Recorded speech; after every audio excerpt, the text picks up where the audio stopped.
Just a judge and tell him to.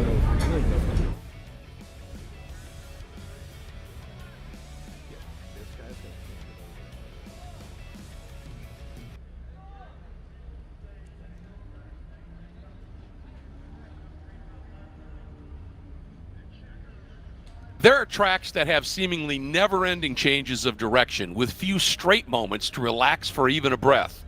And there are tracks that are incredibly high speed that require, as legend David Hobbs would say, very large attachments to turn a fast lap. But combine those two factors, and there is but one track that always springs to mind first. One of the most feared, respected, and loved tracks on the planet, the ultra-high-speed roller coaster that is Michelin Raceway Road Atlanta. It may well be the consummate driver's track because it is truly one of the greatest challenges in motorsport. At the same time, very technical, yet brutally fast and massively consequential.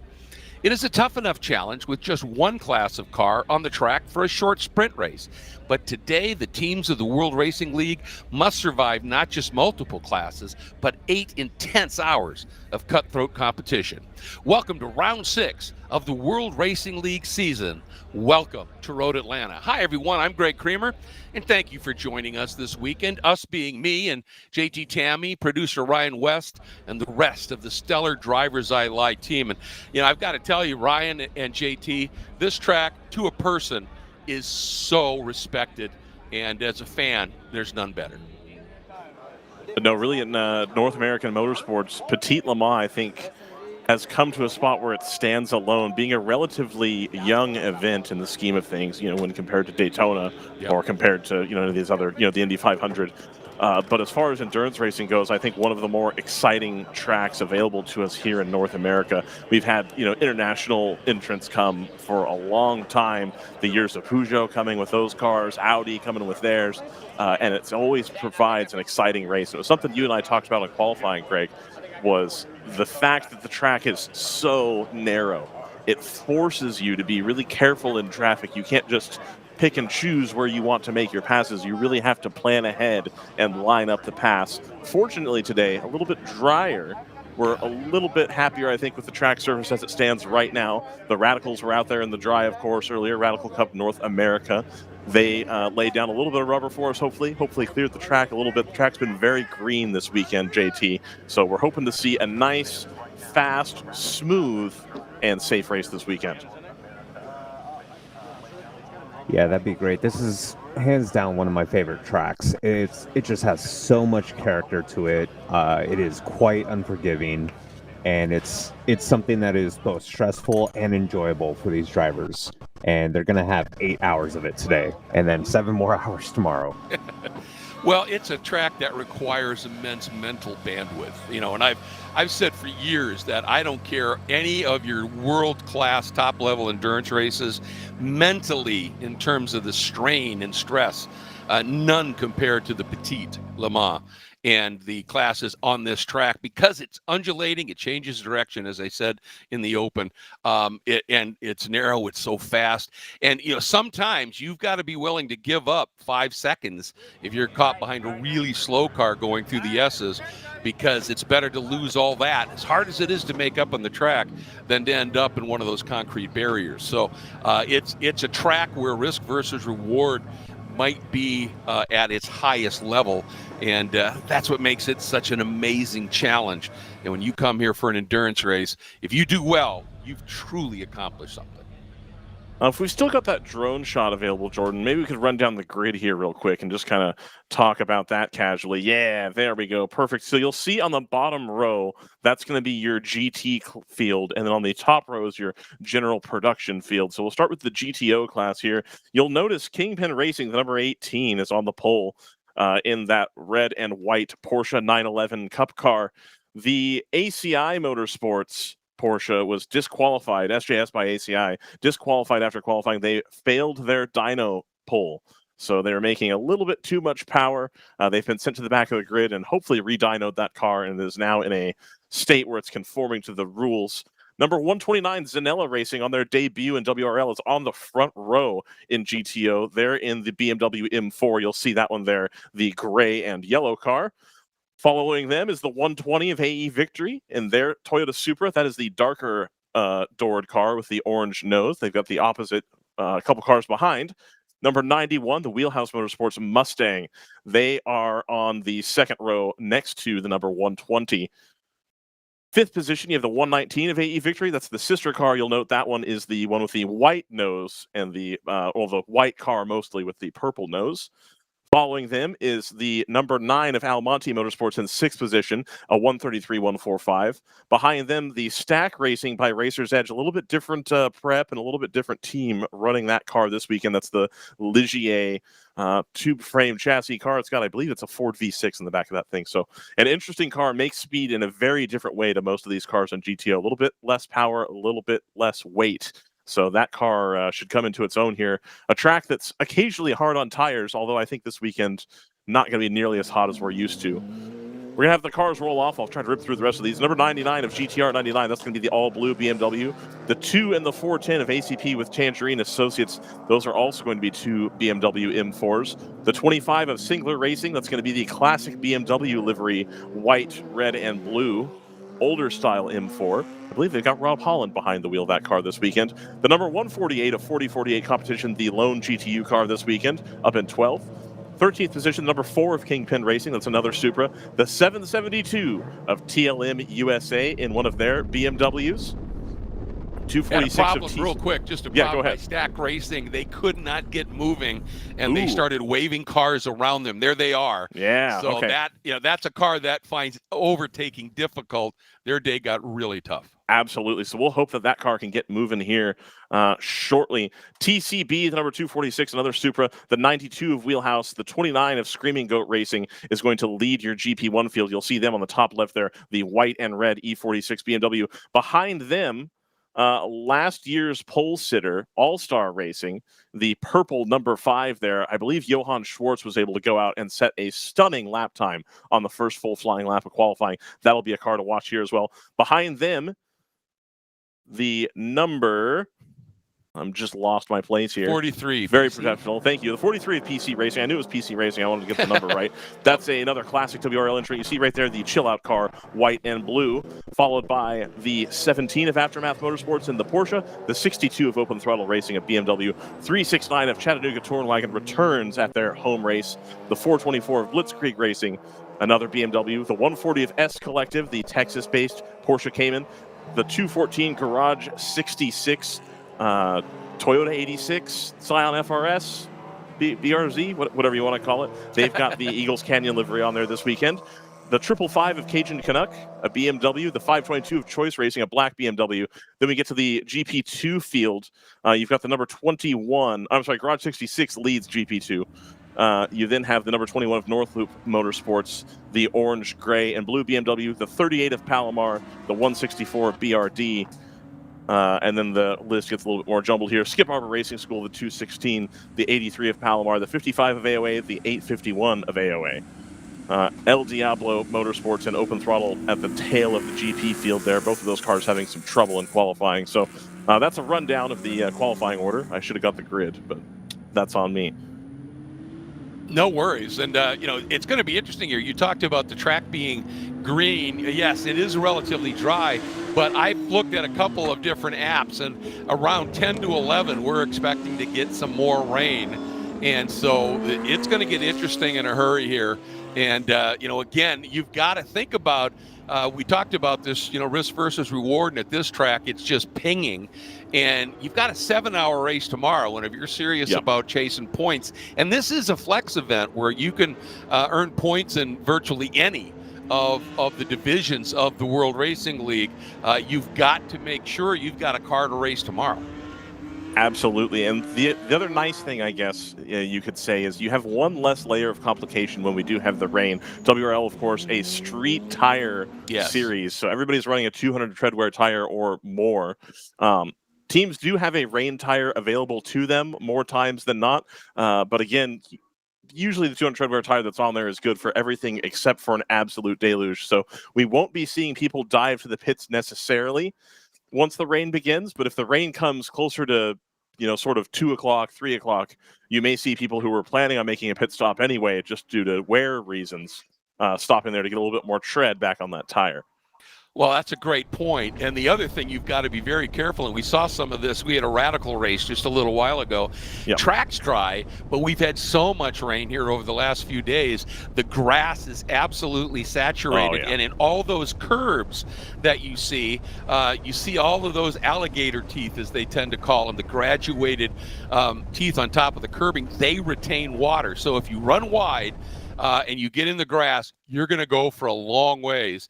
And also, you can, if you really get aggressive over a curb and you suck some of that water up and onto your tires, that can spit you off in a different direction as well. So, the tight confines of this place, even though the track's dry, it's even more critical to be super precise right now because of just the amount of moisture we've had. Absolutely. We've got full healthy grids in all three classes. Really looking forward to seeing how the racing is going to play out here in the tight confines. And something we talked about yesterday, Greg, that I'm less concerned about today, but I still think it'll bear repeating, is the difference between aero grip and mechanical grip. There's a lot of these GP2 cars that are carrying a substantial tire underneath them that's going to give them a lot of mechanical grip, especially in some of the slower bits of the track. If you add the rain to that mix, I'm thinking turn 10 especially, there's going to be some of these GP1 and GP2 cars that are right up the back of the GTO field, and they're going to have to be pretty careful trying to line themselves up to not lose any time in those positions, but still not trying to go too deep and attempting a pass on a GTO car when the GTO car is going to rocket right past them. So that ebb and flow of the traffic here, especially with the mixed conditions, I think is going to become crucial. Well, and that's a great point. And keep in mind, you need speed for the aero to work, right? Yes. And if it's raining and you're a little bit tentative, sometimes you can find yourself in a situation where you just don't have that bite from the aero. And in those scenarios, the more mechanical grip your car generates, the far better you are. So as you see, lights out on the pace car. It is heading around, building a little bit of a margin, and leading the field up to the green is going to be the Kingpin Racing number 18 and the 129 from Zanella Racing as they come up and through turn 11 down into turn 12. And it's usually a pretty early green here. Let's see what happens. Watch for it. You can't see that stand. And we're green. Boy, that was a late green, but they let Greg, it fly. Watch the 99 on the inside. They're going to try to make this move here. Kingpin fighting hard, but they're getting swamped. That's Zanella into the lead. Yeah, Zanella into the lead. The 18 does not get a great start. The GTR 99 has an opportunity there, and I think thinks better of going around the inside that far on the inside of the track. But look at Wheelhouse. And then we're going to have the general production field start. The 43 gets an incredible jump. We're going to have 3 wide E46s, Greg, going in. And oh, no! I think that's a motor expired on the 555. They're still rolling, though. Oh, another car comes back across. That's the AOA BMW. Oh, and it clipped the green one. Oh. Yeah, that's the 61. Yeah. That's the 61 for sure. The open throttle racing, 240 IR. We're going to go right to yellow here, I reckon. We'll see if these cars can self-recover. It looks like the AOA car I can just about see from where I'm at is still rolling. They're going to keep moving. But that open throttle car is limping, I would say, up into turn 1. They've got it moving a little bit, so we may stay green here. Local yellow for sure. So maybe that wasn't a blown engine. It was just a big bunch of lockup, huh? Well, it was the 555 that was further ahead that had the great cloud of smoke coming out of the back of it. I wasn't sure if they had missed a gear going to the start here as we see the GTO field down into turn 10, Greg. Yeah, and that Wheelhouse Motorsports Mustang I was going to talk about started 4th up to 2nd. Really, really good start. And for Kingpin Racing, they've dropped back to 4th. So rough start for them. Now let's see how things start to play out. But I was going to talk about that Wheelhouse Mustang a little bit because, every time we've seen that car since it's made its debut, they have been faster and faster. And if they get their little bit of mechanical gremlins figured out that have prevented some great finishes, they're going to be a serious player here. And the 678 does just click by the start-finish line here, so they were able to get going. Hopefully they're able to catch a yellow nicely and they can get back into the field here. The number 5 in general production as they're coming down the front stretch is in the lead, but the Chill Out Racing PC car is going to go down the inside there into turn 1. And looks, does it? Made the move. Something came off. That car just got sent skyward. Okay. So we'll keep an eye on that. We Quite also had a car going very slowly through turn 5 in the GTO group as well. So keep an eye out for a car limping around here as these GP machines head their way down into that sequence of track. That pack There of it E46 is there at the front. Ooh, and that's the AOA Racing E90. They're going to get pulled in. They're going to pull in here, I think, and get recovered back to the pit lane. A good call. Also note, for some reason, the 214 Garage 66 BRZ came through pit lane there. Ooh, side by side through 6. And that was an aggressive late move down to the inside. You can see that that's the Skip Barber car making a nice move, picking up another spot. Here we go. This is that long run. You got to get out of 7. It's such a critical corner. And now it's just flat out acceleration until the huge braking zone. And we got cars, they're going to be contesting it down into turn 10. Yes, they are. And it's the same group of General Production cars. Yep. Keeping nice and tight. And that Ooh, what a move. Open Throttle 2 Series is trying to draw into that, but the Screaming Goat car gets to the lead here. Something we've heard a lot this season, and indeed in seasons past. We talked about yesterday that Screaming Goat car hasn't had a great season thus far. A lot of bad luck, a lot of bad reliability issues, but the PC Racing BMW is going to go back down the inside into turn 1, Greg. Late lunge down to the inside. Now that can really hamper you, and indeed, that Screaming Goat entry said, I'm just going to pinch you a little bit to the inside, roll more speed with the wider arc, and back into the lead. But that Screaming Goat, when it took that lead back down into 10, that was a very decisive outside move, shut the door. And I think he delivered a message there that I'm not going to go quietly. And you can see that little margin now that they've opened up. Ooh! Boy, I'm really nervous when I see cars right now get up and over that huge wide curb at 5. So much moisture tucked in there. The 5 of Zanella is starting to check out. Oh, no, they've gone around. The 9. It's that curving track. This is going to be... Oh, that's spooky. Oh, there's a Monty. There they are. Look good there. Oh, just offline. Oh, they just got up to the outside. Wow. I think everybody really heads up there not to collect that number 9. Good driving by everybody involved. Yeah, great reactive defensive driving for sure. Still there. So if they can't get going, there's no up. Okay. All right. Yep. Nope. No. Okay. I think a visit to the stewards might be in order here. Indeed. Yeah, I think that's going to get noticed for sure. Yeah, you just can't do that. In any case. Got it going. Save caution. Yeah. So hey, we'll give them that. That's a shame because that's a car that's got really good speed. And, at Road America, that car was really fast for a good chunk. One of the cars I'm noticing here is I think it's just body rub on the tire, because, of course, they're fully laden with fuel. But there's a car out there smoking a bit. And there's a little bit of damage, it looks like, to that left front on the 851 from AOA Racing. Yeah, that car involved in the melee in the beginning of the General Production Field race there. Unfortunately, both of AOA's cars involved. Not pleased with that. They're going to open the hood. AOA very adept at changing the front bumpers on these MX-5s. the trouble always seems to find them, and they're pretty good about getting those cars back together for the people in the car. Of course, you got renters involved. So we see there the North Loop Motorsports BMW on our camera there. That's the General Production 2 field, and they are in the lead over the 164 VRD. I don't think the 66 took the green. I did see them coming around a little bit late, which would have given North Loop the pole effectively. And the 164 BRD, the same folks that used to bring you the Harrison Racing car, more or less, chasing them down. But the 21 of North Loop, as soon as they've come to, when they come to a race, they're always the car to beat, I think, in that class. They're 2 seconds clear of BRD right now and just clicking off some great lap times. And I'll tell you, we've got a fabulous battle brewing for second in GP1, 43 of PC Racing, and that number 50 All-Star Racing with that new livery are really at it here, right here. That is as good as it gets up into turn 3.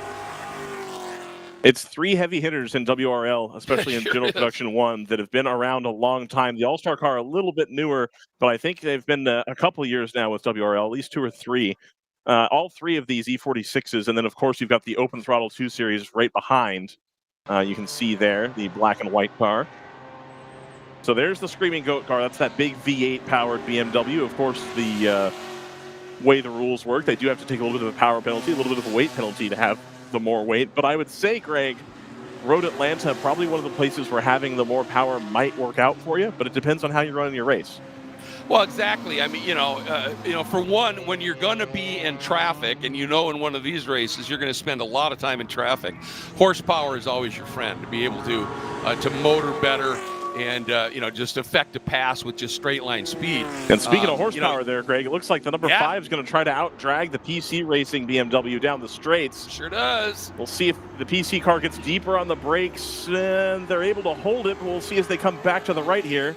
And the 5's in a little bit better spot. But that battle between the 5 and the 43 is going to allow the 2 Series to draw ever closer. And indeed, they're having a look here. Yep.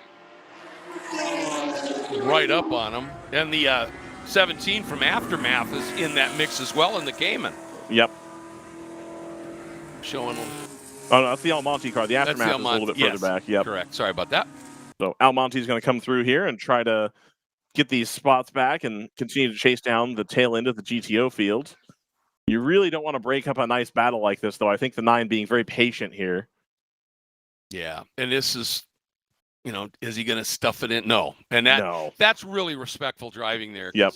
He's faster for sure, and he could have just stuffed it in there, but he knows he can accelerate out here probably and make that pass nice and clean, heading down into turn 6, and it looks like he's going to do exactly that. We've got a battle for GTO at the front of the field as well. They're just going up into the S's, I believe. The 18, I think, now trying to get the tires turned back on and make up some time here, but they're in a little bit of traffic. The 66 was a part of that gaggle there. And so you can see the Zanella car in the lead, and then that's the Mustang there, followed by the ACI car has come through the field rather quickly. That's what I was just going to mention. They're already up into that 3rd spot. Mike Skeen is behind the wheel of that car. And there he goes, dives down to the inside. I've said for years, having announced Mike in World Challenge, that I think he's one of North America's best kept secrets. And why he doesn't have a big factory deal, I'll never get it. He's that good. But he just loves driving, and he will drive anything and everything, and he drives them exceptionally well. And I was chatting with him earlier, and he told me, he said, that car, just so you understand it, he said, this is not one of those full race versions of a GT3 Cup car. That is a car that is literally built, from a stock street car, and they've turned it into such a great weapon. The 2014. I mean, it's always where do you split the hair, right? Because the whole shtick around at least in the 991 Cup era, was that the cars were still pretty similar to the race car, or to the road car, but they were built from a body in white. I don't know if that's still the case with the 992s, because that seems like a much more serious car than it used to be. But yeah, back then, you're pretty close, right? If you're building out the road car, like you're starting on a good platform either way, and a lot of those parts fit across. That's a good scrap right here. Working down through the S's. That compression at the bottom right there. And then that steep climb up through 5 is just fierce. As they head now into turn 6 and get that scrap behind here. There's the Mustang. There's the Mustang. And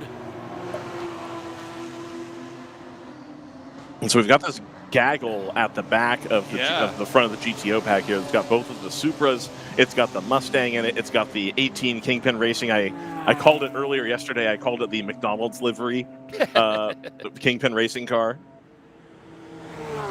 Boy, look at it. This is for the GTR. lead, yeah, look at that.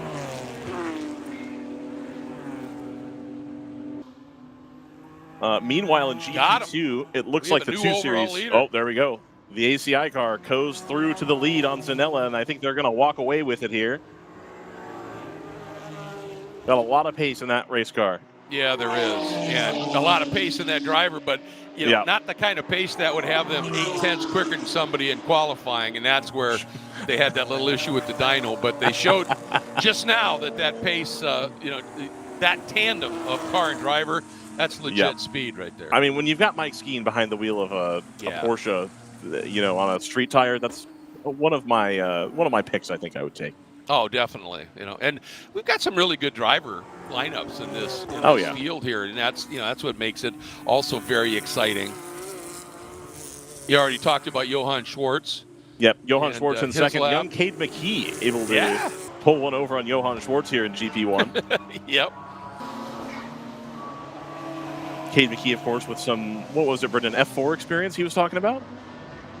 Yeah, it was F4, and he was talking about driving an F4 car with no rear bar, which sounds just terrifying, to be honest. Yeah, it does. Nice little defensive move. He's coming right down the middle of the track into 6, and that just makes everybody think twice about trying to make a move on you. Yep. That's such a deceptively quick corner, and you come out of it, and if you're offline, it makes turn 7 a real challenge, and you've got to get through 7 well. Absolutely. Now, we're going to start to have this gaggle of GTO cars move through the front of the general production field here shortly. And that's going to present a little bit more of a problem because some of these cars are grouped up together, and a lot of them are in active battles. And you've got a chain of 5 cars that are going to try to pick their way through, and it's a competitive 5 cars with some regular entrants here. So I don't think anything untoward is going to happen, but it is going to be difficult to make some of these moves that they want to make to try to push yourself forward. You've got to start thinking way ahead to use the car ahead as a pick and try to make the best you can of the traffic here. Well, and you need track awareness, right? You have to understand that when somebody in a faster class pulls out to put a pass on you, it may not be just that car. There may be 2 or 3 more that are in line, and and now you have every right as the car being overtaken to use those overtaking cars to your advantage, and every once in a while you'll just shut the door on one and go, "Yeah, not yet. I'll let you through when it works for me, buddy." And that's just part of the game here as we hop on board with this beautiful GTR 99 BMW M4. It was one of the things that was talked about in the drivers' meeting was respect at this racetrack, and that it's hard to quantify and it's hard to present specifically what that looks like, but it's it when you see it type of thing, right? And it goes to what you're talking about, Greg, where you really got to anticipate, hey, look, this GP1 guy just let 2 cars through. Is he really going to let me through, or does he need this apex here? Am I going to give him a little bit more space? Or if you're the GP1 guy, do you go, look, I see there's a battle behind me.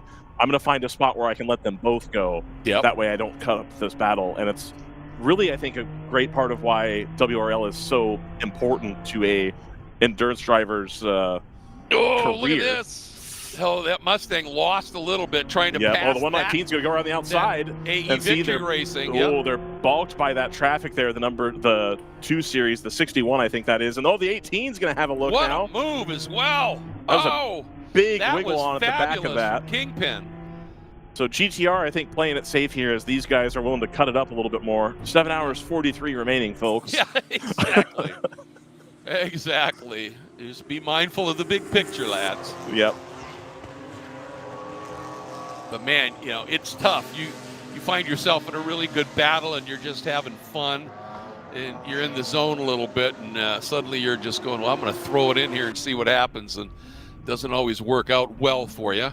See the 99 making up a little bit of ground on the brakes there on the Supras, and so I think now with this whole chain and the GTR towards the back of the chain, they're starting to see, well, wait a minute, hold on, we're slowing down here. Can we pick up the pace some? Can I get by? And I think we're going to see this a lot for the rest of this stint, at least, where this group of cars is going to stay pretty close together. 3 wide. And you see some bodywork flapping around on the front of that Supra already. Yep. Just on the front right, the fender looks like it's a bit loose. That Mustang is starting to make its escape, however, as the 18 and the 119 do battle here. Well, every time you're side by side through a corner, right, neither of you are on the optimum line for speed. And, it's just simple physics, really. And so when you get people battling here, now the 99 GTR is getting a double toe, but he can't do anything with it because they were still side by side. And that's where, and when I was talking about track awareness, the overtaking car needs to have that too, right? Yep. And like you said, if I force the issue here, he's let 2 go and there's a corner coming up, at some point he's got to turn in. Absolutely. Don't do something stupid that ends up with 2 cars wrecking here. Just survive. But this section here is, it's so difficult to pass. As soon as you turn into the real start of the S's after what's called turn 4, the track just falls away from you and off camber. And if you're wide of the apex, it's really tough to get back to it a little bit. Right. And that's when you could just run right off the track. So that's that precision we're talking about. It is. Of course, the 18 right now, Patrick Wilmot behind the wheel, doing battle with Ashley Freiberg. I think 2 drivers that almost certainly, Greg, have battled with each other on track before in pro racing. Yeah, absolutely they have. And look at that move by the Mustang around that pack of traffic. Yep. Really aggressive, just swung from one side to the other. And it's going to get, I think, about 5 cars down into 10. That was a really aggressive pass. And it paid big dividends because now he's, the AE Victory car is still losing distance. Absolutely. So the 119 losing there, Ashley Freiberg in the traffic, but Dan McKeever in the 91 able to do what he needs to do to get through the traffic. This is exactly what I was talking about, Greg, where they're catching the PC Racing BMW, one of the most experienced GP1 cars in the field, and they've got the pace everywhere. So it's a lot more difficult to comb through these front guys as opposed to the rear. Yep, absolutely. Rob Jakowitz in the 99 still hanging back. I think playing it safe here, that is, Greg, how the 99 ends up playing their race more times than not, is they'll run in this kind of 5th, 6th, 7th, 8th position and just keep the car really nice and clean and just hang back. And then we're going to find, Greg, that in the last couple stints, give or take, the 99 is going to be right there in contention for the win, having done clean pit stops and stayed clean all day, and they'll be staring down the barrel of a podium finish almost certainly. That's how they run their race. However, we've got a lot of cars here at the front of GTO that have a lot of good drivers. So that strategy might be a little harder than it is usually. Yeah. And Dan McKeever in that 91 wheelhouse entry is just putting on a clinic and overtaking right now. Yeah. And I'll tell you, Leonardo Escorpione, who I've called in some Spec Miata and SMX races, doing a super job in that Zanella Racing 129, second overall right now. Yeah, the first and second place in GTO have really checked out here. Mike Skeen and Leonardo, they've got the hammer down for sure. As Ashley Freiberg starting now to work over Dan McKeever in the Supra. Yep. A car that she's been behind the wheel of most of, if not all, the season, I believe. Well, you can see Dan's feeling the, now he just wisely lets her go. She's got to run. Dan had a little bit of a wiggle at the apex at 12. And, the minute that happens, you just breathe it for a second to gather it up. But in a field this intense, that's going to be enough. And he did a really smart thing there, is don't race her to the apex, because then suddenly you're going to have Patrick Wilmot and Rob Jakowitz in those 2 cars behind all over you. So just be smart, and they're doing exactly that. Try to just take a look at the GP1 field here again. Cade McKee is out in the lead, 2 seconds over Johann Schwartz right now in the 29 versus the 5 battle of the BMWs at the front. Justin Rosenblum in the 62 of Open Throttle. That's the 2 Series car that was trying to dice it up there. He has gone around Randy Muller and now has a comfortable lead there over him as well. The 424 Blitzkrieg Racing with Zach Mortimer behind the wheel, allegedly. Usually Zach Mortimer's more of a Chattanooga Touring Wagon guy, but we'll see if that's 100% perfect. Followed by the 522 of Choice Racing. Yeah, Rosenblum being labeled in multiple cars as well. So I think when we're in these packs, the driver ID is still not perfect, but still getting there. GP2, number 21 of North Loop Motorsports, CJ Hereda leads Sergio Ramirez in the BRD Motorsports. I'm fairly confident both of those are accurate, as well as the 38 of Palomar Racing with Matt Million behind the wheel.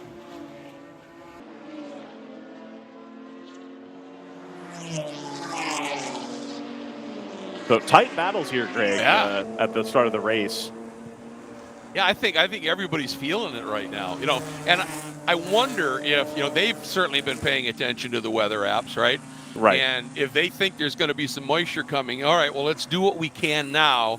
Don't take too much risk, but push a little bit, get up and battle as best you can. Boy, Patrick Wilmot just had a big wiggle coming up into turn 5 and got away with it. So they're definitely on it right now. But I think they might be saying, let's do what we can here just in case weather comes in. And then we can react a little bit better because we will have cleared some of the extra machines out there.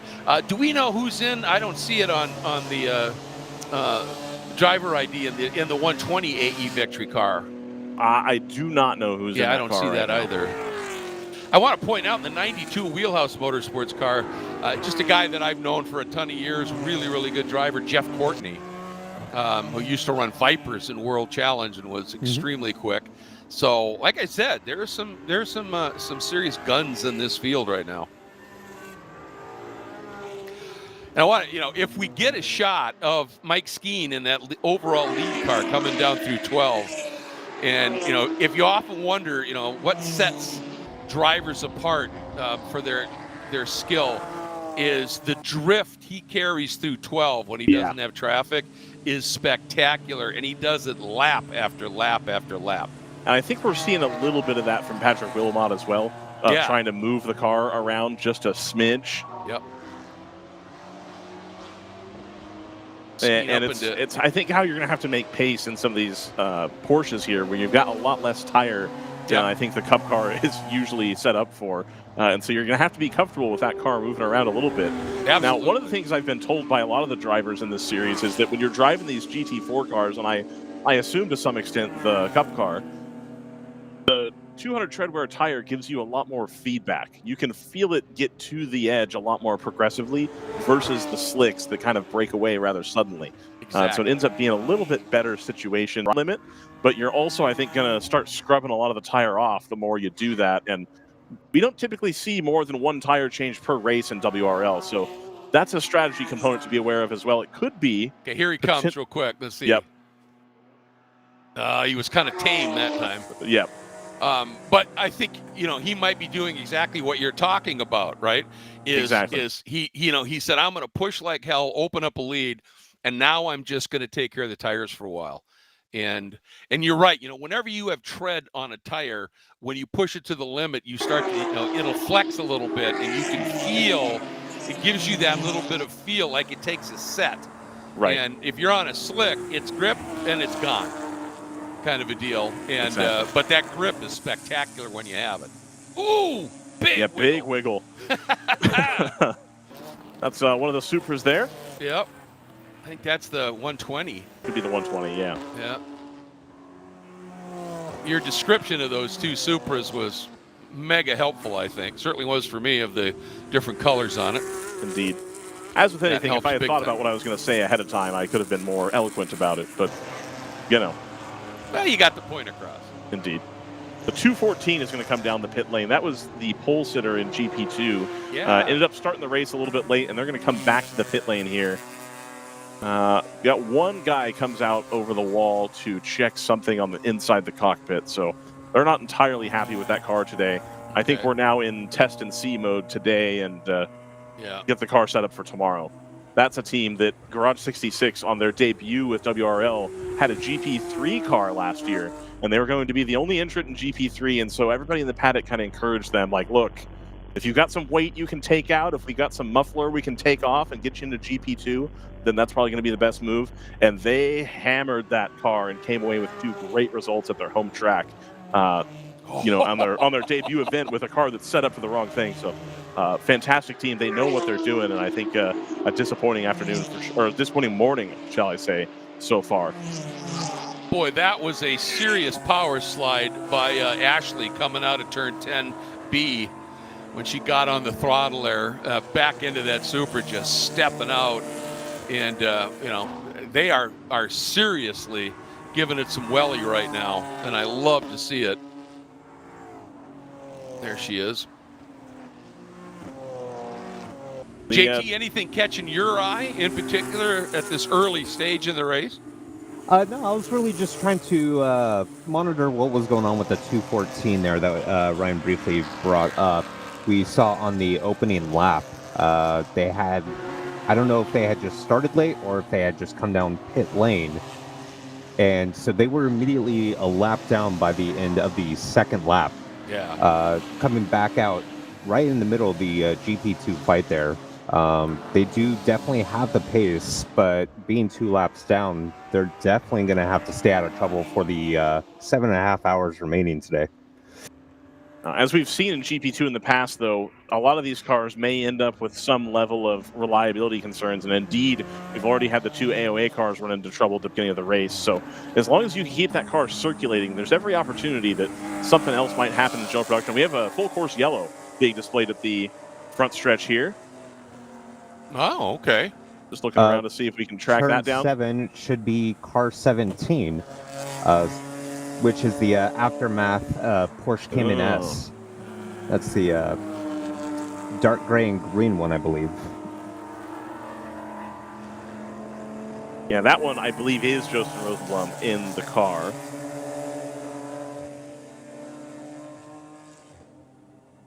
Yes. Had a really good qualifying run. Started 4th in the category. Yep. But now, something. Of course, Greg, that's going to bring all these battles right back together. Oh, my goodness. Yep. If somebody ended up in a situation where they were not stoked about the way they had caught the traffic or they had possibly made a mistake, you're going to get another bite at the apple here. You're going to get another shot to get it back in. We'll make sure that we can get the tires cooled off, as we can just see in the distance there that Cayman having stopped on the outside of 7.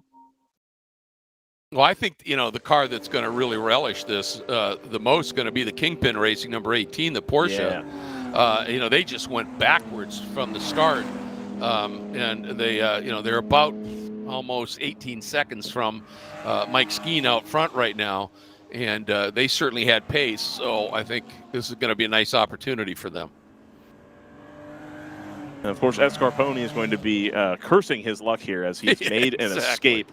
The 308 is going to come down the pit lane here. The leader, perhaps to check something. Perhaps Mike Skeen not entirely stoked about the car. Maybe they're going to change some tire pressures. The 119 is going to come down the pit lane as well. Only 30 minutes in here. This could be a strategy call to get off the cycle from everybody else. 164 BRD is going to come in. I think everybody's going to take the opportunity for a pit stop here. And it's 30 minutes plus the 2 laps that we did under pace car. Yep. You've used a little bit more than 30 minutes worth of fuel, but not tremendously so. No, I think this is really more strategy. Yeah. Because you can now do 2 things under a caution where you lose a lot less time. Is, you can, one, top your fuel off at this point, and now you've opened up your fuel window through the rest of the race, right? You can save now if you need to, and you can also maybe be in a situation where if you need to push for a bit and burn a little bit more, you can do that. The other thing is it's an early opportunity to get a really good read on your consumption. It is indeed. And so while we wait for this pit cycle to work its way out here and we see what the result of that's going to be, let's take a quick ad break here, Jordan. Let's get our first of many Continental ads in. And when we come back, we'll have seen the backside of this pit cycle and we'll have a better idea of where everybody stands. So 7 hours, 28 remaining here from Road Atlanta. It's WRL. We've already had some great radical action. Now we've got some nice sports car action here from Road Atlanta. We'll be right back.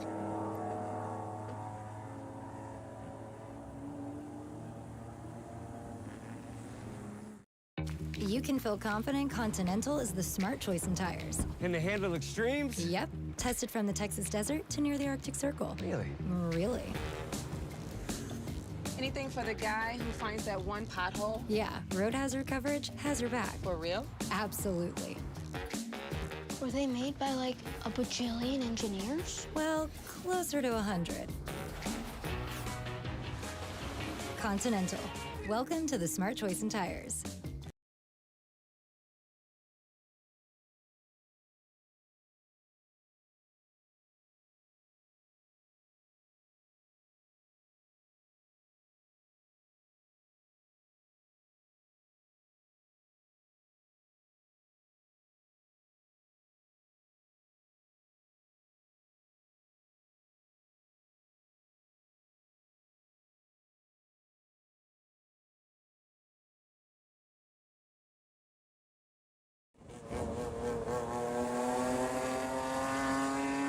the World Racing League at Road Atlanta. We've got more pit stops coming.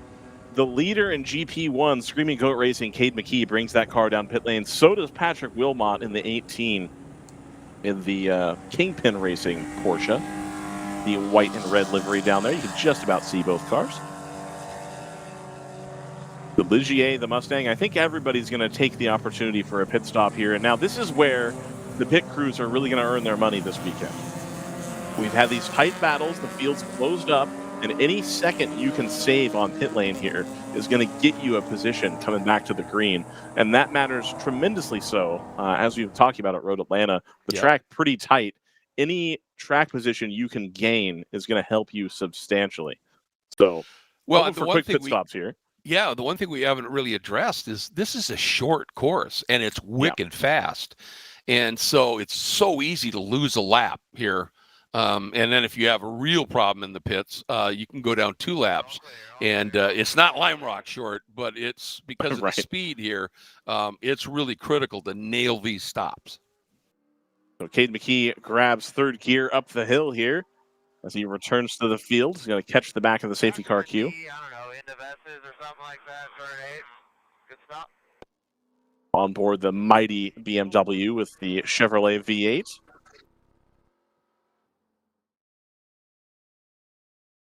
Great drone shots again from Nate this weekend. Yeah, Nate, as always, just nailing it.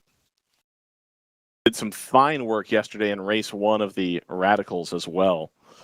Race 2 punctuated by some rain, which prevented the drone from operating. And indeed, the drone shot will go away if and when the rain does return here at Road Atlanta. This will stop being a thing that we can have. Yeah. Destroy the equipment. And indeed, we've got the radar. That cell off to the left, Greg. That's the one. That certainly looks like it's headed this direction. Yeah, it does. It does. It's been a rainy weekend here. I think when we looked at the weather this time last week, we were expecting a little bit of rain today, but that yesterday and tomorrow should have been dry. And yesterday we had several inches of rain deposited in and around the racetrack, confined to this little slice of northern Georgia, of course. It seemed like Atlanta didn't really get that much rain at all. And we're only about an hour and 15 from there.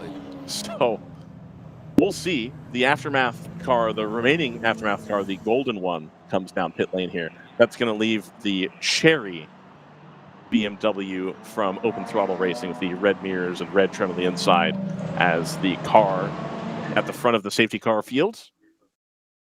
Followed by, in line there, is the North Loop Motorsports BMW. They are the leader in GP2.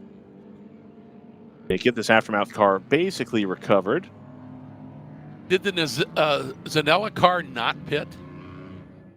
I did not see them come down pit lane. Yeah, so they're doing a little dice roll here. Yep, they're really thinking there's going to be another yellow. But even if there is another yellow, it's a pretty tight needle to thread, because if there's another yellow within the next 5 or 10 minutes, I don't think everybody's going to stop again. Right. And if it's any longer than that, everyone's going to stop anyway, and maybe they keep their track position at best. But it's a dice roll for sure. Absolutely. And for those of you that are new to WRL, if you haven't watched our coverage, their refueling rules are very, very strict. And you can see you only have one person. You can't have the bottles lined up on the wall. They have to be behind the wall. And then one person has to do it. You have to have one other person there for the with the fire extinguisher. And so depending upon where the nozzle is on the car, you can gain or lose little bits of time. And the really important thing to point out here, and one of the things that I love most about this series, is there's no minimum stop time to try and make everybody equal. And if your teams can execute a little bit better, you've got a great opportunity there, and it brings the team truly into the game. And I love that aspect of this series. Indeed. It's what I think draws people to this away from some other series, is that you do have that extra level of professionalism, that extra level of execution needed to be successful here. We've seen many a team, I think, come to a race that's their local race really unprepared for what WRL has to deliver as far as professionalism by teams up and down the field. And it doesn't have to be a pro outfit running your car. It can be 4 or 5 guys that own the car together that are just really locked in and want to make it happen. Pace car is in. We're going to have Zanella right up the back of 2 of the general production cars. The GP2 BMW pulls out. That's the 21. CJ Herrera is going to take the green, but instantly gets swamped by the Zanella M4. They're going to be the leader here, of course, having not stopped. That M4 is going to go down the inside of the GP1 BMW. It's going to be important for Zanella now. You know, they've let the tires cool and they've got light fuel load to really go 3 abreast up into turn 3. The ACI car really forcing the issue there through turn 1 to try to clear some of that lap traffic. Mike Skeen not waiting around. I believe he is second in class right now. No, he's not. He's back in 5th. So you've got TCB. Both of their cars, I think, didn't pit either. So he's got some ground to make up because of the way the strategy played out for everyone. We're going to be back in this gaggle once again. Everybody just trying to sort themselves out. He is firing that Porsche, Greg Kramer. He is catching the 2 TCB Supras in a hurry. Michael Robbins and Kyle Roach in the TCB Supras. You can see them just ahead. Yeah, we're hop on board here with the GTR car. My apologies. 99 GTR 99 entry. Going to take a little bit of a tow there from the 62. And then they're going to go around this GTU car. It's the Team 48 entry. Yep. You can see the difference in speeds there in these categories. They're going to fire it all the way down into turn 10 here. Keep the car rolling. Stay on the throttle a little bit so you get a good launch up the hill. And then you'll come right back down into turn 11. Brings you back to the front stretch here.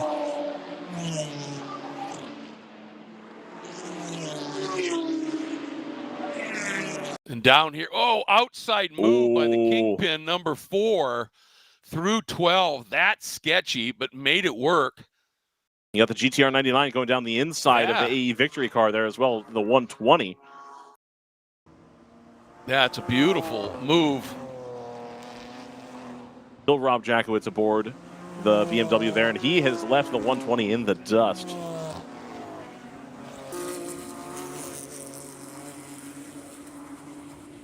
Fuel streaming up bottom of the S's, and that you just have to get the car set up. You need to be on the throttle hard all the way out of 5, climbing over that abrupt rise to get that run here. We can now see that it is Michel Abate in the 120. So it's Freiberg and Abate in the 2 AE Victory cars. And that does check out. That passes the sniff test for who would be in that car.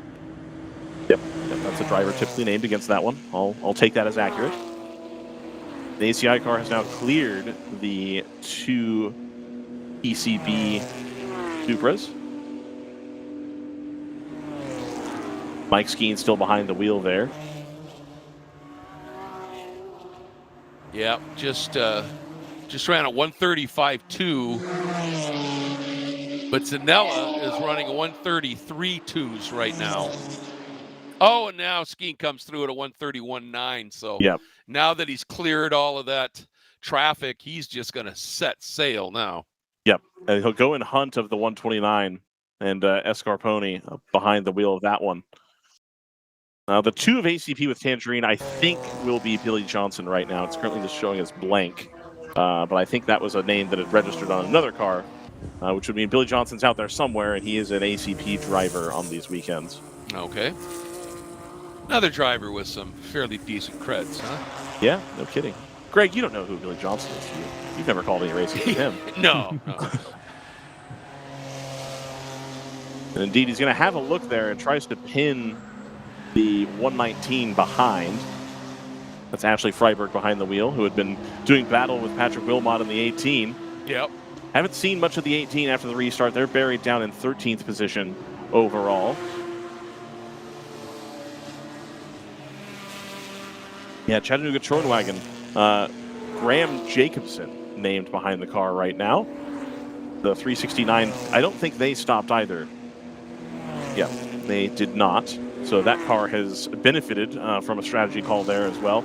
A little bit less of a disadvantage to be at in GP1, where you've got cars that comfortably run over an hour versus the GTO field that sometimes is as little as 45 minutes for a stint, up to 1 hour, an hour and 5, hour and 10.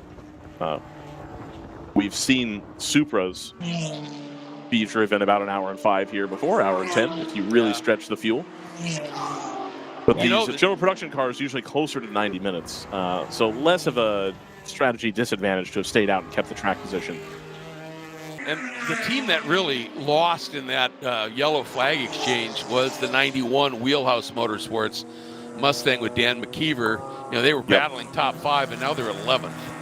And so, you know, you'd have to think that they probably had a little bit of a miscue during the stop, possibly. Right. And nice to see the Ligier is out there. So that Stack Racer, remember that car sat on pit lane when the field was released for the pace laps, way down the order, but at least they're getting some running in. Now the 29 of Cade McKee, Screaming Goat Racing last time by a 137.3, which is comfortably faster than the 2 cars ahead. So I think that's a car that's going to be in a hurry to get back to the front of the wheel. Ginger Racing, 139.6, a little ways away from the 29 already. So the 29 doing its best to get back to the front of the field. I think the class of the field right now in GP1 is that number 29 Screaming Goat BMW. Yeah, I did want to talk about GP1 here because we did see the 29 pit from the lead. Right. I believe we also saw the 5 from All-Star Racing pit as well. I believe they had the very first, or I should say the very final box on pit lane. The problem is Johan Schwartz has been out there circulating. We see them on track directly ahead of the 29. But timing has not been scoring his laps since we've gone back to green. It has not. No, it shows them down in 11th and that they're on the same lap. Indeed, there they are. You can see them in the same frame here. The 29 is going to have a look. But a transponder issue there for the number 5. Perhaps Brendan can get a text to Dave McDaniels. He confirms he has. The 62 of Open Throttle has gone around the 369 as well, JT. And we just see the 5 is now going to have a look. Yep, nice move by Johan.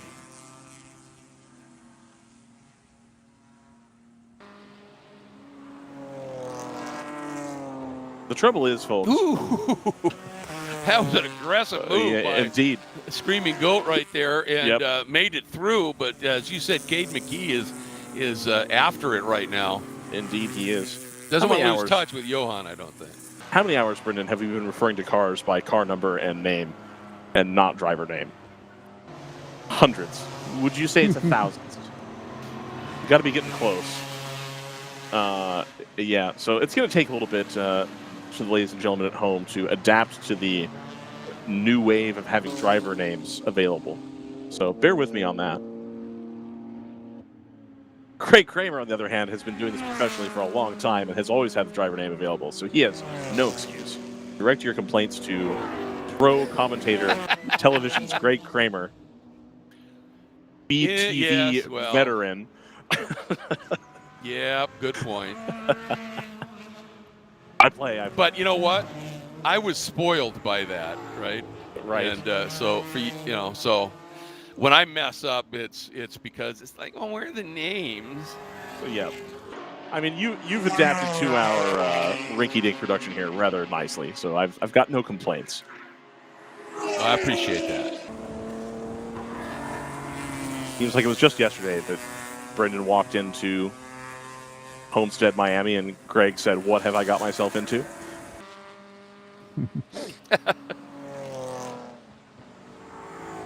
Yeah, I'm having a great time. Good. Glad to hear it. On board the GTR 99 here, Rob Jackowitz, we believe, still behind the wheel. Not really time for a driver change yet, and there says, yep, Rob Jackowitz, perfect. Long-time driver in the 99. Long-time entrant in the GTR 99. I remember when it was a big deal, JT, when they switched to a GT4 car several years ago. They had an E46 for some time that was a pretty competitive car in GTO and eventually switched over to this car. They were not able to get the quality of parts that they were looking for on such an old chassis. And they decided, well, it's time to modernize here. And they went to the F-Series GT4 BMW, and now in the G Series GT4 BMW. Oh, you're skipping the Super they had as well. They did have a Super for some time. My understanding was that car was not to their liking. And that car now being campaigned by AE Victory.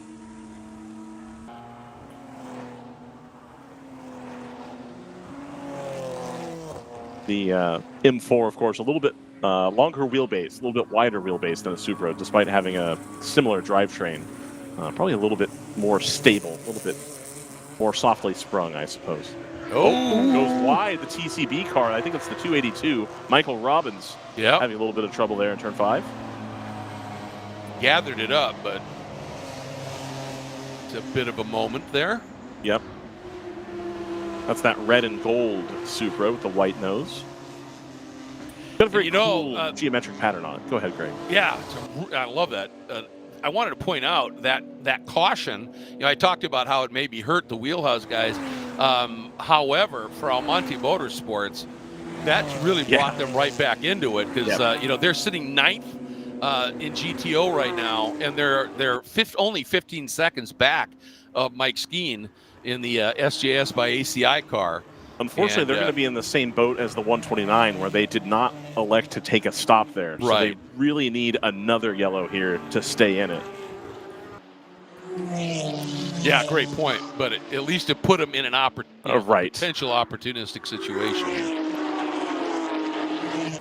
Well, what was it they always used to say from Rebellion Racing? I just want a chance. I just need an opportunity. Yeah, exactly. Yeah, they had Neil Yanni in the car, but they needed an opportunity.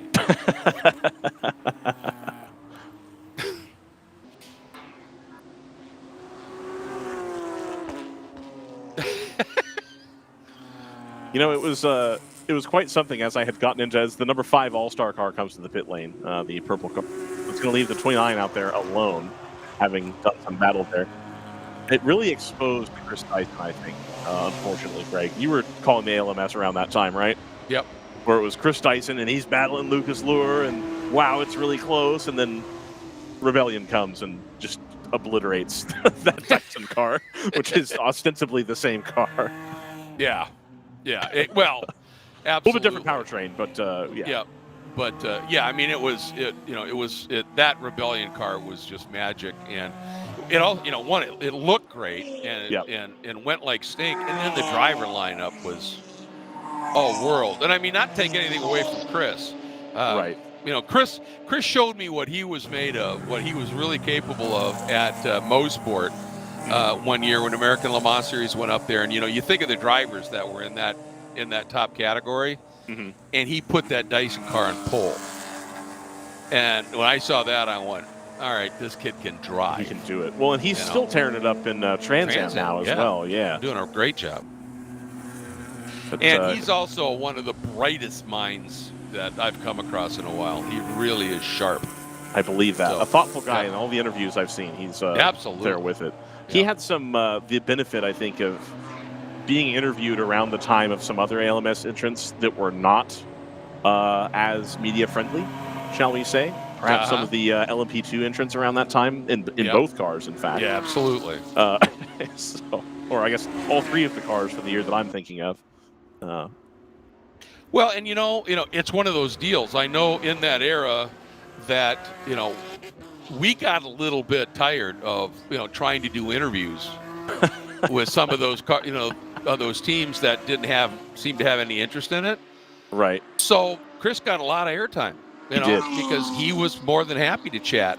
And he didn't come seeking it out and going, hey, can you talk? You know what I mean? Right. But, if you had a question, he was always available. And there were a lot of others who were in that same mode and it was like, all right, we'll just give you a little bit more exposure. Yeah. So, and that's part of the game. When you're doing pro racing, you need to be, if you want the exposure, you need to be amenable to the media. Absolutely. And it's a pretty simple equation. And if you're not, we'll ignore you. That's fine. Sometimes you're just a tech guy who's happy to be there and you don't want to talk to anybody. But when you do talk to people, you're really unpleasant. Exactly. Exactly. Yep. Some would say he still pops up in LMP2 cars from time to time.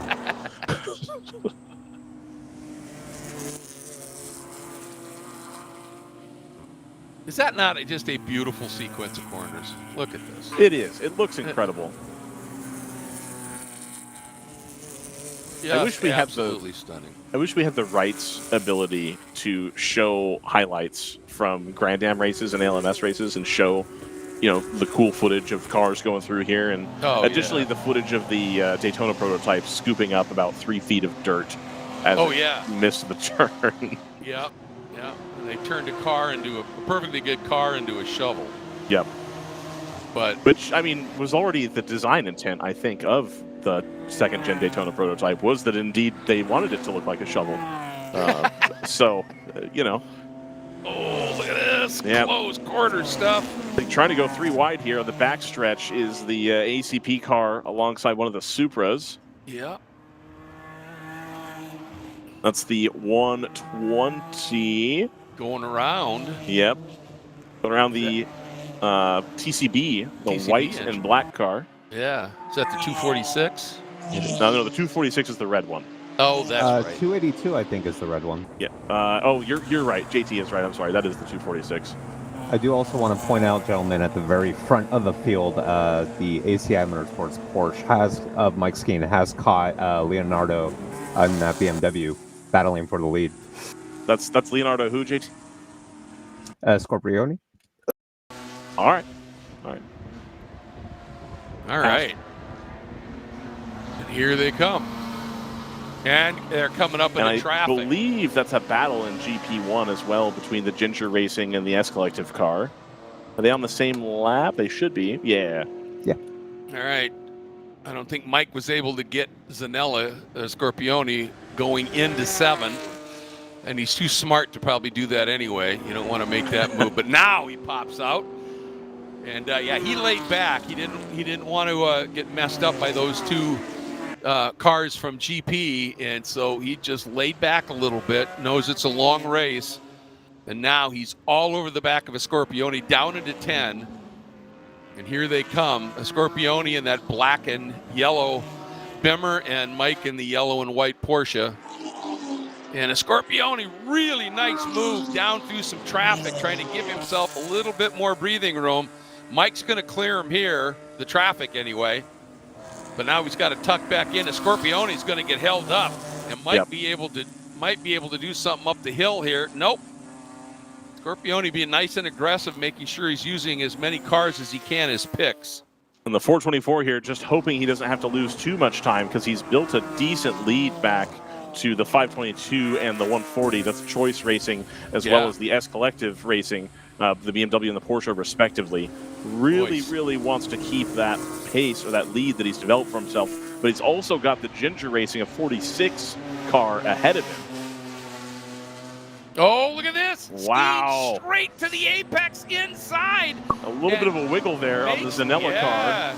I think saw the move coming and really wanted to try to defend and couldn't get there. And you can see too that Mike was so far over. There's that little bit of red Georgia clay. Yep. Way to the inside of the track, and he nicked through that, but yet made it work. But that was a case of I've got the momentum. I need to make this pay. Now, can a Scorpione? This is where we'll see that straight line speed you were talking about. Absolutely, but he's only going to have a couple shots at this, I think, before Mike Skeen's able to skitter away. And indeed, this Porsche is going to get a great launch off of 10B here and get up over the hill.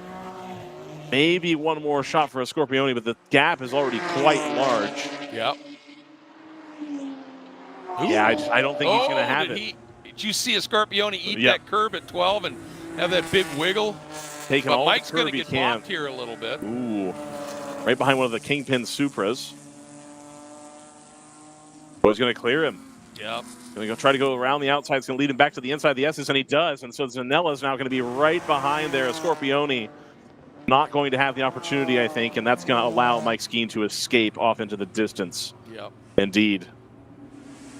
And he'll catch that PC Racing BMW at an opportune time as well. Yeah. And you know that pass that Mike just made down into 6? I remember a World Challenge race a few years ago. Mike he was guest driving in one of the GT3 Mercedes. Ooh, not quite No. enough space there. Yeah, If you're don't going think- to make a pass into 6, you better be decisive. Yeah, I think a little bit tentative. He was, yeah. It looked like Kingpin had given them the room, and I think just Scorpione not willing to go deep enough on the brakes there. Obviously, better safe than sorry, but the move was there, and he didn't take it. Yeah. But now he's going to try and just use the toe, pull out, and he's going to have to make an outside pass down into 10 here, but he's pretty much clear already. Yep. And comes across. But, yeah, I was going to say, I was announcing, and Mike Skeen made a pass at VIR into turn 5.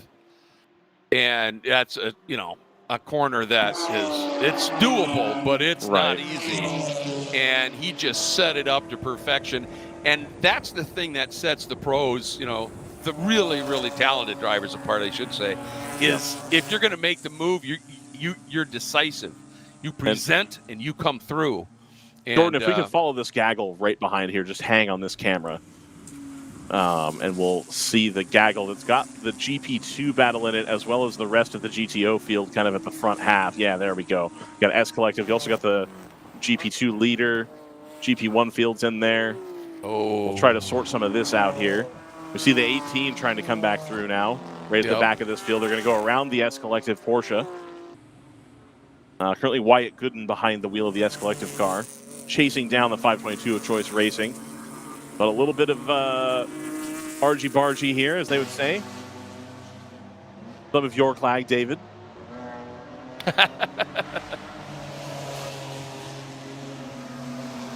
18's got a little bit of clear track here, and so we'll see Patrick Wilmot try to click off some good lap times and catch up to the back of that part of the GTO battle. The peloton, as it were. Well, and that's, part of the art, isn't it, of endurance racing, is when you get clear track, go like hell. Yep. Because you're going to eventually be in traffic, and, that you can lose time. So, make speed when you can and make sense otherwise. Yeah, we've got in this shot, in this sort of sequence that we have here, you've got the Ginger Racing car. That's the black and blue one just coming up the hill here with Patrick Wilmot right behind. And then chasing is that orange Blitzkrieg BMW with James Candelaria behind the wheel of Sentinel. And then the 522 of Choice Racing a little bit further back alongside the S Collective car. Those two cars doing battle for what I think is going to end up being the podium spot in GP1 as the 369 and the 62 are off cycle here. No, it's not. Okay, well, it's not James Candelaria aboard the 424. James Candelaria's camera is aboard the 424. Perhaps.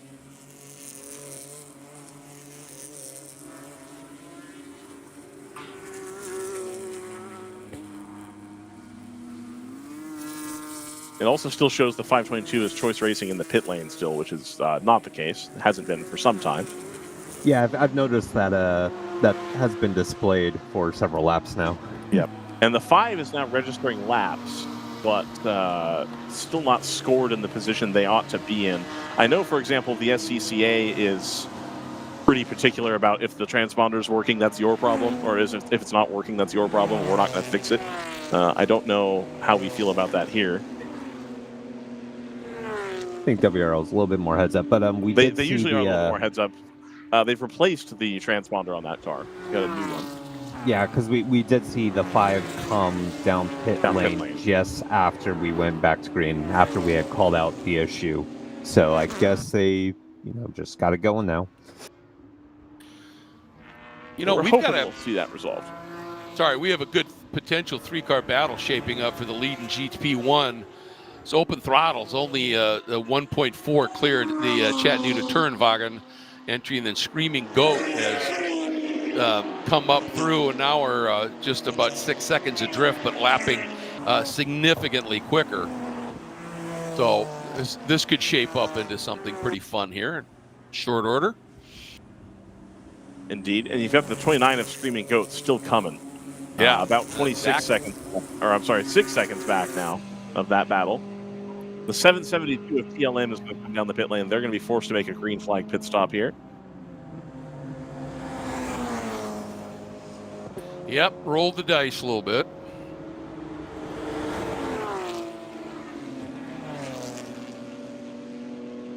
GP2, you've still got the number 21 of North Loop Motorsport with CJ Herrera out the lead, 18, almost 19 seconds clear of Sergio Ramirez in the BRD BMW. And then you've got the 38 of Palomar with Matt Million behind the wheel, no slouch himself in third position. And then the 216 of Skip Barber Racing School, Dylan Weber behind the wheel in fourth position. They're about 50 seconds clear of the lead, or 50 seconds behind the lead, shall I say.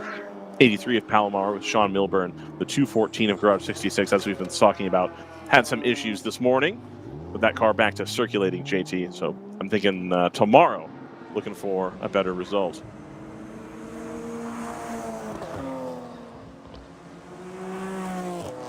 Yeah, we still have just under 7 hours to go, so I think they're not writing off today just yet. No. Probably writing off the win, perhaps, but probably not writing off a podium just yet. Yeah, I don't know. It is GP2.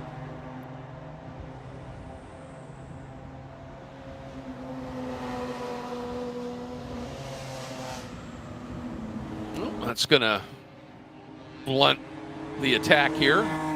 They're screaming goat just a little bit here. Yep. Looks like a slow 92 here going down the back straight, being passed by the GP1 cars. That's the wheelhouse entry of Courtney. Yep. Yeah, that car has not been doing near as well as the 91. Since the start, pitting. That 92 has been a little bit further behind. So Courtney brings it into the pits. I did see a well-known domestic manufacturer's president and CEO in the drivers' meeting yesterday. Really? I did.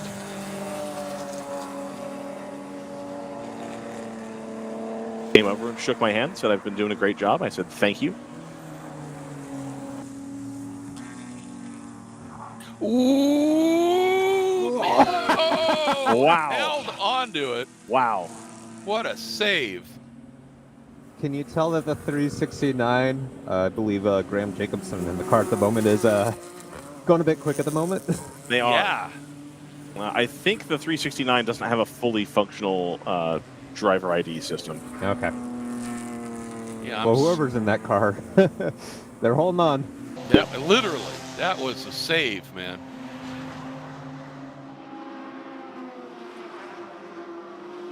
Yeah, turn one exit at Road Atlanta is not the safest place or most comfortable at times, especially that outside part.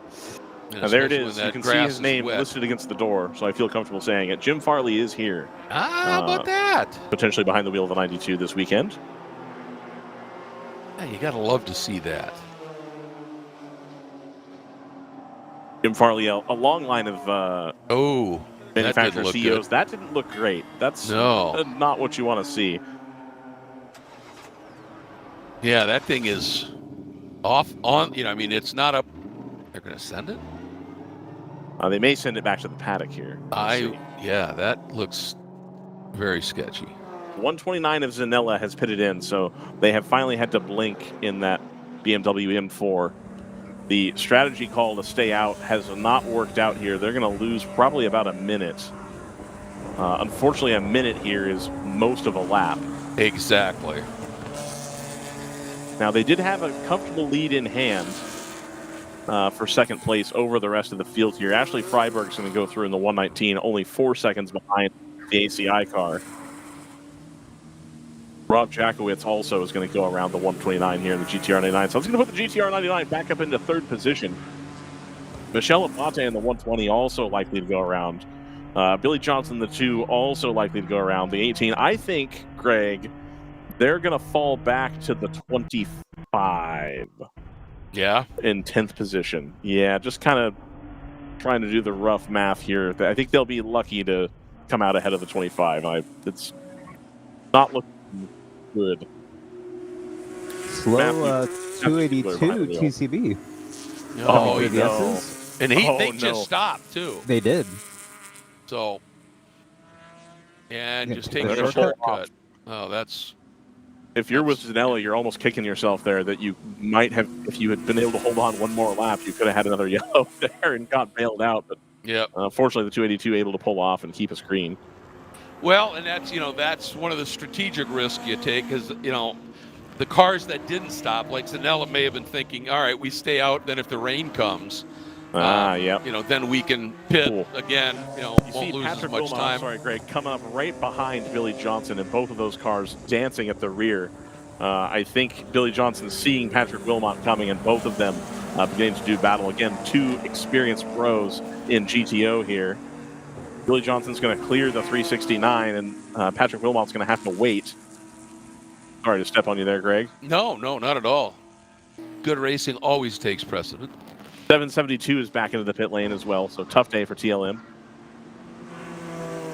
Yeah, these two guys putting on a show, those two you're talking about. Yeah. Just an update on the weather. I just looked at the apps again, and it looks like that cell that looked like it was going to be heading our way now is drifting north a little bit. Ooh. And they're saying no precipitation for at least 60 minutes. So Okay. We'll take that. Indeed. We'll take a little bit more green flag running here. A little bit less rain. We've got some good battles going. Quick note on that 282. I've seen the race log that it is reported as spinning drivers right and impact. Okay. We can actually see at the top of the hill there, there's still a little bit of debris Patrick Wilmot has offline. gone around the two. I'm sorry, JT. We just saw that on our screen here. Yeah, you see Billy Johnson right under the rear wing of that Porsche. Yep. Patrick Wilmot, I think, has that Porsche turned on now and is going to start making up some ground here and hopes to catch Michel Abate a little bit held up with the 61 there. I think the 61 rightfully taking the inside line down the hill. Oh, the two's going to have a look. Not quite close enough is Billy Johnson.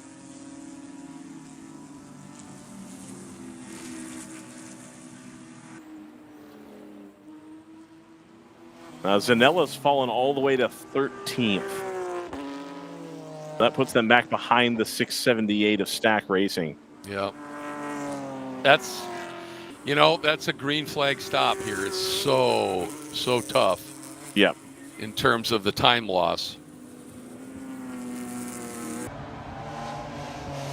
Yeah, 2.5 mile lap, and they're getting around here in 1 minute 35.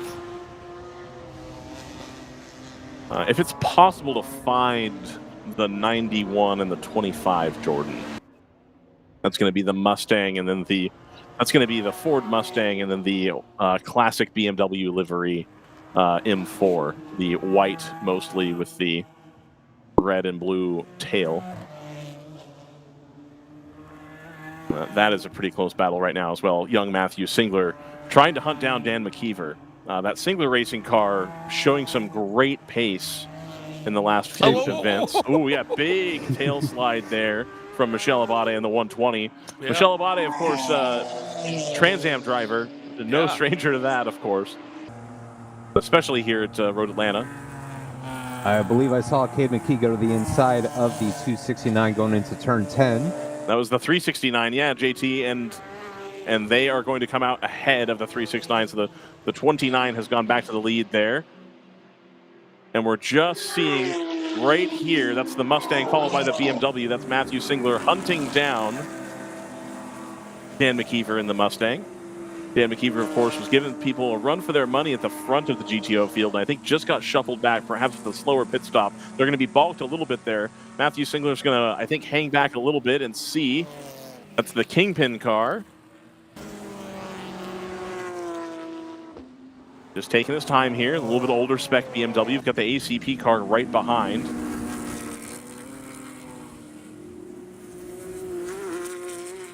Calbamonte behind the wheel of the 410. That's the dark blue Team ACP with Tangerine Associates BMW. Oh, here we I go. think the Kingpin car trying to give everybody some space on the outside here to let this whole battle through. Yep. We'll pick them up at the exit of feel like this is the exit of 7, Jordan, Yep. not the exit of 5. Oh, I gotcha. Yeah, got it. And then on the backstretch here, and it looks like Matthew Singler's going to get the job done on the backstretch. So was able to give himself a little bit of space, and then through 6 and 7, I think was able to get a good run. No, he hasn't. The Mustang has drawn further away. That's what's occurred here. Now back into the clutches of the 410 almost. And there is the Mustang right there at the tail end of the queue. Looking at the 369 there in GP1. You see the Mustang just trying to dice through some of the traffic here as Matthew Singler in the Singler Racing BMW right around the 2 Series has drawn back to the rear of the number 91. This is the battle for 8th position in GTO.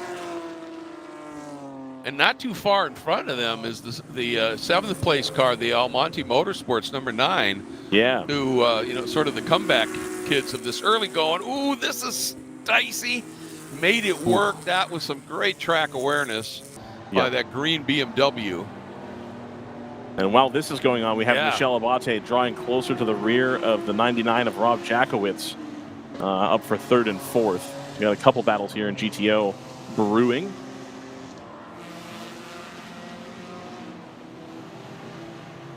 And my apologies, GP1, the 29 has gone through for 2nd. They still need to catch up to the number 62, which is putting in some decent lap times.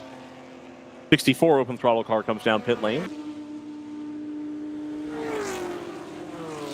Abby Lockwood behind the wheel. A long-term open throttle driver. It's impressive how many cars open throttle brings to virtually every event. Got to have them all. And they've got 2 cars up at Lime Rock Park this weekend as well. Oh, wow. Okay. Split effort here. Mike Gorman running on very little sleep and very little air conditioning in his vehicles right now. Driving all over the southeast of the United States in a truck with no AC. Ooh. Yeah, that's a challenge.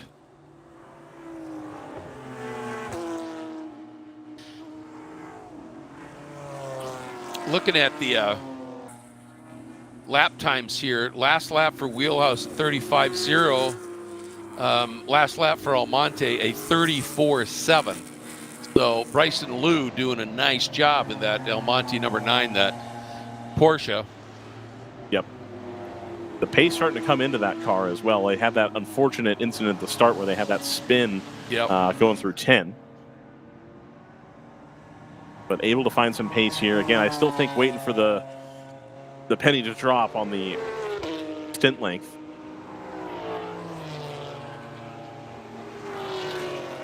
That Porsche Cup car a little bit lighter, of course, and naturally aspirated, makes a little bit better fuel mileage. The 21 of North Loop, the leader in GP2, comes down pit lane. Probably a little bit earlier than they were hoping.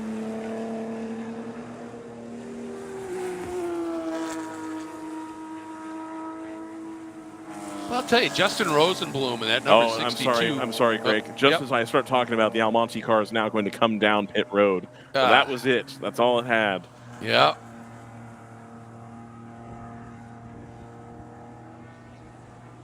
Well, they rolled the dice. Yes, they did. Ooh, Matt Singler to the inside there, going in through turn 1 here. And he did it. Made it happen. Wow. Got around Dan McKeever. I think a move that's been coming. Matthew Singler been very patient, trying to give himself the space to have a run, and gets it done the way he needs to. Now needs to clear this GP1 2 series as quickly as he can. The 62 of open throttle. Just needs to get around that because Dan McKeever is going to loom large in his mirrors.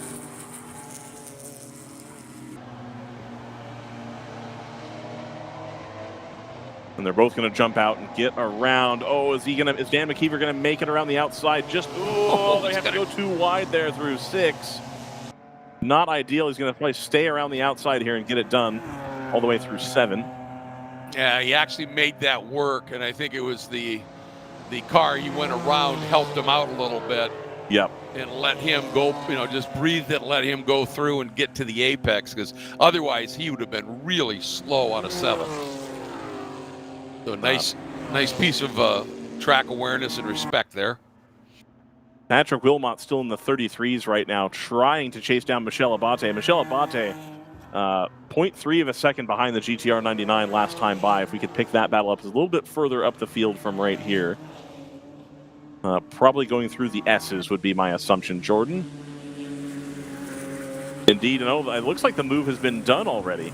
Looks like the GTR 99 had probably let the AE Victory car, or no, I'm sorry, there's two. There's the 119 and the 120. Let's see, but that is the 120 here with the dark nose. Yeah. Yeah, so that move's done. Michel Abate gets around the GTR 99 up into the podium positions, and then behind will be Patrick Wilmot, currently running about the same pace as the GTR 99, so he'll have to get on his horse if he wants to make up some more spots here, but I think we'll be satisfied with fifth position as the race runs right now. We're on board with Rob Jakowitz, going around the S Collective Porsche.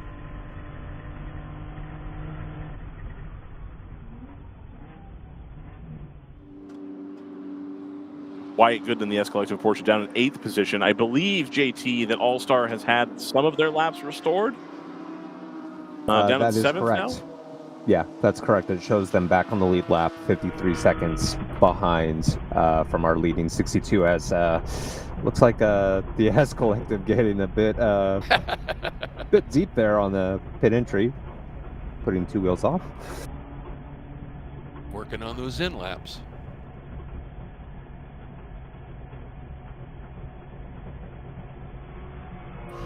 Boy, and you could see, when you're used to flying around this place at severe speed, that pit lane speed limit seems tortuous. Indeed. Unbelievable.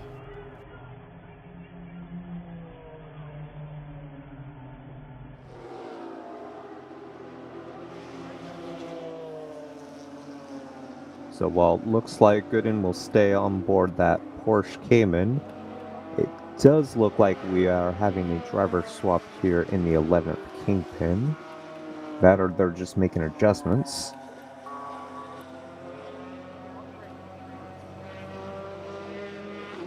Yeah, it looks like a change.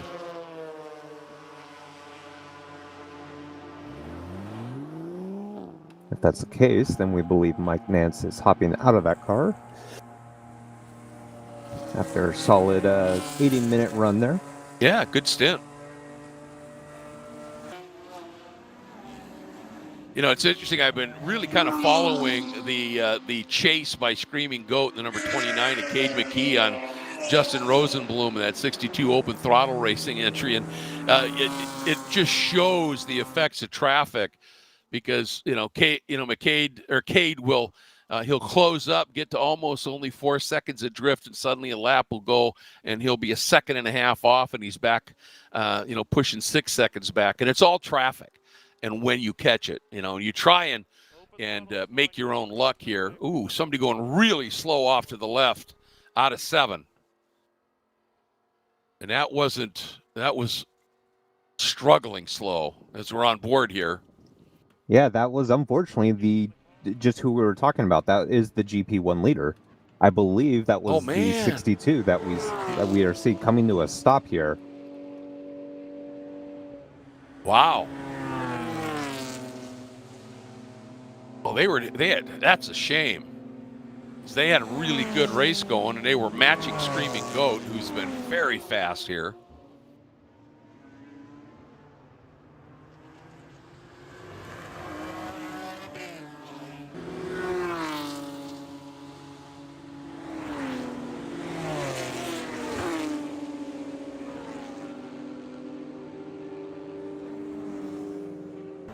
Give a little bit of a shout out to the 216 at Skip Barber Racing School.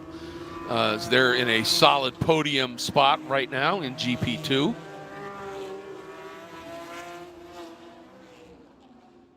However, that North Loop Motorsport car is running laps a bit quicker at this stage.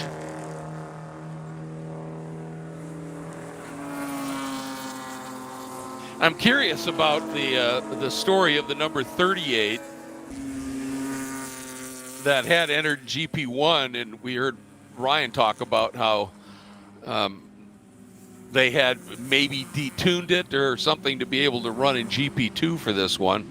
And not a surprise, it's a great team, good drivers, and they're doing a nice job in that class right now. But just kind of curious about what was the reasoning for doing that. I think they came and dynoed a lot lower than they thought they were going to. And as a result, came down a little bit. Got it. I believe if we check the front straight, we are going full course caution here. Yep.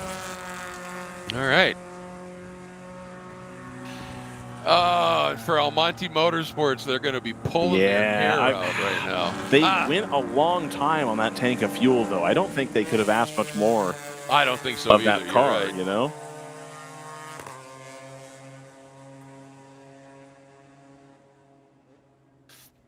And there's risk, and then there's foolishness. And running dry is It's unacceptable. Never a good plan. Yeah, exactly. So, but we're going to see a busy pit lane once again.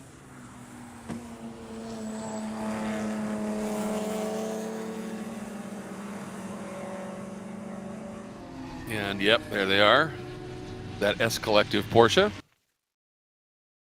Good looking machine.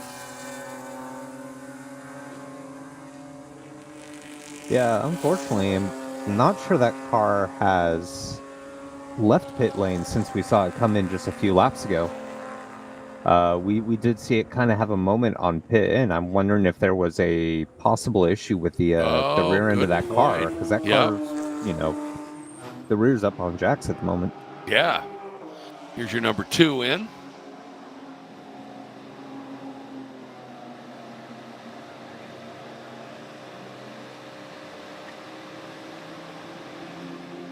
And they're definitely doing, I think, a driver change on this one. They're about in the driver change window, maybe a hair early, but you want to be in kind of the 2-hour range. Now, if you've got your fast guy in right now, maybe you leave him in and hope that you can get through the next stint and get your full 3 hours in. Okay. But you also may want them to close, which if you're going to close out, you probably want 90-minute or 2-hour stint for that as well. So there's different ways to go about this, Greg, as I'm sure you're aware. Do you want to give a renter more seat time, or does the renter say, no, I just want to win the race. Let's make it happen that way. Yeah, and you see that at all levels of the sport is, how do you want to play this? And, sometimes if you really want the win, sometimes you just have to swallow the ego a little bit and say, yep, put the fast guys in for the finish here. Let's see what we could do. So,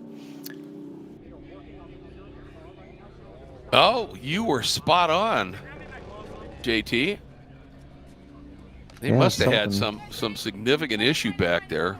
Well, they had lifted this car up during the yellow last time as well. So whatever issue they had, I don't think they're content that it's solved yet. Right. Jordan, if we could take another break here now that we have a yellow, and again, we're going to wait for the pit cycle to go through, and then we'll come back and watch the end of the pit cycles if nobody is too frustrated by that, as we see the GTO field, the GP field all come through and start to prepare themselves for the third stint of the day. We'll be right back here from Road Atlanta.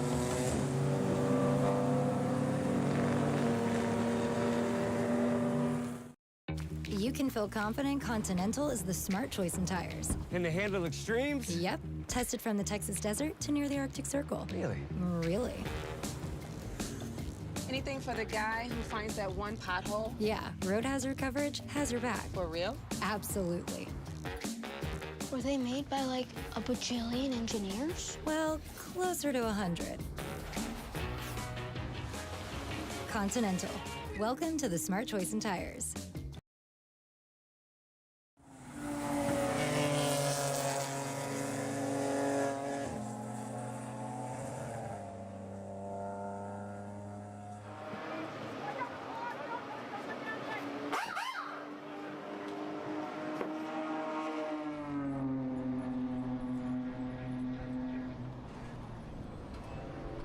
Welcome back to Road Atlanta, Michelin Raceway Road Atlanta. To be accurate, we have a very busy pit lane here as we are still early into our 8-hour endurance contest here at this storied raceway for the World Racing League. This is the 6th round of the championship. And there's the number 140 that we've been following their story for S Collective. And it looks like they are pushing it behind the wall. So, JT, you eyed that beautifully, and apparently that is a fairly significant issue. Yeah, unfortunately, that rather quick Porsche came in, especially this weekend. But unfortunately, issues going on with that car. Hopefully, they can get it solved, get it back out there, run some good test laps out there, and prepare for Sunday 7 hours. Absolutely, yeah. They've shown some really, really significant speed, and we want to see them be able to play out here. Now, I heard rumor that Mr. West had gone in search of somebody to do a bit of a chat with. Have you found them, sir? The nice thing is that they come to you. Oh. When you're as good at this job as I am, because I am basically an expert in my field now, they come to you. And so we've got Carl Troy up here from the All-Star Racing number 5. It's got the different name on the shirt as well. It says Pixie Black, and I noticed that we've got a little bit different livery on there as well. Can you talk us through that first? Yeah, Pixie Black, they're friends, customers of ours in Charleston, South Carolina, own European Road and Racing. Okay. European auto repair facility for the last 35 years. Mm-hmm. I started when I was 5, obviously. Okay, gotcha. And they basically let me know that they were interested in getting involved. So we, Pixie Black is an AI company. They help other companies maximize what they can do with their AI systems and stuff as everything is changing. Mm-hmm. And of course, they know way more right than I do. Sure. But they're on board, and hopefully they will be on board with us again. Perfect. Sounds good. That car is looking incredible this weekend. You've got Johann Schwartz behind the wheel, at least right now, or he was. Looks like he had a little bit of a transponder issue potentially. Is that what that extra stop was for, to get that solved? Exactly. Yeah, we literally lost 9 or 10 laps on the leaderboard there. So like, oh my gosh, I hope they can fix them. And right. it did, so thank you so much. Yep. No, glad they were able to get that fixed. So is it the usual lineup of All-Star, or is it how many additional people are coming over in this deal? So the drivers, usually Kenny drives, the team owner. This time he backed out because Johann's driving, and I'm driving. I drove with him at Daytona. Okay. And that was my first event in years. Nice. Okay. I've retired from racing a number of times. Gotcha. But apparently I can't forget. Of course. I mean, it seems like the kind of thing that just keeps pulling you back in. I see more and more, and I think at least some of it has to come down to the cars being able to be set up a little bit more comfortable. And I see people racing later and later and later into life, or at least doing track days later and later into life. And it has to be because the cars are a little bit more manageable now. Is that fair to say? It's I'm not sure. I don't know if it's changed that much. Of course, the technology, the cars are getting newer and newer and newer. Oh, right. So certainly, I raced 944 Super Cup in 2006 and 7. Actually won both national championships in those years. Oh, cool. Okay. So you're no slouch behind the wheel of a rear-wheel drive front-engine car. Yeah. And actually, in 2006, I won here at Road Atlanta in the dry. In 2007, I won here in the rain. So I mean, but when you go back out, like at Daytona, I mean, I got very fast at the end. It's just, you question yourself. Right. I'm honest with myself, and I'm like, maybe I'm too old. Maybe I can't do it anymore. I haven't done it in years, so maybe I could be wrong. But I think I still do it, but I could be wrong. Sure. But Daytona confirmed that, I passed the window of the race into turn 1, like within the last 2.5 hours or 3 hours of the race, and I didn't know that the car was going to win, but it's pretty nice to go buy the car that actually won the event. So it feels good.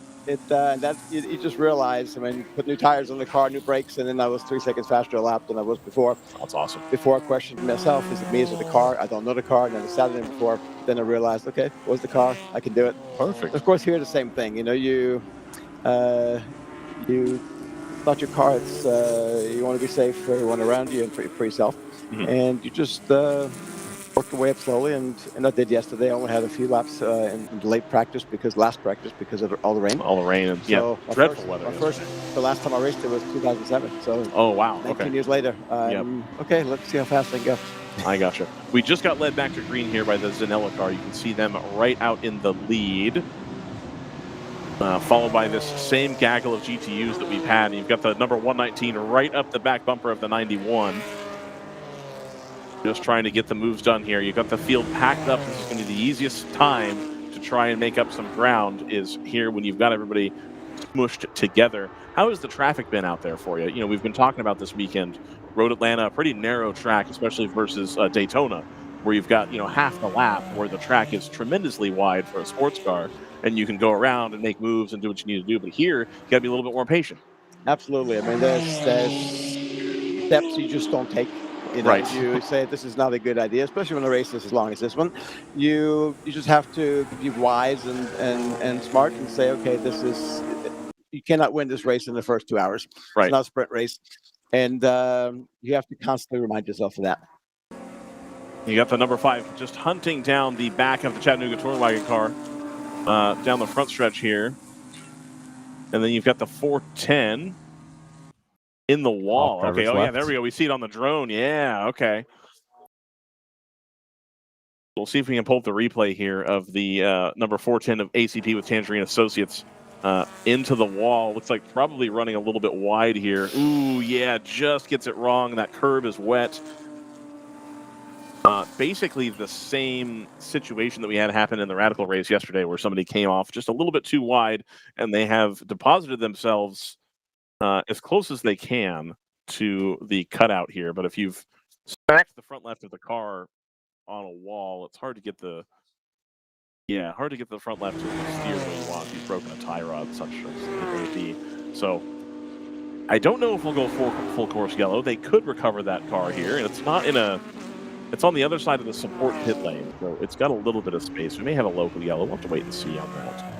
Anything you're looking forward to for the rest of the race? Are you looking forward to the rain coming? I know you said you had a rain win here. Again, when you get older and slightly wiser, not much, you aren't as cocky as you were when you were young. You know what I mean? And you just it's interesting. My wife, when she used to come to the races with my kids all the time, with our kids all the time, and then one day she says to me, "Would you be okay if I didn't come to the races anymore?" And I was like, "Oh my gosh, why not? What's wrong?" Right. She goes, "How many times can you watch your husband win?" That's what she said. So she was very, very wise. She punched me in the gut at the same time she gave me compliments, so she did it very well. Sure. Fair enough. But at 36 years of marriage, she tells me anything she wants to. So right. But yeah, it's I mean, I prefer to drive at this point because I haven't done this in so long. Mm-hmm. I don't have I'm not like, okay, I'll do this every weekend or whatever. Right. It's funny. I'm originally from Austria. Mm-hmm. I came to the U.S. when I was 16. I started working on cars at 14 over there after I graduated high school. And then after moving to the U.S., years later, after getting out of high school for the second time, I got a job working for Brun Motorsports. Okay. Porsche 962s. We became world champions in 1986. In October, we'll be flying to Switzerland for the 40th anniversary of our world championship title. Oh, cool. That'll be awesome. Yeah. And again, it's amazing how there's a long story behind all that, and there's no time for this, but it's an amazing story. It sounds like a book. Right. But even when I was 10, 11 years old, I stood in Nicky Lauda's apartment in Salzburg, Austria. My grandmother did something for him. She took care of something for him. At that time, I didn't know who Nicky Lauda was. Right. But I was standing in front of the trophy case going like, I knew who he was, but I didn't know to what extent. Yeah. And I was like, oh my gosh, I want one of these trophy cases. And I was going to say, able to get yourself one, it sounds like. And in a Porsche, too. So there you go. You can't beat that. Yeah. We just saw the number 5 have a look and not quite get it done because the GTR 99 wanted through there. I think the 5 doing a good job to hold station there and let the GTR car through. There's always going to be more opportunities with 6 hours 23 to go. We've got to keep the car a little bit clean, Absolutely. But I tell you, All-Star Racing, Daytona was my first event with the team, and Ben Clark, one of the technicians that works on the team, he called me and said, "Hey, Carl, would you be interested in driving with us at Daytona?" He worked for me 13 years ago at my shop, and then he moved away. And it's amazing all the connections you've made over the years, and everything clicks at the end, or Right. eventually clicks again and again. But what an amazing team! I mean, what an amazing preparation of the car. Looks like we've got a spin on the front stretch here for the 214 as well. So we've had kind of a hairy couple moments here. Ooh, you can see the tire smoke there as the car had come across the track. I had just heard the tire squeal behind me. I don't think I realized that's what it was. Mr. Troy, anything else left you have to say? We'll get back to some racing here. No, everything, like I said, proud to be here, honored to be here, and what an amazing event, WRL. I mean, what a job well done. You know, I was part of IMSA back in the day, World Endurance Championship, WEC in Europe. I mean, I've seen it all. I went to Fuji, Japan, where we became world champions in 1986 and all over the world, and what a well-run show. Fantastic. Well, thank you for the compliments. Thank you for coming to see us. We really appreciate it. You guys are welcome anytime. Thank you very much. Of course. Enjoy Thank it. you.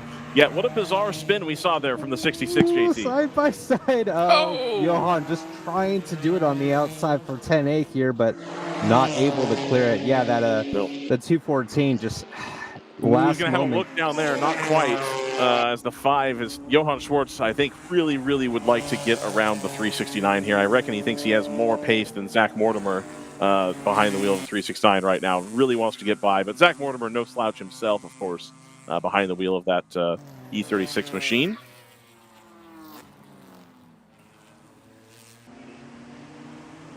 Now I understand, by the way, Ryan, why they always want to come to you. Why is that? It's your overwhelming sense of humility. You know, it is what it is. I'm always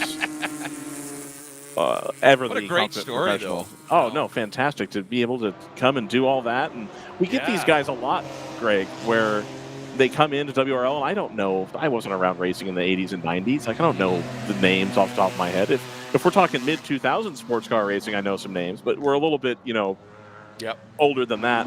And you'll get folks that come up here, it's like, oh, yeah, I was the champion in XYZ series back in 1999. I'm like, oh, my God, you know what you're doing. Like, what? This is great. Lots of high-caliber drivers come through and do WRL. And a paddock, and like he talked about, everybody clicks together. And you end up finding people that you are around a lot. And you end up with folks. Buzz McCall was always very complimentary and said that, as far as rule book is concerned, WRL has a great one that does mimic in a lot of ways how some of the 90s sports car rule books were set up with your kind of power to weight. You may have modifiers here and there, but it's more or less run whatever you want. And so it's always cool to see people come around and have a great time with us here in WRL. The number 5 being held up a bit by the 369 has allowed the 46 of Ginger Racing to catch the tail end of that car. So now we've got a battle for first, second, and third. And Blitzkrieg as well. And Blitzkrieg, right Paul there, Weisman just coming into the shot. behind. Yeah. So the top 4, of course, in the general production field, able to do what they need. Oh. Chattanooga, and I think that is Cherry. I think that's Cherry, yeah. I think that's the... big damage on that right front. Wow. And so that was the 369 was able to hold off some of those cars, and I think just trying to make a move here to clear some space for himself, and didn't quite get the move done the way that they had wanted. Ooh. Yeah, just miscommunication at turn 2 going to turn 3. That's a bummer. I think that is probably going to necessitate a full course yellow to get out there. Oh my, the TCB car spins down the hill into 12. They're in the sand. If you hit the replay here, Jordan. Yeah, there we go. You see them just unbury themselves. They keep it going. They kept it out of the wall, fortunately, but that was a long move down the hill through 11 and 12. And we'll see the replay on that as well. Yeah, there you go. Top of the frame there. Oh, gets on the grass. You got to be careful with that. It's been raining all weekend, and just on the outside there, ends up spinning the car. Barely missing the wall. Well done. Gordon sets up the 2-camera replay there. What a beast. Yeah, dropped that left front, or the left side tires onto that curb and couldn't get it back onto the pavement before the curb ran out. Yep, we're going to go full course yellow here. Rightly so. Yeah, those 2 cars are definitely in a target zone. And you don't realize sometimes how, and that replay you showed us actually gives you an idea of just how fast you're going up into turn 3. If you get 1 and 2 right, you are carrying a huge amount of speed up that hill. And 3 is a lot quicker than you think. It looks on a map, you go, that doesn't look like much. Yeah, but except it's on the crown of a very steep rise. And so it's a blind in, but you do carry some serious pace into it. Yeah, it's very much a commitment corner. Oh, yeah. The transition from 2 to 3 is you do come over that crest. It is a bit of a blind rotation in terms of how you're setting up for that apex to carry the speed up onto that curve if you're using it. Exactly. And yeah, unfortunately, that was just a communication error with the drivers there. I think that's a great way to put it. Yep. Like I said, back in the day, as they say, I used to race here a lot, and that turn 3 was my absolute favorite. Yeah, it always seems like a corner. If you nail that transition, the car just squats correctly over that turn 3 apex, and it's completely hooked up. Yeah. And I once asked Ricky Taylor, I said, how, I said, 1, what's your thoughts on turn 3, and 2, how critical is it? And he said, it's one of my favorite corners too. And he said, because it's a turn you attack.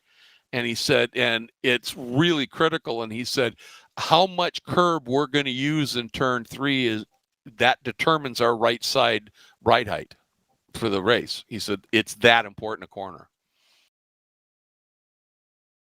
So, and it shows, when you get it wrong, or for whatever reason, it can have some pretty big consequences as well, which is really the whole part and parcel of this track. But another full course caution here.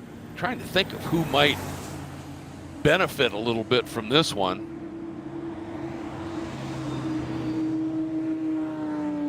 Possibly Stack Racing by Racer's Edge. They've just done a nice job of working their way forward after that problem at the start. Mm-hmm. Currently 6th. Yeah, and they've been a little out of sequence on their stops. This, bring them right back in. I have to see about El Monte.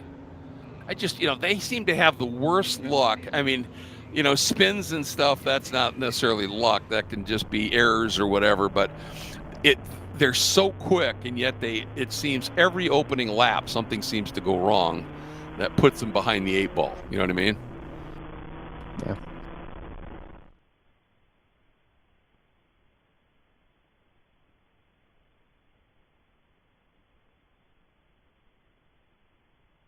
And it's going to be interesting to see how this plays out after this caution and all of the this is continuing drama in GP1. You're on board the 29 Screaming Goat. Oh man. Who we did not notice during the drama at the front end of the GP1. At the same time, appears they have had issues of their own. Yeah, that's why I was kind of wondering, where did they go here in the order? Oh man, they were closing on that lead, and now they've had a pretty critical issue. It's a beautiful wide shot of this absolutely phenomenal facility. If you're wondering, for the outside pit lane entry there, that weird tight corner that leads right back onto the track, that's where the AMA Superbikes, that's the piece of racetrack they use.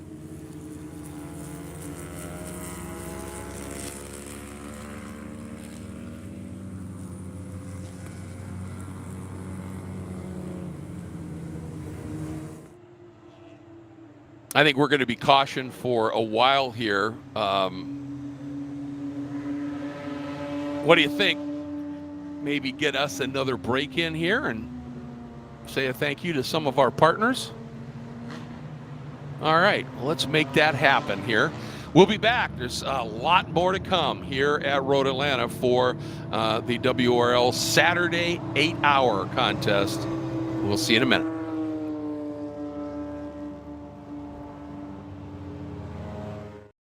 You can feel confident Continental is the smart choice in tires. Can they handle extremes? Yep. Tested from the Texas desert to near the Arctic Circle. Really? Really? Anything for the guy who finds that one pothole? Yeah, road hazard coverage has your back. For real? Absolutely. Were they made by like a bajillion engineers? Well, closer to 100. Continental. Welcome to the smart choice in tires.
Welcome back, everybody. Still under a full course caution here at Michelin Raceway Road Atlanta. The cleanup just with the 2 cars up there taking a little bit of time up in turn 3. Field pretty much with this long caution. Everybody has done their stops. Now, I wouldn't be at all surprised, JT, right before we go back to green as we see one car diving in. A couple of cars that are farther back in their respective classes diving in and just topping off to open up that fuel window a bit. Yeah, especially if you're at the back end of the queue here, just because you can top off, get just a little bit more in the tank, and you're not going to really lose any on-track positions. Yeah, exactly, and that can just what it does for those of you that aren't familiar with the endurance racing is, if you can. The biggest issue is to spend as little time in the pits as you can, especially, and the key here is under green, because that's when you lose the most time during a pit stop. So if you could pit under a long yellow like this and you duck in, you top off right away, you get out and then you realize this is going to go a while.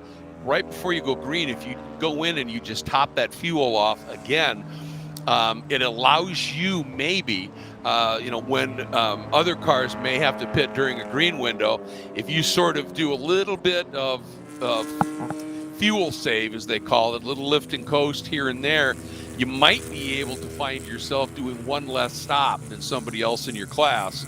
And we've talked about how short this track is relative to many and how fast it is and how much time you can lose during a green flag stop. And if you can prevent that, or even if you still have to stop, instead of having to pull in 3 full bottles of fuel, you can put in 1 or 1.5. You find yourself able to get in and out a lot quicker. And that can pay big dividends later in the race. And the whole thing about endurance racing is you try and back time from the finish. We know it's going to be 8 hours from when we start. You back time your strategy a little bit and, to make everything work. And then when you get opportunities like this where you can top off again, now you just open up that fuel window and it just keeps you having a few more options than maybe another competitor. So that's, these teams that, the ones that really get the endurance racing, and in the WRL, these teams understand it. That's what this series is all about. They know how to play that game. Yeah, definitely. I mean, as you can try to minimize as much time loss as possible, so you can avoid having to do a risky overtake on track or being held up, behind a car that you're faster than. This jumping through the pit lane is optimal for a good race strategy. Yep. Well, you think about how hard you have to work against a really close competitor to make up a second or two, let alone 5 or 6. And if you can, jump that, like you said, in the pit lane, man, that's easy time. But you've got to stick to your strategy and really make it pay here. And so as you can see, we still have the lights on. And I mentioned this to you offline, but I think it's pertinent. That Skip Barber car that's currently P1 behind the pace car, the safety car, that's I love that program. When I started driving, I did a lot of Skippy schools and track days and the like. And I love that program.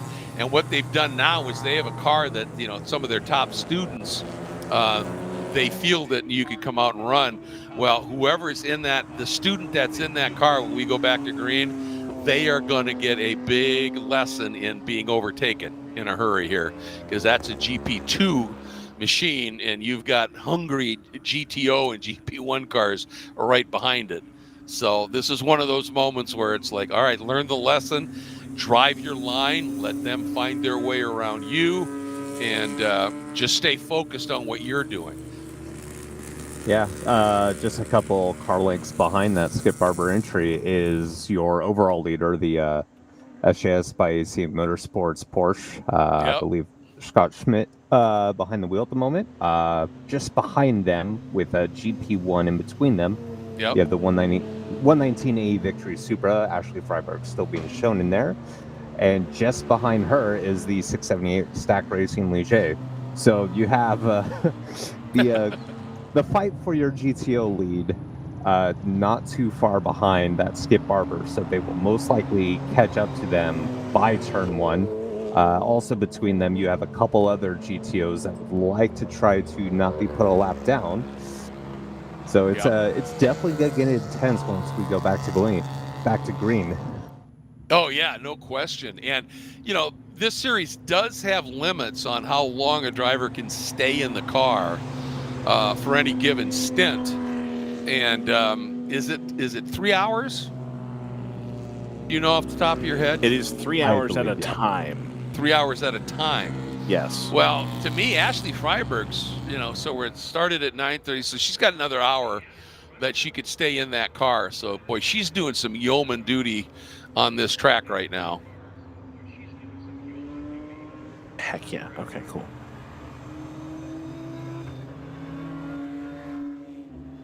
We have another lap of caution here.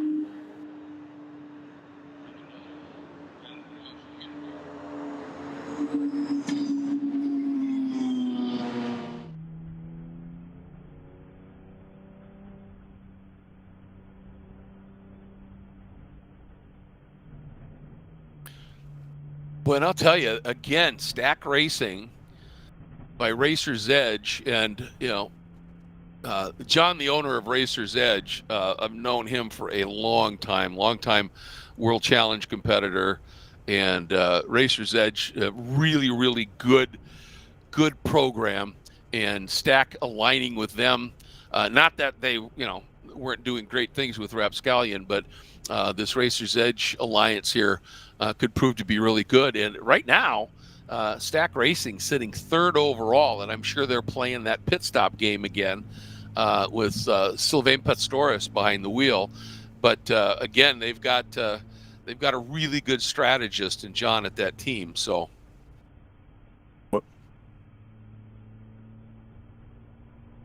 Oh boy, they're still trying to get the number. I didn't catch the number of that green BMW. 64. That's right, one of the open throttle entries.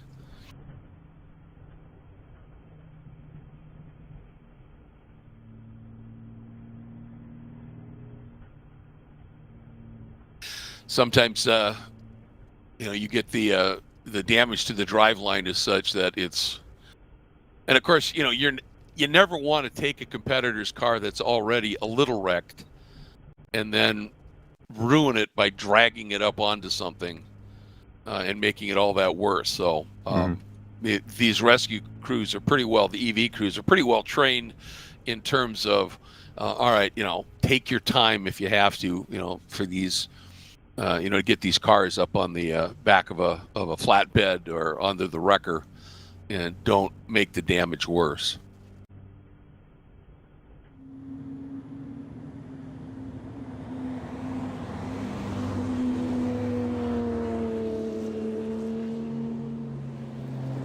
And there is that purple leading car for All-Star.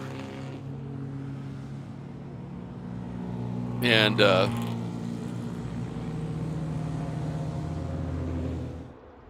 the next 3 cars in line are all in the same class and all battling for it. So that's going to be a battle to watch once we get going.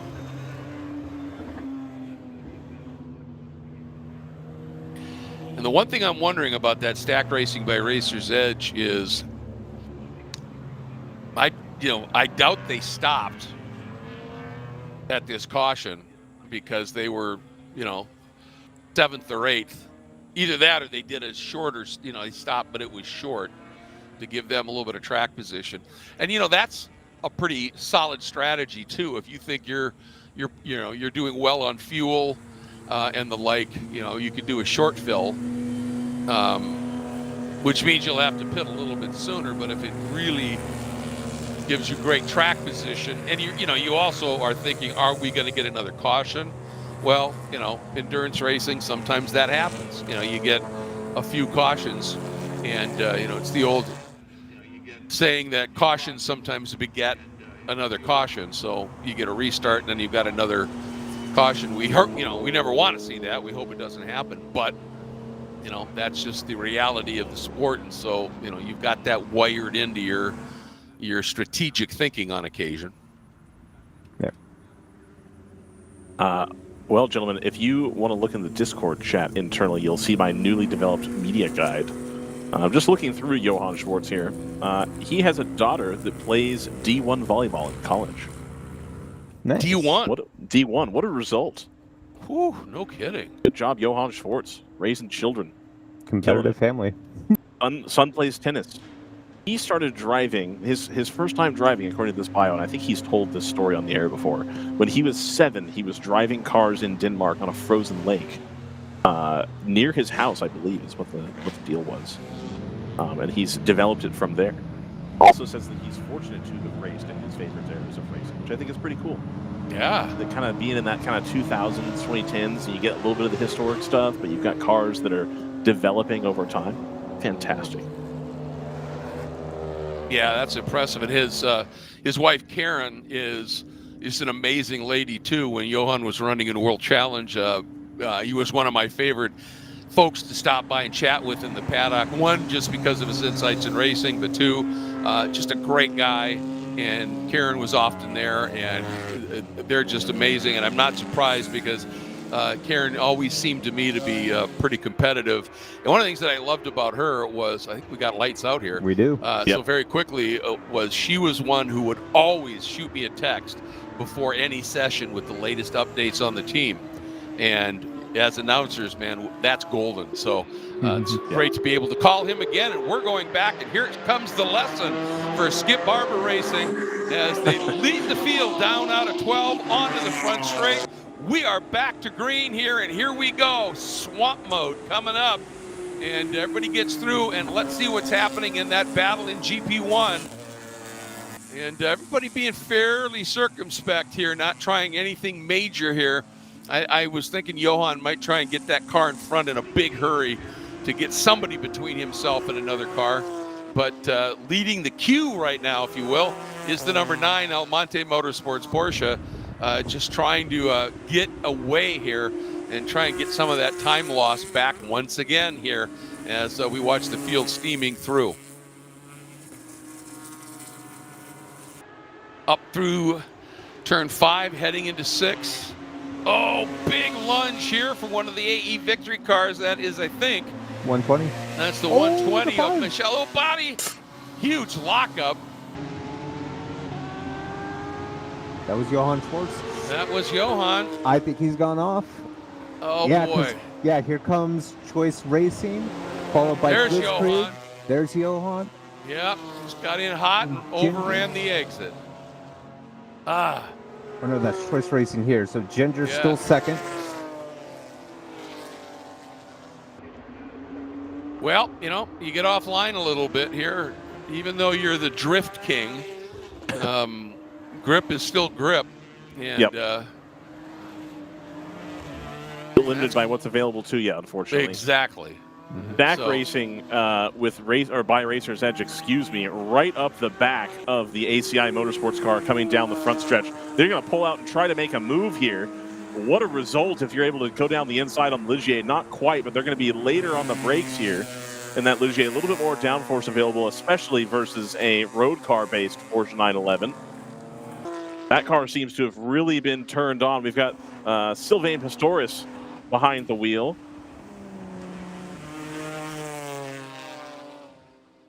Yeah, and like I said, that Racer's Edge program, very familiar with them and the team owner and the like, and good group.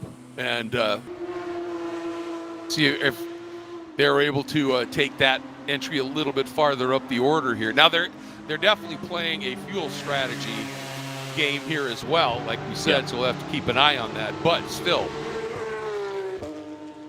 Sylvain Pistorius, of course, his first behind-the-wheel experience in racing was the Ligier JS Cup in France.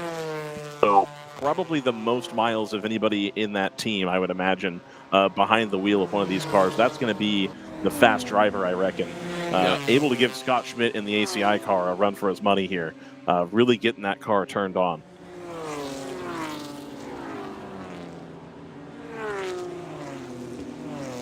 He also races in the 24-hour series in Porsche Cup, so he probably knows the limitations of that car in front reasonably well as well, if he's got a lot of time. And indeed, he's gone by the ACI car as they come to the front stretch here. Already put a lot of a gap on there. Has Mr. Pastoris up into 4th position. Is going to go hunting for Rob Campbell in the number 4 of Kingpin Racing. The 2 AE victory cars still in the lead in GTO. I love this shot here. And you know, they did reprofile that curb up in 3 a little bit, because it used to be you'd be as close to the inside of that curb with your right tires almost in the dirt and grass there, and it's gotten a little bit too punitive for that these days. Indeed. So Going up where the S's there, I could see Paul Weissman directly behind Lance Borcelli for that fight in the GP1 class, going for the lead there. Ginger having taken first, as we did see the All-Star go off track in turn 5. I don't think Lance is in that car. I think Lance is standing outside of his car attempting to repair it.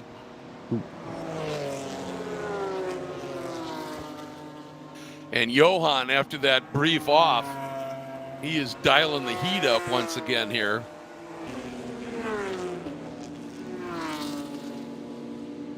Trying to make up for that just a little bit. Yep, trying to chase down Alec Reznikov right now in the 522 of Choice Racing.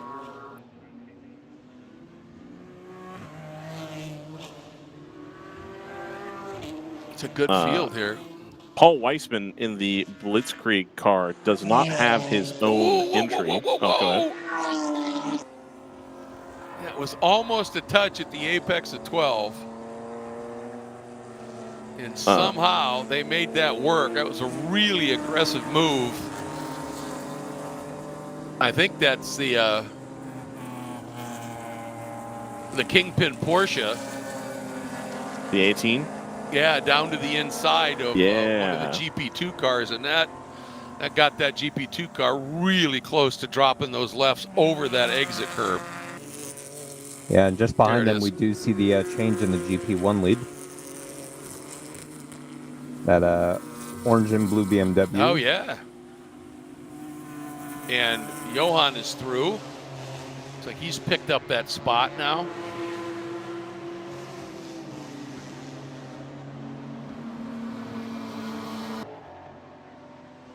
Patrick Wilmot also does not have his own entry, but Jeff Afflerbach with Kingpin says that Patrick Wilmot is the best bronze driver out there. So that's the info I have on that. Learn how to integrate that more smoothly. Yeah. There's lots of these people that if I search their names, it's other people in their bio talking trash about that person, and it's quite funny.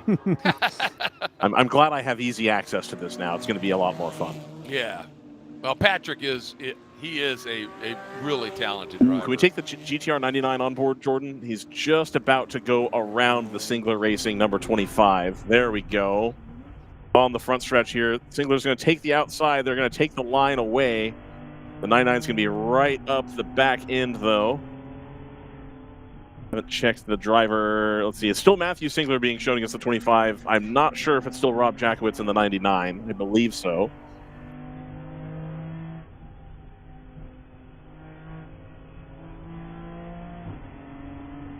That is such a great ride through there.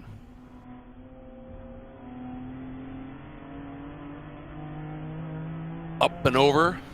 Yep. You can see the right rear tire, substantially less heat in it than the front left, as one would expect at Road Atlanta. Of course, your tire pressure being an indicator of relative temperature.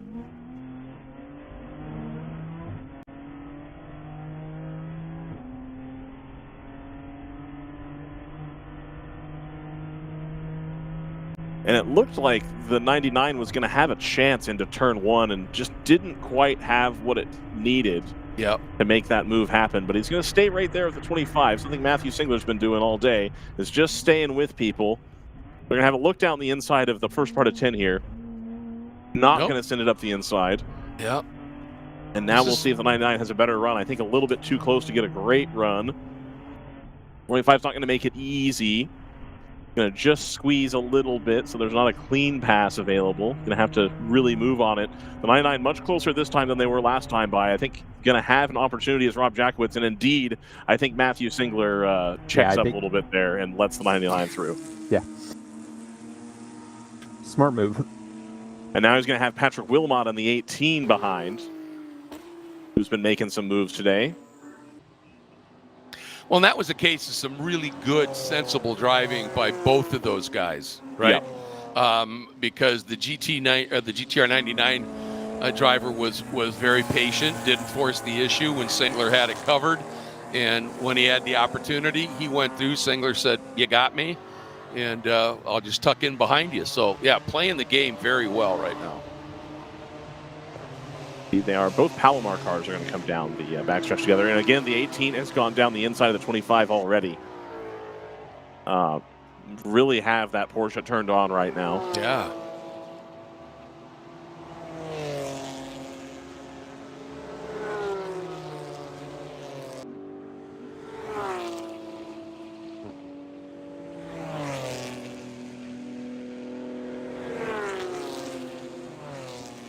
And that number 2 ACP Tangerine entry of Ken Goldberg down the order just a little bit, but running some pretty good pace right now and closing on the back of the 246 TCB entry of Garrett Higgins.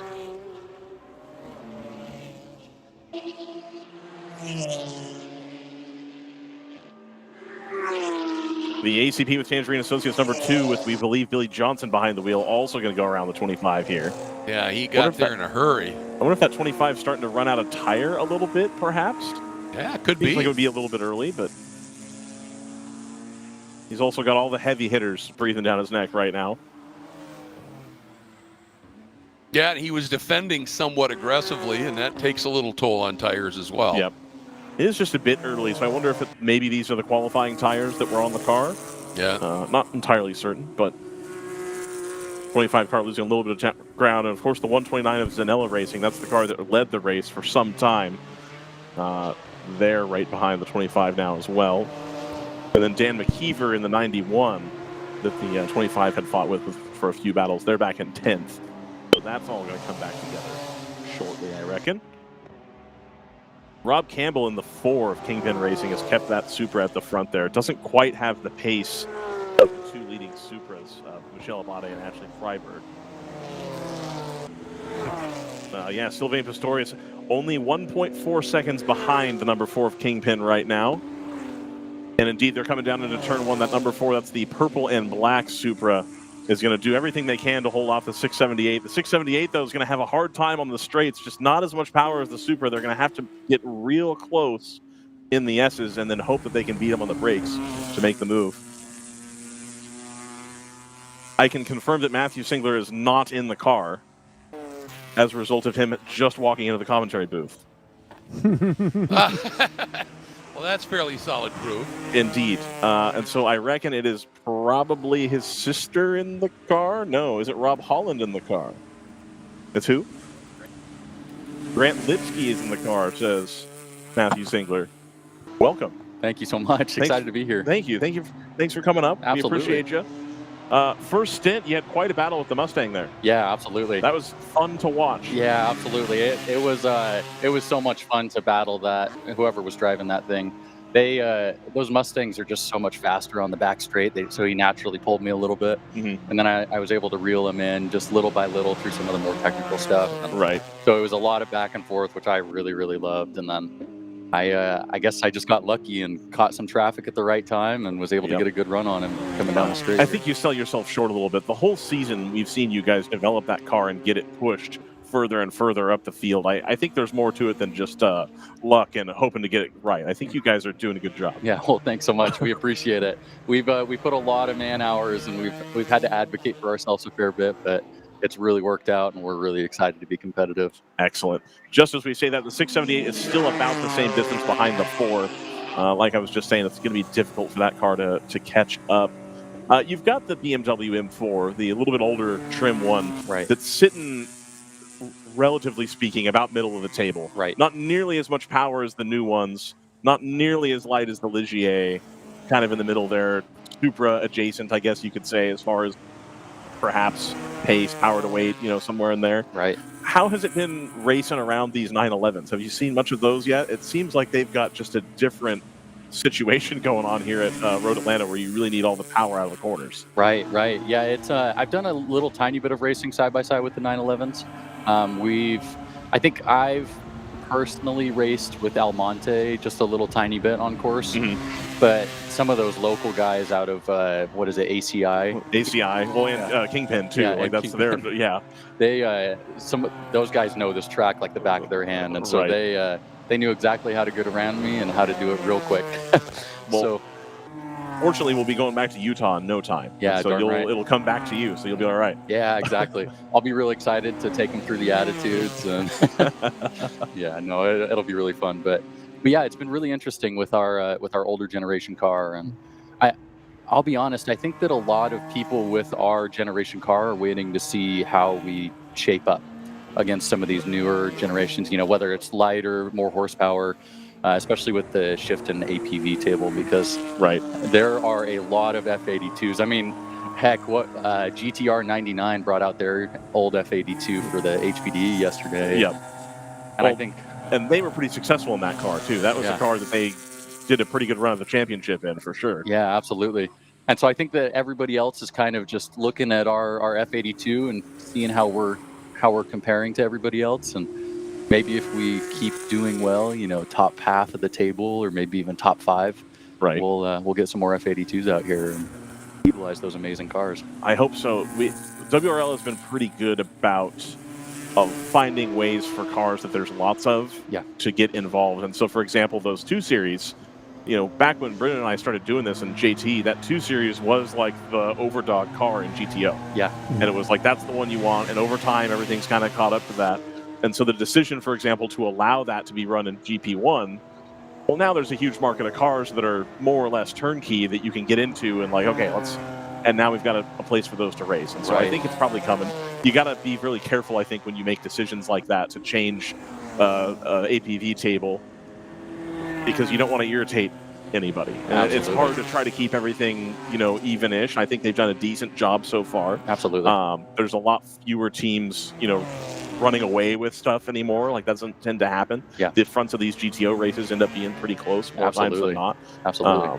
And so, after a great run for you guys, the last, few races have really been punching above your weight. And so I'm excited to watch that program continue to develop for you guys. Yeah, thanks so much. We're real excited to be able to race and just be out here. I mean, as I've mentioned before, this is a whole family affair. Yep. I mean, we hire out 2 professional crew guys, and then everybody else is family. And so we do it all ourselves. I mean, my wife holds the fire bottle, my brother-in-law fuels the car. Perfect. And then we all put in as much effort and work on the cars as much as we can.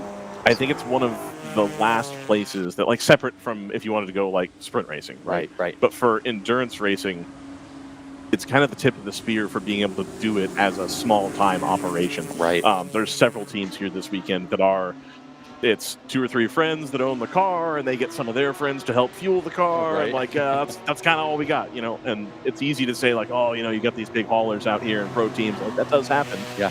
There's a lot of these pro teams that are here mostly for driver development. Yeah. And they're not setting the timesheet on fire with all their cars. They're setting the timesheet on fire with one of their cars. Right. And the rest are, hey, we're going to get people some track time. We're going to get people used to, driving in mixed traffic. And so I think it's one of the last spots where you can truly do this on a tight budget. You don't have to pay for all the extras that you don't necessarily need if you just want the track time. Right. Yeah, no, absolutely. And I think that our team is a perfect example of how, when things go your way and you make the right calls, you can be successful, even with that tiny little crew, rather than hiring out, the 20 or 30 guys, come out here with your friends and have some fun and really enjoy WRL for what it is, which is very, very cheap track time. Yep. Well, and I just want to jump in on your comment there. Yeah, please. Is if, everybody thinks professional is all about money. And, that's part of it. But professional is an attitude. Right. And if you guys come out with a small team and it's just a group of friends that are, but you're dedicated to doing the best job possible, you know, on that day or on that weekend at that event or whatever, and you execute well. You know, you can do something very professionally on a low budget, and it shows in the results. And I think that's what you guys have figured out is, you know, yes, we can be competitive here. Absolutely. Yeah, no, absolutely. I appreciate you saying that because I'll tell you what, sometimes it gets a little frustrating when people throw money at racing. And I mean, for me personally, I would love to go above and beyond, but you know, it's a little bit out of our budget to go run SRO and IMSA right now. And that's where, you know, talking about law school last time I was with you guys came up, and got to fund the racing somehow, right? Right. Exactly. No, and there's a fair few lawyers in the field here, and there's been a fair few lawyers that have done this and moved on to go elsewhere and move themselves on up the field. Yeah. Well, and that's where, and you know, I've mentioned this, you know, talking to Ryan and JT and others, that, you know, that's where I think WRL fits a really underserved spot, if it, you know, calling it maybe semi-pro. Yeah. Right. Where, you know, you can come out, if you're a spectator, it's not going to cost you $1,000 for a weekend to come watch a race. Right. Right. And, you know, if you're a competitor, you know, the entry fees aren't off the hook, and you could come out, you know, have a lot of fun, have a lot of track time, and get after it and put on a really good show and do it at a level that isn't, like you said, just metric dollars, right? And I think that this is really important. One, because it, you know, it can grow an audience, because people can go, look, I can go watch this. You know, I can go to Road Atlanta, where if I went, say, for Petite, try and get a hotel room, you know, that kind of stuff. Here we can come out and watch. We can watch really good competition, and it can grow an audience. And also, like Ryan was talking about, you know, a team like yours, you know, you can, you know, and others, you can have a couple of cars, have one that's your, you know, your speed car, if you will, and then allow other people that can come in, help fund the operation, learn some racing chops. I mean, I think it's a really cool position to be in. Absolutely. Yeah, no, absolutely. And coming at it from a driver standpoint, I've been so grateful to do some racing here in WRL. I mean, the caliber of driver, the professionals that are coming down, I mean, racing against the likes of Bill Auberlin and, you know, NASCAR drivers and all of the above. I mean, it has been so phenomenal to learn with them and drive against them and then make the connections after you get out of the car. After my stint at Thunderhill, or one of my stints at Thunderhill, I was able to go over and meet Bill Auberlin and make a connection with him. And I'm one of my goals for this year is I'd love to participate in the BMW Academy. That they're putting on. And so I was able to make a connection with him, and then eventually connect with Robbie Foley because of that connection with Bill. And I'm hoping that I can figure something out and get into that academy. Yeah. It's the only challenge that I'm facing is I have to race the new G series or the new M2, and then I have to do it in a professional series to qualify. Oh, okay. So, well, they've got. My understanding is that the 2 series you can run in that SRO TC class, whatever they call it now. Yeah. That's probably more reasonable. Absolutely. Than, you know, than some of, we're going to run GT3 or GT4. And, you know, it's been triple the money that you're spending out now, at least. Absolutely, yeah. So I don't know. It's been really, really cool to race against the likes of those caliper drivers. Nice. And to just learn from them. I mean, what a phenomenal series. What a phenomenal series with phenomenal opportunities for those of us who are just out here to have fun and enjoy racing together, right? Right. Well, it gets people noticed. Just real quick, Greg, you've got there's 2 instances that I think of, you know, that come straight to mind. It's Glenn McGee, who ran in WRL and ended up winning the championship here, and he's now like a full-time GT4 really fast silver guy in pro racing. Wow. And then the current points leader in Mustang Challenge, Cole Lofsgaard, and like points leader by a lot, was able to get an opportunity to do that from his exploits here with round 3, when he's about my age, maybe a little bit younger. But opportunity is available to those who put themselves in the right position here at WRL, and it's worked out really well for a bunch of people. Yeah, absolutely. And I love your take on it too, because there are drivers in a series like this that'll just, complain about having an Oberlin or a Billy Johnson or a whoever, that's not what this is about. And if they would just shut up, and when that guy goes by you, watch. Yep. See what he's doing. Stay with him as long as you can and watch maybe what he's doing. It's an opportunity to really, like you said, go to school a little bit. Absolutely. And, you can either take it or you can gripe about it. And I love to hear your approach there, that it's fun to have them out there because, one, it's, you learn quickly where you stand, and you also can learn. And that's, to me, invaluable. Absolutely. I think we just saw the GTU car of 48 stopped on the side of the track there. Ugh.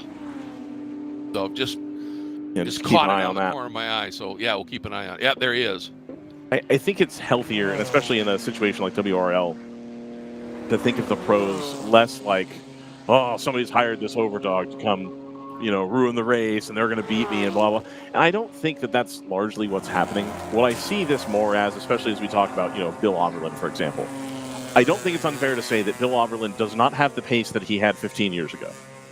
It's not the same level of driving. It's still pretty high level, but it's not the same. Like, you get older, your reflexes dampen, you're a little bit easier to get tired, that kind of thing. But I liken it to having a veteran on, like, a baseball team. That, yeah, maybe he's hitting 220, 230, whereas he was like a, 320, 350 hitter in his prime. But at the end of the day, when it comes down to ninth inning, 1 out, we got 2 people on, he's going to deliver the home run because he's been there, done that, seen it. And then the real advantage that a baseball team gets out of that isn't that you've got a guy hitting 220 with homers every now and then. It's every young guy in the clubhouse can go talk to him and ask him about hitting and ask him about how to run the bases and ask him about, strategy, things like that. And I think that's more of what we see in WRL is you've got guys that have been in pro racing for a while, that know what they're doing, that have been there and done that.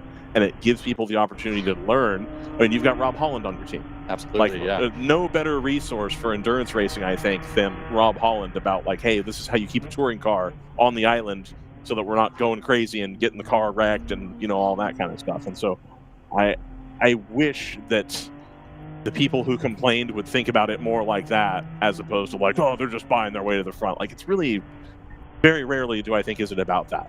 Yeah, absolutely.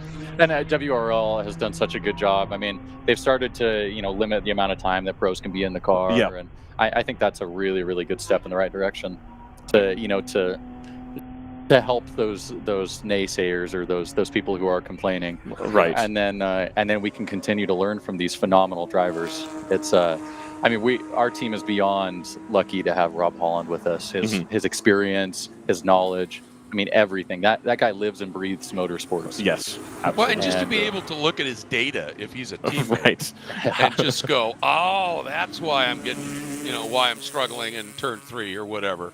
Absolutely. And I'll guarantee you that, if you're a direct competitor to the team that Bill Oberlin's driving for at one of these events, you walk up to him and go, I cannot figure out turn 6.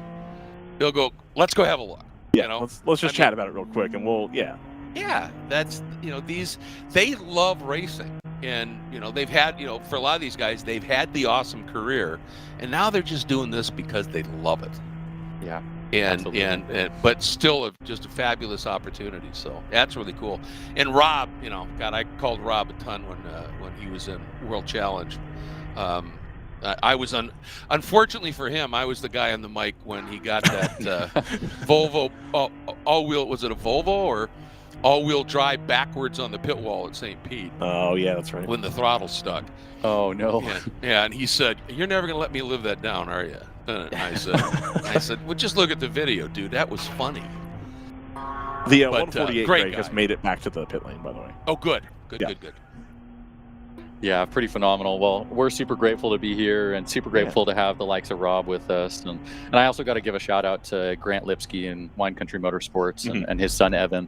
They're phenomenal co-drivers. I mean, wouldn't want to have anybody else with us on the team, and we're all putting forth our best effort, and we'll see what we can do at the end of the day. No, it's a great team, and we always look forward to watching you guys come out and I think substantially punch above your weight and keep seeing that car get delivered to the front.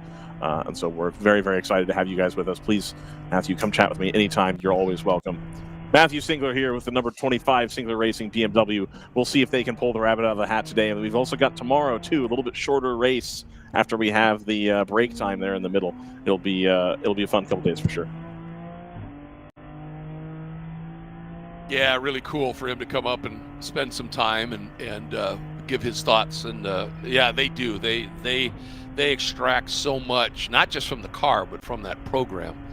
And that's really impressive what they're doing here. Let's take a look, just run through for those of you that may just be recently joined us here. Overall and in GTO right now, it's the 2 AE Victory Racing machines, the 119 leading in the hands still of Ashley Freiberg, the 120 sitting in second of Michelle Abate. Third, we just were on board when that car made the pass for third in GTO, the number 99 GTR 99 team with no less than Jeff Siegel, another pretty astute and very talented driver. Then the 678, the Stack Racing by Racer's Edge machine with Sylvain Pastores behind the wheel. And then rounding out your top 5 is Robert Campbell in the number 4 Kingpin Racing car, and the team, one of the team cars is right there. Then that number 25 we were just talking about with the Singler Racing Group still up in that top 7. In GP1, it's the number 424 of Blitzkrieg Racing with Paul Weisman behind the wheel, sitting in the lead. The All-Star Racing entry, the number 5, the pole sitter in the class, Johann Schwartz, it's shown still driving, is second. In the third spot, the number 46 Ginger Racing entry. Then in the 4th spot, it is the 522 Choice Racing car, and then rounding up the top 5 there, the number 43 PC Racing team. But we also have Cajun Canuck is coming up and starting to join that battle. And then in GP2, take you through that, it is the number 21 of North Loop Motorsports with driver Christopher Harada behind the wheel. Is that Harada, excuse me. Then it is the number 38 Palomar Racing car of Ryan Keeley. Then the team car, the 83 of Troy Lindstrom. And then it's the Skip Barber Racing School, number 216, Ryan Amami. And then rounding out the top 5 there is the 164 of BRD Motorsports and Michael Rohrbaugh.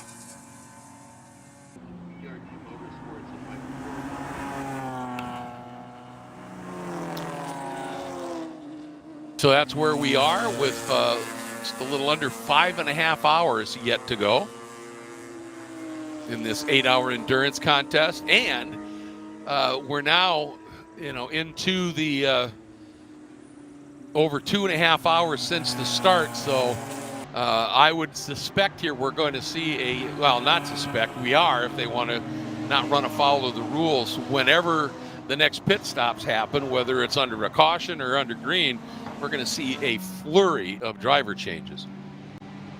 Yep. Yeah, we are due for quite a few drivers to be swapped out here.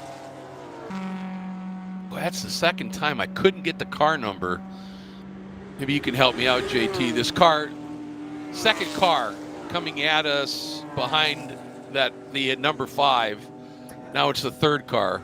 Right there. That is the 214 of Garage 66, the gray and white. Yeah. BRZ. Yeah, they have. That's the second time in a row that car has done a massive tank slapper coming out of turn number 7, trying to get a little too greedy on the throttle.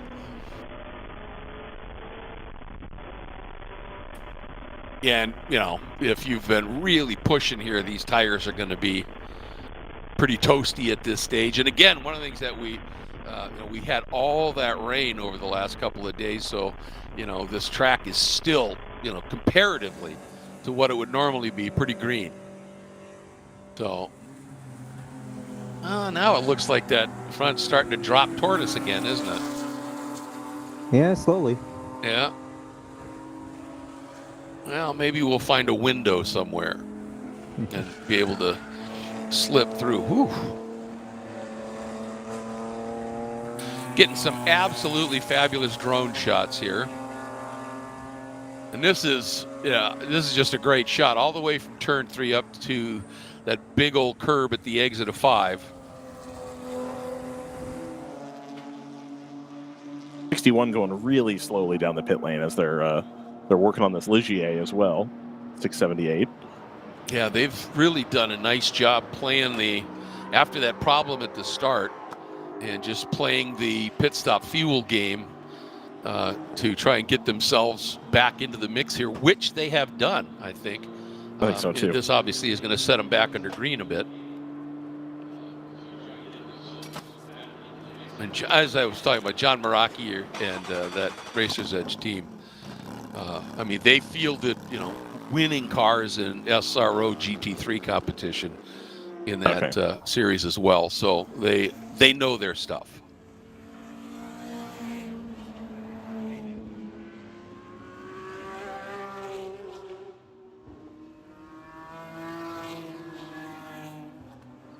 Cool to see coming through a shot here is a glimpse of the 48 from El Diablo Motorsports. They unfortunately had some issues here at the start of the day.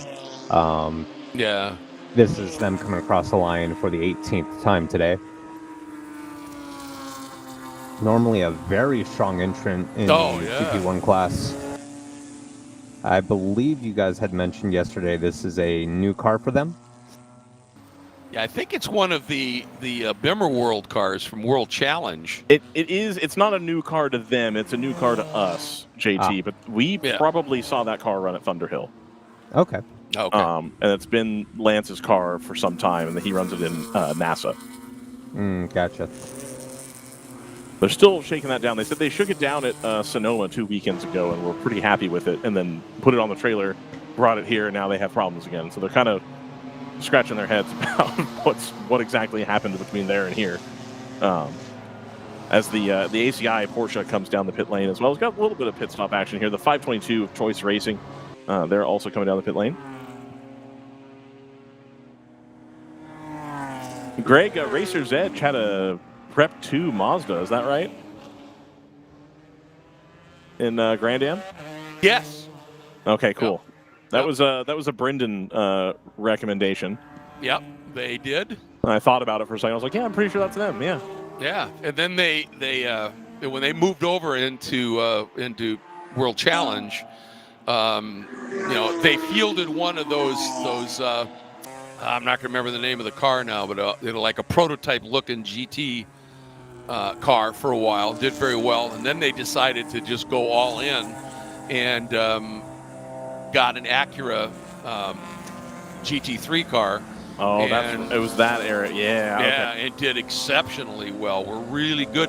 And, kind of along the lines of what Matt Singler was talking about, they aren't one of the top big, huge pro teams, but they were a very effective smaller team that did everything right. And they were able to, go out and be the giant killers and did a great job. And when I was announcing a lot of World Challenge, John was kind of a touchstone for me in that paddock because I trusted, he rarely, if ever, I don't think he ever did to me, would blow smoke. If you ask him a question, he'd give you an honest answer, yes, from his perspective, but, you accepted that. And it was just great because I go talk to him and go, hey, I got a question. Why do you think this is happening? And, he would just give me a really honest answer. And, that's invaluable. And then they'd go out and then they'd beat up in some of the much bigger and more well-funded teams. So pretty impressive program. A heck of a program for sure. Yeah.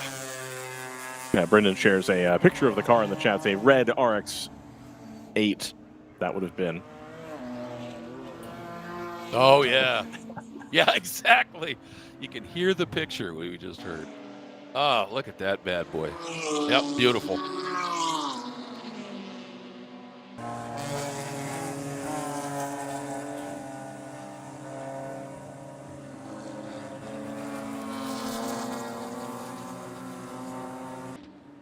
Well, The number 5, Johannes, is inexorably sort of closing in on the 424 of Blitzkrieg Racing right now in that battle for GP1. Paul Weisman doing everything he can, but Johan just able to lap a bit quicker, and he's trimmed that margin. I looked a couple of laps ago, and it was just about 6 seconds, and it's down to about 3.5. So we're going to have a battle for the lead in GP1 in very short order here.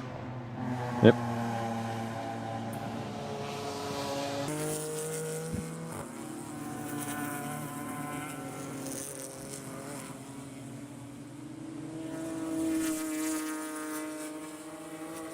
In GTO right now, the best battle on the track near the sharp end is the 2 Kingpin cars, one a Supra, one a Porsche, that are separated by about a half a second.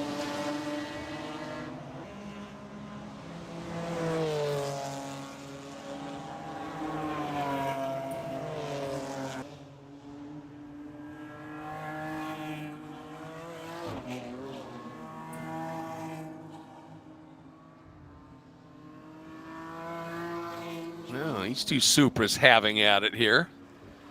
Yep, that is your race leader, the 119. Yep. Getting a little assistance from, I believe that was the 246. Yes. To help facilitate a nice clean pass. Yep, giving them lots of space. Oh no. That's the other. Is that the 11, I believe? Yeah. Yep, that was the other Kingpin car. Yeah, it was trying to be nice and just drops those right side tires into the gravel there. Did a nice, a recovery. That's a shame, though.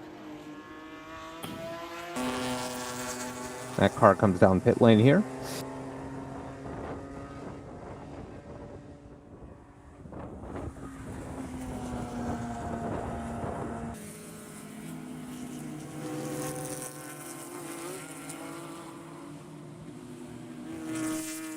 Hey, JT, I'm bummed that I wasn't paying attention. Did the clock start at the end of the first of the 2 pace laps, or did it start at the green? You recall? I could go back and look. I believe it started roughly around the green flag. Okay. I'm just, tracking this driver time here. Mm-hmm. Yeah, we're starting to get close. We're I believe, starting to come to the GTO pit window.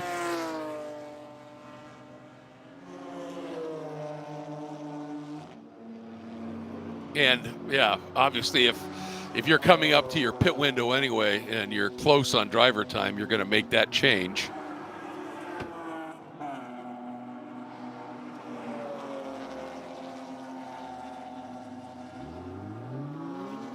Nice clean stop.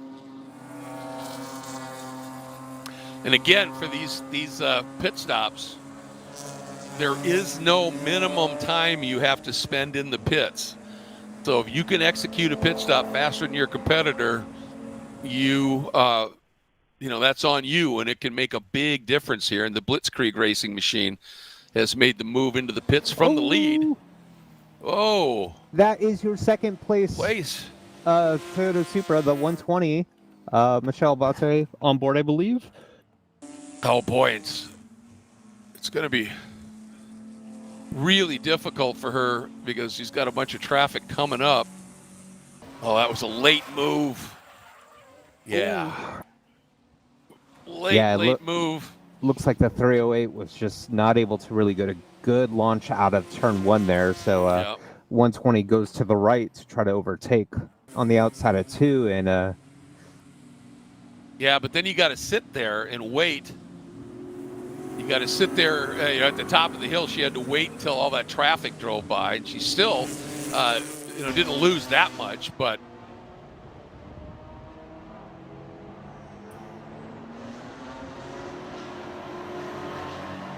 it's to the inside of North Loop.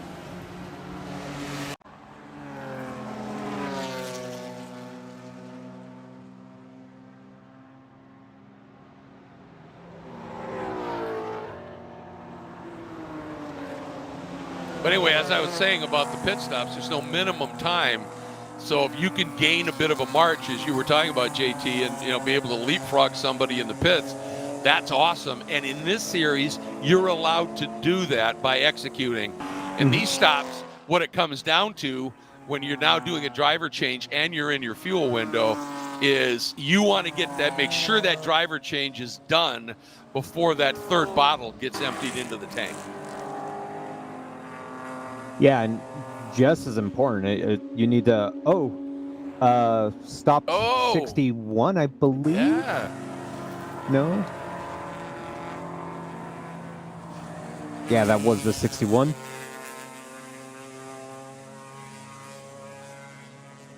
Yeah, that car definitely looks stopped and probably be there for a bit. So we're about to see a round of pit stops here. If people can just hold on just slightly bit longer.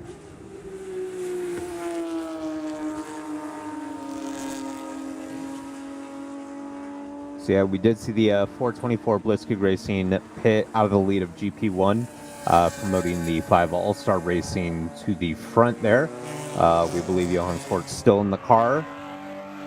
10 minutes left in his stint, roughly, as we go full course yellow for the 4th time today. All right. This is actually going to benefit a lot of teams here. For those who still have their original starting driver in the car. You bet. This couldn't have come at a better time, could it?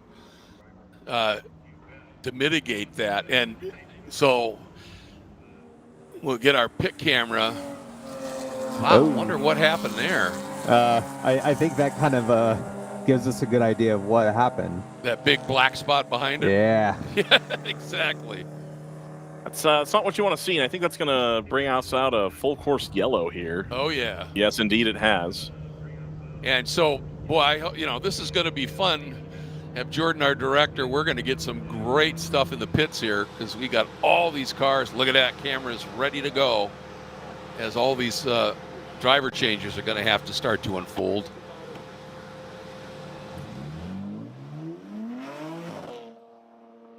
Feeling car back out there. I think they're already looking forward to tomorrow, Greg. I think so, too. Yeah, it's been a bit of a frustrating day for them at this stage. But, now you've paid your entry fee. Might as well use it and get some good testing in.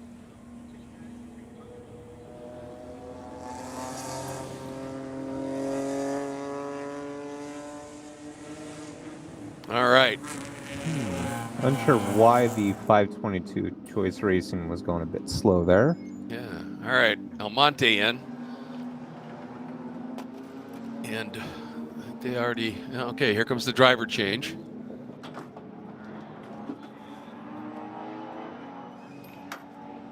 All right, and while we're watching these yellow flag pit stops here, we've got Graham aboard the 62 open throttle car this weekend. How's your weekend been going so far, man?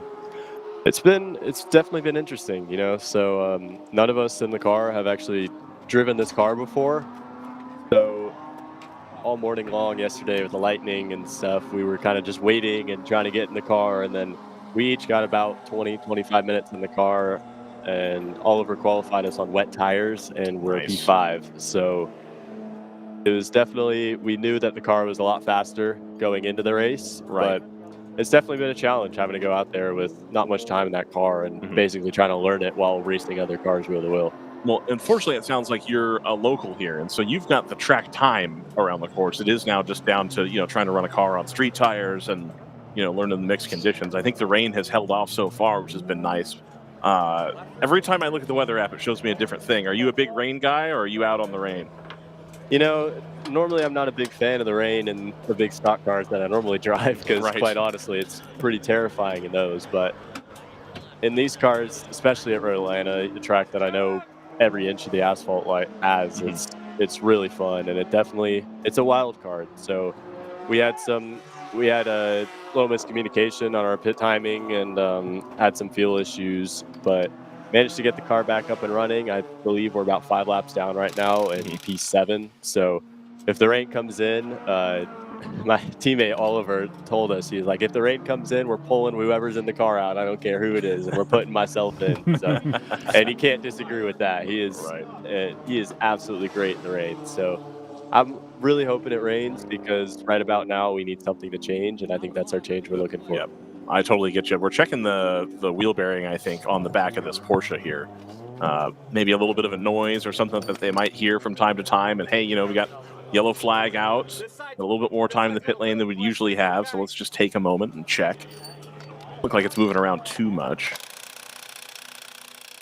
So you're asking a lot of one of those guns on a single lug wheel. Like that's a pretty small electric gun for one of those. It takes a lot of torque to get a single lug Porsche wheel off. They're just going around trying to get those all unbuttoned here. And so you were telling us that you usually are running ARCA road course stuff. How has that been making the adjustment from, you'd spoken about it like a big ARCA car that's, technologically substantially different from, call it a BMW M2 or a 240 even?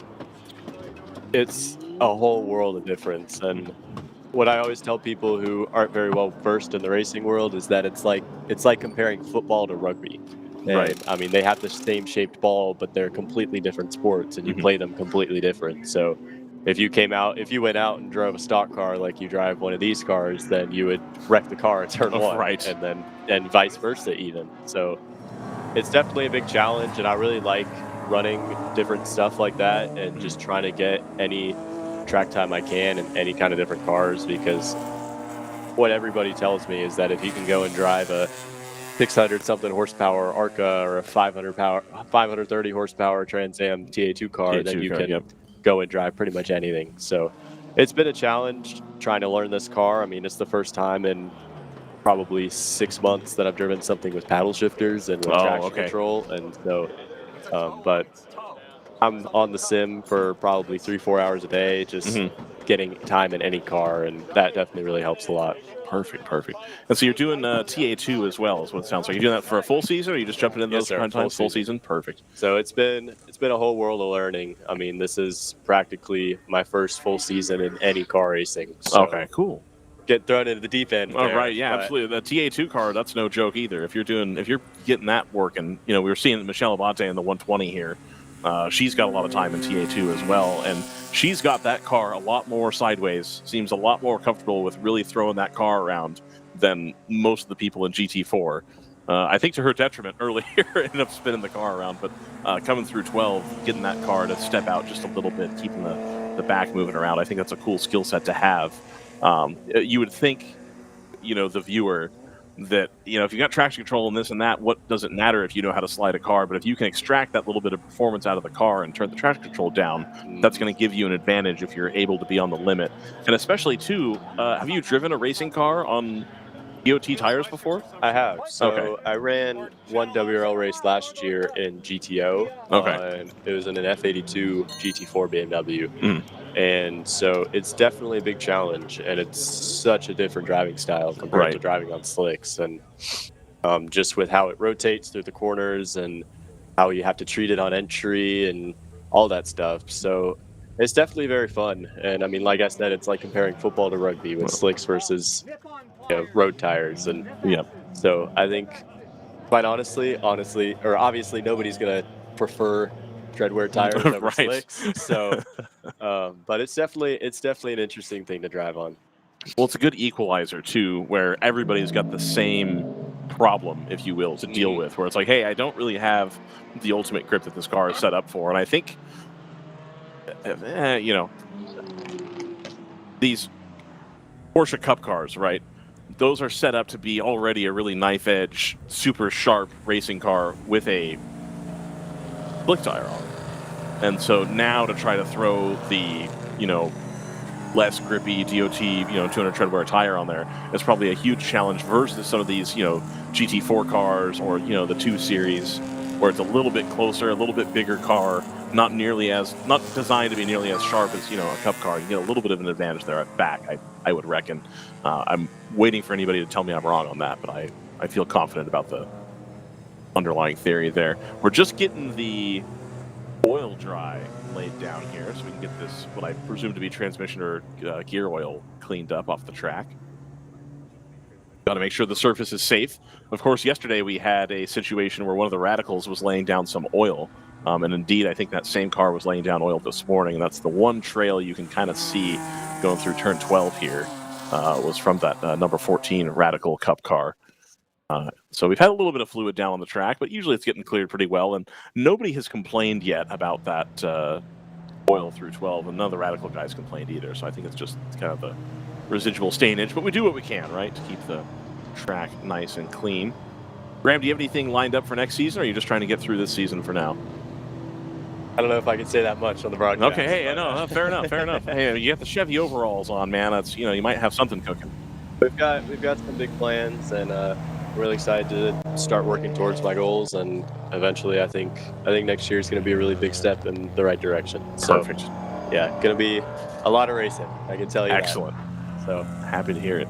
Well, that's Graham, a good problem to have. It is. So you have a lot of plans and a lot of steps, a lot of stuff to do. That's going to be pretty awesome for you. Any sponsors you want to plug? Any parents you want to thank? Anything like that? Well, I mean, my dad was pretty excited for me to be on the broadcast. And Perfect. I told him, I was like, hey, I'm not in the car for a few hours, so I think I'm going to head over there. So, nice. But yeah, so there have been way too many people that have helped me this year and helped me last year with progressing through the racing world, and I just can't thank everybody in that amount of time. So it'd take all day. So yeah, just everybody knows who they are, obviously. Perfect. Well, Graham Jacobson, thanks for coming to chat with us. I really appreciate you. I hope that this season ends up panning out well for you in TA2 and getting some ARCA rides, and good luck to next season. We'll definitely keep an eye out for you. Awesome. Thank you. Thanks, man. Appreciate you. JT Tammy, we've got yellow here still. Light's still on the safety car, which is going to give us at least another couple laps, I reckon, to get that oil dry cleared up. And then there will be some dust on the backstretch, I reckon, that we'll have to watch out for. It'll be just a little bit hairy as that kind of... They're going to try to sweep it up as best they can, obviously. But there will still be a little bit of residual dust. So don't be alarmed to the viewer at home if you do see that there is something going on here. As Nate gives us a nice pan, it really was throwing fluid out. That's not diff fluid. There's not that much diff fluid in the back of a BMW. That's got to be something else. Can't lay down a trail of diff fluid that long. It's just not a thing. And we got the jet blower out as well. That's a few liters of stuff. Yeah. I would expect that that's at least a transmission or a engine's worth of fluid with that kind of distance there. And I don't think they would be as studious if this was just coolant. Well, Jordan, if we've got a little bit of time here before we get this oil dry fully taken care of, we might want to squeeze in one more Uncle Continental ad break. And then we'll be right back to watch us go back to Green Flag Racing as we get this running order sorted out here from Road Atlanta. We'll be right back.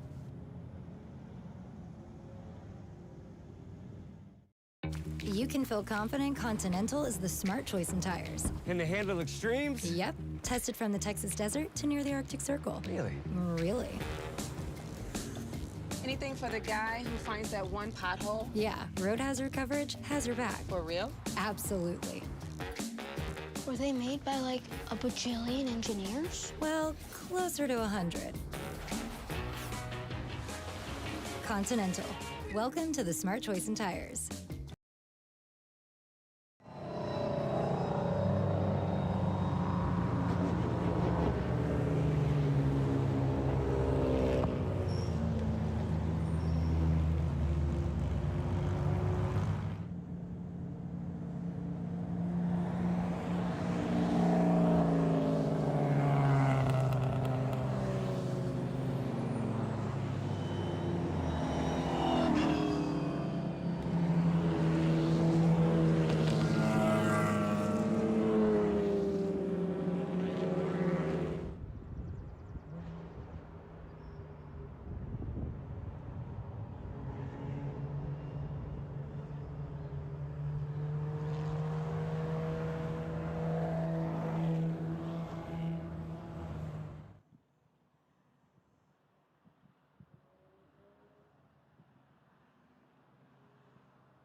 Lights out. We are green once again here at Michelin Raceway Road Atlanta at the 4 hour and 50-minute remaining mark, just a little bit underneath that. And it was a long stoppage. We had that big oil cleanup out there, and really aggressive move by Zanella down to the inside. Couldn't make it quite work. Had to check up out of it. And the field now streams up into turns 2 and 3. And everybody behaving fairly well here. A couple of cars side by side, but to be expected on a restart when you're trying to make up some spots. But everybody through and clean. Ooh, big lurch slide through turn 4, but gathered up smartly as they drop now down through the S's.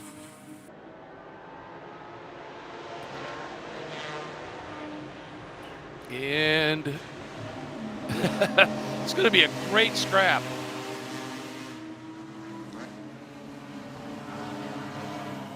And obviously what we're seeing here, this is not for the overall lead of the race. This is just where the pace car had the cars picked up after the caution flag, but nonetheless, some good battling going on. And it included the SJS by ACA Motorsports and Zanella, as I was talking about. But right now, they're dueling for 9th in the GTO category. Ooh, aggressive outside move, and then ran him a little bit wide by the Racer's Edge, Stack Racing Racer's Edge. Kevin Madsen on board made that pass and made sure that there was no answer for that Kingpin Racing car when he got through on him. And that's part of the game as well. I checked that, it was the ACP Tangerine entry.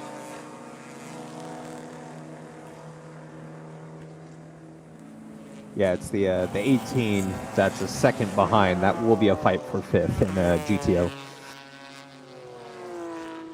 Yeah, absolutely great stuff here.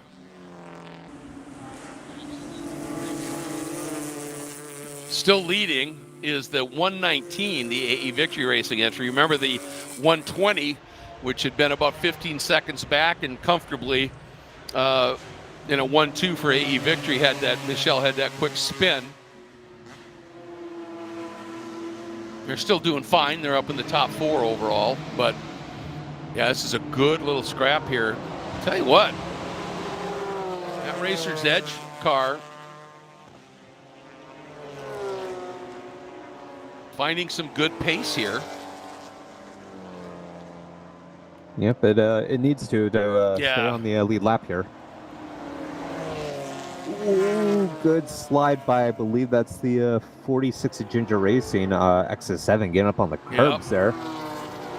Yeah, you get up, those curbs are aggressive, and then there's probably not much moisture stuck in them anymore, but that was just a wheel spin. Getting a little greedy. Ooh, big wobble at the apex for the BMW, but gathers it up. Yep, it's going to try to clear the 11 on the outside here, going through 11 and into 12. So now there are no cars in between the BMW and the 119. Trying to get a little bit more sunshine here as well. In the last hour or so, the overcast has kind of dissipated, and now we're back into full sun on the track. So we're going to get a lot of energy getting put back into the track surface as well. It'll probably be the warmest track some of these folks have seen all weekend. There's almost certainly somebody on one of these teams that hadn't had any track time at all, given the lack of practice of time available on Friday.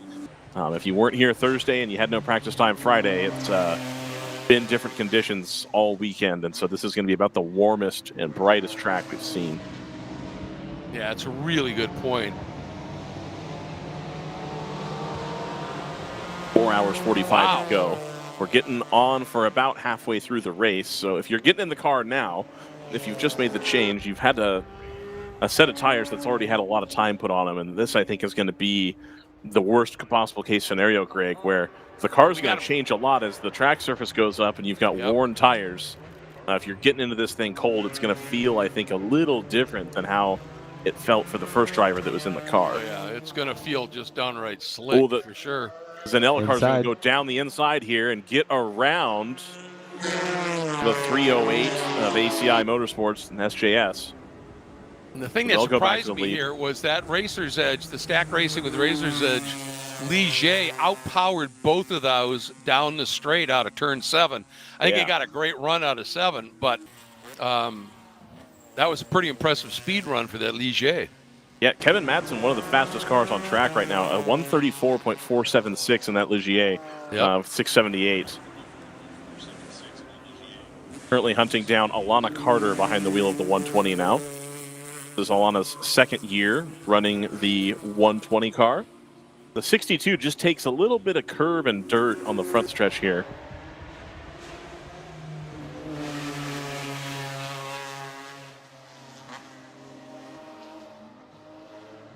It's Kurt Swearing in the SJS by ACI Porsche.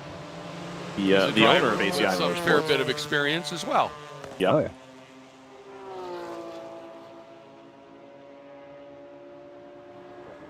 I'm going to use my other screen here to have double the timing. So I can have the GP on one screen and the GT on the other.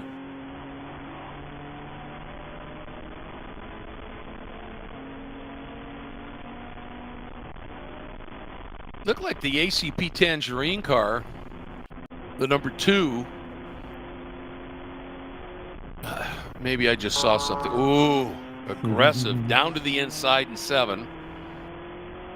And then just brushed all the way off to the exit. That was very F1. Well played. Yeah, but it hasn't fully cleared the car behind yet. Just starting to head back and forth. They're going to go too wide here, approaching 10A. That's one of the things, when you do that inside move into 7, it can really slow you up on your exit. Looks like you got away with it this time. Yep. That Garage 66 car, after some trouble this morning, down in 6th position overall. About 3 laps behind the leaders, the number 21 of North Loop Motorsport, Derek Wagner behind the wheel now. Oh no, the 48. Oh, that is the 48 coming to a halt here at the top of the hill.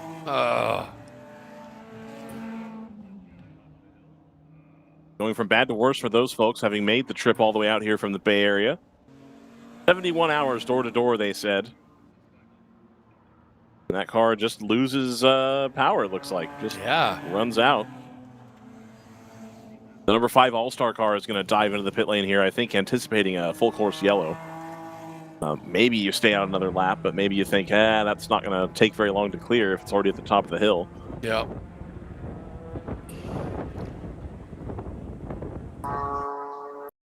The running order in GP2, just to finish that thought, the number 21 is 14 seconds ahead of Matt Millian and the number 38 of Palomar. 164 of BRD Motorsports has kind of yo-yoed up and down the order today.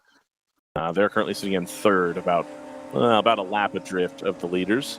And the 216 of Skip Barber Racing, the 83 of Palomar, and then, of course, the 214 of Garage 66. So North Loop consolidating their position at the front of the field today.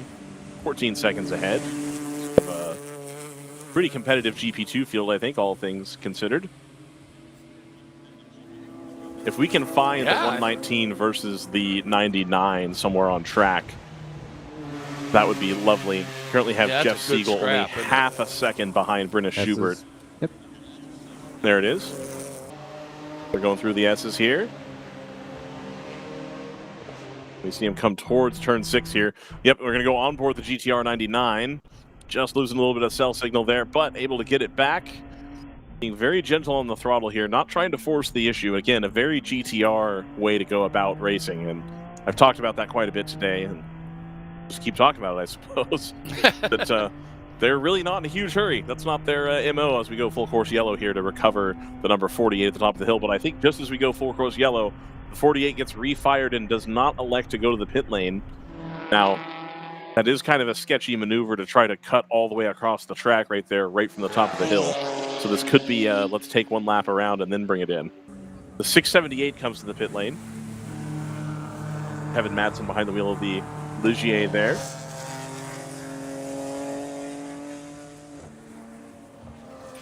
You know, that's one of the things about turn 7, and we keep harping on this, but it's just so critical. is, there are corners that it's okay for a racer to be a little bit greedy in, right? Right. Turn 7 isn't one of them. You need to be really patient. You've got to wait on your turn in a little bit. Yeah, you want to roll some speed at the apex, but you want to have the car in position so you can, get to the throttle as early as you possibly can. But if you jump on that throttle while you still got too much steering input in, the back end you're either going to suddenly just push or the back end's going to snap around on you. We've seen that happen a few times. And turn 7 is one of those corners where you approach it, you look through the corner, and you get it to rotate, and then you feed it throttle. You don't mash it, and then end up just spinning your wheels and then sitting there not moving forward. And but it's tough to do. You're chasing somebody, and you just give it a little bit too much boot at the wrong time, and suddenly you get one of those big snap sideways moments. Brendan Schubert earns a reprieve here from the GTR 99. They pulled into the pit lane, whereas the 119 stayed out. Oh, okay. Yep. And we've got a car producing some vapor or smoke of some kind on the pit lane. I wouldn't go so far as to say it's on fire, but certainly isn't working the way they want it to. I think that it is the 99. It could just be some brake smoke or laying down some oil dryer for some spilled fuel. Yeah. Away it goes. Yep. Must not have been that terrible. Yeah. Now it's going to give the ACI car another bite at the apple here for the 129 of Zanella. Victor Franzoni behind the wheel. Indeed, the 48 has come to pit lane on the second lap.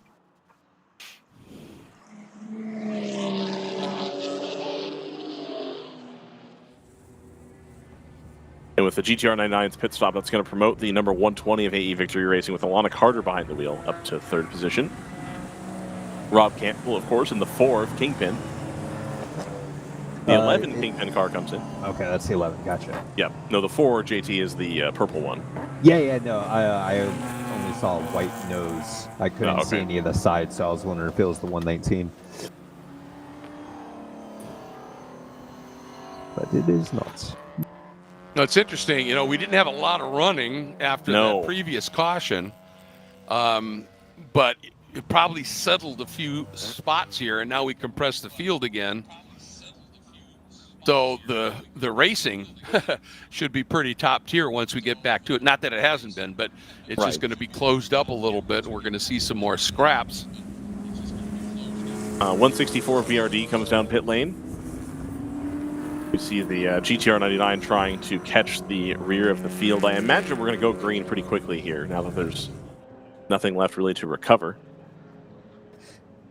Lights are still on, though. It's usually midway down that long backstretch when they turn them off. Right.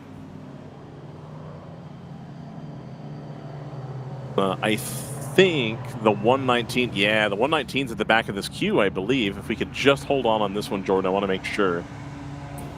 No, it is at the front of the queue right there. I was just missing it. It's hiding behind the pace car. Oh boy. Is the 5 having transponder issues again? I certainly hope not. Well, unless they just pit. I don't think they did, though. They just came through shot here, and they're currently 4 laps out of the lead. Yeah, that can't be right. Yeah, I'm not sure where that time loss occurred.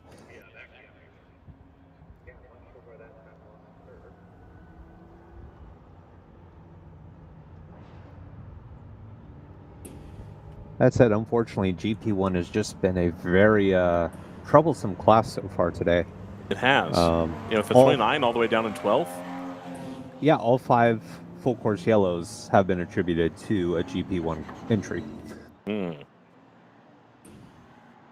Blitzkrieg car coming in here to the pit lane, along with the 91 Mustang, as well as the 522 with Bill Choice behind the wheel.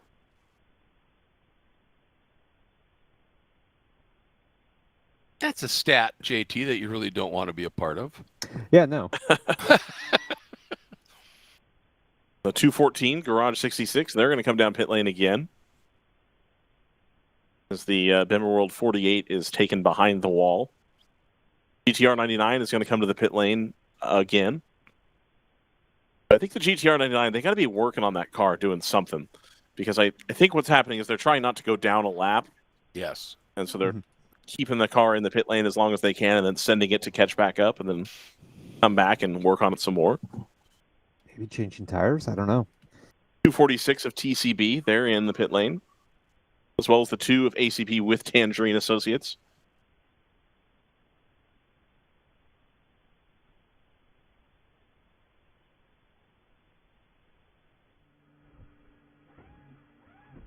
I love that camera angle, too, on this onboard, looking down at the driver and the steering wheel. You can see, you don't see the feet, but you see the, the legs. You can see the working there.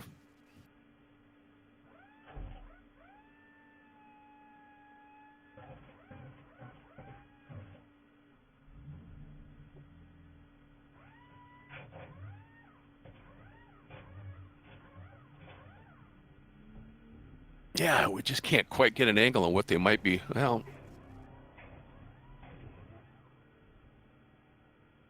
yep, tires. You called it, JT.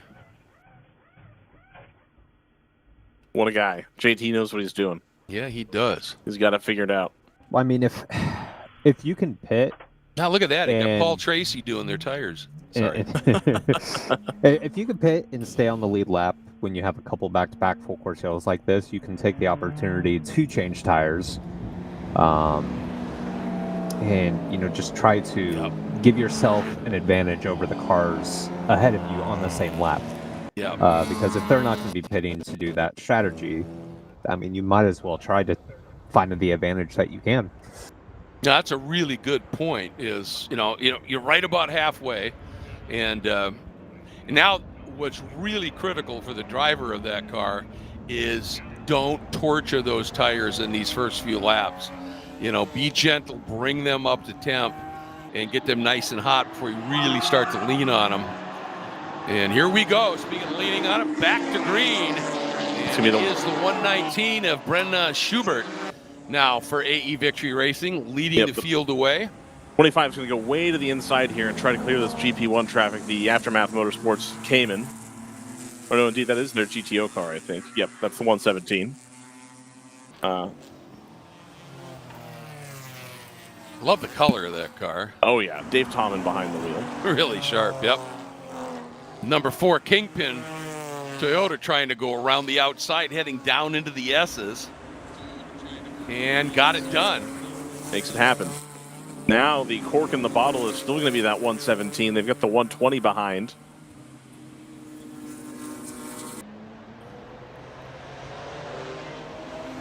Five looks off pace here.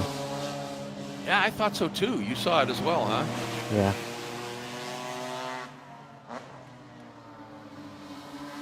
Yeah, I don't think they're having transponder issues. I think they're having actual issues. Yeah, my first thought was, on their last stop, did they do tires and they're still not quite in, if you will, with that caution. But I think you're right. That's just unusually slow here. Yeah, it looks like they were on a pit lane for quite a while. Okay. Even before we went yellow. Ooh, and I think we're going to see the 120 try to take the 4 down the inside going into turn number 1 here. If we could just skip forward on that, Jordan. Indeed, yeah, the move is done. So you see the 120 with the orange nose there has gone around the 4. So it's going to be another position. And then the track racing by Racer's Edge. Yeah, that car making some moves as well, trying to get through the field here. It is. Yeah, Kevin Madsen has been absolutely flying in that machine. I believe the 25 has been issued a penalty, and that's why we don't see them up there anymore. It says -2 laps. Oh, I wonder if perhaps that's a passing under yellow situation. Penalties, let's see here. Oh, Madsen having a look. Oh, it says contact. with the Yeah. 164. That's taking them right out of contention, unfortunately. They were right there at the top end of the GTO field on the pit cycle and playing their strategy correctly and getting that car fast enough and just dealt a hand here with a 2-lap penalty. Of course, they'll have the opportunity to appeal that by bringing over a SD card after their next pit stop. Yeah, if you get a 2-lap penalty, that must have been, judged a fairly significant bit of contact. Look at this. Once again, that stack racing entry of Madsen down to the inside of the number 4 in turn 12. 4 gave him the room, and Madsen executed it perfectly. Beautiful pass, and that's going to move them up now, up into, who's that going to be? They're on the same lap. Down a lap. So maybe that wasn't necessarily for position. Just I think unlapping themselves is what they did there. Yeah, I think people have been caught on the wrong side of the safety car here, having 2 of these in quick succession.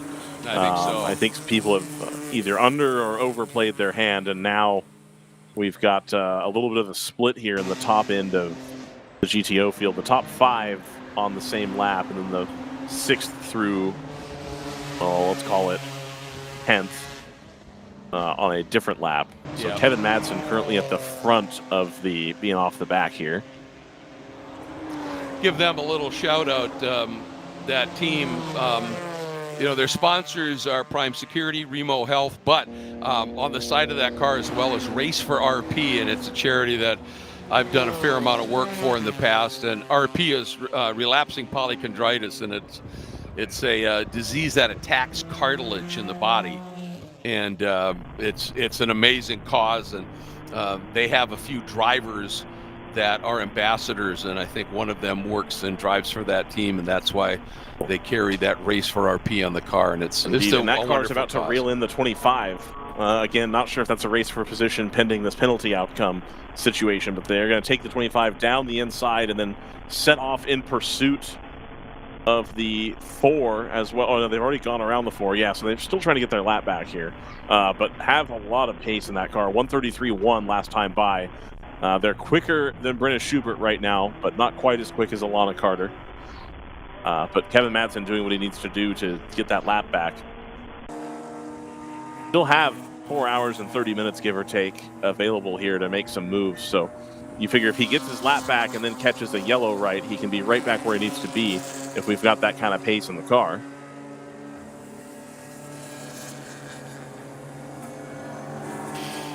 Just trying to keep my eye here on that number 5, because there are times it looks like it's fast, and other times it looks like it's way off the pace. Ooh, and maybe an answer there, huh? Indeed.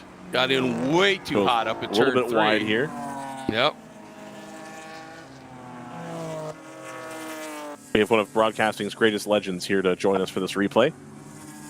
Up the hill, you see a car behind him smoking badly, and I wonder if there was some oil maybe on the tires. Fluid being laid down.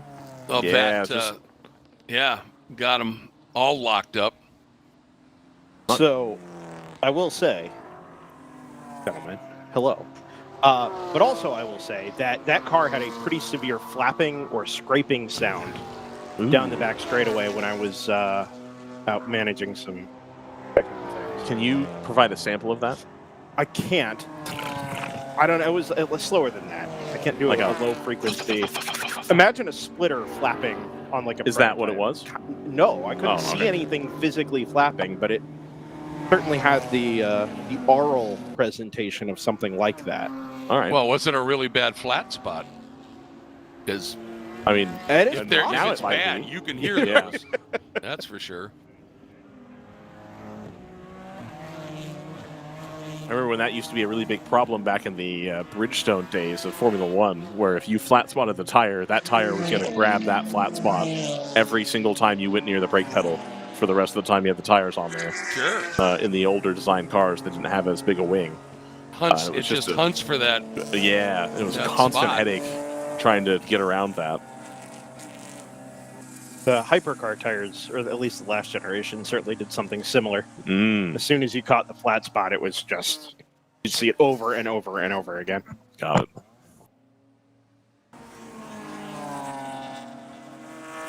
You know that the new tires have a pattern on them, but the pattern doesn't actually do anything? Have they stopped talking about that yet? I haven't watched an IMSA race in a while. IMSA, I think, has, but Le Mans, they brought it back because it was the first time those tires had gone to Le Mans to a wider audience. Sure. Yeah, I did not hear it at Interlagos. that's good. Betwixt the lakes. Nice. Looking a little WECE at the front of the overall order at the moment. AE Victory, Kingpin. Yeah, we've got the 25 that's up there, but they have been assessed a 2-lap penalty for contact. So I think pending the outcome of that, I think they're trying to stay where they ought to be, but not a great situation for them. So that's part of what's taken away some of the battle at the front. Good scrap on in GP2 at the moment as well. Palomar 38 leads the 21 North Loop Motorsport car. It's John Whitston has made the move on track on Derek Wagner. But that brand new, what was meant to be a GP1 car this weekend, but running in GP2 as it is, up with the class lead on debut. Does your timing say a different name than my timing does? It does. Huh. All right. That is a car. Trouble. That's the 5. Yeah. That's the 5. I think that's going to be a full course yellow again here to recover that car. You can't send safety out there into a big braking zone like that. Tries to keep it rolling, and I think just hits it bare. Yep. That left front wheel was not turning as it made its way into the gravel trap there. Well, their lap times were a good, sometimes 10 seconds off what they'd been running previously. So I wonder if they didn't have some sort of massive problem, with brake balance or something, because they're just locking up everywhere. And, they had that huge lockup up into 3 that may have been caused from that car, but maybe now that lockup, it did hunt for that flat spot, locked up again, and speared him off. Oh, and that's the 38. I was going to say, can we find the GP2? Yeah, that position had just changed. That's what I was going to say we should try to look for. I believe we have the North Loop on board available, Jordan, somewhere. But the 38... The 38 now pulled off to the side. So having taken the lead recently, now pulled off here. Brendan, are you finding the North Loop on board? Or should I do that?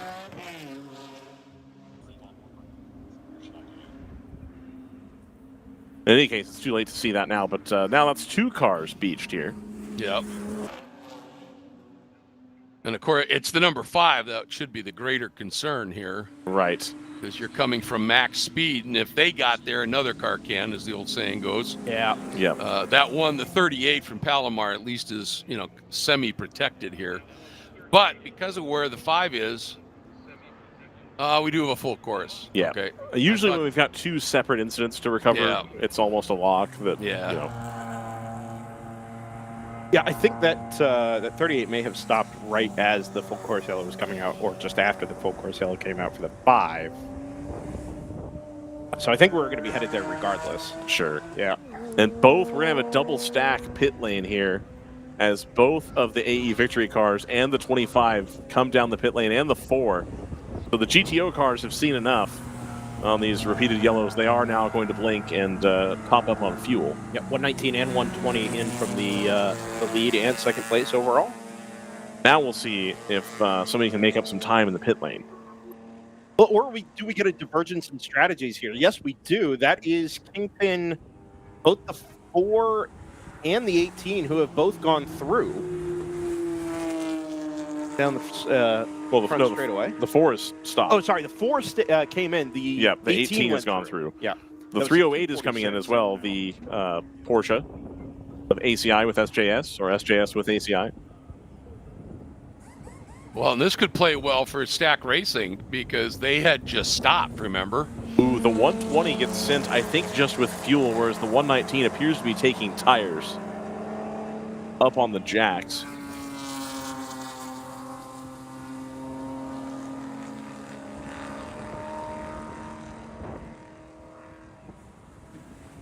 just creeping up on halfway here, so it would be approximately the right time to take tires. Although 21's in from the lead of GP2. And early, let's say changing the tires before halfway does leave you with it all to do more than half the distance in the hottest part of the day. Well, and you've also got rain looming as well. Let's just take a deep breath on the weather. It is looming. I'm not saying it's coming, but it's looming. I would say it's actually likely not on the way. That large front we saw earlier is dissipating rapidly. Although it is heating up, so those localized pop-ups you tend to get in this part of the country are, I think, becoming a little bit more likely. Very, very pleasant out first thing this morning. In hours or so, that temperature has crept up. The 5 has been recovered and is trundling very slowly down the pit lane. Let's see if we can see anything visually wrong with the car that might suggest where some of that noise was coming from.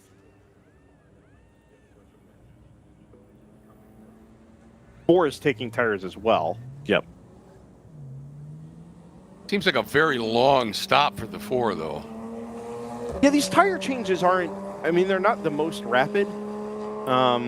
The 120 also felt like it was taking longer. But Greg, it's actually a good catch here. That you see it basically parallel with the pace car here down the front straightaway. It's going to be really close as to whether or not they can get out behind the pace car and thus stay on the lead lap. They're not going to do it. Yeah, and even if they were a little bit closer, the 21 is going to try, and they barely make it. Oh, no, that car's gone to the paddock. Oh, I see. Okay. Yeah, was that the... Oh, no, that was the 5. I'm sorry. We've gone from having 0 purple cars to 2. 2, yeah. And with adjacent car numbers. The pit strategy on the 21 right now, they had that dialed to perfection. You could not have been any closer to not making it past the pit lane. The 38 has recovered itself now as well. So we're going to go back to green here pretty quickly.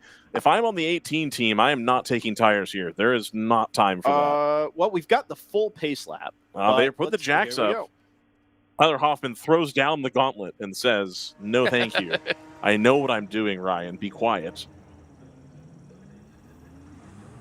Ooh, the tires aren't ready. Ooh, the crewman had to wait to get the tire off from behind. I think they can only have 4 tires over the wall at a time. And he had to wait, and they handed him a left side tire and not a right side. The right side was the one that had been pulled off. And just Stack Racing is pitted again. They got themselves back on the lead lap, and now they have stopped. So if they time this right, oh man, they'll have again expanded a fuel window and are back on the lead lap. So Greg, you're absolutely right. I mean, we see this at the very top of sports car racing, where you're not necessarily just playing the field; you're actively playing the position of the pace car. Or the safety car under yellow, so as to get yourself, laps back. And it really can be the difference between you being in contention and not. Where is the safety car? Oh, man, the Kingpin car, it's not going to matter. If we're going to go green right here, they're going to be almost a whole lap down. Just to put a pin on that. They did not get out in front of the safety car. Well, they can get in front of it now, but it's not going to matter. Yeah. Exactly. Put a slightly finer point on that. We just saw the 4 drop a lap in an unforced sort of car positioning error. The 678, exactly the opposite. They're able to get themselves a lap back by playing that correctly. So well done. And the field's going to come through here. The 18 is going to lose a lap on this tire change. I think they've got an issue with the jacks. They kept having to move the car around on the air jacks. Agreed, Ryan. And the tire wasn't ready. I think this was a last-minute tire call because it seemed like they were not prepared. Well, specifically, I think it's the right side air jack. So the left side went way up in the air, and they were able to get the tires on and off. The right side was pretty recalcitrant and not able to get that right rear tire changed in a timely fashion. We go back to green. We did go back to green.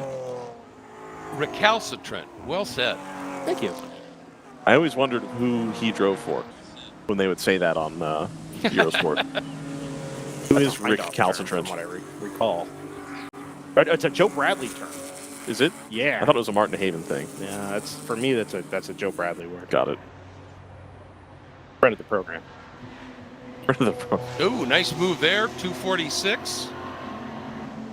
The TC Racing entry. Nice move underneath the Morehouse Mustang down into a 6.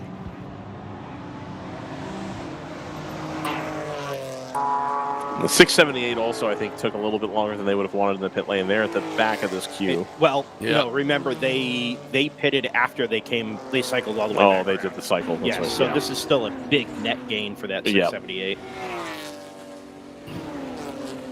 Has him up into 4th overall now at the expense of that Kingpin Racing number 18 who had the long stop and the Kingpin Racing number 4 who dropped the lap. Racer's Edge has really dialed the strategy today to get back into contention. Well, they were behind substantially in that. No, I know we were just talking about it, but just talking about them being a Grand Am team for years. Yeah, it's this morning it was looking not good, and now they're right back where they need to be. Zanella right behind the number 119 here. To me, that Racer's Edge car is a perfect display of what your race can look like when you play the strategy game rather than the performance game. Yeah, exactly.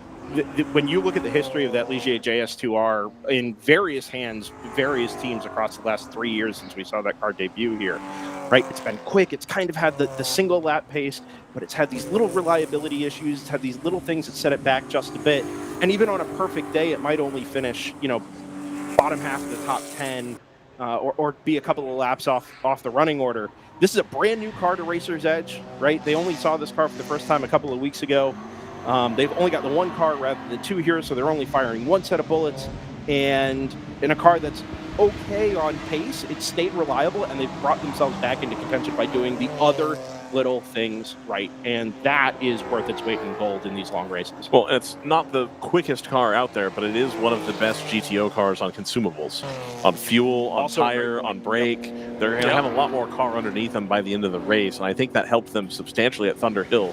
Already a handling track for most of it, and that paid dividends for them there for sure. I mean, you look up and down the GTO field, it's mostly GT4 or GT4 adjacent cars, right? Yeah. That Ligier JS2R is not a homologated GT4 car. It's lighter, it makes a little bit less power. As you say, it's more frugal and economical just in general. So you're kind of playing a different game overall to the bigger, heavier, more electronic, let's say electronically supported GT4 cars. Yes. Comes with its own weaknesses, obviously, but is clearly coming with its own strengths here as well. 100%. Well, and part of that frugality is also its ability to carry speed through long, fast corners. And this track has a few of those. Yes, it's going to be hurting coming out of turn 7 and coming out of 10, but like changing direction through the S's all the way through 1, the run up through through 6. And down through 12. I mean, it's just really good there. And it does it, as Ryan talked about, without taking a lot out of the tires. Costs and benefits to everything, Greg, right? You bet. Yes, it's tremendous to be able to carry speed through those corners. The flip side of that coin is if you're not able to keep your speed up through these corners because of traffic, because of track conditions, or some reason like that, it means you lack the punch out of the slower corners, turn 3, turn 7 in particular. And your recovery from those, I don't even want to say irregular laps because you're in traffic basically every lap here. Sure. You lack that kind of recovery. So you've really got to stay aggressive and on your toes in traffic, keep that speed up, keep that momentum up, and offset some of those losses you're inevitably going to have from these GT4 cars that are up closer to 400 horsepower. Oh, yeah, for sure. I mean, in traffic, there's nothing I'm sorry, better Greg. The 119's coming right to the rear bumper of the 11 down the hill. I think the 119 desperately wants to get through here. Alana Carter, or I'm sorry, no, that's, it is Alana Carter in the 119. Really wants to make up that pace here. It's not. Alana's, I believe, in the 120. In the 120? Okay. Yes. It does show her in both cars, but I believe she's actually in the 120.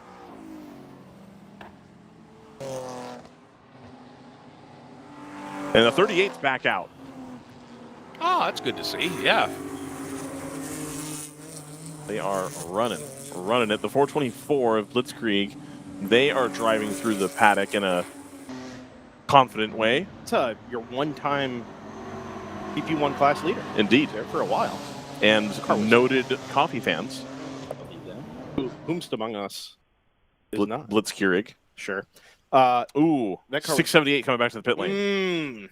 I'm sorry, 278. My apologies. Or is it 678? Am I crazy? Look at your timing screen, man. I'm watching the action. 678. 678. I was right the first time. The team changed. The number did not. Got it. There is the 424 rejoining at Did mid-pit. the team really change? Aren't they like kind of homies? Didn't Scott's boy used to work for Racer's Edge? I don't know the What's answer his to that. name? You know who I'm talking about. Billy? When they ran the other Billy, yeah. Don't know the answer to that. And they were both kind of, but like Automatic was involved, and like You squinting at they me were is all. not going to get me to answer your question. I don't know. Okay, all right. I don't know. I don't know, man.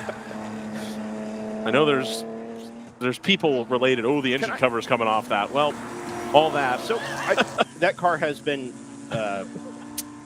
subject to overheating over the years. Yes.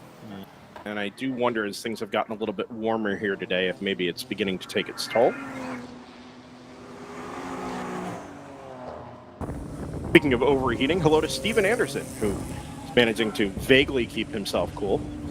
He's got the sun shirt on to keep the WRL photographer extraordinaire. the rays off, but he's gone for a black sun shirt, which is a decision. That's not the decision I would make. Greg, he and I are built the same, so I'd like to just share some impressions from trackside here. I know we've spent most of our day up in the booth, or Greg, you, from the confines and air conditioning of your own home. But this is one of a handful of spectator events across the 2026 World Racing League season. Mm-hmm. Yep. And I'm sure you've gotten into this kind of rut as well, where you expect big spectator events or good spectator events to be defined by the crowd size, right? And you expect, the campers are lining the edge of the track and people moving around and the concessions and the merchandise and, all the things that are meant to support having a bunch of people at a racetrack. As the Palomar 38 is stopped at the bottom of the S's again, did not make it up the other side of the hill this time. It just came 100 yards short of where it was the last time this happened. But as I was out kind of servicing cameras and, just observing from around this beautiful facility, there are multiple ways to enjoy yourself at a racetrack. Many, many ways you can enjoy yourself at a racetrack. I observed a young man in a hammock beneath the trees on the outside of the S's, the inside of the S's, going down towards turn number 5. Yep. Just looking like he was having the best time. There were like 10 people there, and kind of near him. He wasn't doing anything in particular. He wasn't, taking pictures or watching cars go by or anything. Just hanging out in the shade, listening to race cars, and just enjoying the ambiance of being at a racetrack with cars going by at speed. Yep.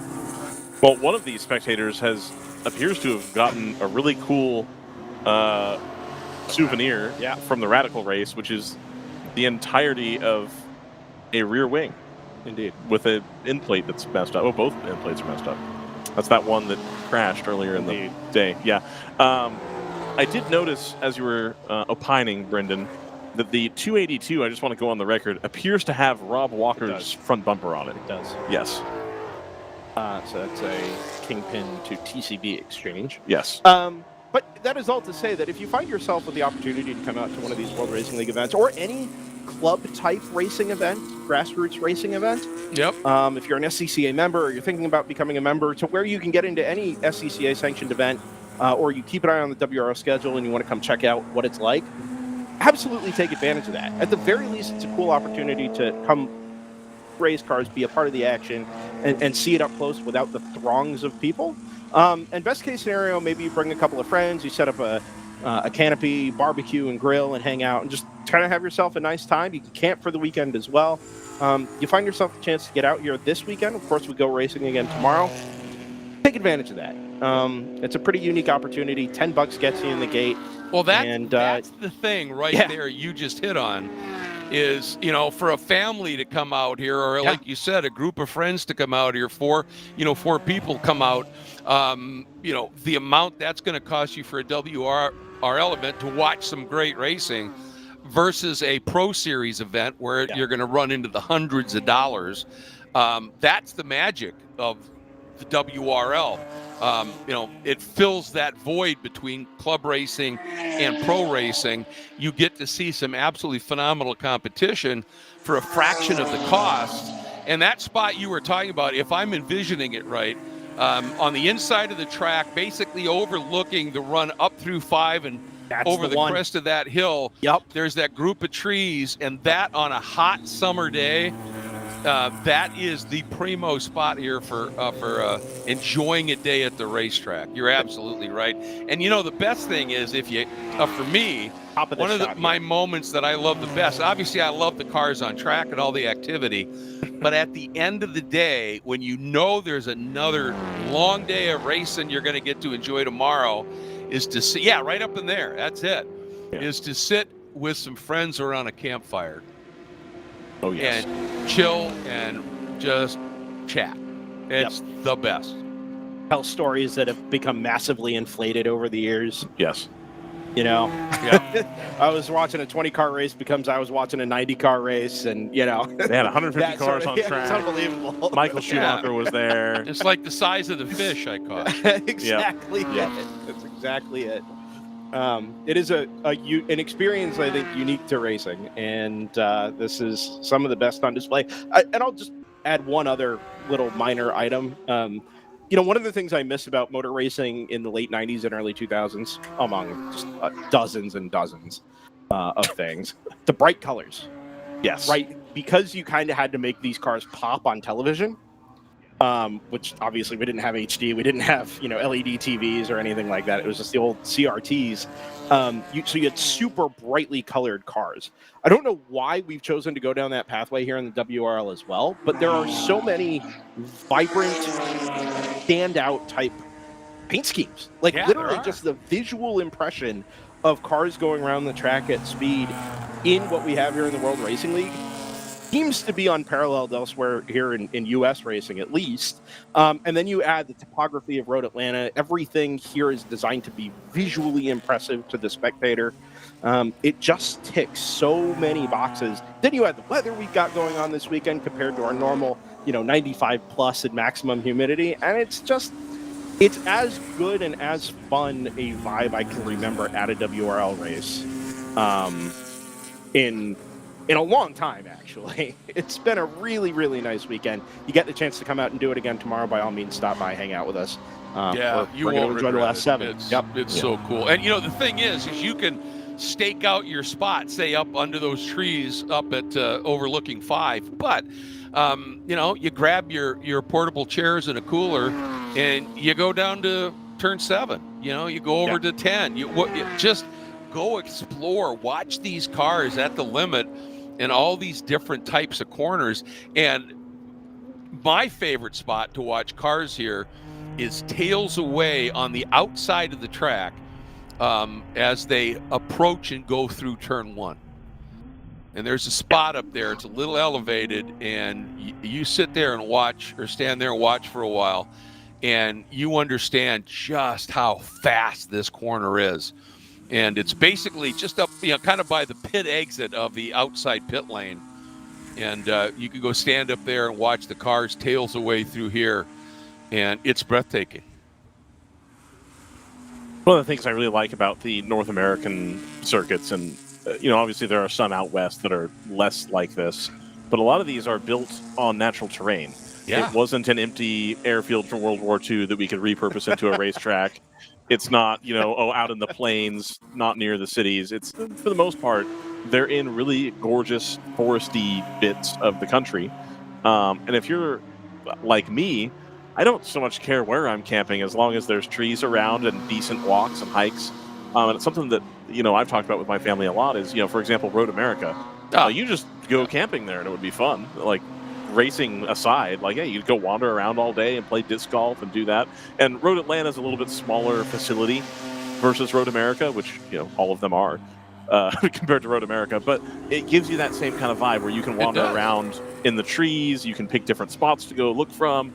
There's enough space that you could set up a horseshoe pit if you wanted, or do bocce ball or any of those kind of, just chill, relax. You don't play bocce when not at racetracks.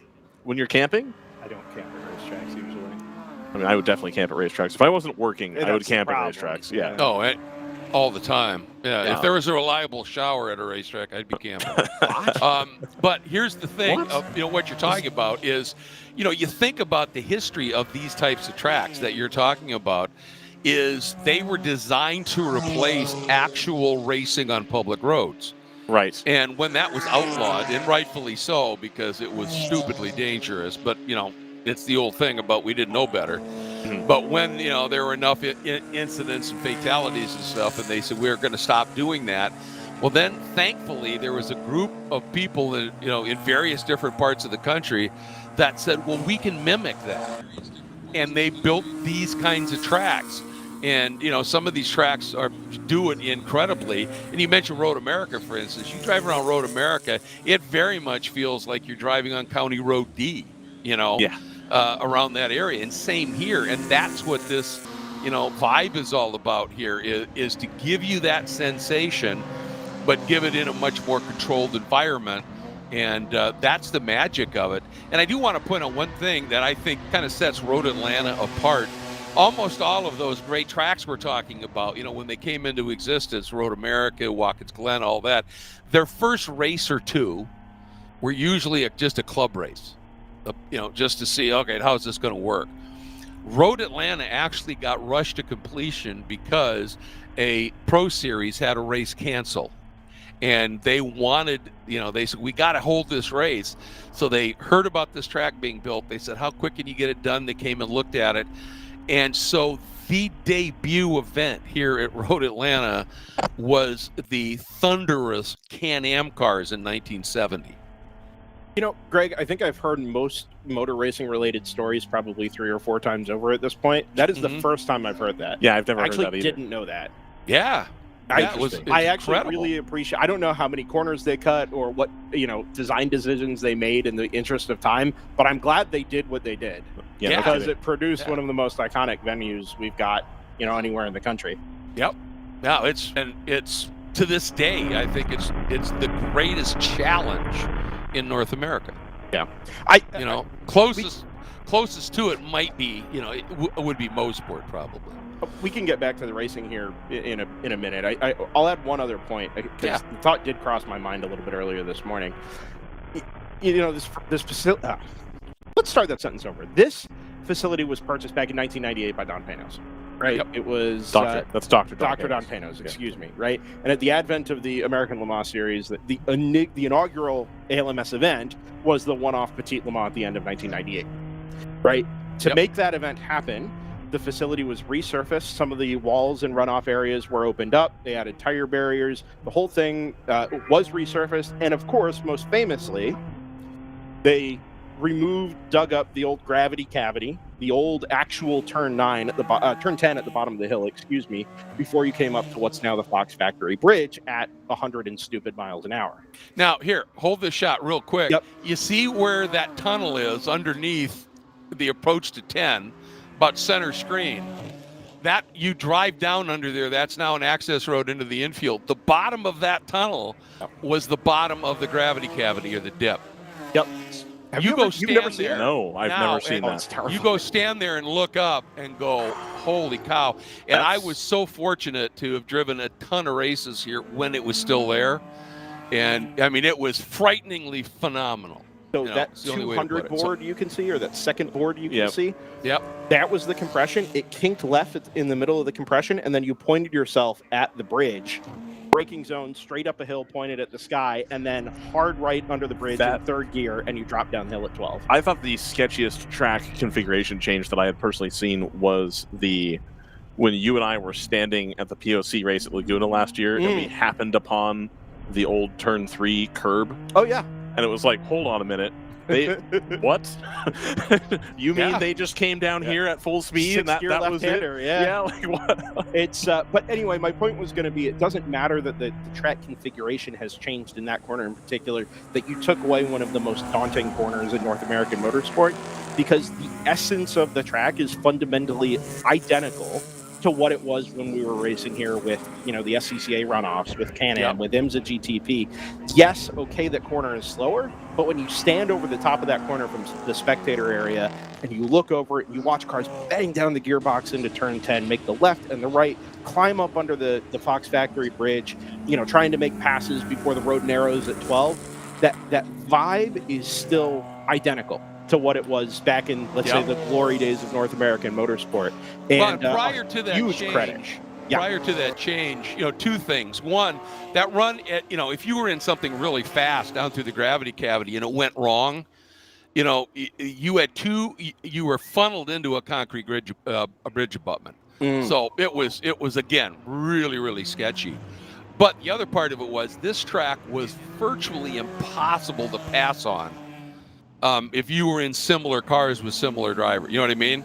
There just weren't passing zones. So it did add that run down into turn 10 is an incredible passing zone. And I was going to say, Jordan, if we can get an onboard again as we're coming up under the bridge at 11, I want to try and point something out here that might also explain that, because literally when you were at the bottom of that, and as you said, Brendan, when the track would flick left at the bottom of that compression, which was right about here, you were just done climbing up. You see those two concrete walls that slope upward right on either side. Look at the base right underneath. You see where that piece of white tire barrier, underneath that is a curb. And if you didn't have your right front tire on that curb through there, you weren't going to be fast through that corner. So you had to live through that compression and climb, and then get your, the front end of your car within inches of that bridge abutment to be really fast through there. It was insane. I do miss it, but I wouldn't trade modern Road Atlanta for really just about anything. It's been a fantastic track for racing. Sure. Looks great on camera, and it's been a fantastic host this weekend as well. Two quick notes before we welcome a guest up here to the booth.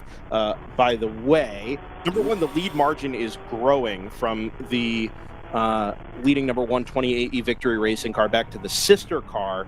And that is even with fresh tires on the 119. So Alana Carter doing tremendous work up in the overall and GTO race lead. It's a whole year's of experience versus Brenna Schubert, still pretty new to that team. 100%. Second point, the 678, unfortunately, we had a report in our YouTube chat here from Eric Charlton. That car is done for the day. So it appears to be something drivetrain related, although I don't know that with certainty. Whatever it is terminal for the day. Is it like Toyota F1 in 2005, where it's always hydraulic related? That was McLaren, wasn't it? No, they didn't Toyota acknowledge that they packaged the V10 in a little too tight. So it was just hydraulic. Hydraulic issue. Toyota did that a lot, where they would blow motors up, and it was like, the rod went through the hydraulic line, and that's the hydraulic problem it had. Speaking of dropping copious amounts of fluid on various racetracks. Mike Gorman, what kind of fluid was that in open throttle? Man, you guys know just how to introduce that. Mike Gorman's 2026 kick in the shin continues. That is the way. So it's a volume thing, right? There's more probably F-150s and Toyota Camrys in the body shop than anything else. That's that true. Mean they're more subject to it. That's true. You're but not when wrong. You're doing 50, 60, 70 hours of racing like every other week, you're just statistically more likely to have some issues. So that's the optimistic to a fault view of it from the open throttle camp. So. We had a mechanical on the 61, obviously. That was tough to see. Man, I'm still kind of new to these N55s, but my mechanic says it's some kind of vacuum pump scenario where we don't know that the motor's actually done. But we had a rapid, unplanned evacuation of the fluids in the car. Nice. So I apologize to everybody that was spectating over there for the dust cloud, and of course everybody for the downtime of that. So our apologies. We did not have that planned. You didn't plan that. Are you saying that sometimes you do plan that? I don't know. I mean, you'd think. Nah. We as many cars as we have in a weekend, it'd be easy to kind of pull that off, but we've just never really done that. Right. Even if like a team order thing to swap positions or anything like that, that's not fair to the drivers in that car. So we tend to run each car as an individual entity, throughout a race weekend and try not to do the team shenanigans. Sure. Rapid, unplanned evacuation of fluid. That's the line of the weekend so far. It sure is. So vacuum pump potential issues aside, still happy with the M2 platform, or are you thinking like, man, I should have brought more of those 3 Series? It's like a Jekyll and Hyde scenario. We've got one M2 that just seems to constantly always want to work, and then we've got another M2 that it's kind of got some new and exciting ways to teach us more about the car's layout. So, yeah, Trixie, the number 61 car. We've tried a couple different liveries. We've tried changing the car number a few times. We put a sticker of our favorite late dog on the hood ornament, and this was a decent show. I mean, the car had great pace. We did a setup on it. Random mechanical on the engine of the car. So, not much you can really do to plan that. It's not. A lot of the issues that we've seen popping up have just been, those random things that aren't on a timer, as far as replacement life cycle intervals. So that's the frustrating part about it. But, I gotcha. Just real quick while we continue to chat with Mike from Open Throttle Racing here. Something to watch on the screens here. We're just on board the GTR 99 BMW. That's the blue M4 G82. That car is being caught by the number 246 TCB Racing Supra. It's down to 5.7 seconds. It's Tom Long chasing Harold Pettit out of Harahan, Louisiana, just up north of the NOLA Motorsports Park there. So just eyes on that battle as the white and black Supra chases down to that GTR 99. Zanella Racing not too much further in arrears as well, drops a 133.7 from Victor Franzoni. Rounding out the top 5 there. So some compression there as we battle for the last step on the GTO podium. Do you think if Scott Michaels knew that there was somebody named Victor Franzoni in this race that he would have made a better effort to come commentate it? Maybe. I'm going to be honest with you. There was a time in my life when I confused Victor Franzoni and Gerardo Bonilla. And so for half a second, when I saw the name appear on driver ID, I was like, oh, Gerardo. No, that's not the same. No. So, Mike Gorman, if you're looking, and I've soft pitched this before, and I've never really followed through on like what it is, and now you're like you've got like real sponsors involved. So like, I'm kind of broke, and I think Brendan's kind of broke. If you need a livery to like get some demons out of the car, I think a blue and white DriverSeye Live themed livery could be pretty tight. Yeah, could be pretty tight. I mean, at this point, we're willing to try anything. We weren't quite sure what level of creature to sacrifice to the racing gods this weekend. We're not really sure if they're like after a human child or what at this point with some of the luck that we've had. But us, we'll get it turned back around, and if not, then you'll see Acid Trip out there rolling in GTO. Nice. So. Oh, that'll be fun. Yeah, that's a cool looking car. It's a good looking car. Yeah, it's a real fun car that we've had for a couple months now running, and we just don't want to turn it down. It's a blast, kind of how it is in its current configuration. So heck yeah, let's pull the timing pylon here, Jordan. That 246 is there out the rear view of the number 99. Oh, it's like 2 buttons away. Just right there, right on the back corner. Still clear. I thought he was going to let him go there. Fully out of the throttle at the top of the S's. Do you have the producer panel open? We can clear it.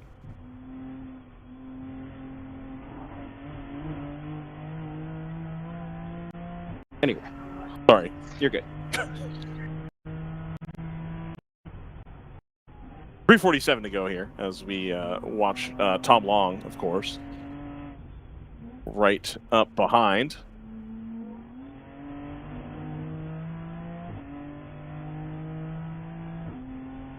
Not going well there, is it? Mike Gorman, the rest of the season, what do you have planned so far? I ask you this every time, and it doesn't usually change, but I figure I'd ask again. Well, right now, we're racing here at Road Atlanta and at Lime Rock. So we've got 2 Porsches running at Lime Rock this weekend. And then next weekend, we're going to VIR. So we'll be running VIR. Okay. And then, we've got some SVRA stuff planned. We've got a couple of different things that we're going to be doing, and just obviously, continue with WRL. Mm-hmm. So I think our next WRL race is Watkins Glen coming up. Also ours.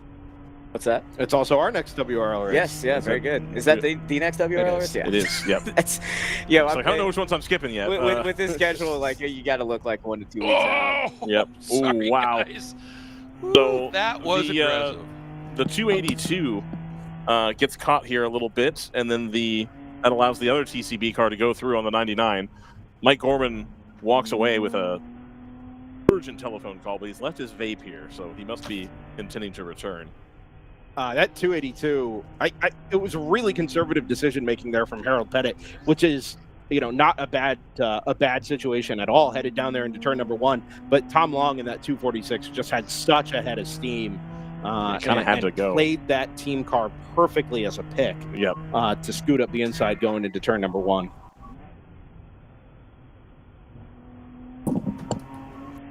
Mike Gorman, we figured it can't be that serious if you left your vape here, so that you were probably coming back. That's going to come back. Sorry, I just had to take a quick phone call. Actually, down on pit lane, I probably could communicate. If anybody can hear me down in my pit box, we need to do a radio check on Acid Trip. It seems like probably the easiest way to communicate that. So if you're listening down in the open throttle pit box, we need to do a radio check on Acid Trip, please. There you go. Perfect. 29's back out and circulating, Brendan. Of Screaming Goat. Did we get to the bottom of where they went? I mean, they can't have gone far because they've made it back to the track. Typically get a text message from David McKee when that happens. Okay. We used to have a text line for that. Still do. But we don't have... Does that Slack channel not exist anymore? It does. Oh, okay. Can we get that into the Discord? Is that... I'll work on it. Okay. Can I create more work for you? Oh, look at that. Tom Long makes the big move. Oh, no, that's the Kingpin car. My apologies. My apologies. That's it. The 11. Tom Long's job is going to get substantially harder here. 134.49 last time through. Now up to third in class, but Alana Carter just continues to set the world alight at the front of the field. Now 133.605 in what is for sure the hottest part of the day. Yes. Got a big gaggle of GTO cars getting held up a little bit by the 215 as they come on the front stretch here. It's the 2 of ACP and the 25, followed by the 119. 91's way out of position at the back of the field. They're headed down through turn number 12. And as I'm sure you all can imagine, 4 hours and 15 minutes down, the marbles do begin to build up on the outside of the track. And a track that was already kind of a skating rink because it didn't have a ton of rubber into it after all the rain on yesterday. Yeah, that was starting to get a little bit. You can see it is now 12, for sure, yeah. but not on the outside of turn 12. No. Mike Hey guys, Gorman. go ahead. No. My thing was nonsense. Go ahead. I just wanted to point out that Victor Frenzoni right now, easily quickest car on the track, and is running a good almost second faster than both the GTR 99 of Pettit and the TCB Racing entry along, and he is coming with a serious head of steam. So that's going to be, that's a battle for the last spot on the podium behind those two AE victory cars. Yes, I know we've got 3.5 hours to go, but still, he's going to make that real interesting in a big hurry here. Yeah. We've had a pretty decent day of running here. I was going to ask Mike Gorman, I'm now starting to see more and more people throwing out there, hey man, I got open seat for Daytona Fun Cup. Yeah, so I'm actually taking a kind of a different angle on that Daytona Fun Cup race. It's the wrong angle. What? If it's not you running 4 cars, it's the wrong angle. Hey, it's something that leads to it. So. Oh, okay. All right. I imagine it's probably cost prohibitive to ship one back. Maybe ship 2 back. So we're going to walk around at the paddock of that race, and we're going to see who wants to save some money on some return shipping and just leave the cars here. Just buy them here? It seems to be the most cost-effective way for us to get one stateside, and I bet, willing to bet, we could probably find a couple available. So if anybody that's listening is planning on going to Fun Cup with their car and you don't want to spend the money to ship it back, please reach out to us. Okay, all right. I saw a message in the on Facebook from somebody, talking about, hey, let's get a couple of guys together. We'll rent one of these cars because they're all going to be available. Bill Slipsky, actually, I think it was. Okay. And somebody commented in the on the post and said, actually, I already have one of these in the United States, and it would be the same price or cheaper for me to just bring my car down, and we'll just run the car for the weekend. Nice. Unfortunately, I think you had to do Kyle Army in order to do. I think they went away from that, is what I was told. Okay. There weren't a whole lot of people in Europe that wanted to travel to both Kailami and Daytona in that short a time frame. Fair enough. I was told by a very reliable source that they went away from that requirement. More to come. Indeed. Got Cherry in on pit lane. With the 5 being tested in the paddock here. Zanella made the move on, Victor Franzoni made the move on Harold Pettit. That's Zanella Racing number 129 up into P4. Not the first time we've called Zanella Racing in a DriverSeye Live broadcasted race, incidentally. The old 24 Hours of Orlando kart race. Yes. They won 2 years on the trot, featuring, I think, some of these names, as well as Eduardo Barrichello. Ooh. That was the year I learned that Rubens Barrichello had a son. There you go. Very rapid. I mean, they won the race going away. Really, really quick team. I've not missed a beat here. I recently watched a very salty Rubens Barrichello on that Braun GP documentary. We watched that at work, and his feelings on that season are sour. I bet.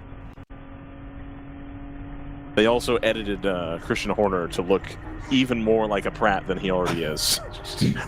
You can tell the way he talks that it is what it is, but the editor did him zero favors. Mike, are you guys coming out to Utah? I'm not sure if we're going to go out to Utah this year. It was a 96-hour round trip last year, and it just kind of takes, it's 8-9 days that you're out of the shop. So it was kind of tough. We're still up in the air on it, but we're leaning on utilizing our drops on the Utah race, and then finishing strong for the rest of the year. Got it.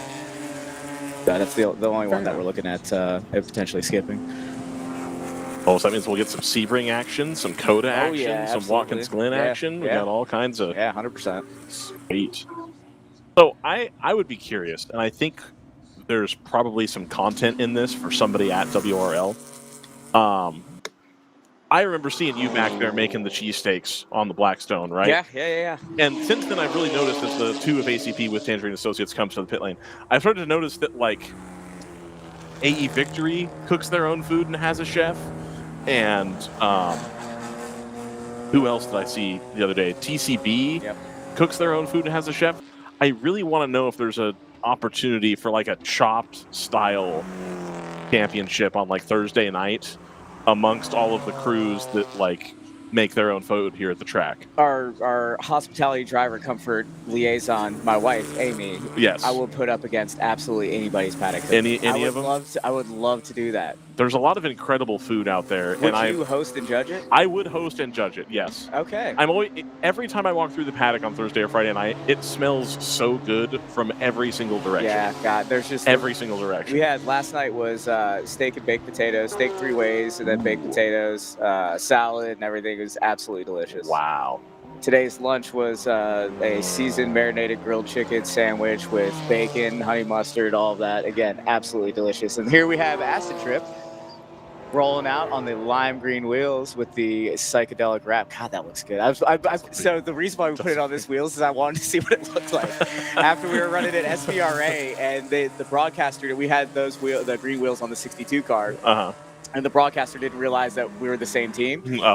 So they said that we needed to meet up with whoever had that car in the paddock and swap wheels. So ever since that, I've been wondering what that car looks like with the green wheels, and that is spectacular. Looks pretty good. Yeah, that's our GTO E92 M3 that's going to roll out, and just kind of make sure that our drivers are getting fulfilled seat time, and anytime you have those rapid unplanned evacuations of fluids, you got to have a backup plan in place. So we went with the S65 V8. God, that looks. That's a good-looking car. That's a good-looking race car. Yeah. That should be the one that you take to HSR too. It is, yeah. Okay, that's the plan. Yeah. So we'll be running HSR Classic 24 on that. That's a better-looking livery than the 2's livery. Like the 2 has a pretty top-tier livery, I think. Yep. But that's pretty sick. We probably need to turn that rain light off. It's the regen braking that we have installed. Oh, there you go. Yep. I was happy to look through the driver bio database today and see that people had answered all of my stupid questions about flipping and driver rakings and stuff. I have like a nice trap question in there to see who the true like motorsports just absolute like nerds are. And I was able to look through and see who answered. It was pretty good. Zach Barfield and Charlie Crilly are probably the 2 most classic motors. I mean, that happened 15 years before they were born. Nice. And it's remarkable to listen to those 2 go back and forth about it. It's like you were negative 6 years old when this happened. How are you so opinionated on it? It sounds like Zach Barfield probably has the chops to work with DriverSeye Live on the commentary team if he's got knowledge of races he wasn't around for. Yes, that's like a prerequisite at this point. So. We'll have to get him up in the booth one day, but the tough part is I have him run like 75% of the cars. Yep. So he gets glued to a plastic table for 8 hours every race. That sounds unpleasant. But he does a great job with it. You should consider a bungee cord instead. What's that? You should consider a bungee cord instead rather than that. It allows too much movement. We need him to stay at the table. Zanella down to 5 seconds adrift of the TCB car, so it's coming. It's coming together. Another good battle is the Wheelhouse 91 of now Ryan Robertson is closed to inside 2 seconds off of the 308 SGS by ACI Motorsports car. So that's a good scrap, too, for the top 6. And that is closer, yeah. So it's the Luftwaffe Fighter livery versus the 91, I think, is the yellow one or the blue one? Yellow. It's the poster car this year. Yeah, it is. Yeah. 91's a blue one. My dad just sent me a text and said, "You racing this weekend or just fixing burn cars?" Yikes. Everybody knows. Everybody knows where the addictions run deep. See a very yoked David Tuati walking towards the pit lane here. What's up, people? What's up? That car did just have a long stop, by the way, the 772 M4 GT4. Jeff Altenberg listed as the driver of that car at the moment. It's obviously not David, but it did lose about 4 minutes there in the pits. So, yeah. It's been a tough little race for that car. Already something like, we've got to do the math here, not good, 60 laps down, and just dropped another 2 or 3 there. Long stop. Mike Gorman tomorrow looms, obviously, without setting yourself up for failure with Curse of the Commentator, etc. We've established that you're Sure. proficient in this curse. I mean, you've got a guy that's like a ARCA road course ringer and TA2 guy that he told me on the before he was on the air that he's just here to win. Yeah. He doesn't want track time. He wants to win the race. That's correct. Are we going to be able to get him into a position to win the race? Well, we were doing pretty good at that earlier. And Right. then we had a unplanned evacuation. No, that was the unplanned fuel level concern. Oh, right. So yeah, that took us down. Yeah. You know what the strat to just winning is? Get yourself a VW Fun Cup, drop it in GTU. You're going to be the only car there. Well, 4048 could be some stiff competition for us in GTU. I love to see that car out there. It's such a good-looking car. It But really the is. one thing I want to do is see a start in GTU with the Sebeco and the Fun Cup I think that would on be the great. front row Mike, locked be out. the change you wish to see in the car. Exactly. It's October. You are the only October's one. coming up quickly. It's December. Oh shit. I got plenty of time to play That race for it. is right before. It's literally a Christmas gift to us all. I got some Texas stuff going on in December. We got a couple codas in December. Well, when is it? Why don't you send me to shop around? Well, we've got a It's the gaggle weekend of before them Christmas. coming to 1.5 hours away from where I live. That seems to be like it's going to be a smorgasbord of choice. You got to go. So we'll just go down there with Christmas. a little And rubber you check. send Gino to bid on him, too. Yeah, Gino is Gino can bid definitely some a buyer cars. for sure. Yeah, So, all right, well, he knows. Well, hey, Mike, thanks for coming up here and hanging out with us. absolutely, always a Shooting the pleasure. breeze, the whole nine, you know. Yep, I Only- enjoy it. I always enjoy it. Plus, it's nice and comfortable, and you guys have a great view up here. We do. This is one of my favorite views of the season. Is this one? Yeah. It's incredible. So thank you for the Glass $5 I'm going to give RJ for the swear jar. Yes, that's just put it on my tab. There'll be more. It's all good. Nice for Ryan to This not be isn't- the I only thought one. this was Exactly. a It's usually me. 7-second Is this not a 7-second delay broadcast? It is not. It is straight to YouTube. Turns out there's no rules on YouTube. So All right, I'm gonna get out of here, guys. Thank you Thanks, so much. man. I appreciate what you. you do, and the broadcast is absolutely fantastic. thank I you, love thank it. you. I appreciate you. Thanks, man. Greg, I don't know if you've been keeping an eye on GP1 at the moment. The margin is not particularly close. 2 minutes 54 seconds from Ginger Racing back to the Choice Racing 522. But I remember a time early on in this race where that Choice Racing car was buried at the bottom of the top 10 in that class. Yeah. And Yeah, now they- all the way up into second. They've played the game very well, and obviously Ginger Racing has not had, a lot of angst, if you will, or drama, and that's why you've got that huge margin. But Choice has done everything they possibly can to come back from those earlier problems when they had dropped back like that. And then, it's still PC Racing. Cajun Canuck has hauled themselves up as well from being down a bit. And Blitzkrieg is the one that's kind of dropped back a smidge. But yeah, the problem for GP1 right now is, it's almost a lap margin between most of the cars out there. So, that's going to be a tough one. There, something's going to happen to bring those battles just a little bit closer. But that's the status of endurance racing is those things do tend to happen. And, had the Chattanooga Turnwagen and Screaming Gulf and All-Star not had their issues, we, for a while there, we had all 5 of the cars in the top 5 in GP1 covered by like 15 seconds. You know, So, it's either feast or famine in that GP1 class, isn't it, Greg? We Yes. so often see, you know, really tight racing through the first couple of hours, and you know, the top 5, top 6 cars with all kinds of powertrain variety. Even if the variety in chassis isn't there, the overall solutions are very, very different, and they just always find a way to come together through those first few hours. And Yep. then the reliability game starts to be played, and Bingo. you end up with cars that drop away one by one. Some are ascendant, some are descendant, as the field begins to shuffle itself through. A lot of times these races do have a way of coming back together in the end, just accidentally more than anything else. But we've already had the feast, and I think this is the part of the race where we're going to see these cars, and already have seen these cars, drop away one by one. As you said, Scream and Go, Chattanooga. You know, PC Racing is back in third. Blitzkrieg had its issue earlier. Open Throttle, All-Star, you name it. yeah. Just these little things here and there that cost a lap, cost 2 laps, 3 laps, and all of a sudden your 5 or 6 cars that are nose to tail become, you know, spread out by 2 or 3 minutes apiece. Yeah, absolutely. And I mean, a classic example of that is Screaming Goat. Yeah. You know, they were on the pole, they're or near the pole, they're right up, having, you know, in that battle, that they had that long stop. They just turned to 139.5. I mean, that's a couple seconds quicker than anybody else in that class.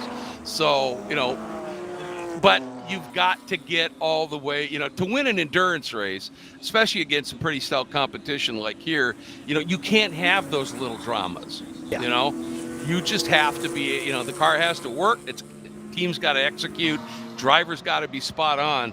And if all those things don't come together, you can still have a wicked fast race car and still have some issues. Got to do all the little things right along the way. Pace isn't enough. Speaking of teams doing things all the way right, TCB and Zanella find themselves locked in a battle for third place. Some recovery from Zanella. TCB ascendant through this middle part of the race, let's say. They're headed down through the S's now. You're looking for a black and white Supra and the black and yellow M4 GT4. Should see them up over the top of the hill here in a moment. There they are, Supra leading BMW, but only just. Yeah, and that Zanella entry in the hands of Victor Franzoni, flashing the lights. Oh, may have worked. May have worked because the... yeah, got that TCB car, ran just a little wide at the exit of 6. And, I mean, Franzoni, he has been absolutely decisive in his passes. He just pounces, and he's through. So often there at turn 7, Greg, it's a great place to pass a car of a lower class. If you're working your way through traffic, that short little braking zone is sometimes enough to scoot up the inside, but it takes a lot more commitment and a lot more racecraft to make a pass at 7 on a car inside your own class. There just isn't enough performance differential. You've got to decide that you're going to make the move, commit to it, but have enough element of surprise there that you can catch the lead car off guard. And Victor Franzoni did it to perfection. Yeah, and generally when you do make that late pass into 7, you know, you end up with a tighter radius on the exit, so you can't go to throttle as soon. So the key is then to put your car, when you exit 7, right where that guy might want to do a counterpunch move. But that pass happened even before then, because I think, you know, Franzoni was coming, flashing the lights, and I got a feeling, you don't see Tom Long make many mistakes, but I think he may have just ran a little wide at the exit of 6, and that's all Victor needed. Yeah, on top of that, I wonder if we've got some tires going away on that Toyota Supra. It's a pointy car. It likes to slide the rear end around a fair amount and really let it kind of hang out there.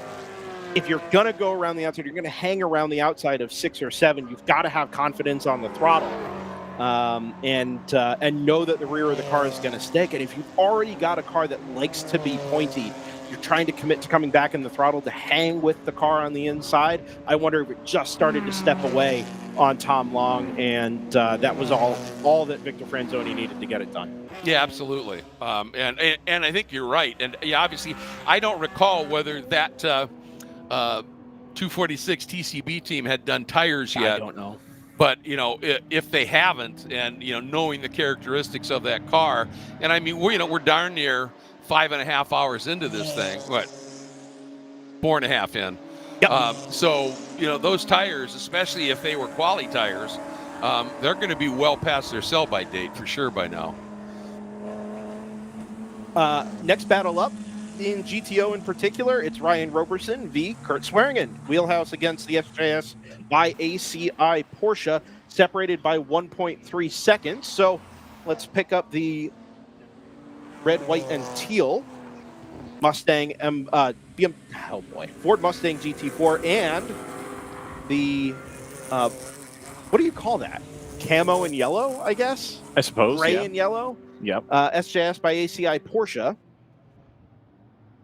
While you're looking for that, I do want to say, because I think she saw me looking at her, so I want to clarify. There's a lady on the Michelin Bridge that is wearing a clean TRG Pontiac shirt. Yeah, and I am GTOR. GTOR, Yep. yeah, from like Grand Am. 2005. Shirt. It's an Yep. incredible shirt. I hope she can hear me and knows I'm talking about her. But I'm not being creepy. This shirt is incredible. I want the shirt. It will not fit me, but it is the cleanest TRG shirt I have seen in a long time.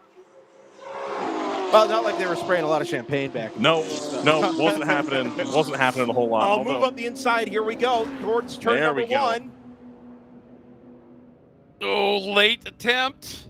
Not quite enough. It was really far back there, Greg. 1.5 car lengths or so into the braking zone for a fourth gear corner is not really enough to scoot up the inside, but Kurt Swearingen on right the on attack there. here. Yeah, but I'll tell you, these two have been going back and forth because not long ago it was Robertson in the Wheelhouse Mustang behind the SJS by ACI car. So they've swapped positions a couple of times here. They're having a really good scrap, and they're running really, really close times, obviously. And this has just been fun to watch in terms of the timing charts, and now to be able to watch it as it really unfolds. They've just been duking it out. Tom Long has brought the number 246, sorry, Greg, into the pit lane here just now. Let's see if they do tires on this car. It'll be a driver change for sure. We see Tom Long getting out of the Supra. But again, we saw that car moving around so much. Obviously coming to the end of a fuel load as well. Perhaps a little balance change on that car as the fuel went away, making it a little tougher to drive as well. But see what they decide to do here. There's 91. Well, actually gapped the a little bit. Porsche. Well, I'm wondering something. I was watching. They came out of turn 7, and the Porsche was intentionally not getting in the draft of that Mustang. This is not a particularly warm weekend for Road Atlanta in the summer, but it is a bit humid. Could that Porsche be overheating a little bit? Because he was doing everything he could not to get in the draft. Did notice that. And it was very dramatic as he came out of turn 7, Greg. You're right. He pulled hard to the right-hand side of the circuit. The car continued to accelerate, but that 1.5 car lengths is now 15 as they work their way through the S's. A lap and a half ago, that car was absolutely on the attack. That could be the difference between running a road car GT3 that's been sort of added to make a race car versus having the race car available. Probably a little bit different cooling system in play there versus something that was designed with racing in mind. And so, as you guys say, as the humidity continues to climb and we get a little bit warmer temperatures, that could be the shortcoming of that car, having done 4.5 hours of hard charging. Just starting to get a little heat soaked there, and not a ton you can do about it. Absolutely, and people tend to forget about that. They always think heat. Well, it may not be that warm, although it's warm enough today. But it's if the air is really humid, there's nowhere for the heat to evaporate to. And that's how a car is cooled, right? And same with brakes, all of that. And when it's really humid, it's just tough for that heat to evaporate off. And so I'm just wondering if maybe that Porsche, when Skeen was out front with it early, it just had nice clean air all the time, and he just pedaled it. But we'll see. So it's got 2 small vents on the hood, or the front trunk, as it were. I guess it's still the hood, technically. So it's got 2 small sort of triangle-shaped vents up there. But I think on the racing cars, there is like a proper, super deep scoop going on. Right. So I'm going to stand by that it's a heating and cooling situation. Ooh, Mustang off there. And that's going to allow that Porsche to close right back up again. Mustang made an aggressive move around that orange Bimmer and dropped the left side tires up at the exit of 3.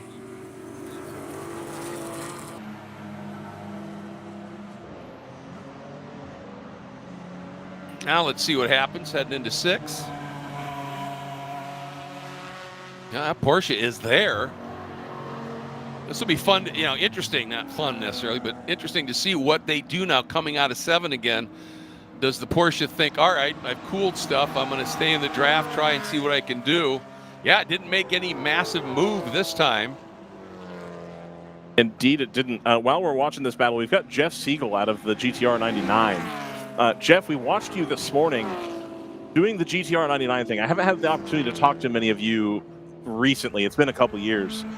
The thing that we always talk about is that you guys are there at the end of the race because you keep the car clean, you do good pit stops. And we saw repeatedly this morning while you were in the car, specifically, as long as the driver ID was correct, where there were opportunities available for you to jump out and go for a pass, and you kind of just let it develop, and then they hosed themselves in the process, and then you came through. That's the strategy, right? That's your whole goal? Yeah, I mean, listen, patience is a virtue, right? And I think that when you've been doing this long enough and you've had some incidents in your racing career, I think you learn how to be more patient. Yep. Right? Yep. Absolutely. And the thing about us, we're a bunch of old guys. I mean, I'm 61 years old. Right. So experience can help. Okay. Yeah. Fair enough. And now I will ask also the question is, I heard this rumor floating around, but I never wanted to report as fact until I talked to one of you specifically. And the rumor was they switched away from the Supra back to the M4 because it hurt their backs. Well, I'll start by saying this. Harold Petit, which, by the way, I know you guys say Petit. I do as well. Harold Petit. Yeah. He likes Petit. I say Petit. Okay. When I'm up myself about stuff like that. I started with Petit, and then somebody was like, no, it's Petit. It is Petit. Petit, yeah. So, anyway, Harold is a BMW guy through and through. Mm-hmm. Okay? It starts with that. He's always been a BMW guy. And when you go back, I don't know, what was it, 3-4 years ago, and the Supras were just cleaning our clock. Right. Right?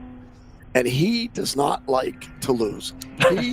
He's competitive as anybody else, right? At 68, no, he's going to be 70 years old. Oh, my goodness. And he's in the car right now. And he looks good. Right? And he's doing a great job. So he could never get comfortable in that car. That shorter wheelbase, the way you've got to drive it, the way you've got to brake it is so very different than the BMW platform. Right. He could just never get comfortable with it. Okay. Yeah. And we started to get better throughout the year. Right. Because even it took me a half a year to get comfortable with the car. And finally I started to. I mean, the BMWs have grown over the years, right? You look at like an E30, E36, kind of a small, lightweight car. And then as you guys had transitioned into even having that first M4 at all, but at least they had all built on each other, right? The E46, E90 is a little bit bigger.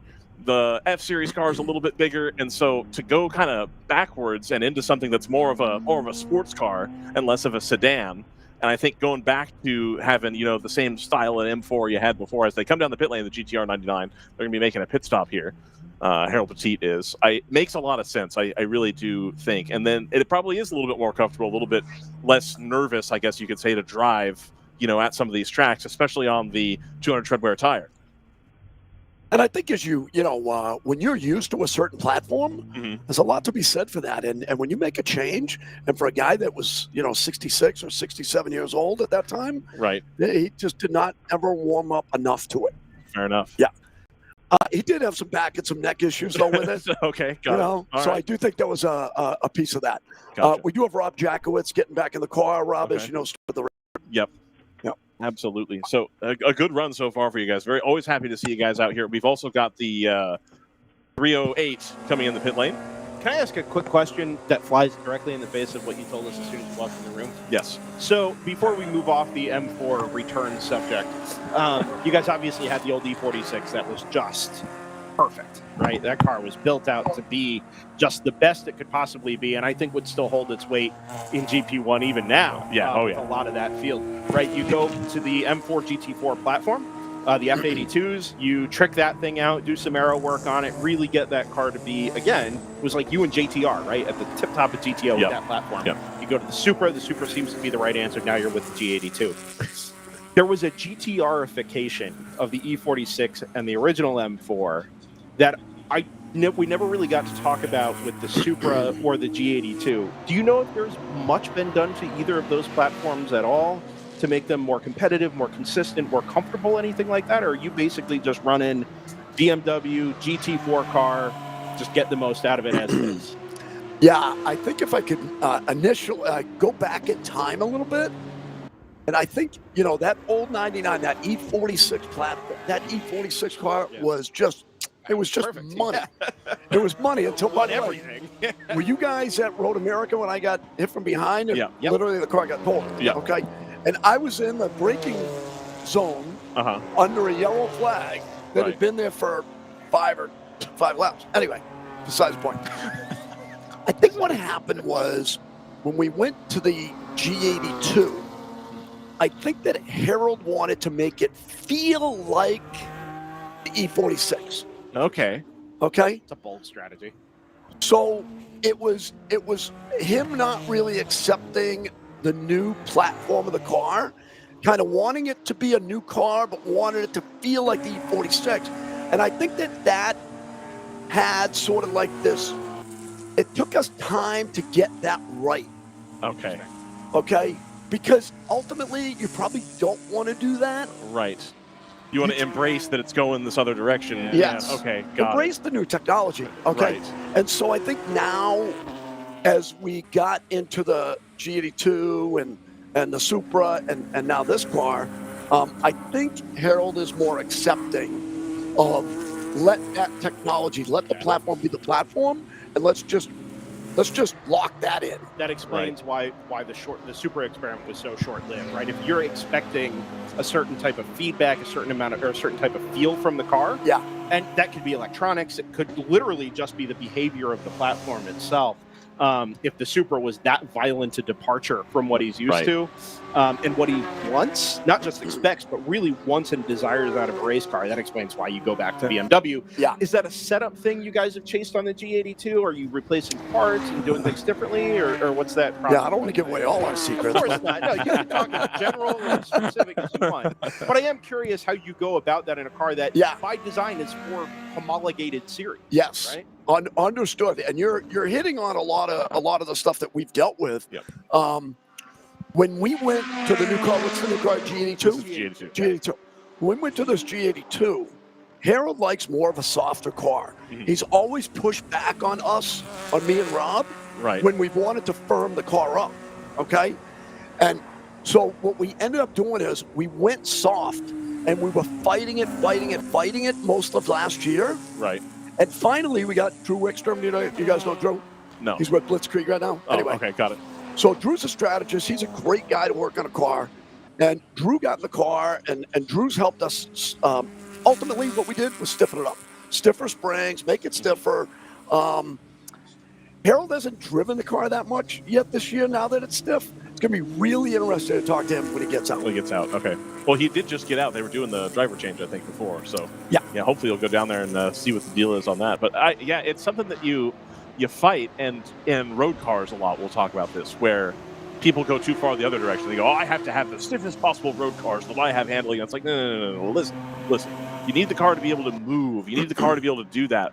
I think unique to WRL to some extent, when you have a road tire formula in place, you can run the car softer for a long time and not really get a whole penalty with it. But as we have, the Supras that are like very race car dialed in, you're going to have to start at least reeling some of that in. Now, granted, I'm sure even with your guys' stiffer setup, you're probably still substantially softer than you would be running in an IMSA race, for example. I would think so. Yeah, I would think so.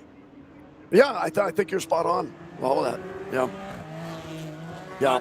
Just real quick for what we're seeing out here on track. Green flag pit stop from the race leading number 120 AE Victory car. We noticed the 246 was in earlier as well. I can't get the driver ID to load here on that 246. We don't know exactly who's gotten behind the wheel, but that cycle has trapped the 246 a lap down. Those two cars are nose to tail on track. So good work from the AE Victory squad to make that happen. Yep. For you, Jeff, you guys find yourself down 6th position, ahead of the Zanella Racing. Oh, go ahead. And a lap, I think. And are we still down a lap? You are at least one, possibly two, but it's going to take a minute for this to cycle back through. Actually, chasing the. It's about to cycle. Chasing the 119, I think. So yeah, just over a lap down. Yep. Yeah. With Sarah Montgomery in the 119 now too. Well, that's going to be tough. I was going to say that's an uphill battle. That's now. an uphill battle. Yeah. But we got Rob in there. Rob can compete with her, right? Right. But you guys are you're rarely the ultimate pace, drive the car hell for leather. Correct. Very flat lineup. I mean, look at where we qualify. Look at where we qualify every race. And 6, 7, and we 8, go 9. back to that when we talk about endurance racing. Qualifying almost doesn't matter. Like, it's cool to say that you won pole or whatever. Like, that's in Cole's pole. It was a great time, the whole line. But like, you got 8 hours to figure this thing out. Like, not being on pole is not going to end up mattering too much. Your 30 seconds you're going to lose in the first stint by starting on row 4, row 5 instead of starting on the pole. You make up by making good strategy or good decisions on strategy. If good tire decisions. Yep, exit traffic and traffic. Yep. I mean, there are a million ways to gain back. And having a great pit crew. I mean, our guys, you guys have said it before because I've heard you so many times talk about it. Yeah. Our guys are money.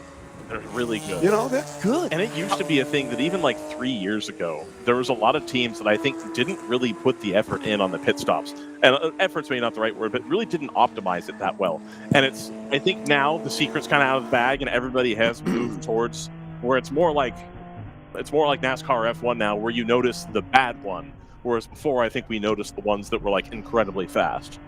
Hey, any good team and organization is going to have processes and procedures. Yeah. Right? And you got to practice them and you're going to execute. The better you can do that, the better off you're going to be. I mean, over the years, and it started, way back when we were running an AR with the, with the E36. Yeah. Yep. And then the E46. And, everybody would come over and watch our pit stops. Uh-huh. Right? What's GTR doing? What's GTR doing? The standard bearer. Yeah, absolutely. How much of the team now is carried over the same from the E36 and 46 days? Yeah, so me, Rob, and Harold. Yep. We won a championship with AER with the E36 and the E46. Crew-wise, just really one, just Shane. Okay. Because, that's about it. Okay. Interesting. Consistency is the calling card, right? Right. And you just kind of assume that every year you come back, it's like clockwork. Just everything's the same. You don't have to rethink things because you guys are just ever present, right? Yeah. Maybe the car changes every couple of seasons, but for the most part, GTR, the identity of GTR is still GTR. But there's actually, what you're saying is there's actually a lot more going on behind the scenes. There's crew turnover. There's, support changes. I know, Jason Marks was a part of your program for a long time. Jason's helped us over with TCB. A lot. But there is actual work and effort put into maintaining that identity, right? 100%. Yeah. So our crew chief right now, James, is he's full-time for Harold for the last 3.5 years. Yeah. So he's locked in, and he's very, very diligent. Greg Kramer from downtown. Yeah, I just wanted to jump in. I'm sure that I just saw on the onboard that the 99 GTR just took a lap back from Sarah Montgomery. Perfect. I would believe that the 246 was doing the same. Yep.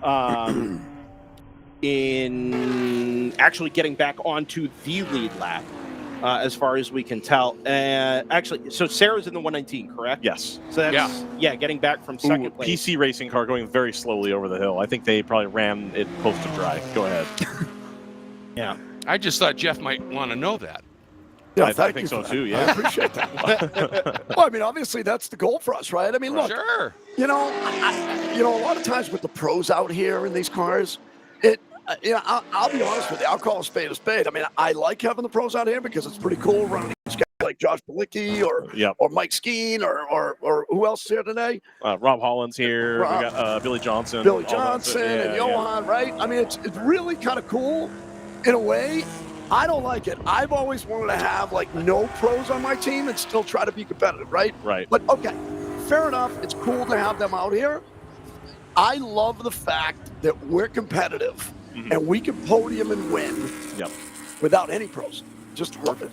Love it. It speaks to doing endurance racing the right way, as we kind of talked about at the beginning there. Is, it's about the consistency. It's about having the team, the organization, everybody work in the right direction. Nobody's trying to take a big ego swing at stuff. Nobody's trying to set the world on fire. Like, we just put our heads down, do what we have to do. Yeah. Well, and Jeff, I wanted to say that's why I think you guys are such an incredible fit for WRL. And, you know, I'm relatively new to it, but one of the things that I absolutely love is that a pit crew can make a difference. There's no minimum stop time and none of that stuff. And you guys, the way you execute everything about what you're doing, you know, you're tailor-made for WRL and success because of how you approach it. And I think that's fantastic. Yeah, 100%. I mean, there's been plenty of races. You guys have seen it. Yep. Where in pit lane we could jump 2 or 3 positions. Often. I want to, at the risk of waxing lyrical about the positioning of the series and where it's been and where it's going and all of these things.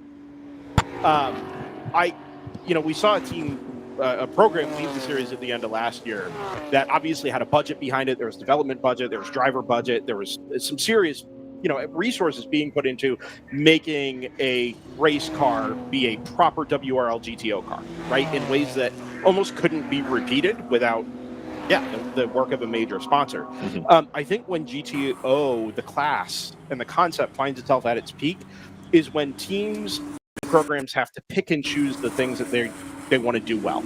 Right, you're not spending the kind of money to do everything perfectly like you would in factory racing and hypercar racing and GT3 racing, right? You've got to decide, okay, this is what we have the resources, these are the resources we have to spend. We're going to allocate it in a way that makes us better on strategy, makes us better in the pits, or we're going to go after performance, or we're going to go after drivability, right? Or we're going to go after spotters, and we want to get help in traffic, right? There are so many different ways to attack endurance racing at a level where the budgets don't let you do everything right all the time. And you do it differently than the other guys and girls, and it all comes together in the end anyway. And it's just been so much fun. And at the end of the day, you guys weren't spending as much money as the team that did the great big development program. Yeah. I'm like, does that give them an advantage? Sure. Did they come out and smoke everybody 100% of the time? Absolutely not. Absolutely not. Yeah. Endurance racing is great. I mean, listen, I would like to believe that, I could have been someone. Sure. Right? Well, somebody already was Jeff Siegel, so it was already kind of taken. That name was taken, right? I always said, if he gets sick and they don't even have to change the name on the car, I'll just throw it in, It'll be good. But, look, we're not moving up to any IMSA or SRO level, right? But that's not going to happen for us. Right. So we love WRL. We love the endurance racing. We love where we're at. And, our goal is not necessarily, we don't need to win the national championship or the Eastern championship. It's not about that for us. It's like, okay, where does our schedule fit? What races can we make? And whenever we're out here, we want to compete. You're locked in. Yeah. Right? We want to compete. We are getting a little bit of a pit cycle here. The leader in GP2 is now going to come down the pit lane. We've had the 18 is in, the Kingpin racing car that's had quite a few names attached to it. They're changing drivers. We'll wait to see who goes into that. The 21, I think we're getting into the driver change time because we're right in the window of almost 3 hours to go. It's not enough.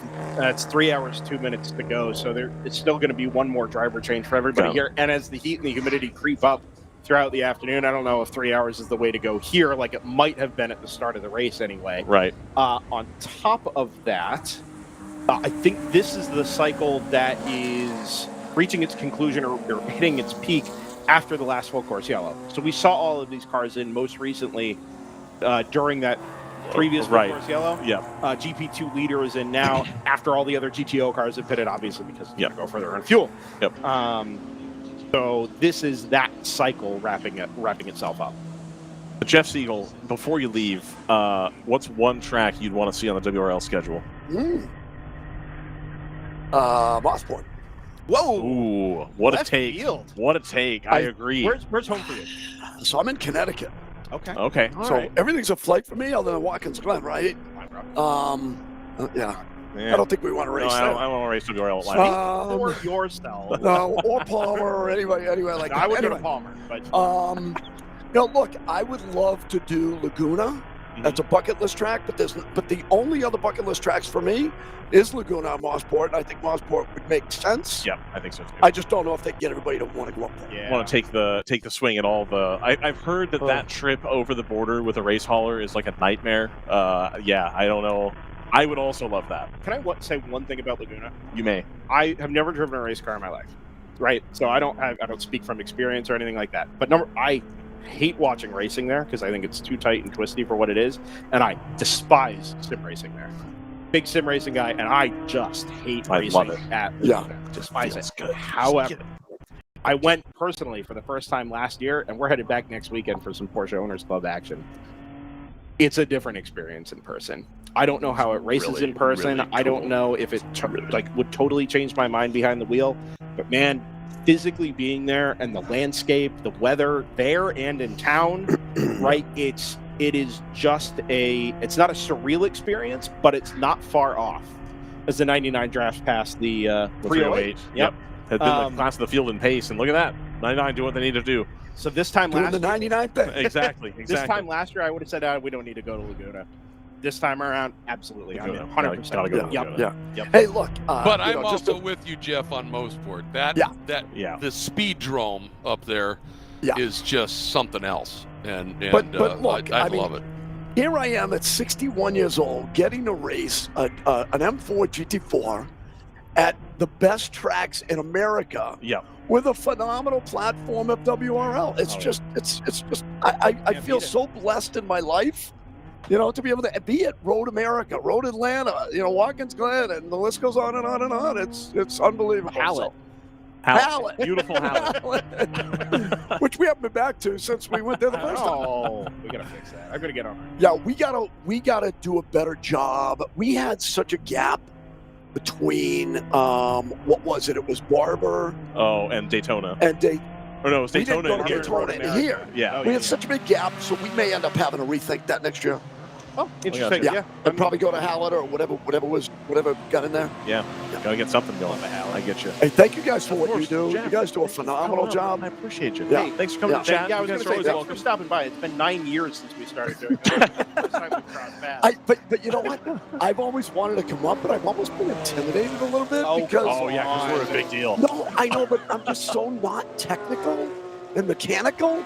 Oh my God, if they start asking me about spring rates or whatever, no. I'm in trouble. It's all general. No, we just like talking racing, man. Exactly. Thank you guys very much. Our goal is certainly podium, right? Right. Our goal is podium. We'll probably go Rob, Mike, probably meet a finish. Perfect. So knock on wood. You're P4 now pulling away from Zanella, so P4. it's all in front of you, man. Love it. We can do it. You've got it all to do. Thank Jeff you guys. Siegel with GTR 99. Thank you for coming up, man. I appreciate you. Thanks, Jeff.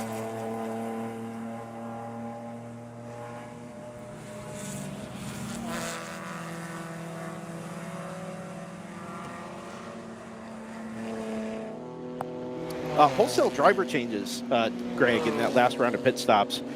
We've noticed TCB Racing 246 is finally updated. Tom Long out, Jason Marks in.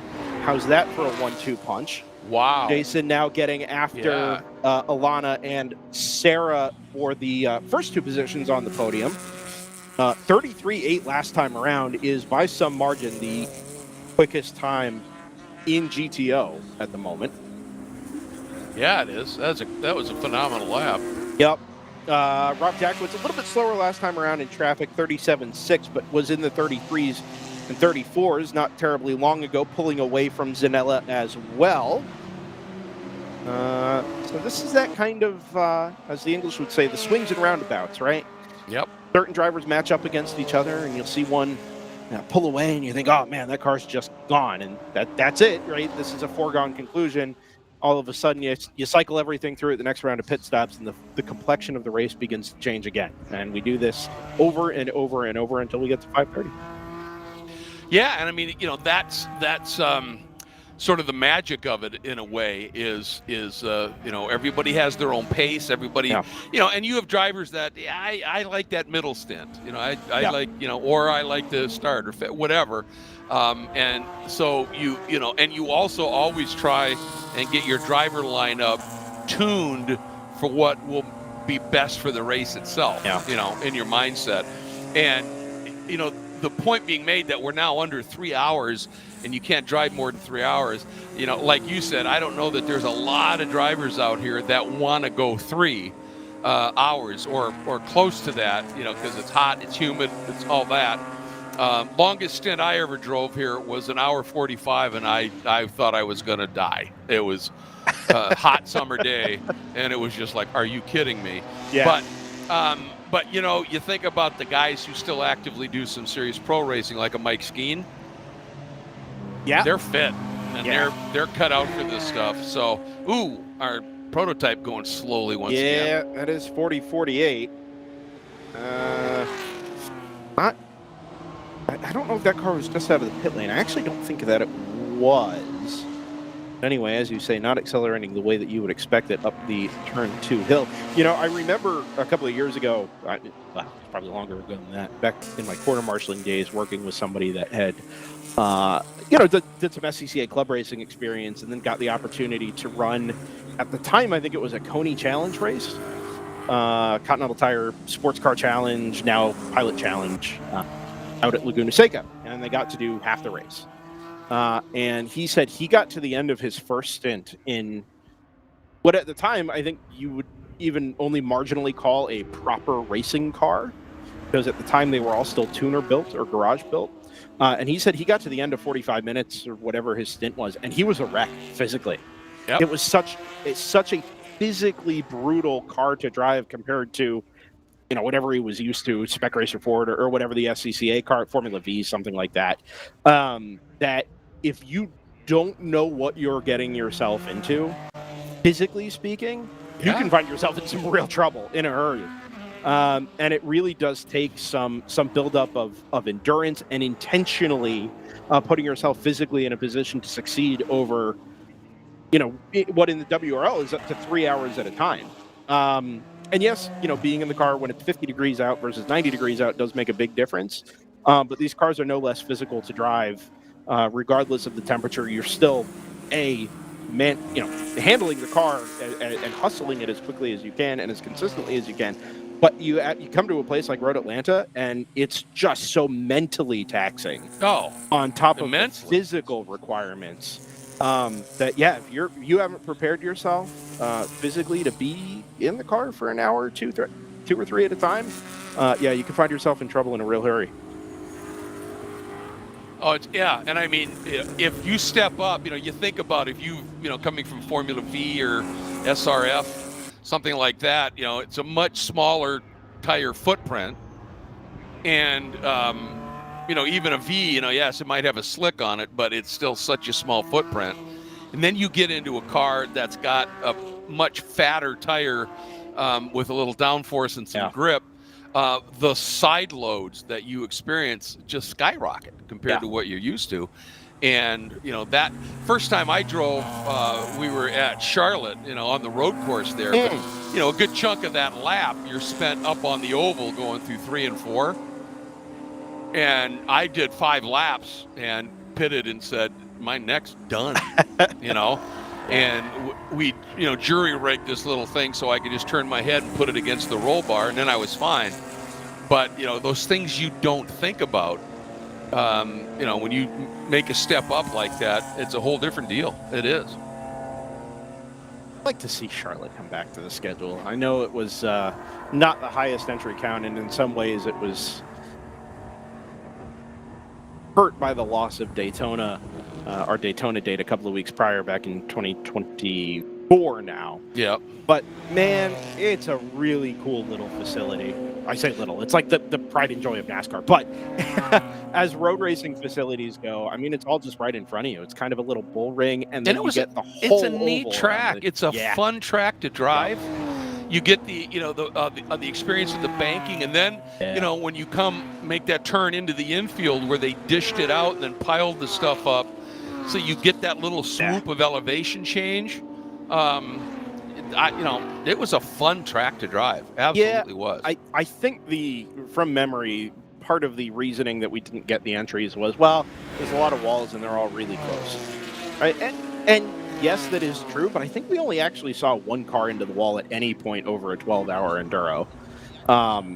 So but wait a minute. You're not going to go run at Charlotte because there's walls close, but you'll come here and do 15 hours? To be fair, the bucket list prioritization there heavily favors Road Atlanta over Charlotte. I do agree with that, but I think my point is that Charlotte is generally underrated and is too easily written off because I agree the 100% infield's on too that. compact or whatever. It offers a lot that A, no other Roval does, and B, actually a lot of natural terrain road courses don't even offer. Yeah. This is not one of them, to be clear. I'm not trying to make the case that Road Atlanta is, second to Charlotte or anything like that. But I do really think that the Charlotte infield road course is a pretty underrated experience to drive, and for sure it is an underrated facility. It really did deliver. That being said, go back to Hallett. End of sentence. Of all my years, I have never been to Hallett. Greg, I promise you I'm not blowing smoke anywhere. It is my favorite track in the country. Really? And number one. I adore that place. That is a pit stop from my friend and yours, David Twatty's TLM USA number 772. And on the way out of the pit lane is the Palomar number 83. All right. I would normally say that's the GP2 entered Palomar car, but this weekend it's both of them. So this is the older E36. The OG So real quick, GP2. what is it about Hallett? What isn't it about Hallett, Greg? Is it a cool track? It's a very cool, so it's 1.8 miles, natural terrain, hasn't been changed since it was built. It is not fast, but it's narrow, and it scales, if this makes sense, it's a track that scales down to 1.8 miles really well, right? So the width scales down a bit. The way the road moves and shuffles up and down, the way... Tomo, you told me this years ago. Tom O'Gorman described Gingerman as having texture. It doesn't have elevation, but it has texture. Yep. Hallett has both. Yeah. Hallett has both elevation changes that are meaningful and useful to the way the track races, but it also has just these little humps in it that give it this extra texture. And the whole thing scales down to this little 1.8 mile bull ring about as well as any short road course in the country. On top of that, there are quick corners, there are slow corners, there's good passing zones, there's rhythm sections. The signature corner, which is a word I can't say on the air, turns 8, 9, and 10 are among the most challenging in the country, and on paper it looks very, very simple. But you get there, it's a left-hand sweeper, blind over a rise into a right-hand kink, directly into a downhill braking zone. The car compresses at the bottom of the hard right-hander, and then you climb up the hill on the other side. But most importantly is it's a track that keeps getting investment, appropriate investment. So the Stevens family has owned it for the last couple of years, and every dollar they bring in gets put back into the racetrack. It got a new surface last year. They built a tunnel, an access tunnel, so that you don't have to wait to cross the track like you do at a lot of club racing facilities. Yeah. The tower itself has been renovated. There's a shop in there. There's sounds lovely. Off-road racing facility out the back. And it just fits motor racing. Yep. I mean, not IMSA type of motor Sure, racing, of but course, it fits American motor racing in a little patch of hilly grass in northeastern Oklahoma. It really is just a special. Well, and I'll tell you, place. I get it, because one of my favorite tracks to race on and/or go corner work is Blackhawk Farms. Mile and a half, same deal. Yeah. Blackhawk scales Farms, down, and it's fun to drive. It's like Blackhawk with hills, I would say. That sounds pretty cool. It's you know what I think one of the greatest losses to North American motorsport has been in the last couple of years is pit race. Did WRL ever happen to run there? No. Oh. No. I went there for the first time. I think it was now maybe 4 or 5 years ago with Moto America, and I walked up when I left that facility. It was one of my top 5 in North America. End of story. It was crazy on the bikes, but I talked to some people that race cars there, and they said no, it's one of the greatest drives you're ever going to have. And then it's gone. It hurts. It stinks that has become the poster child for, let's say, road racing under threat. Yeah. In the United States, and we're not going to get into the whole story and what's going on out there. But to me, pit race was, and I never went, but I regarded it as the most underrated facility in the country. Yep. Just the way it looks on camera, the way it looks from onboard cameras, it just did everything you would expect out of a premier road racing facility in the United States. Absolutely. It is a tragedy that it's not around anymore. Yeah. And maybe it didn't get the traction that it deserved in terms of attracting Pro Series, and, you know, even WRL never really got the chance to get out there. Yep. But more than that, it was a massive loss to that part of the country's local road racing community. Yeah. Time trials. It got so many people into things like HPDE and Time Attack, and even club racing. You stack on top of that, the Pittsburgh Vintage Grand Prix is one of the premier historic racing events in the country. Yep. Down there at Shenley Park, it had a 250-plus car field at Pit Race that ran the weekend before. So it turned it into this like 10-day vintage racing festival in Pittsburgh, Pennsylvania. And so much of it centered around having a world-class type of, if not facility, circuit. And that is just tragic. Yeah, it truly is. And, you know, it was not far away from being, in terms of the facilities, you know, the track is awesome, but they had enough infrastructure and buildings and everything there that it wouldn't have taken much to have turned it into a top flight pro facility. Yeah. Even. And instead they have to go the other way with it. It hurts, but it is part of the deal, I guess. I believe we have just had a penalty for the number 119 AE Victory Racing Supra. I looked at that suddenly down a lap. Yep. That is from second back to fourth for Sarah Montgomery. Now, it's not necessarily Sarah's penalty. She just happens to be in the car when it happens. It's reported as a pass under yellow between turns 5 and 6 at 1:08 this afternoon. So now getting on for over an hour and a half ago. The video's been reviewed, and that one-lap penalty has been assessed. We just finished talking to Jeff Siegel about, well, our goal is a podium. They're there. And again, it's not because Rob Jakowitz is setting the world on fire in that 99, although he is going as quickly as anybody else in the quicker than anybody else in the class, actually, last time through. But it's about not shooting themselves in the foot, not making those kinds of little mistakes on the way through that cost you a lap here, you know, a drive through there. It's come together for the 99. Unfortunately, it is at the expense of that 119. Remember, that was backing up a 1-2 for that AE Victory Racing, those all-female squads. Now it's Alana Carter out in front alone in the 120. Yeah, that's a really good point.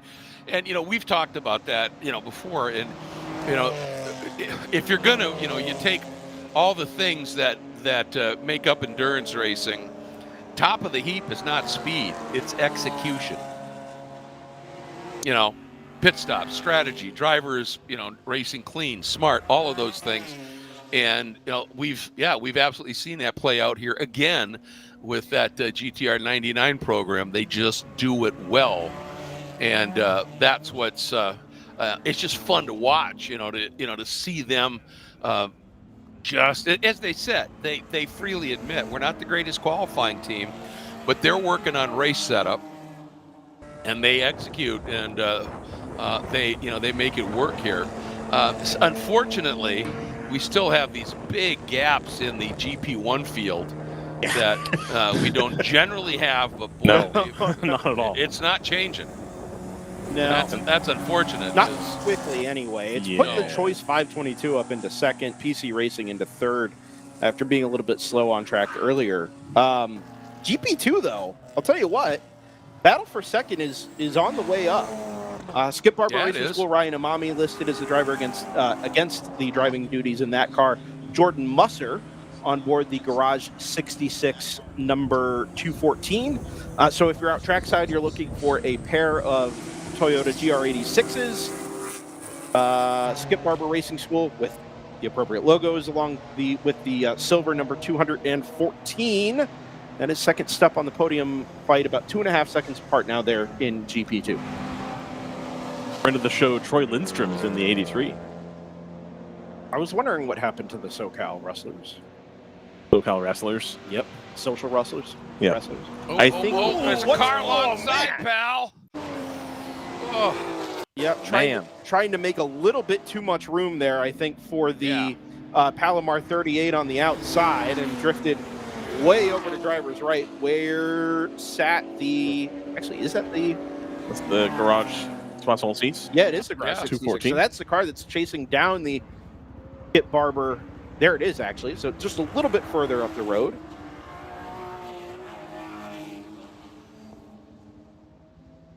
Is there something behind this 66 thing there, Ryan? Yeah, because they do Garage 56 at Le Mans, but even in the English broadcast, they always pronounce it Garage 56. Right. And so now this is Garage 66, which is 60. Yes. Fair enough. Yep. That's a deeper cut. You have to really be in on the joke on that one than some of the jokes that I do. It's the Tectois of of WRL. Or Triple I. Triple I. No, I think Triple I has a much broader appeal than 66. Yeah, you're probably right. Who's among us is not a Roland Dane fan? Oh, man. No, guys, I swear the hydrogen car is going to be ready this year. This year it's going to be there. We're definitely not going to put another LMP2 in this spot. Or a NASCAR Cup car. Or a Cup car. That was kind of cool. Plans. It wasn't. Never mind. Jordan says that's the loudest car he's ever heard at Daytona. The Garage 56? Yeah. Bring it back and put Carson in it. Just make that the road course package. I think NASCAR excels when it has excelled at road racing, and when it kind of popped there at the, I don't know, sometime in the last 8 years, it was because the cars were terrible. Right? They were 900 horsepower and no downforce. Like, it was the short oval package. And Jordan, I might be talking out a different side of my body here, but am I not correct? Didn't they run like the 900 horsepower, no spoiler package on road courses, and it just slapped? So I'm on the main mic now so everybody can hear me. No, they ran much less than 900. It was like low sevens. But no, you're right. There was low downforce and like 700-something horsepower. Okay, so it was still a good amount of power and not enough grip to actually use it. Exactly. Right. So then they decided they were going to make the car better on road courses, better breaker brakes, sequential gearbox. Yep. They put on a little bit of downforce. And all of a sudden, the racing became garbage again. It's almost like when you make race cars easy to drive, the racing becomes terrible. Well, I don't think they're easy to drive. Isn't that the complaint that they give, Jordan? Isn't that what they talk about, that the car kind of sucks anyway? With the current car, yeah. It's still kind of... It's really good on the street courses. Chicago is really good. San Diego is really good. Yeah, but that's because those aren't racetracks. Yeah, it's the traditional. Watkins Glen has not been great the last few years. Run at Sebring. Perfect. Another great idea from Ryan West. Thank you. Run NASCAR at Sebring. That'd be great. On the North Course. So the whole thing. The whole thing. The whole thing. Well, and it is great to have the garage 66 racing here at the Quince Ur. Quince? Cons, sure. actually. Cons. Consur for 15. Oh, yep. 15. I thought today would be wheat. I thought you were saying or as in the German word for hour. And I'm like, okay, have we combined French and German? No. It's 8 hour. 24 is 24 hour. Sure is. It's the only French words I know is 24. But I digress. Good morning. But I digress. Ooh, big lockup. Green. Speaking of, what time? That is all-star adjacent there down at turn 10. Wow. Except they got away with it by not embedding themselves in the gravel. Big stack up of traffic. Wheelhouse comes through. The 120 race-leading Toyota Supra follows the Mustang through with both the GP2 leader and insert open throttle BMW here in the stack as well. Anyway, this move has not been made yet from Garage 66 on the Skip Barber Racing School number 216. So that second step on the podium in GP2 still belongs to Stuart. No. It's going to stay belongs to Stuart Singer. Both of those cars are listed with Stuart Singer. I'm actually not sure who is in what car there. It'll be about 12 to 2 tomorrow, Brendan, for the race. What time is the quiet hour? 10 to 12. Oh, we're going to miss it. What are you talking about? Oh, the Tour de France thing. Yeah. Yeah, it's okay. They were going to do, it was going to be on the Champs-Elysees. So it is circuit racing at that point because they're going to do laps. Man, disappointed. Can we get GTR 99 and AE Victory to hold up little glasses of champagne down the front straightaway? Yes. Like to toast the winner at the end of... We can do that. Yeah. Or to Brazelton. I have already scheduled a bit for tomorrow. Can't schedule bits. I definitely scheduled a bit. You think I scheduled the VW Fun Cup? No, this is a bit that's going to take place on the broadcast that requires lots of outside assistance. So it's going to be good. Can we get the shot down into turn number 1, Jordan, please? Yeah. Let's see if we can catch it here. Is there damage on the left front corner of the 214? I'm sorry, of the 216 Skip Barber entry? I think turn 5 is going to be a next... we might catch it at 4 here. Let's see. Wait for that Skip Barber GR86 to come through here. You get the white flick on the right-hand side. Is that dark paint at the center of the splitter, or is there real damage there to that left front corner? Is there rubbing? See it? Yeah, I see what you're talking about. I'm not... Yeah. Okay. Well, we'll you know do here. think it's damaged. Let's see what we see here, because this will give us the better look. Fortunately, all these are pretty long shots. Look pretty good to me. Yeah. 2:46 this afternoon, 10 minutes ago, 2:16, 4 off drivers left at turn 3. I wonder if he ended up out in the weeds there between the racing circuit and the motorcycle circuit, caught a divot, and it tore part of that splitter away. That could be. I've seen many a prototype do that, but you don't often see it with higher ride height. Yeah. GP cars. Yeah. We already talked about Gen 2 DPs and up dirt here. Oh, did you? Yeah. Sorry, I missed it. Sorry. We have not yet talked about David Brabham not running the curbs at Le Mans. We are contractually obligated to mention once per weekend. Or not. Oh, that's another big car off. lockup. Did he make it to the gravel? Yes, he Yes, did. it's AOA again. Ooh, he's beached. Yeah, that's Beached. the M2. That's not an M2. That's a 330. Is it? Yes. I will bet you any amount of money. You don't have to bet me. It just looked like the M2. But okay. 330i. But Yep. Oh, I can't find one else. Yeah. Yeah. I'll bet you guys. 55. Just like that. It doesn't matter what car it is. I'll bet you anything he was looking in his mirrors when he needed to be thinking about braking. Yeah. Could be. Could be. Yeah. Well, the only reason I say that is I did that and went off massively at Brainerd a number of years ago and went, never do that again. Greg, you've mentioned this story multiple times, and I'm going to respond to it the way I usually do. Well, at least Brainerd was a slow circuit.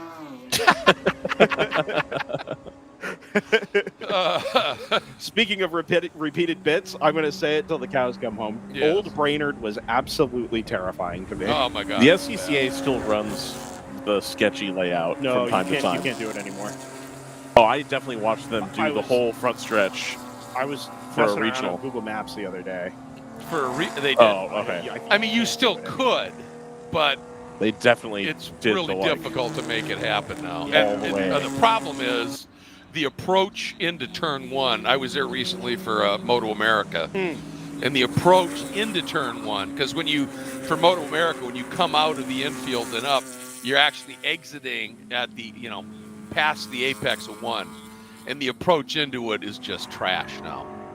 Track's roughed up, and I mean it's in really rough shape. Yeah, full course coming out. Must be that's for the 55, of course. Our visitor down in the That's former WRL racetrack. It is. Brainerd. Donnybrook. Yeah. Best Back walleye in the sandwich I've day, ever had. that track was Brainerd. mega. Walleye? Say walleye? Yep. Yeah. Best walleye sandwich I've ever had up there in Brainerd. I asked Bob Tullius once what his, I said, what's your favorite, track in North America? Fully expecting to hear Road America or this or that. And he said, Brainerd. Now, what? He goes, Old it's got, old original Brainerd. He said, it's got one of every kind of corner you can imagine. It just didn't have elevation. Camber, and if you though, could hang on in a fast car through turn 1, you belonged. I see. That's the corner that terrifies me, because on a motorcycle, where AMA Superbikes ran for a long time, you're just hauling the mail. And like every other natural terrain road course like that in the country had put in motorcycle chicanes, so you didn't arrive at 100 and stupid miles an hour in really fast corners. Brainerd just didn't care, man. You just sail it off in there. Absolutely, and it had a fair amount of runoff on the backside, but there was nothing, no guardrail or anything. If you got there, it was trees, Round of pit stops here as we circulate initially under the full course yellow. The 120 is in. That is your race leader. The 308 has pitted as well. The 216, which is the Skip Barber car we were just watching, is in. And stopping is the other car we were just watching. The Garage 66 BRZ. I think it is technically an FRS. I think it's a BR.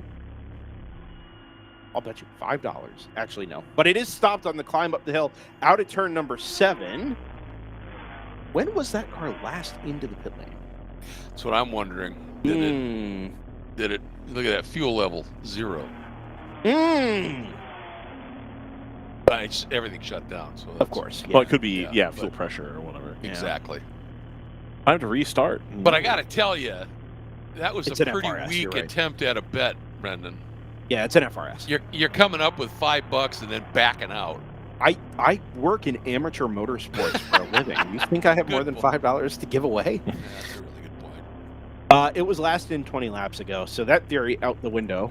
This is some kind of other mechanical failure on this Garage 66 car. Now, this is an interesting timing window for these pit stops. Yeah, 228. Yellow. Yeah. The GP cars can probably make it on one more stop from here. You'd have to have some serious luck or really pedal a GTO car in order to make it work. So if you're in a GTO car and you're not halfway through your stint yet, do you bother? 120 is not only in to do fuel, but is doing tires as well. Well, remember the sister car had already done the tires. And the tires. Correct. Yes. The 129 car is in as well, so only 2 of our main players in GTO have decided to peel off into the pit lane. That is the Vanilla Racing M4. I think it's very much worth singing the praises one more time of the job Alana Carter's done in that car on old tires. Oh, yeah. Yep. With other cars having put fresh ones on. You know what? I actually really like this call from the 120 here. Remember, they had basically a lap to play with that TCB number 246. And as long as they're able to get out, which they are, ahead of the safety car, there's really very little risk or very little price to be paid, let's say, for getting those tires changed. Because at the end of the day, if the 246 doesn't pit, they're going to be, still 90+% of a lap down here, I think. Yeah. If I have done my sums correctly. If I haven't done my sums correctly, then they could be in trouble. But let's see how this cycles through. 119 is into the pits. 99 is into the pits. So they've all come back through. 21 is in the pits. It's the leader in GP2 that's, I think, substantially safer now than they were a moment ago. I guess Garage 66 had fallen a little ways. We're still racing the 83, 4 laps in hand. Here comes the 246. Actually, there's a chance that this burns the 246 and puts them back a full lap down. Minute 21 seconds was the margin. Alana is going to be hustling that number 120 to catch the pack. Where is the pack, Jordan? Can we pick that up trackside? And that, well, it looks like it's going to be Hannah Grisham. Yeah, they'll be. I think they'll be okay. Yeah, they'll be all right. Hannah Grisham, you say? Yeah, it's got on board the 120. That is back-to-back pole sitter in Michelin Pilot Challenge, Hannah Grisham. Yep. Yeah. Tremendous. You'll love to see a WRL success story. I mean, Yep. we get to talk about Cole Ofsgaard a lot, which is very, very cool. We do not talk about Hannah Grisham a lot, but from, her days in the Porsche GP3 Porsche Boxsters. Yep. Oh, yeah. With round 3 racing now to running with, oh boy, I was going to say harder racing, but that's not it. Who's the Aston Martin team she runs for? Pilot Challenge. No, I know.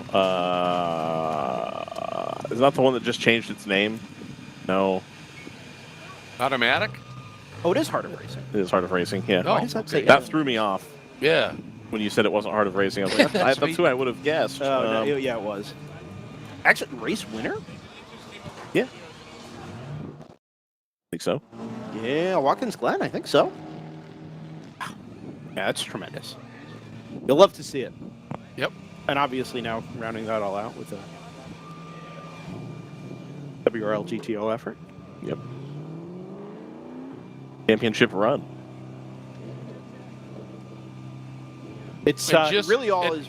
Oh, sorry. Go ahead, Greg. I was just going to say, not for nothing, just maybe because they're 4 laps down. So, I mean, something massive would have to happen. But just for the fun quotient, Mike Skeen's back aboard the SJS by ACI.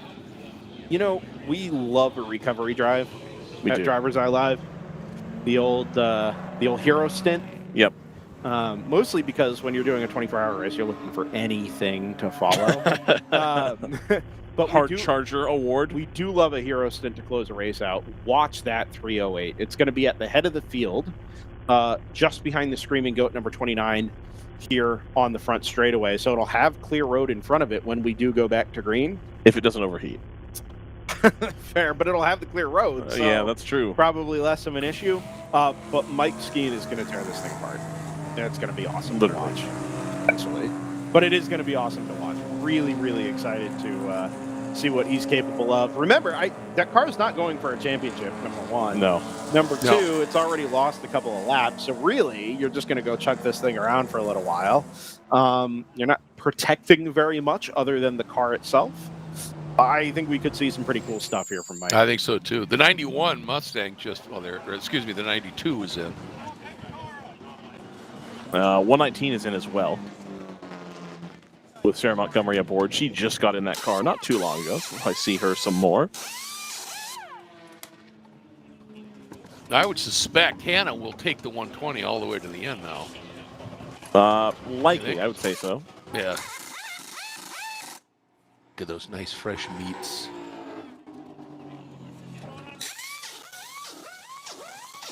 Yeah, the 92, the better of the 2 cars here this weekend, at least so far. As Brendan takes his leave to go recover some cameras. Try to get that back and squared away.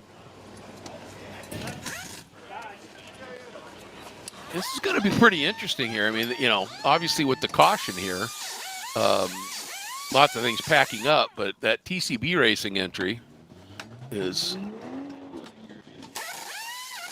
not too far drift. No, not at all. From the 120, and it all, I don't know who's in the 246, but the 246 was Jason Marks earlier. Yes, that's right. It may still be. Jason Marks probably in contention. Lights are out. One of the people with the most number of laps in a GT4 Supra. The 29 of Screaming Goat Racing is going to lead the field back to green here and will be immediately eaten up by the 308 Porsche. The 18 also is going to be setting off on the similar sort of journey. Yep. There it is. The McDonald's liveried Kingpin car. A little bit of a gaggle here. I think we still had some cars trying to catch up to the back of the field. A little bit shorter yellow, I think, than usual. Well, the most important thing right now is if you're in contention in your class, is don't have contact, don't go off here in these opening laps. Right. Especially, like the 120 of Hannah Grisham is, back in traffic. Mm-hmm. So you just don't want to get caught out by anything here. Be a little patient, let things settle a bit, then get after it. Yeah, got to be patient, of course. We got to balance that with Hannah Grisham's back in traffic with the TCB car as well. Only 1.5 seconds as they cross the line. Yeah. We'll just try to pick them up here. My goodness. That Mustang down to the inside. Yep. That was awfully tight. So there's the 120 right there. And I think that's the 246 buried in the traffic just a little bit further back. Yep. So not nearly as tight as the 246 would like here. But as you say, Greg, just trying to keep everything nice and steady. Got 2.5 hours, give or take, left to go.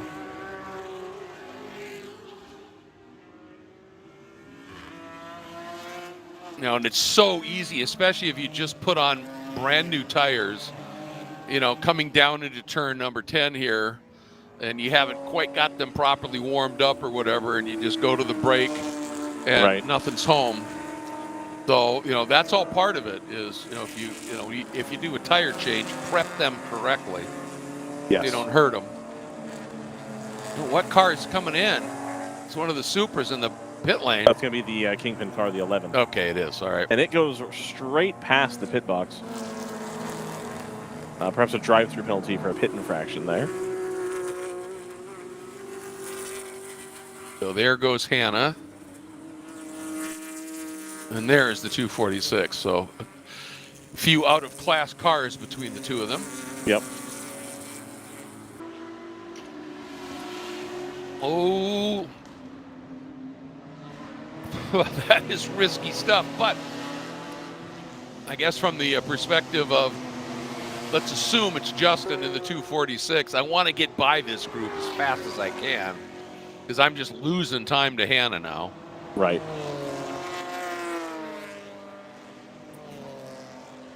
And Jason Marks, of course, almost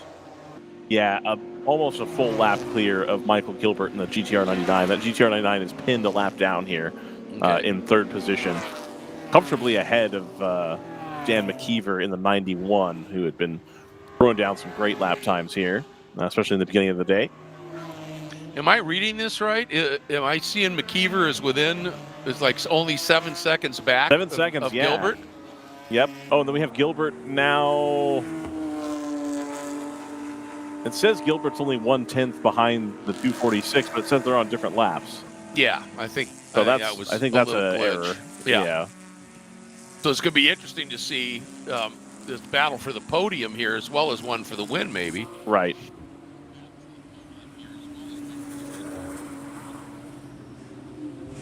Yeah, TCB car still 5 seconds adrift, 6 seconds now for the Wheelhouse car, so they've closed up another 7/10 or so. Yep. The 38 of Palomar back in the pit lane. Oh, nice move. Hannah able to get through. Was that the number 18? The Kingpin Porsche that she just passed? So. Yeah. Yeah. So now she's got nice clear track. 164 back down the pit lane in GP2. They've had a bit of a rough day.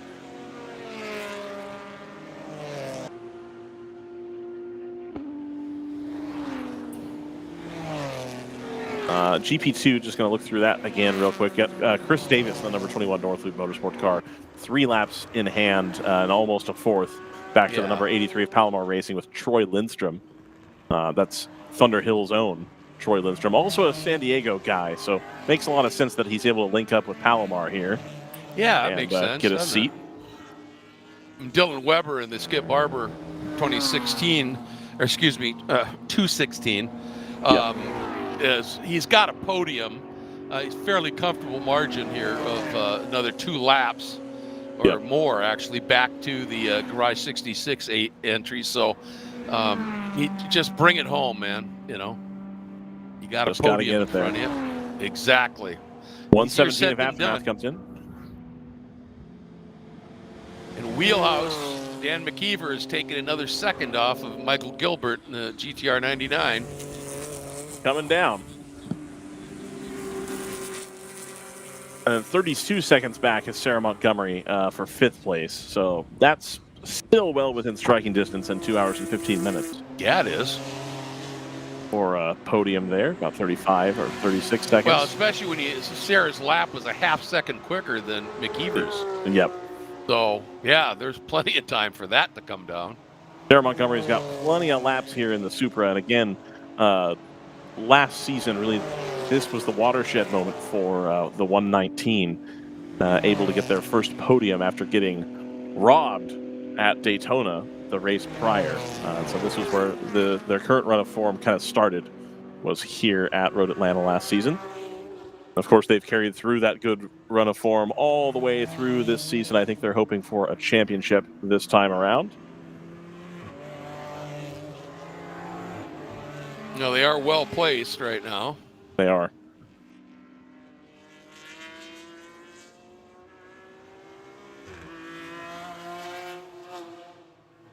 So basically, this is the start of the second half of the WRL season, isn't it? It is.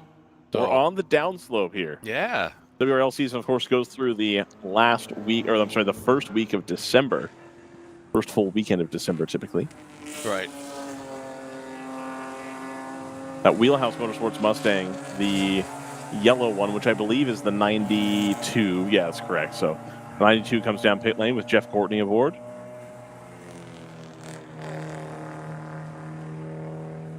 Okay, so it is the 91. The blue one is the contending car here. Yeah. And that car had stopped relatively recently. It had. For Courtney, so they must be fighting some gremlin. Well, it just changed the tires on that as well.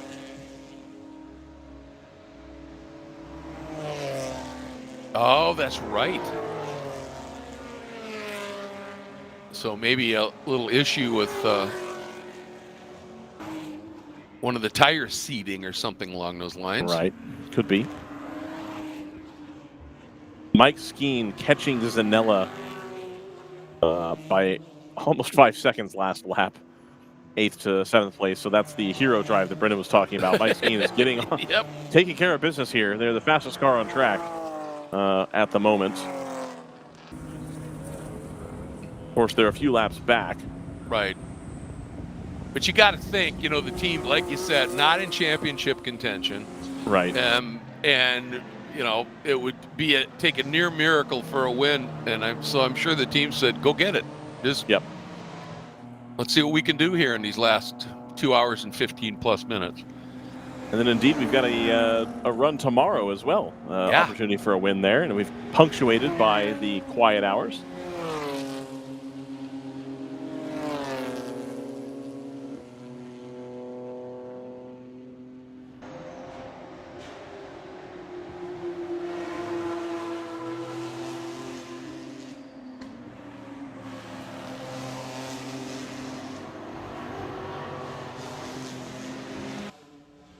Well, that's actually a good point because they may have told Skeen, go after it, but we do have 7 hours of racing tomorrow. So right, opportunity to get the dub there. Yeah. So don't bring it across the line in a heap. Correct. Boy, was that a big piece of lockup? See that smoke right at... I didn't. I've been combing through the timing here. Yeah, there's. I didn't catch who it was, but it was like somebody locked up going into one, which is never a good sign. No, not something you want to see, especially there. I do remember a couple years ago, Greg, probably 2 or 3 years ago, that Random Vandals actually ran this championship with 2 cars. And they had got a deal.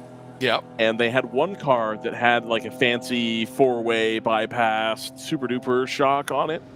And they had another car that had no such things.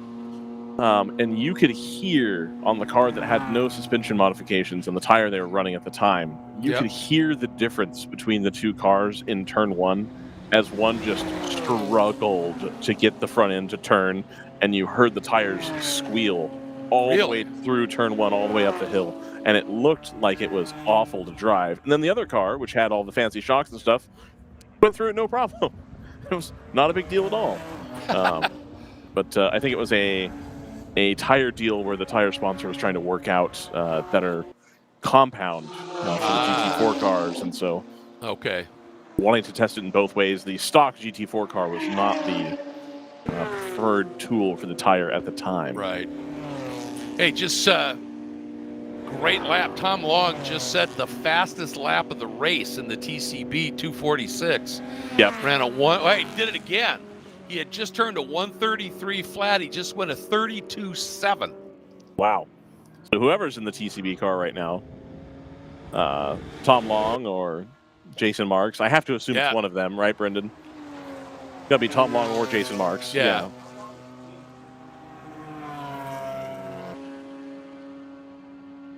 Yeah, Brendan's talking on the producer channel.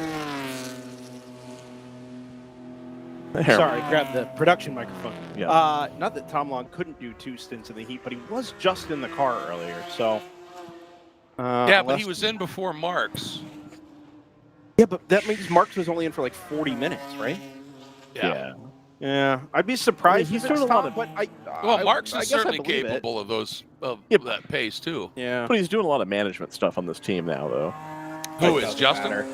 No, Jason Marks. That's you've fallen into the trap. Yeah. Yeah, I did fall into the trap. Yeah. Not to change the topic here, but just very briefly, we're talking about Mike Skeen and that number 308 before I went downstairs. Yes. Yep. I was standing on the outside of turn 12 over here fixing the camera. He is on the throttle so early at the bottom of the hill. It's unbelievable. And I realized so early? Back on the throttle. Oh yeah. Right, because you can't really run 12 flat on a DOT tire. It's really hard to do. And if you do your counter steering most of the way through it. But you can hear it just early.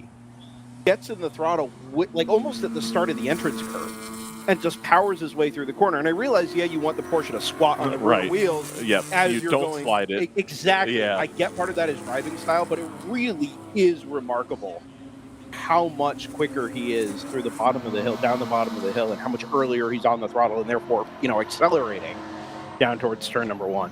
I know I mentioned this earlier as like a jokey thing, but we are now in the phase, and I'd like to see if you noticed at turn 12, where we do have some of your flag David on the outside of 12 now, which we haven't seen all weekend because it's been wet, obviously. But now we have a little bit more marble action out there, and makes it to where your effective line, your opportunities at turn 12 to do something different get narrow. And the wider you go, the more you get into the marbles, and it's going to suck you straight off the track into the grass. It would do that. I mean, we've seen a couple of cars end up there in the wet, but absolutely, you're incapable of ending up in the same place just because you're out there skating around on the York-Clag David.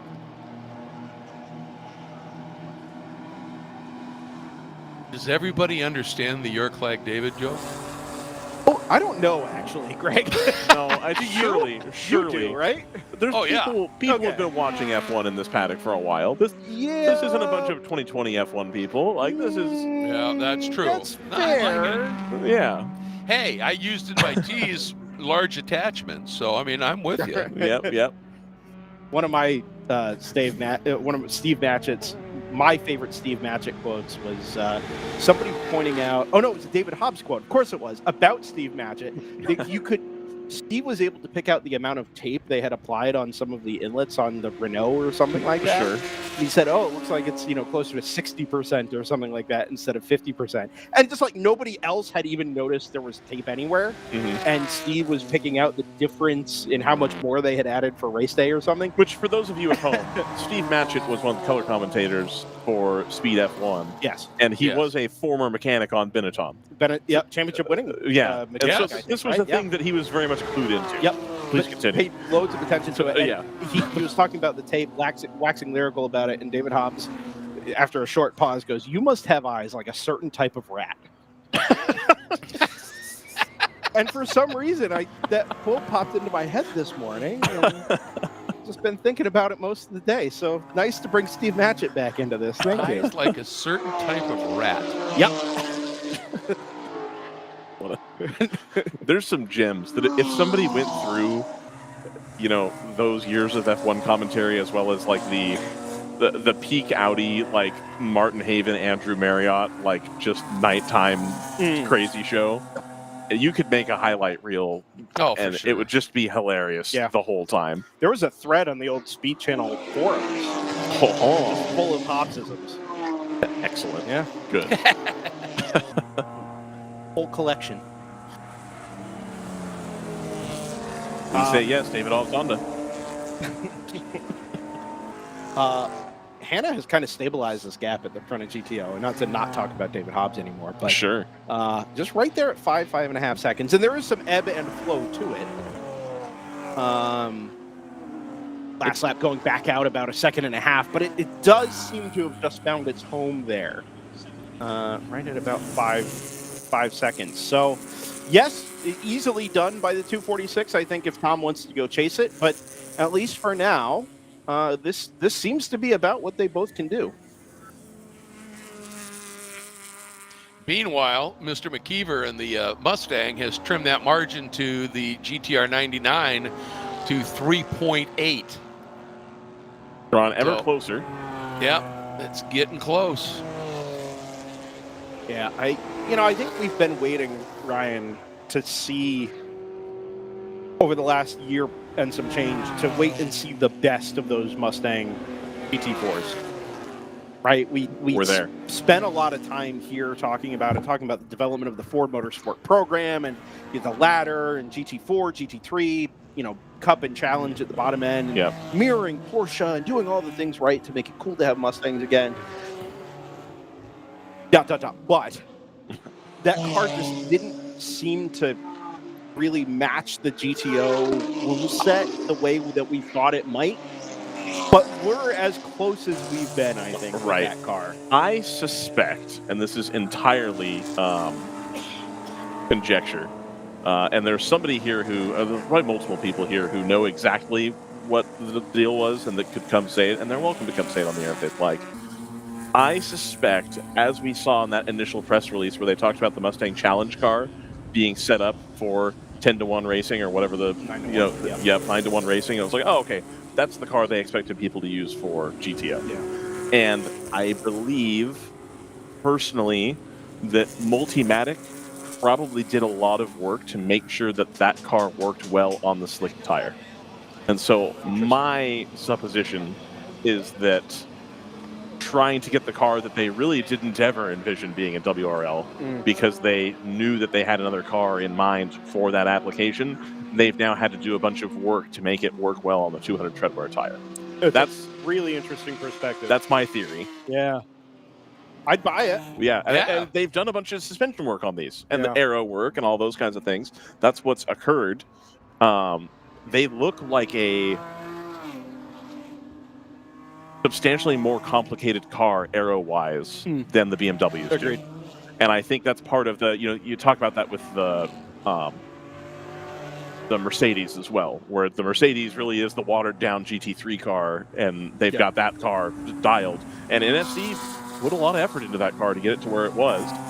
I think we're probably in a sort of similar situation here with the Mustang, and probably the Aston Martin to some extent as well. I know that was expensive to run, which was always weird to me because in my head that should cost the same to run as the Mercedes. Right. It's like 60% the same car, but like, sure, whatever. Yeah, I don't know. It's an interesting thought. That car was only also ever run by one program. The Mustang has only been run by Wheelhouse FPRS. Yeah. And we know at least one of those cars for a while was basically just a press car. Yeah. Right? Invite people to come check it out. You get to try the car. Okay, yes, you're on a 200 treadwear tire, but this is what the GT4 platform is like. And you come get your experience, and then you go write about it, and it's great exposure for Ford. I have no problems with the concept of the program or anything, but it doesn't really, if you're trying to get data to develop a car to be good at 9-to-1 on a DOT tire, that's not a data collection type of car. That's not a feedback kind of car. No, it's except to make it comfortable for Amateur people, drivers. amateurs who just like to race a couple of times a year, right? That's true. Whereas what we were seeing it against was the Moorhead car driving through the paddock, but that was a really serious effort to develop the G56 into a WRL car. Yeah. The Mercedes, like you mentioned, bringing that up to WRL spec. Yeah. The ACP Porsche, puts a lot of work into these, of course, BMWs. The round 3 Porsche. I mean, you name it. So many teams were spending serious amounts of time and effort to make it a WRL ready car. I think it's taken a lot longer for the Wheelhouse gang to get the Mustang GT4 up to where GTO sits and what that performance target actually is. But I think we're getting closer, and we're certainly the closest we've been. And if Mark Rushbrook or Jim Farley are listening and would like to come tell me I'm wrong, I'm more than happy to be told I'm wrong on the air to correct the record for some. Do we know if Mark Rushbrook has ever been at a WRL weekend? Yes. Oh, for sure. His name has been on the car. Interesting. And yeah. Jim Farley is definitely here. I saw him at the drivers' meeting. Oh, this weekend? Yep. Good guy, Jim Farley. Yes. I'm going to say this as a neutral observer, as a neutral commentator. I've never been a Ford guy. Even when I watched supercars, like I was pretty diehard Holden as a AAA. teenager. Yeah, except for them. Forget them. I was a big HRT guy. Anyway, sure. Hispania Racing? Yeah, me too. It is becoming with, Bruno Senna? It is becoming easier and easier to be a Ford fan because of their investment in motorsports, and also Jim Farley as a person and his commitment to just being involved in racing. It has been IMO, a breath of fresh air to just see racing people who are involved at car companies be racing people. Like, just be a racing fan.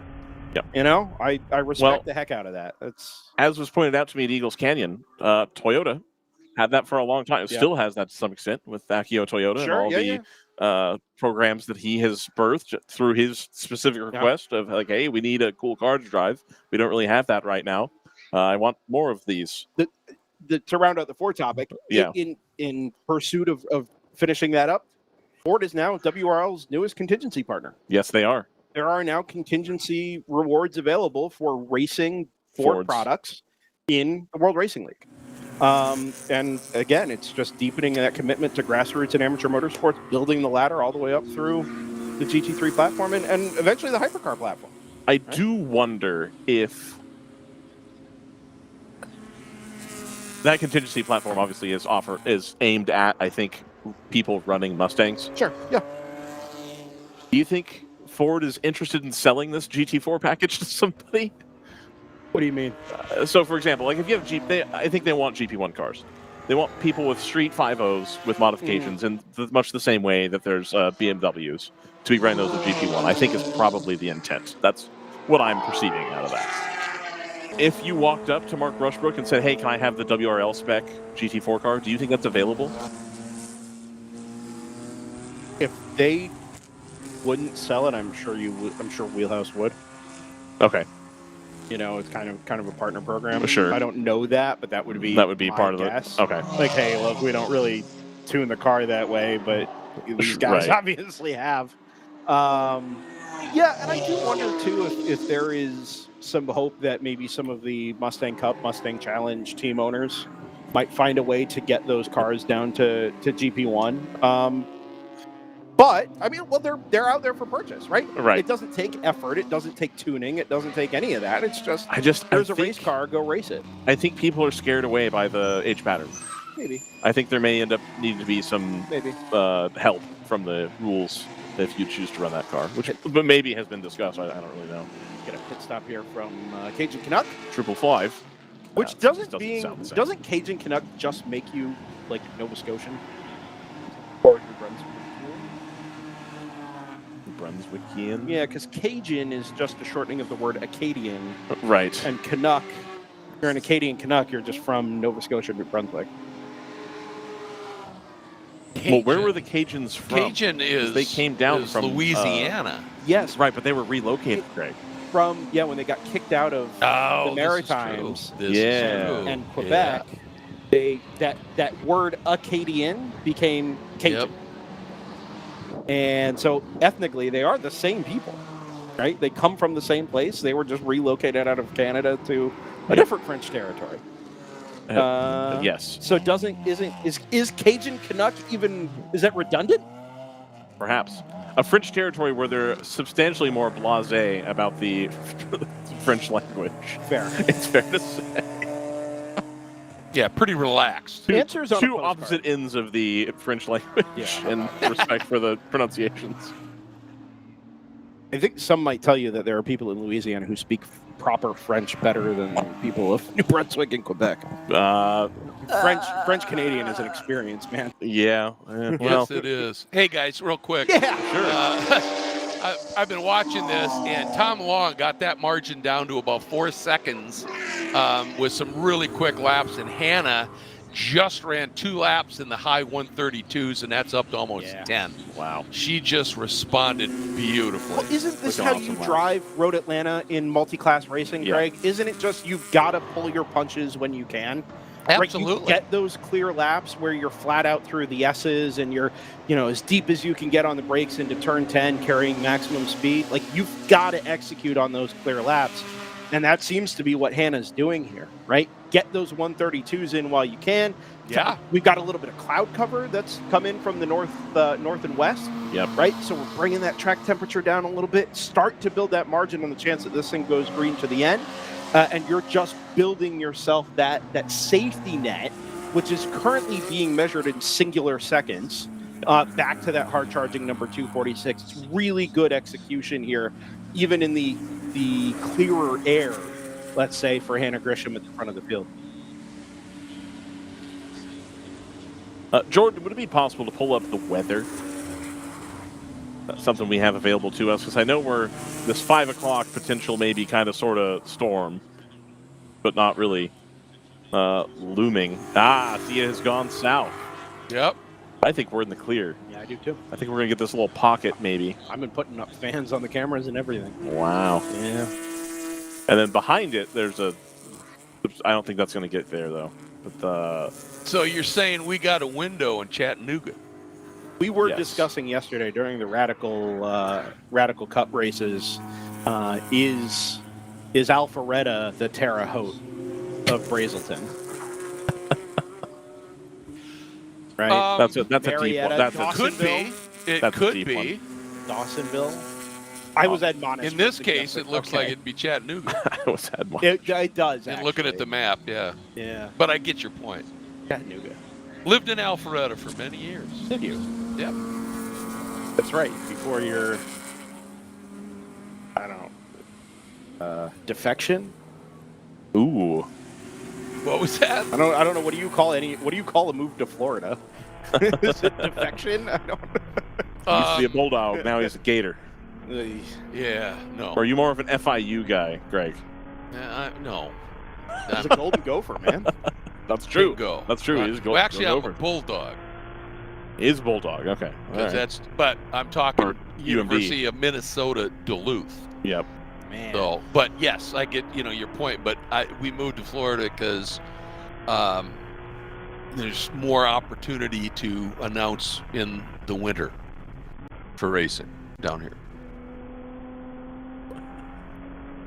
That simple. I have had the conversation a couple of times with my lovely wife, Layla, who may or may not be listening from home, about, well, where is it most efficient for us to live? And I'm like, well, there's really 2 options. You either pick a major airline hub where you can get basically anywhere without having to connect, right? Or you move to Sebring, and there's really very little in between. I think Minneapolis is like low-key an optimal place. None of the flights are more than 3 hours, and they're usually less than 2. Yeah. Delta's direct to almost anywhere from Minneapolis. Yeah. And you're close-ish to your sort of like Ohio, Illinois, kind of that region. But Well, then your if West Coast you trip can isn't super handle long. the cold and snow, Yeah, Minneapolis there is that. an awesome place to live. That's where I spent most of my life. So I've heard this from a lot of people. yeah, It's a lovely it really city. is. And I'll tell you, from September 1 to the end of, from May 1 to the end of September, Minnesota's as close to heaven as you're going to get. It's just amazing. Brendan, imagine Sacramento, but with like 40% more artsy craft brew cred. That's all fine. My current thing is just give me as many unique ethnicities of food. Yes. Yes. Just give me all of the different kinds of food. I'm way in. The West Coast, as it turns out, is not the optimal place to attempt to do this job from. In a big way. Do you like cross-country flights? No? Well, boy, do I have a city for you. Drivers Red Eye Live. Yeah, that's right. Minneapolis, most of the flights are less than 3 hours. Oh, it's freaking great. West Coast, none of them are. That's not true. I did fly to Portland last year. To Salt Lake City. The Zanella number 129 is back into the pit lane out of 7th. A little driver change here. Yes, it is. That car was in at the safety car. It was. It's only 40 minutes. There may be a drive time situation. Perhaps. Matty Colleran was listed as the driver there, but I think this is... he was definitely not in for 3 hours. All right. Maybe they just decided they're going to get into their pit window, let their now they're firmly at one pit stop. Exactly. Yeah. Okay. So you're going to have a short stint somewhere. Right. Also, I mean, that car isn't in a position where it needs to optimize. Actually, yes, because now if at some point there's a yellow, they don't have to. Right, they can get the track. Yeah. Now, in order for that to pan out, you need 2 yellows, right? Right. You get one to get up to the front of the queue, and then you need another one to cycle back around when they pick up the leader behind you. Right. So you are banking on a lot of things happening there, but as you know, that car doesn't really need to optimize everything here. It's down in P7 in class at the moment, chasing the number 2 ACP Tangerine car, who is in turn chasing the AE Victory number 119. So, you know, you can be creative on strategy, take a few swings if you like, and maybe things fall your way. I'm sure the target for them right now is the top 5. Right, that car's on debut. Yep, on debut. Strong first half. Pretty good day. Yep. What's going on here? We're not yellow. That was 410 really slowly up to the back of the 38 and then not really making the move. Oh, it's the 38 slow, and I wonder if the Zanella driver was just not sure where that 38 was headed next. Oh, are we going to stop here and not make the climb up the hill? Yeah, the 38's been having some issues with this. I wonder if it's like a pickup problem as they start to run low on fuel. Ryan Keeley is listed as the driver of that car. Ryan Keeley's not in that car. He's in the S Collective car. Keeley is definitely a Palomar name. Oh, is it? Okay. Yeah. Gonna come to a halt. Yeah. Unfortunately, through no fault of his own, I kind of think he wanted to get over to the cut here in the back door at turn number 7, but because he had a whole line of traffic coming up and was already committed to being on the outside because of Zanella, just no way he could get over to that paved pad there. And unfortunately for Zanella, ironically, I think this is going to end up bringing out a full course caution if they can't get that car restarted. This is not what they were looking for. This is the inverse of the... I mean, now they're going to gain a bunch of track position as everybody else pits. Well, that's the track position they lost, though, versus the pits. Yeah, not great. No. Opportunity for a shout out here. You see that person waving the yellow flag back there at turn 7. Just a thank you to all of the volunteers and course workers and course marshals.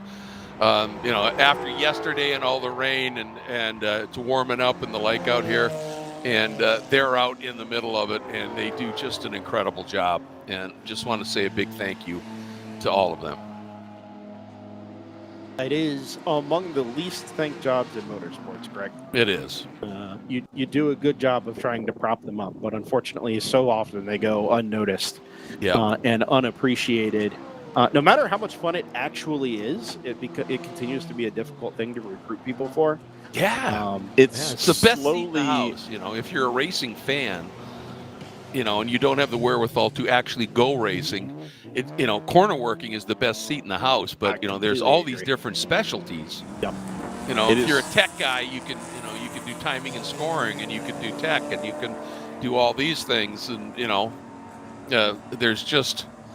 But they do a great job, and ultimately on a road course, you really can't go racing without adequate volunteer staff. So it is slowly becoming a paid gig, though, to be a flagger. Yes, some of that is just not a necessity. Correct. And if you don't get the volunteers that you used to be able to get, and SCCA regions can't, back up these kinds of special events, you've got to maintain a track staff. And bear in mind too, like a lot of these tracks, especially in the south and east of the United States, are in use 300 days a year. Yeah. Sometimes more.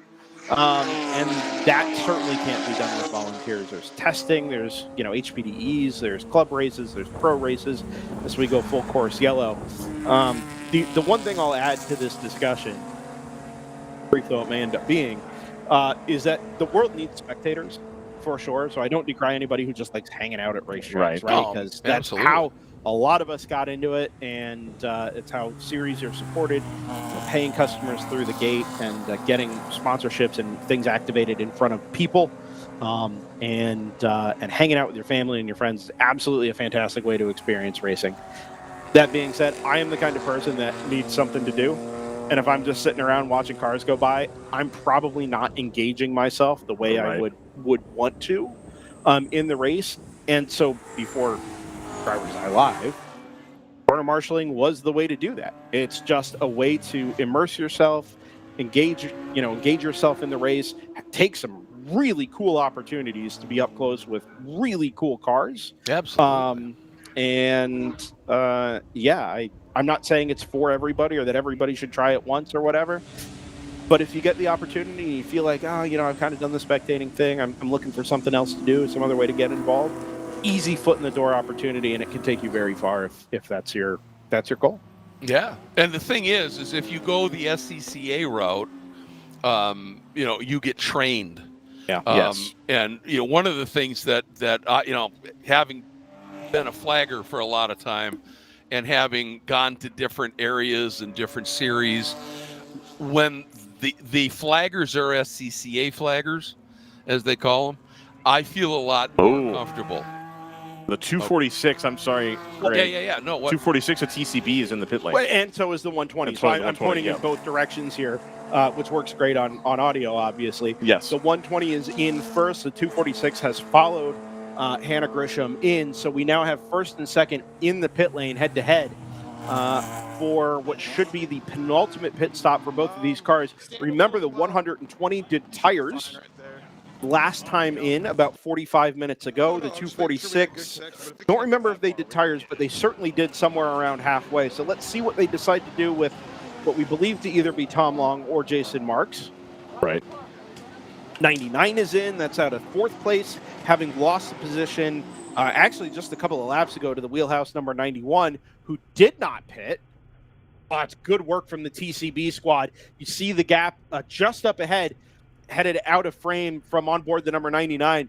It's going to be, it was going to be basically nothing anyway because we're under a full course yellow, but 0 cars in between the two of them. Gents, this is going to be nose to tail for the race lead with an hour and some change left when we go back to green. Yep. Good stuff. Yeah, it's going to be great stuff. Yep. With a pit stop still to come. So wrinkles on the way before we get to the end of this one as well, I think. The leading car in GP2, the 21 of Northloop Motorsport, they are going to stop for some fuel here as well. I believe they will maybe have one more stop to go. Yeah, the point of intrigue here is to see whether Zanella is awkward on the way out, to see whether Zanella jumps the number 2 and picks up a lap. Because remember that Zanella car pitted under green not so very long ago. Kind of a roll of the strategic dice potentially, but I really don't know if this has worked out for them. Certainly you would say that in a vacuum it hasn't. Pitting under green while your competitors all pit under full course yellow is not usually the way to pick up time. Yeah, no. Yeah. And making some significant tire pressure adjustments. All 4 tires, it looked like. Or at least they were getting good reads on it. I'm not saying they're chasing track conditions, Greg, but certainly the track conditions have changed substantially throughout the course of our 8 hours, right? We started with a pretty green racetrack compared to what we might normally find down here at Road Atlanta for as much usage as it gets. We started out pretty cool and overcast this morning with some fog, a little bit of dampness in the air, and now all of a sudden we put 7 hours of rubber into the track. It's hotter than it's been all day. It's as humid as it's been. Now we're getting some high cloud rolling in, and the track temp drops again, but we've got more rubber in the track than we did before, so it's you chase it with tire pressures. You can chase it with some adjustments, mechanical adjustments. Target tire temp could be all over the place. Absolutely. Well, and that's one of the quickest ways to make subtle but important adjustments on your car's handling is to change the tire pressure up a little bit. The 119 is in as well. The 91, I believe, is currently stopping at the end of pit lane, and they'll head back out. They're ahead of the 119. They're going to stay ahead, I believe. Is that the 91 or the 92? I believe that is the 91. I'll take your word for it. Yeah, I'll tell you. Look less certain about this one, to be fair. This is inside. They're under the hood of the GP1. They had just put BMW. They just put some oil in. Look at this. Yeah. Chris, man. Chris said he was going to be on this. He was going to have a crewman camera that gets strapped. Oh, the 119's jumped the 91. Has it really? Yep. Wow. Just barely. Look at that. Yep. That is position change in the pits execution. Yep. From the AE Victory Racing Squad to get Sarah Montgomery up ahead of Michael Tosi in the Wheelhouse Motorsports Mustang. Again, like we talked about with the GTR guys with Jeff Siegel earlier, there are ways to gain time and lots of ways to lose time, but executing on pit stops is free. It's free money. It is. It's free time if you can get it right, and not just free time here for the 119, but a free position as well. Really good.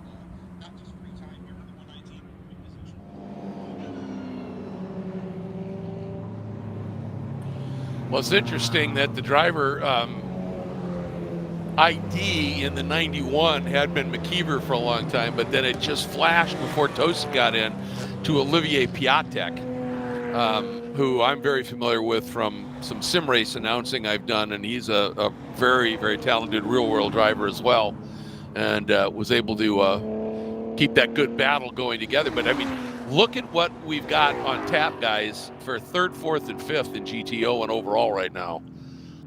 That's going to be a potential really good battle. Yeah, we'll wait for this to cycle through. We expect it to look like 119.91 and then GTR 99, but I'm not sure exactly where the 99 is in the queue. It's actually ahead of the 119. There we go. Oh no, it's actually 3rd. The 119. Yeah. So 5th to forget the 3rd and 4th place swap. That is 5th to 3rd for GTR 99. Yeah.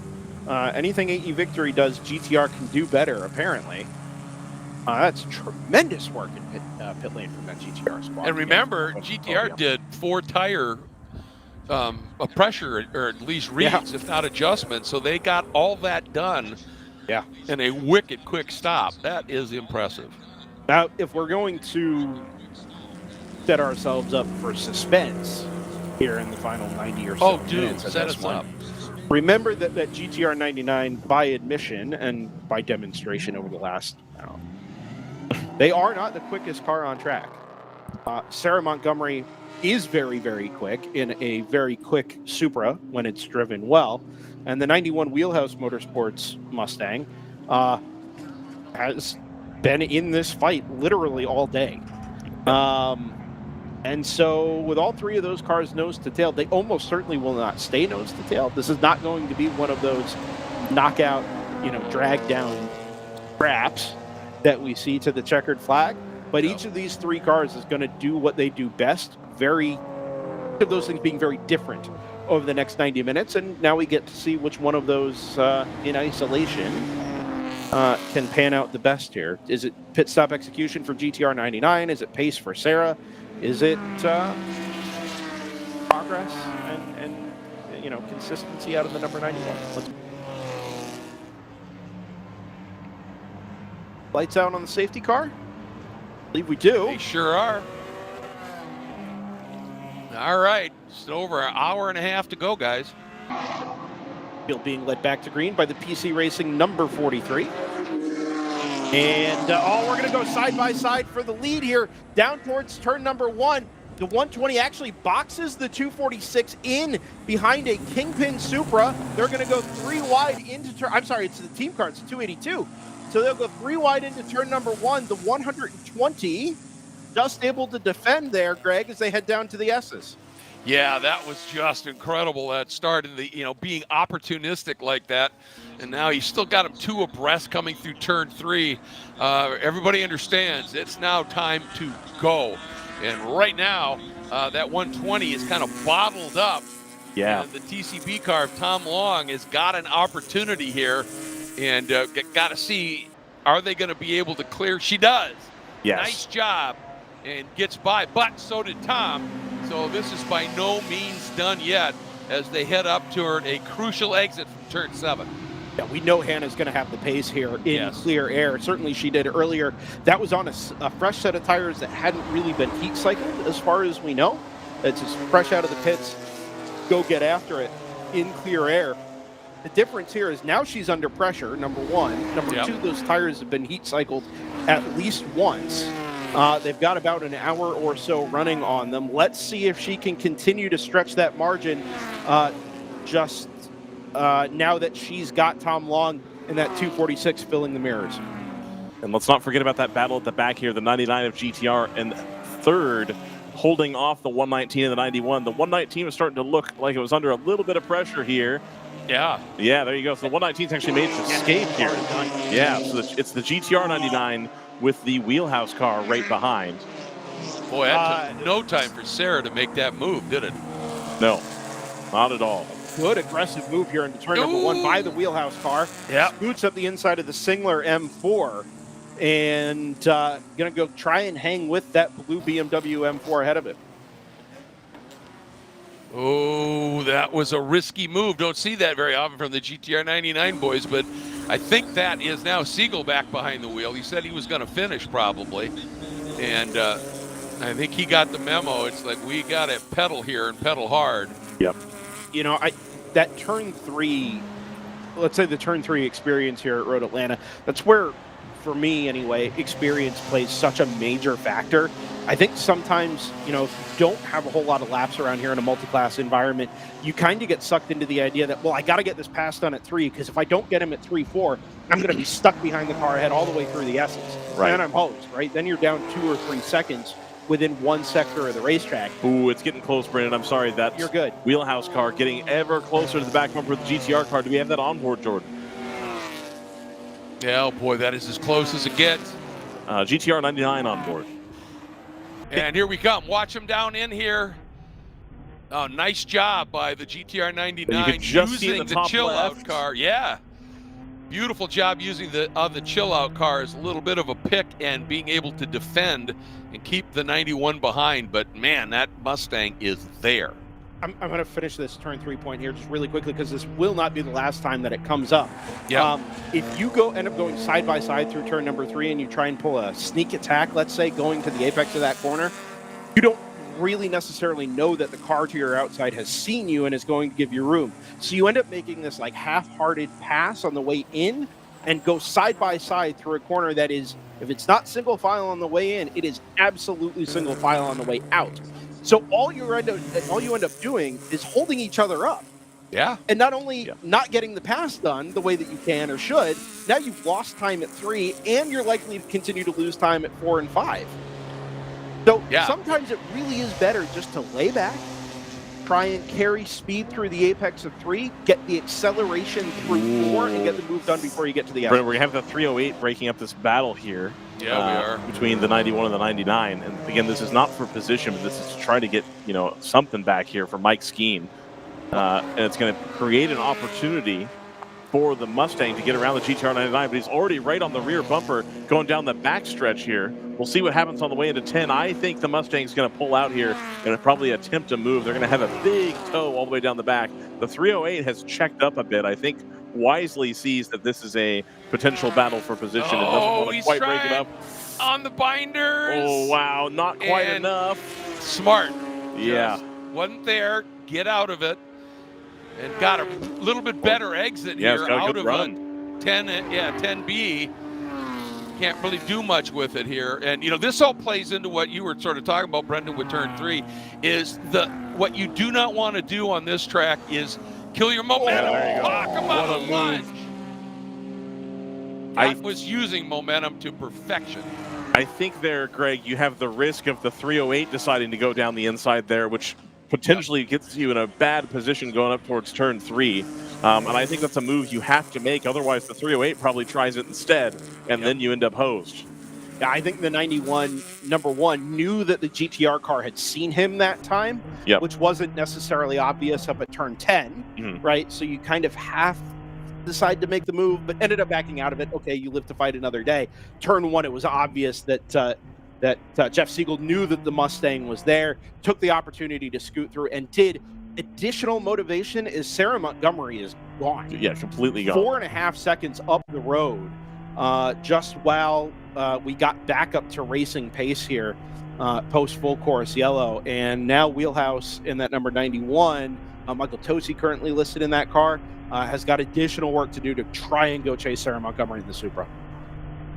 Well, an opportunity here as well, as Tom Long, if he could stick with Skeen a little bit here, and Skeen now makes the move as he tries to come through, it could slow up Tosi a little bit, be able to get back through, but still covered by not much here. Real quick at the front of GTO, Grisham and Long going blow for blow at the top. 132.297 is the fastest lap of the race as set. Oh, no, I'm sorry, it's not. That's Mike Skeen who did that earlier. But personal best for Hannah Grisham, 132.297. That was on the just after the restart lap, so 221 laps. Tom Long responds, not quite in clear air as he chases down the number 120, 132.631. So now we have a good idea of what each of those cars is capable of in the clear air. And so far, as we saw in that last little stanza of the race, it's advantage to AE Victory Racing, Supra, and Hannah Grisham. Yeah, but man, not by much. I mean, it's 1.2 seconds, so battle for the overall lead is well and truly on right now. Like we said earlier, Greg, it's about executing when you have the opportunity. You pull bet those punches when you can. And each of them doing exactly that. Hannah just has a little bit more pace to extract out of that Toyota Supra GT4 than the, as far as we know anyway, similarly prepared number 246. 132, yeah. Boy, they are running so close here for that overall race lead. I mean, there's just nothing to choose, is there? And you know, based on the fact that these are PBs for both, that it's not just Tom Long cruising around trying to back up Hannah, right? I mean, it's really, Hannah's pushing this thing really hard, and Tom's having to respond. You know, where is Hannah on the track right now? I've just been trying to look for her. I think she'll be coming, I would say somewhere around turn 7. Yeah. Would be my guess. Yeah, has to be. On the backstretch. There she is. Oh, man. What a move. Back of the net. I hate that so much. Boy, Tom is right there. Yeah, it's... Is that not former factory Mazda driver, Tom Long? I think so. I think Tom Long Mazda. Yep. Yep. I think, and I don't, WRL isn't like this, right? But you do have, potentially, Tom Long has an advantage here with Laura Hayes in the car behind him. 2 teammates. Laura Hayes has raced with those ladies from AE Victory Racing quite a bit. And engineered for them as well. So I think she uniquely knows their strengths and weaknesses probably. but also is not going to be threatening Tom Long from behind. And so this is going to allow Tom Long to really just focus forward. Laura Hayes not really in a spot where she needs these positions. That car, the 282, down in 15th position, 95 laps off the lead. So I don't think there's going to be a bump draft teammate situation here, but I think it's probably nicer to have your teammate behind you, someone with a lot of experience in this series, with a lot of experience in this car to back you up here. At the very least, somebody to absorb pressure. Correct. Right. So if somebody is charging, let's say Mike Skeen is just, I'm going to go set PB after PB, and I'm going to go chase down this Zanella car, try and chase down this Zanella car. Let's say that battle does come up to this lead group. Yeah. Not likely given the pace of the leaders, but if it does, that's where the Laura Hayes can help absorb some of that pressure, spread things out a little bit, and then ease it for Tom Long in the number 246, so where he's not looking in his mirrors quite so much. But again, the pace out of the 2 leaders is going to make that potentially move here. Yep. Also, it means you don't really need to bother checking your mirrors. You know that car is your teammate directly behind you. There's not going to be a lunge or a sudden pass or anything like that. That being said, even on just this lap, it was 1.7 seconds. It's definitely going to be more than that when they get back to start-finish. Uh,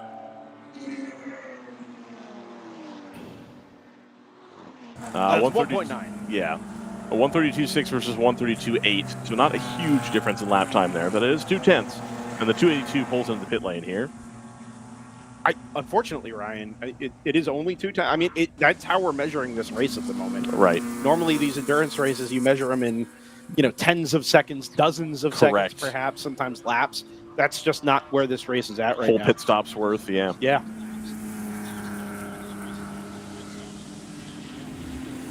The battle for third, meanwhile, has spread itself out just a touch, although progress being made by Michael Tosi in the number 91. Sorry, guys, had a little problem with my mic. I was wondering where Greg had gone. Wheelhouse Motorsports, Michael Tosi now catching Sarah Montgomery in the 119, but it's slow progress. 3.6 seconds, which is down from 4.5 about 2 laps ago. It's an awkward moment for the 120 pulling out behind the Kingpin number 11.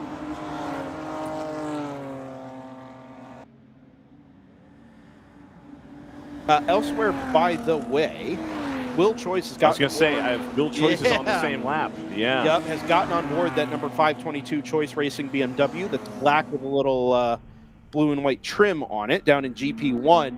Chasing down the Ginger Racing number 46. 140.8 last time for Will. 143.6 for Garrett Whitson in that number 46 BMW. And what was upwards of 3 minutes not so very long ago is down to about a minute and, well, we'll get it when Will comes back. 20, yeah. Yeah, it's roughly a minute and 20. But regardless, hour 23 left to go.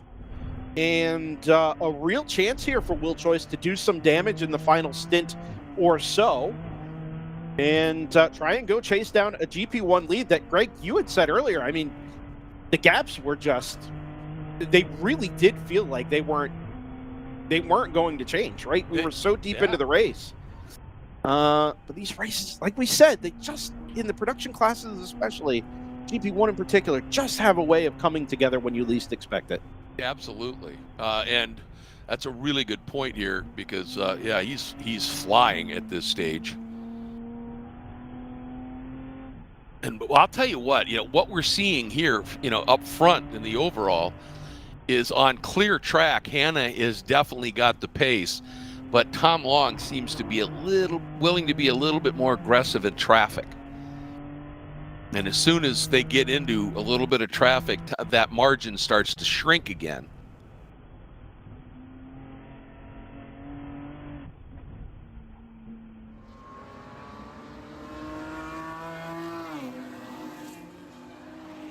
Yeah, 1.5 there. Yep.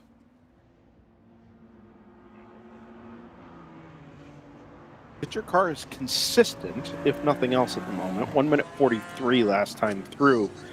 But start bleeding away 2 or 3 seconds.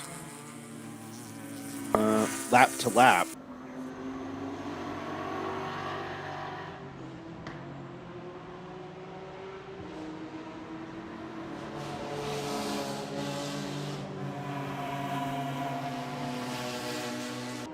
Wheelhouse brings in another half a second or so last time through. It's down to 2.9. The battle for the final step on the podium. Would we call this a Tosi breakthrough? threw in a quick one, didn't he? Yeah. Would we call this a breakthrough for Wheelhouse if they're able to pick up a podium here? Yes. Yes, I would. I mean, you've done more WRL races than I have this season. I would absolutely not. I mean, they've been knocking on the door, obviously. They've had issues still, like reliability issues more so than, driving issues. Yeah, they've had speed. They've had plenty of speed. So I think this would be the breakthrough podium.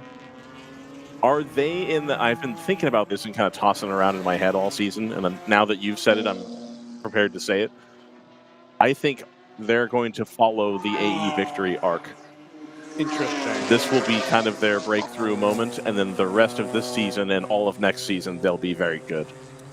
I mean, we could draw this all the way back to COTA last year, right? And you and I had this discussion. I'm sure Greg has seen enough WRL racing now to be able to chime in.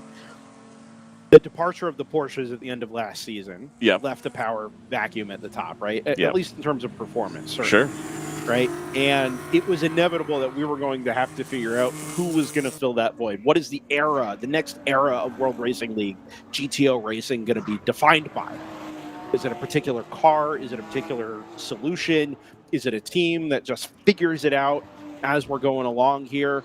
Or do we end up with just complete parity at the top, right? And it wasn't obvious when we left the 2025 season what direction the class was going to go and the racing was going to go. I still don't know that we're that close to having an answer. It certainly felt at the time like AE Victory was really well poised to make that happen, and by all accounts, they're doing it here. I think they are the dominant force currently. Would agree, but the TCB 246 has been so consistent in a way that suggests to me that they're right there. And again, that number 91, in a way that we didn't expect, has found a way to string this race together and deliver, at least with an hour and 20 minutes remaining. That car is delivering on all the potential that we know that it has as a really well-built Multimatic GT4 car, right? And so I'm questioning more than I think I have at any point this season whether or not there is an obvious answer to who is the dominant force in GTO at the moment. I think the Supra broadly, one of the things is there's been a significant amount of cross-pollination amongst the Supras, and the last piece of the puzzle really fell into place for me today when we witnessed the RWR/Kingpin bumper on the front of the TCB car. Yeah. That all of these Supra teams work together is probably an aggressive term. They're all well aware of each other. They have shared staff, and so I don't think it's unreasonable to say that this is the age of, the Supra, the second age of the Supra, as it were. Now that we have the Evo 2s, it's back around to, where it was before 3 years ago when it was Hitman and GTR and Thunder Bunny. Yeah. And this is still Hitman-ish, Thunder Bunny-ish, sort of, in two different teams. It's like Hitman Bunny. And then Kingpin, who's had the Supra for a long time as well. Yeah. Now Kingpin's starting to go away from that, I've noticed a little bit. They're starting to put more eggs in the Porsche basket, I think in anticipation of that Porsche GT4 car coming. Potentially, yeah. I have questions about whether that's going to be... We've seen a lot that having the turbo car is very useful in multi-class racing. And so I am confused a little bit as to why Porsche didn't decide, hey, we're going to use the 3-liter from the road car that is a turbocharged engine, because they have a 3-liter flat six with turbos. But I think would have probably been a more direct fit into GT4 racing than just, hey, we'll tone down this 4-liter again and we can have a disparate car. We can have a completely different car rather than muddying the waters now where we've got, like, is it as good as the Cup car? Is it the same? Is it not? Kind of deal, I think GT4 has enough of a presence that delineation is still pretty clear. It is an interesting departure. Will we see it in WRL action? Let's wait and see. I don't know that car I suspect that we will. I don't know. Interesting. Anyway. Well, I'll tell you, again, we see this accordion effect in traffic. The margin between Hannah and Tom had been, upwards of 5 seconds or so. Tom, he just shrunk that down to 2 even.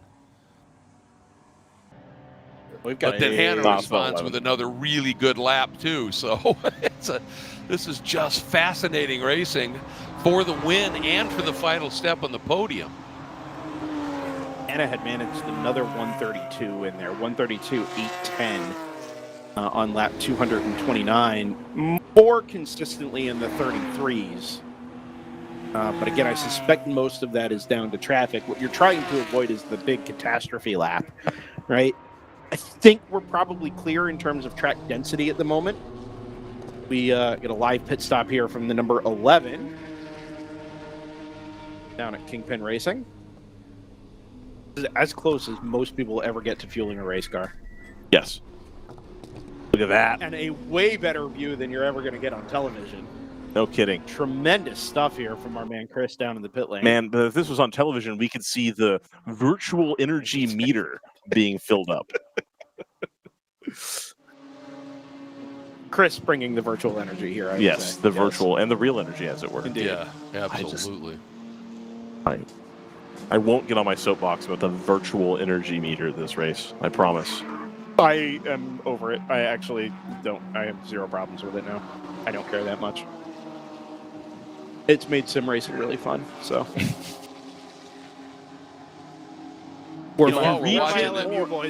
If you regen more, you should be able to go longer because that means you're driving the car more efficient. No, it means you take less fuel. Okay, then you should get the advantage of taking less fuel and fueling slower. No, you don't. They wait until your energy meter. We'll talk about it off air. Yeah. Fight! No, I'm just not going to explain the minutia. Yeah, I know. Just a quick shout out here. Quick shout out to Leonardo Scorpioni, who, other than those two up front, has been laying down the quickest laps of anybody out there right now, doing a superb job for Zanella Racing in that BMW. And Greg holding off Mike Skeen. That's what I was. Yeah. Right? That margin has been hovering around 10 to 15 seconds since we went back to green. Skeen's been mostly in the 35s. Not that he's not capable of more, because he is. And maybe some of this is nurse the car and bring it home. But he could go get Leonardo Scorpioni if he wanted to in that number 129. And instead, it's just kind of this water's found its level, and they're kind of trading these 34s and 35s back and forth. So good job by Leonardo. It's been a really good team race for that Zanella Racing squad, I'd say, Greg. Just driver after driver gets in and is exactly in the same performance window. It's been that way all day. No, they've done an amazing job in terms of that consistency. Yeah.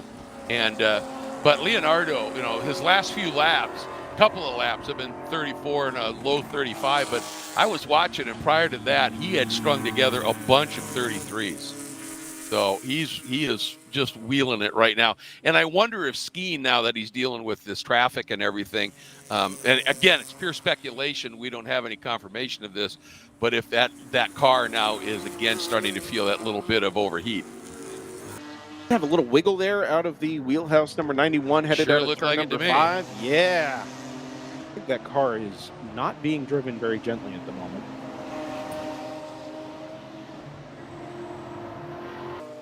One of the great joys of this 200 treadwear tire rule we've got here in the World Racing League, number one, it's obviously the economics, but putting that to one side, it's just how much more you can see these cars move around. Yes. A lot of times you'll watch an onboard video of a car on slicks, and the driver on board is hustling it, but the car's just so compliant with modern tire technology that you never really get that impression when you see the cars trackside. Here, both on camera and physically standing next to the racetrack, you see the car sliding around. You hear the tires protesting. When you turn in or you jump on the brakes super late, you get a real sense of just how dynamic the car is as a whole platform. And it's just so much more. Not that it's the way racing used to be, but it is a big part of what made racing what it was back in the day. It's just so visually striking. How much these cars can move around when you're really, really pushing them. And that's, for a lot of us, that's one of the things that hooked us on this sport, was watching the cars slide a little bit and watching these great drivers control that and use it.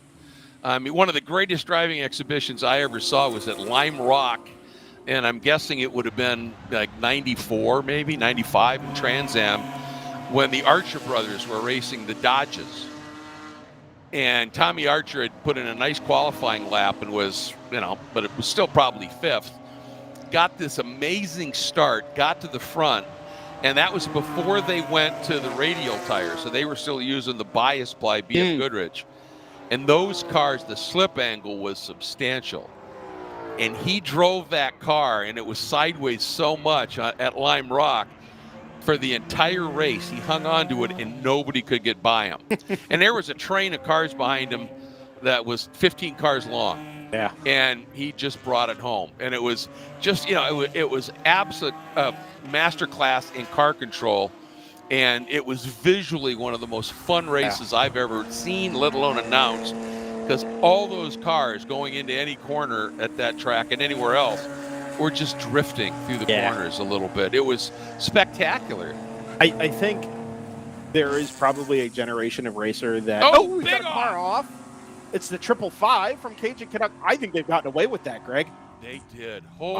Man, how do you do that? Yeah, see, we can get a replay here and see how that car ended up where it did, and number 2, how they managed to keep it off the wall. It's the next... Oh, no, back to turn 1. Picked up the wrong yellow car. There it is. Oh no, just understeer wow. right off. Got in those marbles. Interesting, yeah. But under not a whole lot of pressure there. Interesting. Good on the driver of that number 555 to power through, keep the foot planted, and get it turned away from the wall and, powered up the hill. There's a lot of ways that could have gone wrong for not just them, but those of us following the battles elsewhere in the field. That is Sheldon Rosenbaum. Well done. Good recovery there at a really high-speed part of the track. What I was going to say, I think there is a generation of racers that was brought up on the, number 1, the old Senna quote, if you go for a gap that exists and you no longer go for it, you're no longer a racing driver, like that whole thing. And number 2, the old lick the stamp and send it mentality. Right, on just individual passes. Like, oh, there's a gap there. I'm just going to send it on the brakes and hope for the best, right? That gap is there, and I think I can make it. You can do that largely now. Sorry, Ryan. No, you're fine. You can largely only do that now because of modern tire technology that allows you to get the most out of the tire in multiple dimensions, right? Laterally and longitudinally. It used to be, and Greg, you explain this better than I can, but you can only do one thing at a time, right? You can brake or you can turn, not both. And if you can get the most out of a bias ply tire or an early radial tire to where you're just hanging the car out there and you're good on the brakes, but you're excellent on corner exit, getting the most out of the slip angle and really committing hard to coming back in the throttle, you can hold drivers off for a long time because you can't just send it on the brakes on a bias ply tire. Same thing here. You can't just send it on a 200 treadwear tire. You could try, but you're probably not going to have the same amount of luck that you would on a full racing radial slick. And so you've got to be a lot more calculating when you make these moves in a way that I think most modern racing drivers kind of just don't need as a skill anymore. Yeah, I think there's a lot of truth in that, and for all of his greatness, keep in mind Senna, he would go for gaps that weren't there. Ask Alain Prost. But, that sort of thing as well. Yeah, they were calculated, though. Oh, yeah. With intent. Yeah, you betcha. Always. But, that's one of the things, again, in pro racing, you've got a big budget and, you're fast and they can fix the car and all that kind of stuff. And the joy to me of this type of racing is, the fact that it's a no contact mentality. Yeah. Is that, you want to be able to drive your car across that, the finish line, get the checkered flag loaded and drive it right onto the trailer. You don't want to be taking a car home in parts. Yeah.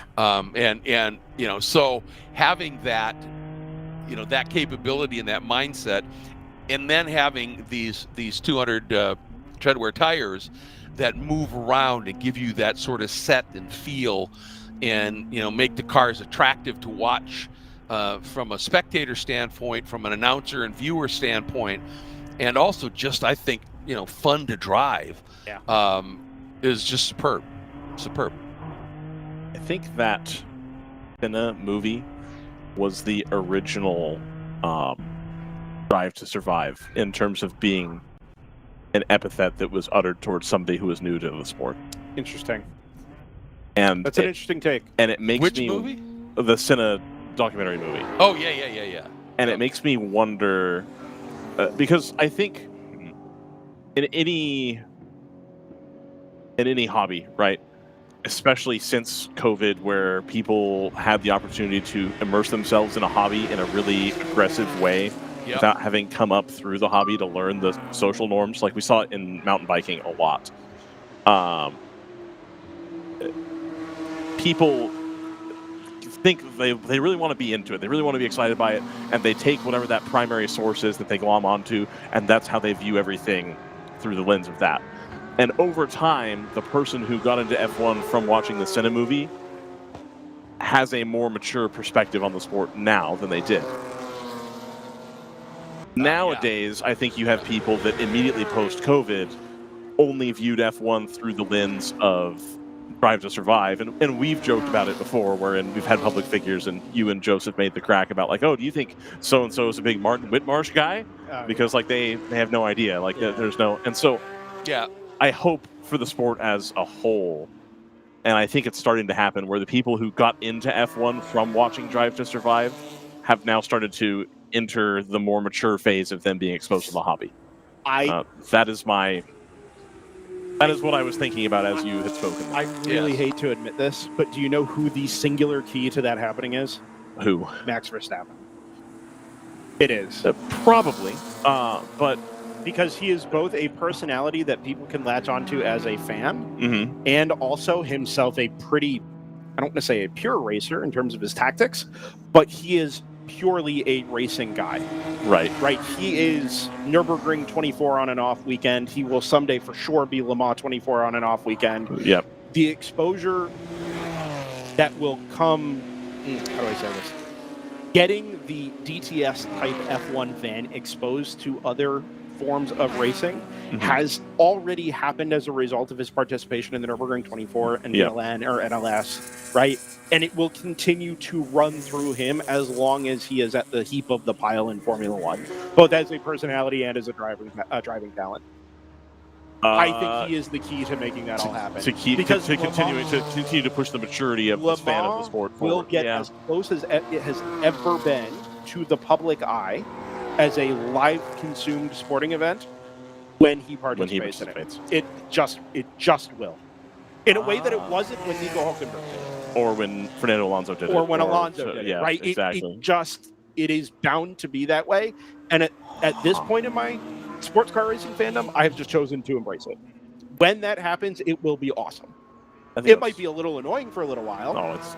But I don't think it will be proportionately as annoying as it was to have Max Verstappen fans in 2021. That's probably true. I think that's my whole overarching thing, is that that's fine. The maturity moves through, and I think once that does happen, it is going to be better than it would have been, say, had it happened 2 years ago. I'm with you there. I'm with you.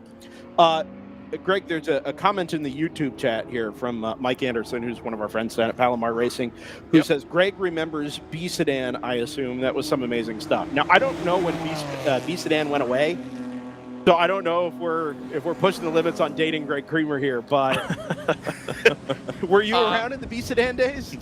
Well, yeah, I think I was, near the tail end of it because, when I was announcing, I started announcing the runoffs in 89, and I think B Sedan may have still have been around, and it was some pretty bloody quick stuff for sure. To clear up any potential confusion for your overall viewer, B Sedan not even remotely the same thing as B Spec. Maybe as opposite B Spec as you could possibly get. Exactly. How's this for a shot, man? Holy cow! But how beautiful is that? And we got to zoom in and look at the track, obviously, but just the view off in the distance, that is the Southeast to me. It's just all the forest, all the trees and hills off in the very different. This is the kind of shot that reminds you that when you're on a racetrack, you're going somewhere.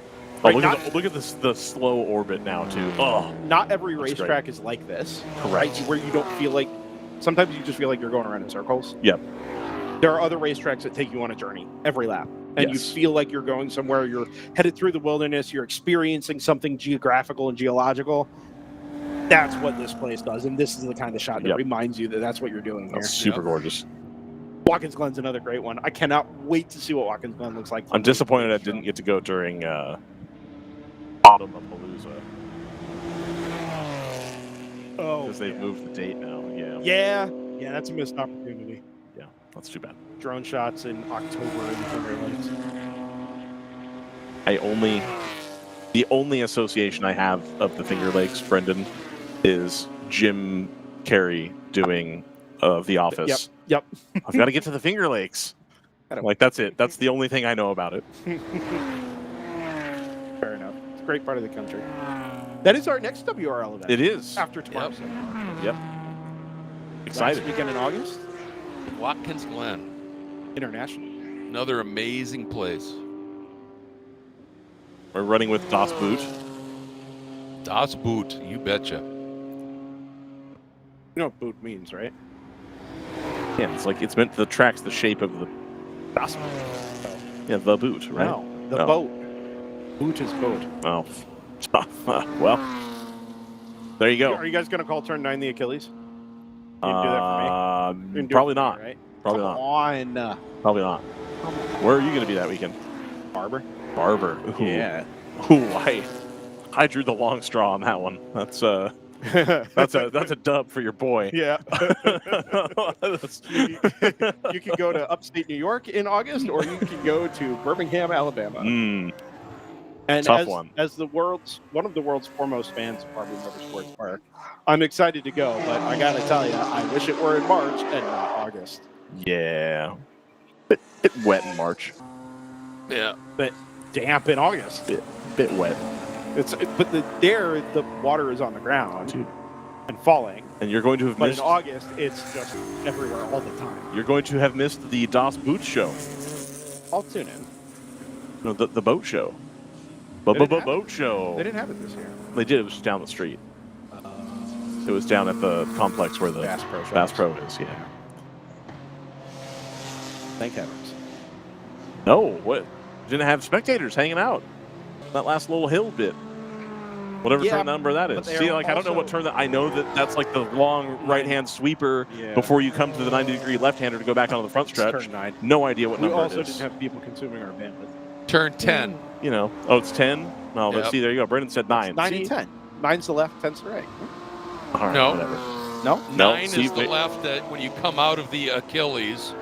Oh, sorry. We're talking about Barber. Yeah, we're talking about Barber. No, Sorry. you're absolutely right. Yeah, Watkins Glen, I you're absolutely apologize. right. Yes, No. Yeah, absolutely. 9 is the Achilles 10, at Watkins Glen, right? 10 is the left, and then 11 is the right. I don't know. Come on, man. You know where this relates to Things Barber. move faster. This around relates here. to Barber. You know where Tour de France was, and you're going to see how tenuously it relates to Barber. Didn't they start a stage at Megicourt? They did start at Manicourt. Yeah. And Barber is basically North American Manicourt. Because the track loops back on itself like it does at Manicourt. I'm here for that. You have some really, truly awful takes. Like, really bad. But that's one I'm on board with in a Thank big you. way. Thank you. Barber is American Megicourt. Yes. You know what? Yes.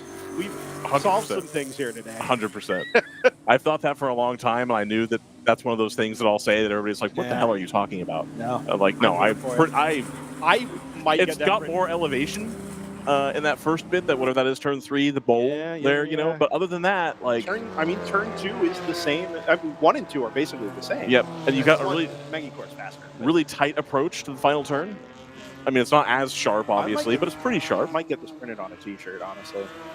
I would buy that. American Megicourt. Barber Motorsports Park is the U.S. version of Manicourt. We need a DriverSeye Live shop. Shop at driverseye.live. Greg, would you mind if we put your face on a T-shirt? Is that something we can do?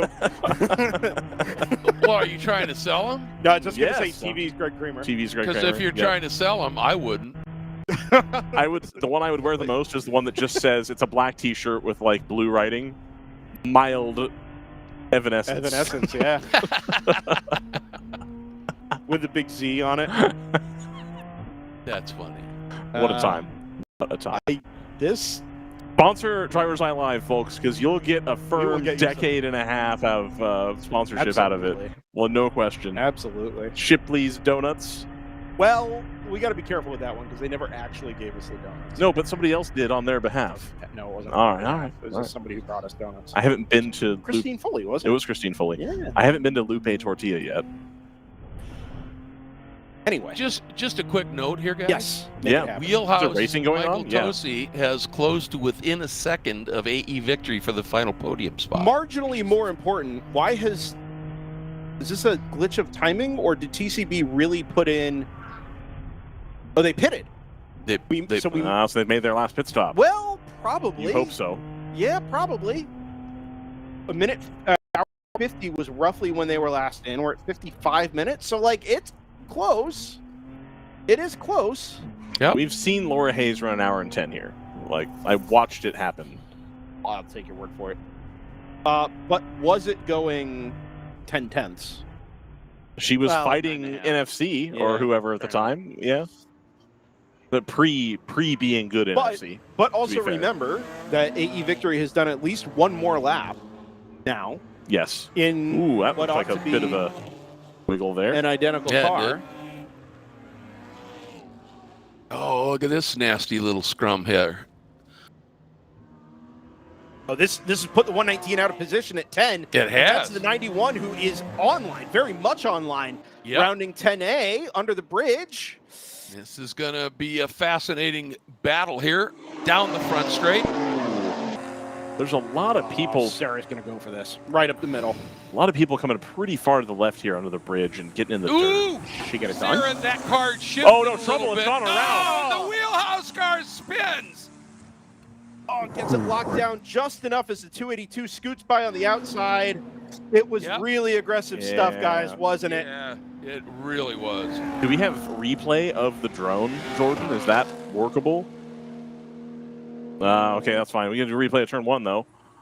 Yeah, you can see it kind of setting itself up there. Ooh, I think that's just a little bit too much throttle, no? So doesn't look like there's much of a. I think there was a serious pinch. I think what happened there is Sarah tried to go around the outside of the 2, decided it wasn't going to work, and kind of backed out of it. And when she backed out of it, Michael Tosi in the 91 saw the open gap and went for it up the inside with Sarah out of position, but did not leave it quite enough room as he came back into the throttle there and had to pinch the car on the exit to haul it away from the side of the Supra, and it sent him around. Toys Racing is going to come down the pit lane for their final stop.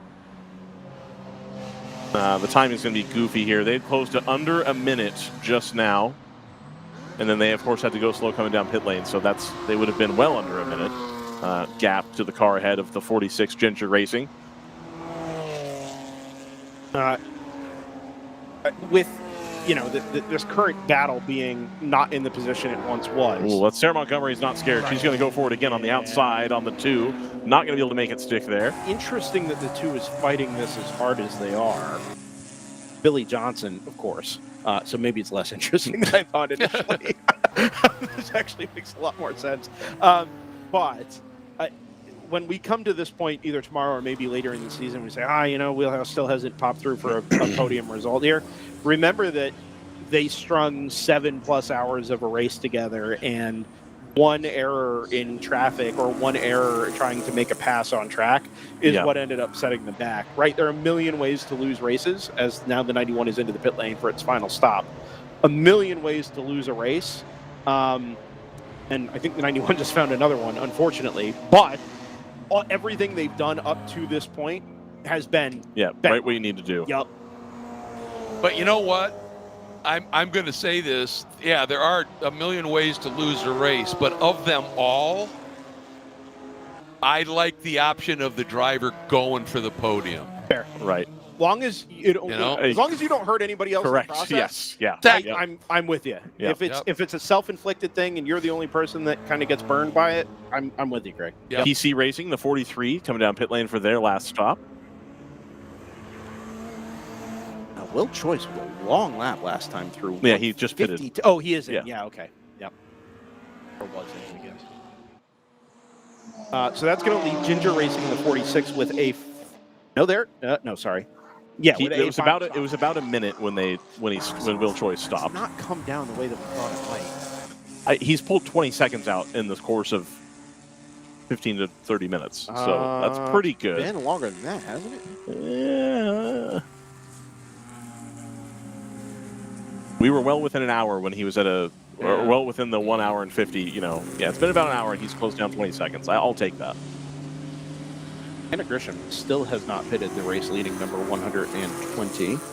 Was last in at lap 217, so actually could go another. 15 minutes here if they decide to do it. No, I don't think there's no reason to be too clever about that. Just stop, get the fuel, and get back out.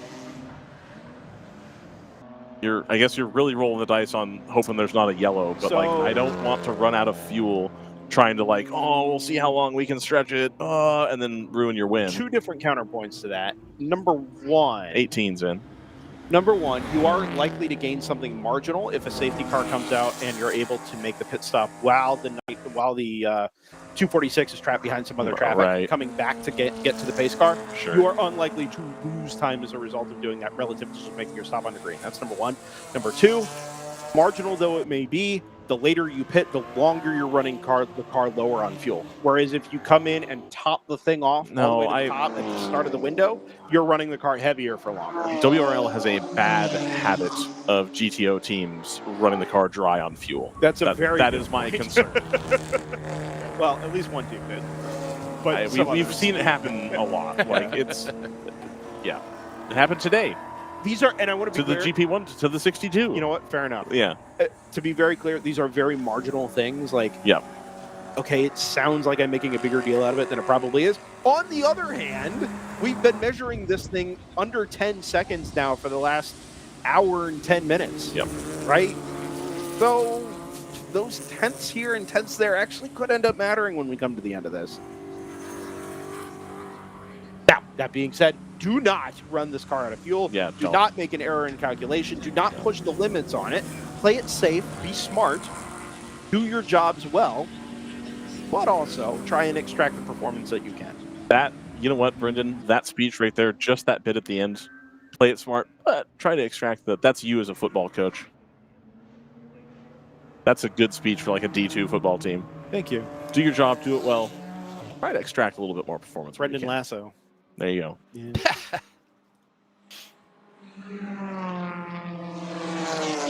I mean, this is kind of D2 racing, isn't it? Like Division 2 endurance racing. Is SRO GT4 FCS? If SRO GT4 is FCS, then you're not yes, going to like what I'm Division going to 2. say next because it's going to sound disingenuous, but I promise you, I think I mean this. It is harder to win a WRL race than it is to win an SRO GT4 race. Ooh, spicy take. Yep. Got a lot of SRO people in the paddock, man. That's fine. I'm just gonna say this. Now that we have mostly GT4 or GT4 adjacent cars in the field. Yep. Tyler Hoffman ran the VP Challenge grid out of the stadium last year. That's with the Kingpin Supra. The same car, by the way, that raced in WR, the same chassis. He showed up with no IMSA experience at his home track and just was immediately in it. And yet, that car has still yet to find the consistent success in WRL. And it's not because Kingpin doesn't know what they're doing. I think it's harder to win in WRL. Well, you don't have the reliability variable, I guess. There are places where I would say if we were to walk the motorsports back 20 years, that the equivalent series, was it harder to win a World Challenge race the touring car race in 2005 or GT race in 2005 than it is to win a WRL race now? Probably. It was probably a lot harder to win a World Challenge back in those days. Right. But if you're taking series that are run by, literally the same watch companies, and the same teams and the same drivers and the same cars and chassis and combinations, if all of those things are equivalent, it is proving time and time again by my observation that it is harder to execute and win in WRL endurance racing. We're going to watch the 40-48 spin here. Than it is in SRO type GT4 racing. Jeez. Yeah. If you're in the Mustang, you're like, oh my gosh, what is going on? Maybe down one too many gears there for the 148. Yep. I don't know, Greg. I mean, you watched World Challenge in its heyday, right? It was, I mean, the level of competition, this is fascinating. The level of competition in those days was extreme. And it wasn't just competition in terms of like driving prowess. It was real mechanical and developmental prowess, right? Absolutely it was. Yeah. I mean, you know, you think about particularly, GT certainly had it. You know, you think about those all-wheel drive Volvos and the development there. Yeah. But, you know, you also had, you know, teams running the Porsches and the Vipers and all that they were free to develop. And this is, you know, and go after it. But the touring car class, when you had real time with the Acuras, you had Tri-Point with the Mazdas, you had another, the green Stasis Mazdas. Audi. Yep, the Stasis Audi. Yeah. Those cars, when, you know, it always blew me away when I'd walk through the paddock and I'd look at the fit and finish of those cars. It was absolutely world-class build stuff. And the competition with those was off the hook. I mean, fierce stuff. Yeah. And, you know, that was the golden era of World Challenges. And keep in mind, I was announcing World Challenge from its inception. So it was, that was the golden era where you had the separate GT and touring car, and it was serious stuff. It got pricey, especially for a touring car program. Yeah. No question.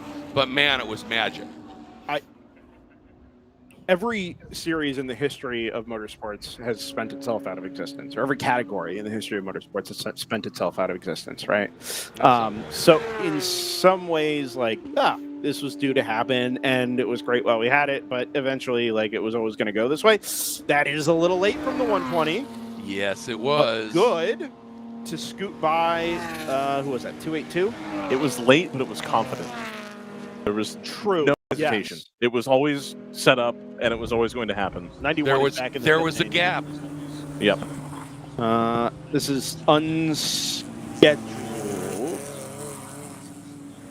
from the 91, right? They had already been in just a couple of laps ago. I wonder if they actually made a little bit of contact when there was just a drive-through. It's a drive-through. So we go from 0 unforced errors and a potential podium to 2 unforced errors, one going for a move on track and the other trying to make up for the mistake that you made on track, which is a great way to cost yourself too much time. This is going to be a little sketchy here at the top of the hill, but what was the drive-through for? Almost certainly it was a speeding in the pit lane. Or a pit lane infraction, I'm sorry. Correct. Unattended tire on the wall and staging. Thank you, JT. JT Tammy rejoins us here. Anyway, but that is... Back to briefly touch up on the World Challenge thing, then we can move on to something else. There is still a home for people who like to tinker, people who like to build cars, people who like to extract performance and do things in a way that is unique to them and unique to their perspective on cars and motorsports in general. I think in sprint racing, that place right now is probably Grid Life. Just talking about the motorsport scene overall, and I think in endurance racing right now, that place is probably here in the World Racing League, which agree. Isn't a forum that existed 20 years ago, right? Because this amateur endurance thing kind of kicked off with Lemons in 2007-ish. Yep. But now that we have it, this is the equivalent place for that. Whether you want to go GTO racing and you want to tinker on a GT4 car that you've jailbroken, for lack of a better word, and are running outside of homologation, or you just really like building up road cars and you want to go production racing, that platform exists for you here as well. But it's all done at a really high level that is at least 99 or 95 to 99% of the cases is limited by available budget and available resources. And that's the way that you keep the playing field actually pretty level without spending a whole class out of existence. Absolutely. Well, and you know, to me, the SJS by ACI, that Porsche, that's a great version of that whole concept of taking a road car and turning it into a GTO car, And clearly it's quick.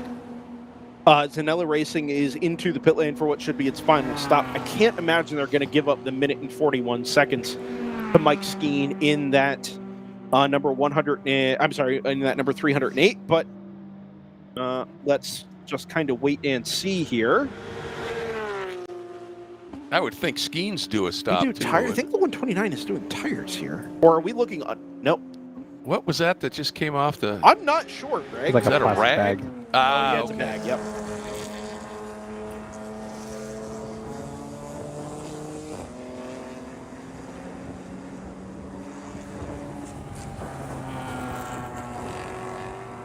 Forgot to sit down. You ever just sit? Yeah, my back is protesting. Nice. It's lodged a protest with the FIA by fax. The World Motorsport Council will debate my back pain. All right. I don't know. Hey, Anyway, and you know, guys, forget. just looking at scoring, we were, talking about how aggressive Billy Johnson was and everything. Well, there's a reason for that because now they are in a top 5. Yeah. And you just don't stop, and it's paid off. Unfortunately, it's at the expense of Michael Tosi and Wheelhouse, but Billy's a racer. We know that. Yeah. Yeah, I mean, I think there are very, very few racers in the world that would fault Billy Johnson for continuing to fight when, he's up against it from cars that are on the road ahead of him. But at the same time, you've got to make lap time. Yeah. If the question being asked is who could go the farthest in 8 hours, you've got to go far. You've got to keep pushing the car and try and cover as much ground as you can. In part because, yes, that is the question being asked. But as you say, Greg, you never know what's going to be presented to you, what opportunities are going to be there. And Billy's been able to capitalize on this one because he stayed in it. 129 did do tires. We had confirmed from Nate, who was watching from the drone. So interesting decision there, especially because it has allowed the 308 to go through. And what should have been, I think if it were fuel only, probably would have been just enough to keep the margin to Mike Skeen there. That's not been the case. Yeah, I'm a little confused why you'd wait this late to put on a fresh set of tires. It's possible it wasn't by choice. Maybe they had it. True that. Was that contact? No, it was just the 119 really checking up to pit in here. Yeah, I wondered if maybe the 2 had clipped it on the way by, but you might be right. Maybe just spun the rear tires up coming up the hill, trying to haul the car to the inside. Damage to the rear there. So this is the second of the AE Victory Racing cars. Right now in third. Potential for 2 AE Victory Supers on the podium here. Still haven't seen the 120, by the way. Does another lap. Oh, no, I'm sorry. We have seen the 120. No? It's coming across start finish. But why is the margin 3 seconds? It's not. I promise you for about 30 seconds there on my screen, it said the margin from first to second was 3 seconds. Maybe a glitch. I don't know.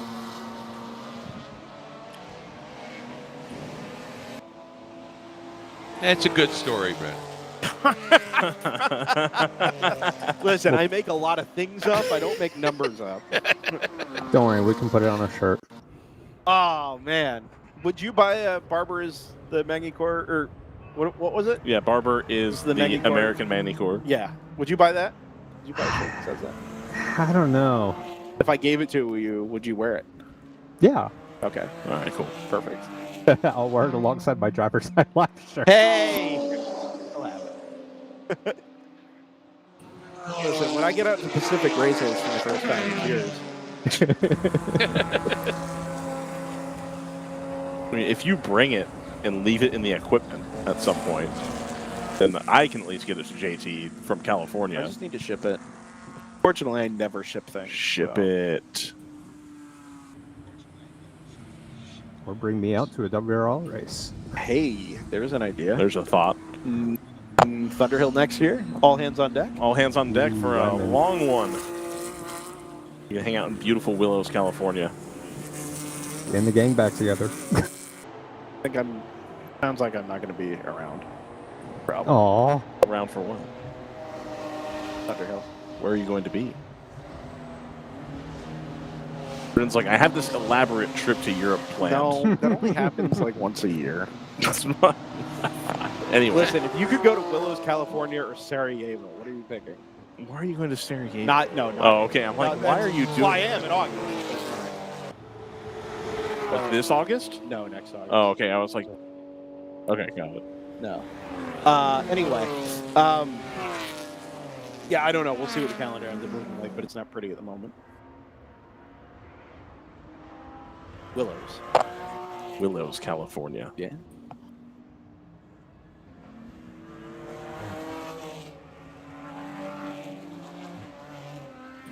Has Ashley Freiberg gotten in the 119 to bring it to the Czech yes. flag? It certainly appears that way. Yes.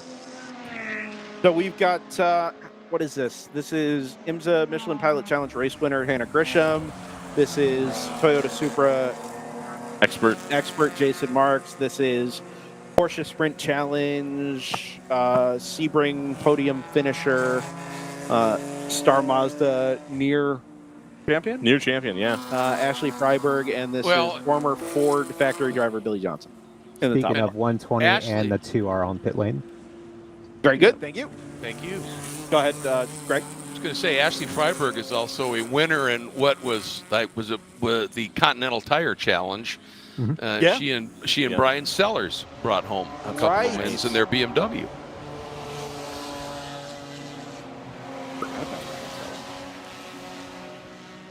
You know, I don't forget about Scott Sharp. That jacket's still sitting in my closet. Worn it like 3 The times. Patron jacket. Yep. Do you know how many different orientations of taxis I've seen Scott Sharp in at this racetrack? At least 360. I was at turn 3 when he tried to clear the fence up there, as we have the race leader into the pit lane. As JT mentioned. So eyes out to the right-hand side of the tower here to see if we catch the number 246. We don't. We have insufficient eyes. 246 is nowhere to be found. It's gone. Question is, why is that the case? Did the 246 short fill under yellow and then had to long fill at 55 minutes? I can't imagine that would be a strategy decision that TCB would make. I think so. I wouldn't think so either. It just came across the line. Just came across the line, yep. So it's going to be like 20-ish seconds when they come back through.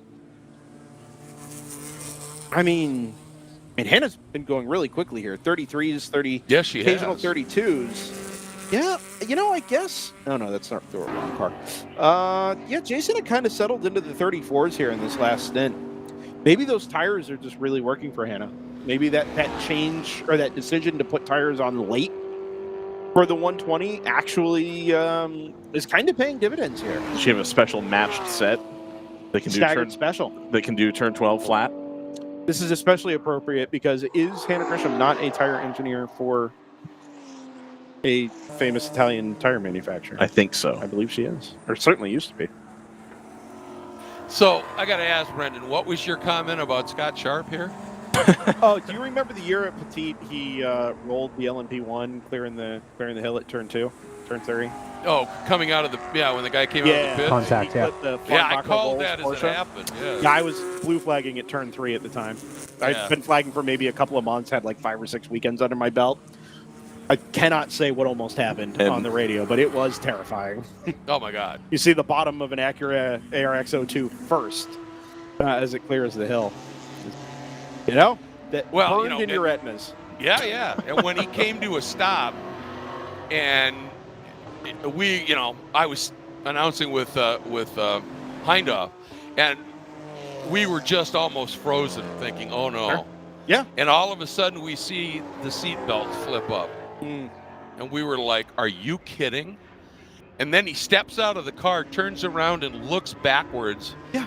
shakes his head and walks away. And I asked him afterwards, I said, we saw you turn around and look back, and you shook your head. And he said, because it looked like I just survived a plane crash. Yeah. You know, but it was terrifying to watch. But also, if you understand physics, every piece of that car that blew off of it and exploded off of it took energy with it. Yeah. You know, but yeah, that was.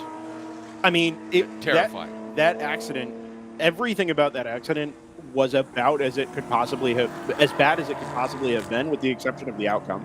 Yeah. Right? You're clearing a blind hill where people maybe can't see you. You're climbing up into the sun because the sun was kind of setting out to the south and east.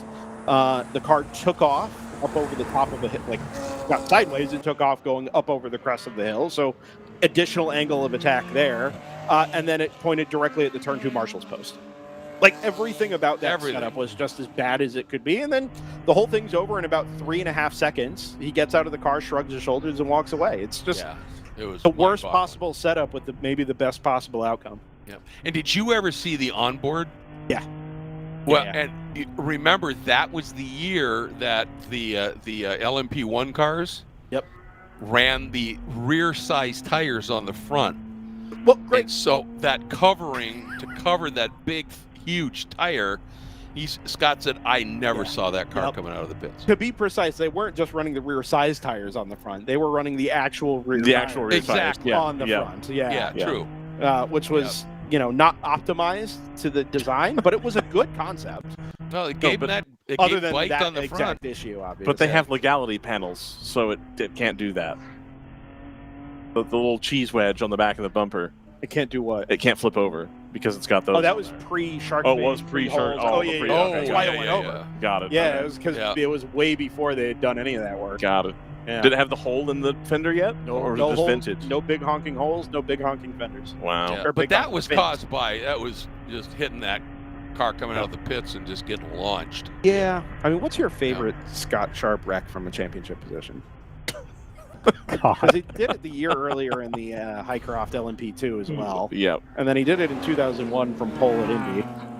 I'm pretty sure he wrecked one of those Ferraris.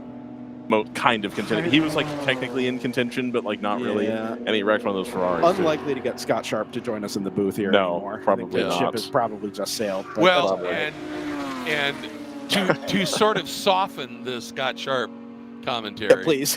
I was announcing Trans Am when he was racing in that, and he frequently beat some of the best drivers on the planet in those cars. And again, huge power, not much grip, not enough tire, no aero.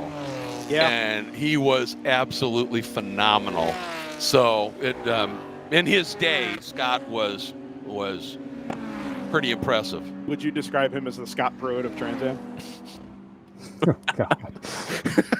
that joke has layers.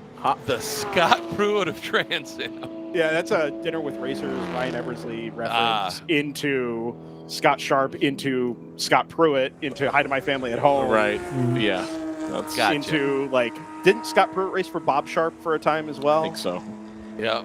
Maybe not. Yeah. Or just connecting lots of dots. And of course, Scott raced in Trans Am. Exactly. That is the primary joke. Right. They both, raced in Trans Am. Scott Sharp and Scott Pruitt. Yeah. I had Scott at home, I guess. I had Scott Pruitt. And his family. Yeah. The margin, by the way, at the front of the field has ended up being 32 seconds. So after that pit stop shuffle, it kind of. But I don't think that time was mostly gained in the pit stop because the DCB car really shouldn't have needed that much more fuel unless they short filled under yellow. They really shouldn't have needed that much more fuel to get home than the 120 did. Other than lugging a heavier car around for 20 laps longer. But that really shouldn't make that much of a difference in fuel consumption. Peculiar. I think Hannah maybe has just done this one on track and with a strategy called to get the car on fresh tires at the end. One of my favorite race conclusions in the WRL was, I think, 2022 back at Barber. Was it 21 or 2022? Friends over at Hammer Motorsports decided to put a fresh set of front tires on the Audi RS3 LMS. Yep. And we all thought at the time, like, oh, it's curtains, they're never going to make the time up. But it was a front-wheel drive car. Fresh tires on the front-wheel drive car, and off they went, man. That was the end of it. My favorite finish Proved is us that all wrong. NOLA race where, was it Moorhead? Ended up with a problem that caused a yellow that secured their win.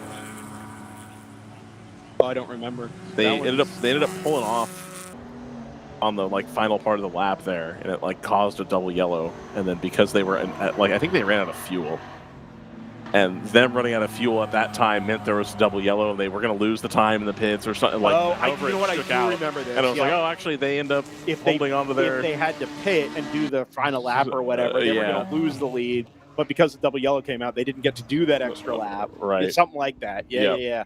I do recall this.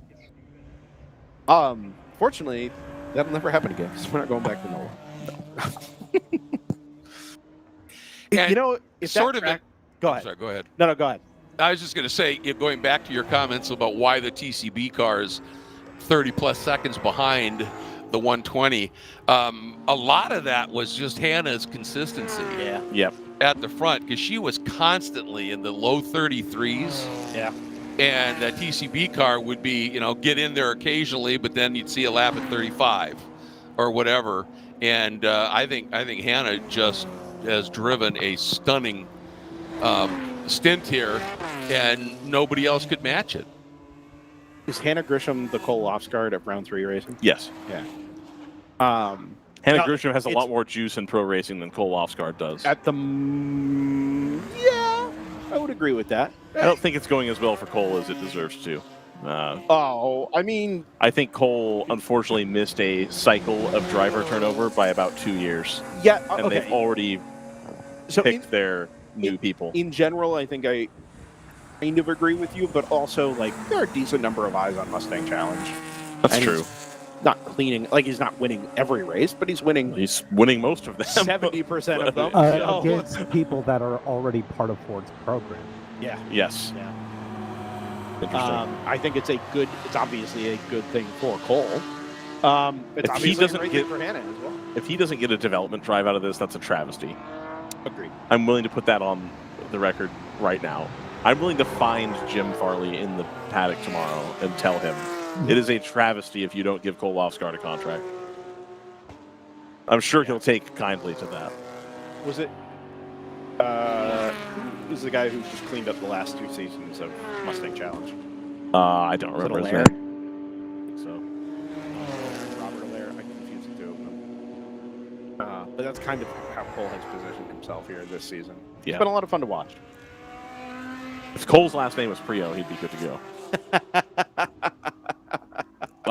To be clear, I think Sebastian Prio is fine. Yeah, he's pretty I think he's pretty decent. I think he gets zero juice. He does not have Multimatic running a cup car for him. To be fair, If his last name isn't Prio. yeah, but Andy kind of did that for a lot of his career. He was really good in British touring cars, but didn't get nearly the international hype he deserved. Part of the problem Until was the his BMW international factory debuts were always with that M3 GT2 car that was consistently getting strung up in the ACO's BOP. Sure. So that was his whole he's going to run at Le Mans. And then those cars were always terrible there. Yeah, but it took 10 years too long for him to finally get those opportunities. Yep. He is the test driver for the Aston Martin Valkyrie. Is he? He's the one who did all the press drives. Yeah. He and Darren Turner are on the I'm an old British race car driver. Aston Martin pays me way too much money to hang out and drive fast cars plan. Jumping on board here briefly with the S Collective. Nope. Yes. Yes. S Collective. You can tell it says S Collective. Yeah, the logo threw me because I saw the 3 in the middle of it, and I was like, what? 3 for Dale, dude. Maybe. I don't actually know. Home 2. I don't know about you guys, but that Prio Turner retirement plan sounds pretty good to me. Sounds pretty good to me, Yeah, too. how about it? Alonso's going to do. That's true. Yeah, no kidding. Probably not for Aston Martin, though, after the way things have been going. I mean, if they're going to pay him, maybe. Well, true. He's been pretty salty in the media, but if they keep paying him, I think he'll stay. I don't know. Well, Who else is going to take him? Alonso? Yeah. Not in Formula One. Yeah, exactly. That's kind of my I don't think he's got a chance there. Think Toyota would? I don't know. Zach Brown likes to just grab people, so. Whoa. Context matters. I don't know. Fair enough. He likes to pick all the drivers. Zach Brown. Gosh. I also think that bringing Scott Dixon into your team rather than holding on to Nolan Siegel is an admission that Pato O'Ward isn't working out the way you thought he would. And I think that surely you being Christian Lugard instead of Nolan Siegel. I mean, either way, or Lundgaard, either way. I mean, either one of them. Bringing Scott Dixon into that team as like a we need to win now situation makes it seem to me like they're like, oh, Pato's not winning. Pato's not winning because he's not good. It's because you keep ruining the strategy calls. Yeah, exactly. And so I am disappointed, actually, that Scott Dixon is driving for McLaren. This, I think that's a bad call. I have read a lot of takes on this whole thing because it's arguably the biggest move in driver move in IndyCar in a decade, maybe longer. And the one thing that really sticks out to me, I could spend an hour on this tomorrow if we have it. We got 2 hours, and we can't watch the race. Somebody pointed out that, like, okay, bringing Scott Dixon into your team doesn't increase your chances of winning the Indy 500 because Pato has almost done it basically twice. Yeah. And it doesn't increase your chances of winning on road courses because Christian Lundgaard is actively doing that. Yep. So, like, what are you getting here? Are you getting more consistency out of a second car? Like, you keep giving Lundgaard a good car and he'll figure out the ovals and keep winning on the road courses. I think and Pato eventually will break through and win the Indy 500 if you stop messing up his strategy. Right? Like, it's going to happen eventually, and instead you're just going to panic, fire your best long-term prospect. Yeah, that's the other thing too. Is and Lundgaard has a way longer runway than that's the other angle on that too. Then again, none of us have ever worked with Lundgaard or worked with the feedback he provides. So there's so many factors that can really affect these decisions. I don't think that's. Is that a rumor? I don't. Is it a rumor that Lundgaard just isn't giving enough feedback to the engineers? No, and that's I have a hard time believing that. No, I'm just pointing out that there's so much more that can be going on in the background that we don't necessarily have access to. JT absolutely has access to it. I think bringing Rosenquist back is the right call. I think he should never have been shown the door in the first place. I think Rosenquist and Lundgaard and O'Ward is a pretty good team. And instead we're getting... Absolutely right. This Scott Dixon stinks to me like this is an advertiser play. Yeah. Kind of, yeah. And I don't like that. Or he I replaces try Tony so Kanaan hard to in the like future. McLaren's IndyCar team. Like, I really want to just make that the team that I back, and they make it harder and harder every year. I have found it difficult to be a McLaren fan for a long time, which is why I was a Ferrari fan for a long time. But like the Lando thing, okay, like you see him making progress, and okay, now they're getting back into it, and then they just keep finding ways to make their situation worse over and over and over again. Like, man, this was the whole Martin Whitmarsh. I was going to say the ghost Martin Whitmarsh. Yeah, absolutely, 100%. Second time we referenced Martin Whitmarsh today. It really is. I'm hoping that McLaren gives Martin Whitmarsh a Flavio Briatore-like role. The same way that Flavio Briatore doesn't really work for Alpine, but he does. Keep showing up. Yeah. Like a mad rash. Who are you less excited to see on the TV? MBS or Flavio Briatore? MBS. Mohammed bin Sulayem, the president of the FIA. That's a whole different discussion. I'm going to go on the podcast hour discussion. So I'm going to go back on the record again and say that he wants to be on camera so bad and wants it to be about him so much. There's no reason for him to be in the Lego go-kart race thing. Oh, was he? Yes. And that's this is insanity. It's absolute insanity because WRL is not sanctioned by ACUS at all, so I can say this. So, couldn't talk about this while USAC was here, but now that they're gone. That's how that works. That's and do you remember when people were upset that Jean Todt was the president of the FIA? It's like, he just really likes Ferrari. but just quietly like did his job for the most part, and nobody talked about him. And now Homeboy wants to be in the media constantly because he was a rally driver for a little bit.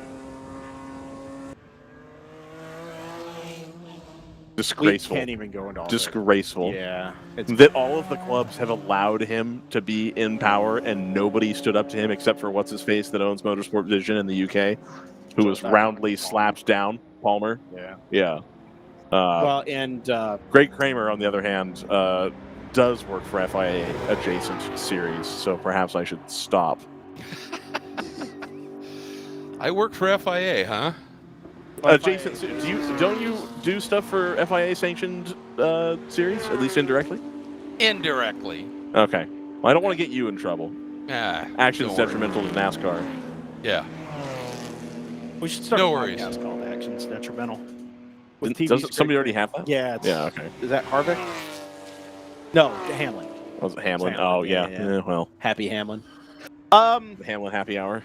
With a quarter of an hour left, happy quarter hour. Choice Racing is Yes, thank you. Head Real after choice things is- here. Yeah, he's been doing 1 to 2 seconds a lap quicker than Ginger Racing since their last stop. The problem, JT, is that before you came back, it was 3 seconds a lap. Ah. So the Ginger Racing 46 cars found about a second to a second and a half a lap, and it looks like the Choice Racing BMW is just maybe taking the edge off these Continental tires a little bit, and it's kind of, well, there's a 40.4, so maybe It's still I not just enough. eat my words now, but Yeah. that's exactly Not the with problem. 15 to go. It's 28 seconds, and there's probably 10 to 11 laps left in this thing. And it's just not likely to be enough unless you get a big chunk of time from a mistake from Ginger or something like that. I think it's been a valiant fight. He was a minute and a half behind when we started this discussion, but I think it's just going to end up being not quite enough. And they're not going to be on pole either. The Choice Racing cars are not fast enough to have won a pole lap here during the race. No. By about 2/10. 3/10 even. See, there are so many other GP1 cars. It's open throttle and Keep looking EC a and bit further Blitzkrieg down. are all faster. Yeah. That's okay. Right. It takes one bold move on lap 1 or 2. Bold to get it move. done. We get a look at the Wheelhouse Motorsports number 91. I don't have a driver listed on that car, but anyway, day that could have been for Wheelhouse. I think top 6 is still a pretty good result. I think so, too. Unfortunately, those 2 unforced errors there in the final hour when the pressure was on, regardless of the source of that pressure, just kind of their undoing there. Flipping from what could have been a third all the way down to 6. But does set them up well for tomorrow. Especially given that the race is an hour shorter. We should briefly touch on tomorrow as we begin to slow things down here for Michelin Raceway Road Atlanta. Is that with Zach Brown? All right. Tomorrow is a Do little not put that on a outside. shirt. Now, the ghost of Martin Whitmarsh can go on a shirt, though. As we begin to wind things down, tomorrow is a little outside the normal structure for us here at the World Racing League. Locals here, if you're trackside, you will, of course, be familiar with the county-mandated quiet hour.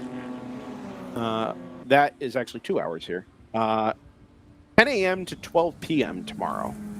No race engines may be run.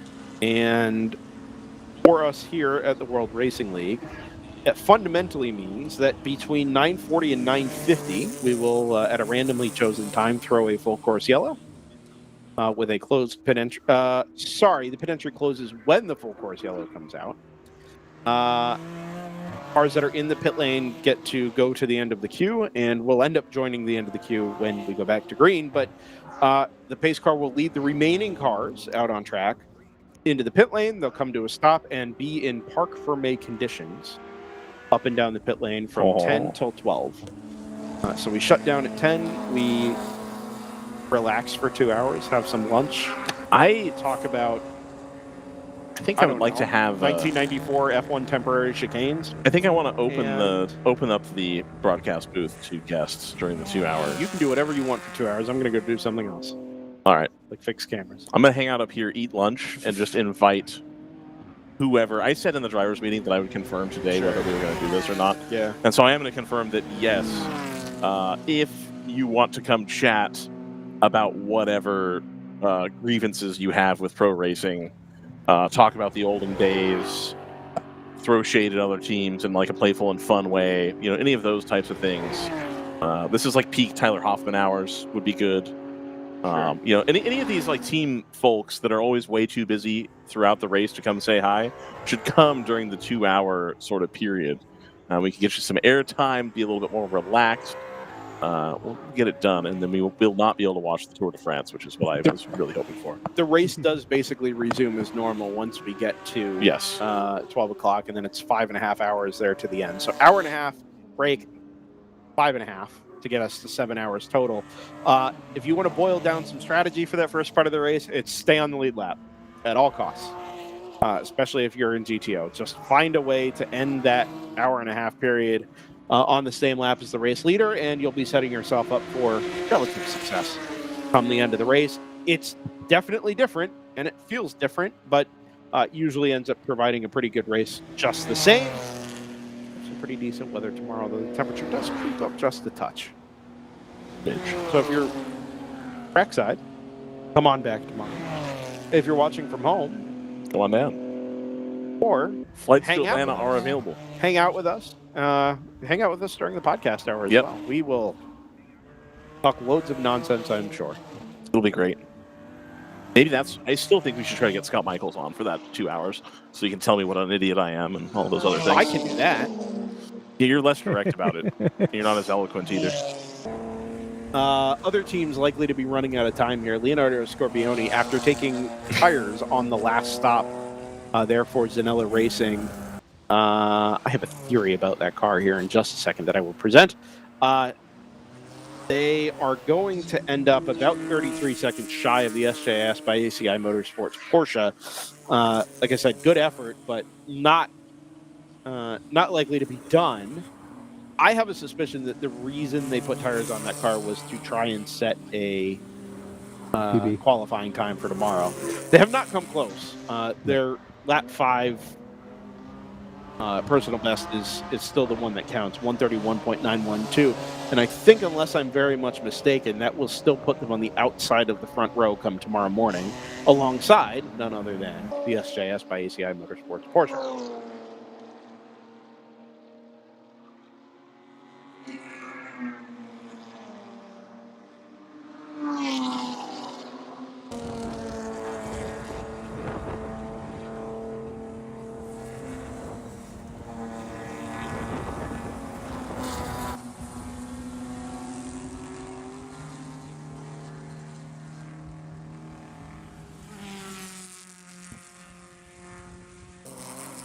Yeah, Will Choice is kind of Will pitted. Choice. Will Choice is kind of pitted, apparently. Will Choice Racing.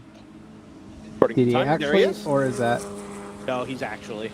Well, or is it a drive-through? I think is JT's Why would it question. be a drive-through? Oh no, I was wondering if that was just a no. timing thing. Because No, I don't think so. earlier during the race, the 522 kept having the pit sign up on timing, even though that they were clearly out and circulating during the race. Yeah.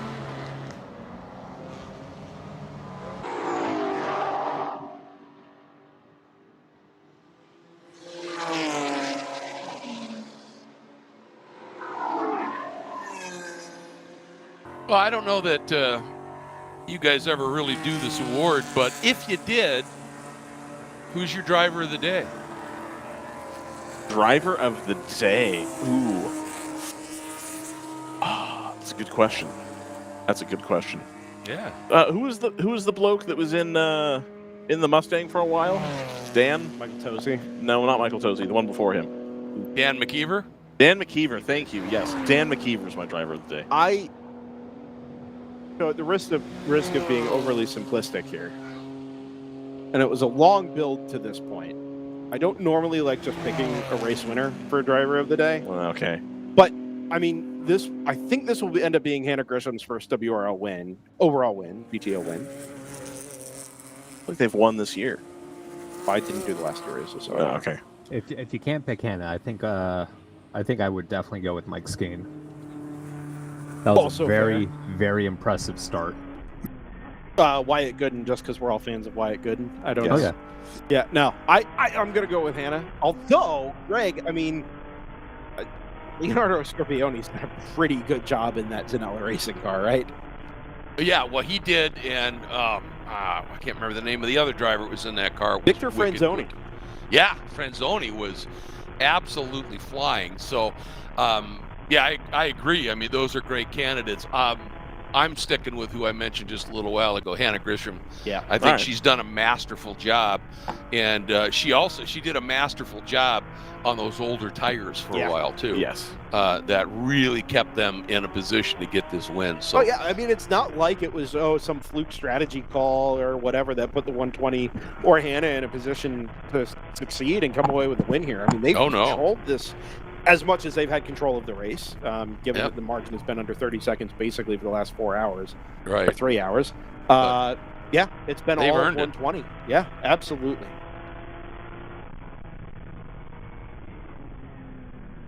I'll just do a rundown here from the bottom up. GP2 North Loop Motorsports, CJ Herrera's back in to close out the race here. Comfortably the fastest car in GP2. 141 was their fast lap, back on lap 120, or back on lap 27. That would put them among the GP1 cars, shall we say. Definitely not at the top, but definitely in the GP1 cars with some of those lap times they've been doing. They've led, not start to finish. There was a little bit of time there where I think on the pit cycle and some stuff happening, they were not quite in the lead, but they come back and dominate in GP2 here. The 216 of Skip Barber Racing Tool, they're lined up to finish second. The 83 of Palomar ended up only being about 32 seconds adrift here. Again, not enough time for them to come back, but a good drive there for them. 214 of Garage 66, the 851 of AOA, 38 of Palomar, 55 of AOA, and the 164 of BRD. BRD was up there for a while. Mm-hmm. Yeah, they were running some good pace, and I think have had a lot of mechanical trouble here in the closing half of the race. So they'll be hoping for a better deal tomorrow. Remember, that was a car that was not supposed to race this weekend. That's true. The primary BRD car, 616, I think, ended up under the tire wall here at turn 12. Yep. First thing Friday morning, and 164 kind of became their backup. So obviously it was fairly ready to go, but still, late change of plans. You're not sure that car is fully prepped and ready to go for the weekend. They do have a third car on their hauler that is not stickered appropriately to run here at this time. Oh, that can be solved. Yeah, I think so too. But it would be in a different class. But that can be arranged, obviously. Ended up in a different class anyway. Yeah, this is true. GP1, 46 of Ginger Racing. We've been watching this. The 522, the gap ballooned out to a minute, 37 seconds. Excuse me. No, we got to wait for the cycle to. Yeah, it's been a minute and 7, give or take. 43 of PC Racing in third position. 424 of Blitzkrieg Racing, a strong result for them. 555 of Cajun Canuck. They've spent some time behind the wall today and still going to come out in fifth. 62 of Open Throttle Racing, the 140 of S Collective, 64 of Open Throttle, 5 of All Star, the 29 of Screaming Goat. They're currently off track. 369 of Chattanooga, and then the 48 of El Diablo Motorsports, not able to keep that car on track today. And I was going to say, as I look in the paddock, I don't see that car. It's there. Oh, it is there. Oh, but there's no one next to it. It's not actively being worked on, which is never a good sign. So, a tough race in GP1 today. I think a lot more attrition than anybody would have expected there. Otherwise, we'll see a lot of those cars tomorrow. It almost has to be better. It has to, yes. Just by virtue of car count, I think that things happening the way that they did. Right. Yeah, I think it almost can't go the same way it did today. Either way, it was interesting, even if it wasn't, super compelling from an on-track perspective. Sure. Yeah. And just a real quick little note here. The thing about endurance racing and bring it home makes everything.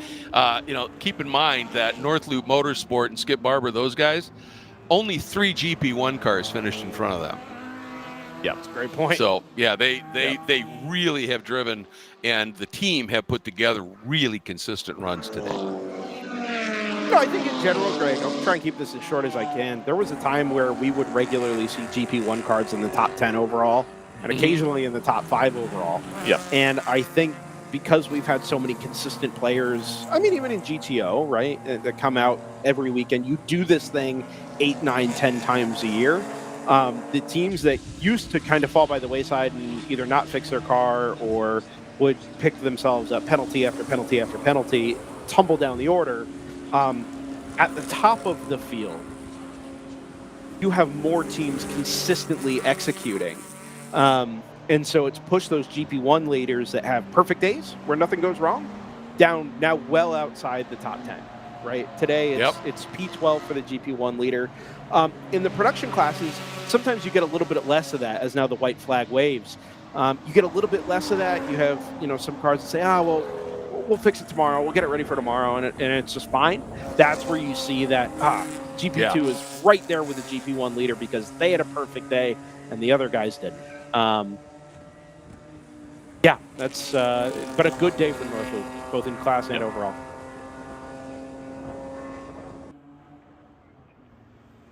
As Hannah Grisham works her final tour of the Michelin Raceway Road Atlanta. Should be down around the S's at the moment. Yeah, just such a well-controlled drive. Yep. It was fast as it really fast when had the clear track, but also was just exquisitely careful in traffic. I don't think there's a mark on that car. Just an absolutely top-tier drive by Hannah Grisham as she flashes down the hill toward a checkered flag. Indeed, as we come around and finish the 8 hours of Road Atlanta here today, we've got... It was a little spicier than I expected there coming across the line to finish this one up. 3 wide with the car way out over the curb there. Indeed. Closer than maybe it needed to be, but you can't say enough about the job that Hannah Grisham has done here to bring that 120 home. The whole team, really.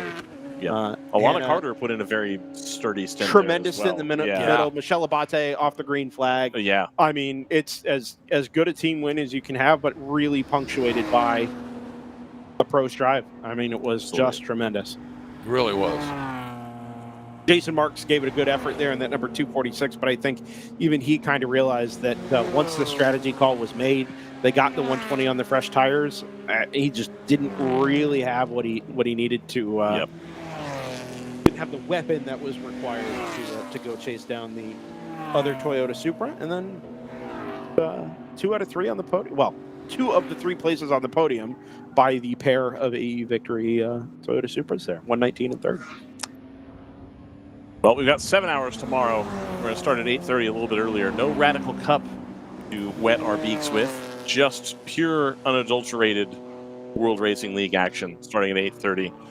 And then we will have, of course, the quiet time, which will be the party 2 hour up here in the broadcast booth. Party 2 hour? Party like 2 hour. Party hour? Yeah.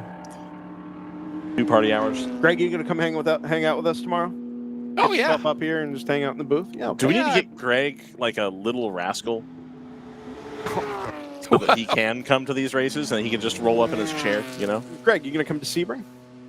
Boy, I'd love to. I would love to. Tasty. Yeah. Sebring's a fun great. I mean, not the town, but No, we can go to Dimitri's. Heck You think Greg wants to go to Dimitri's with me and I can drink drinks with Red 40 in them? No. No. No. All right. Do you think Greg would come with me to Publix to get a chicken sub? Probably. Yeah, there we go. Boy, you sure know how to entice a fella. We've hit all the finer points of Sebring. We get one more day of this. One more day. Do. Yeah, Road Atlanta, Michelin Raceway Road Atlanta. You know what?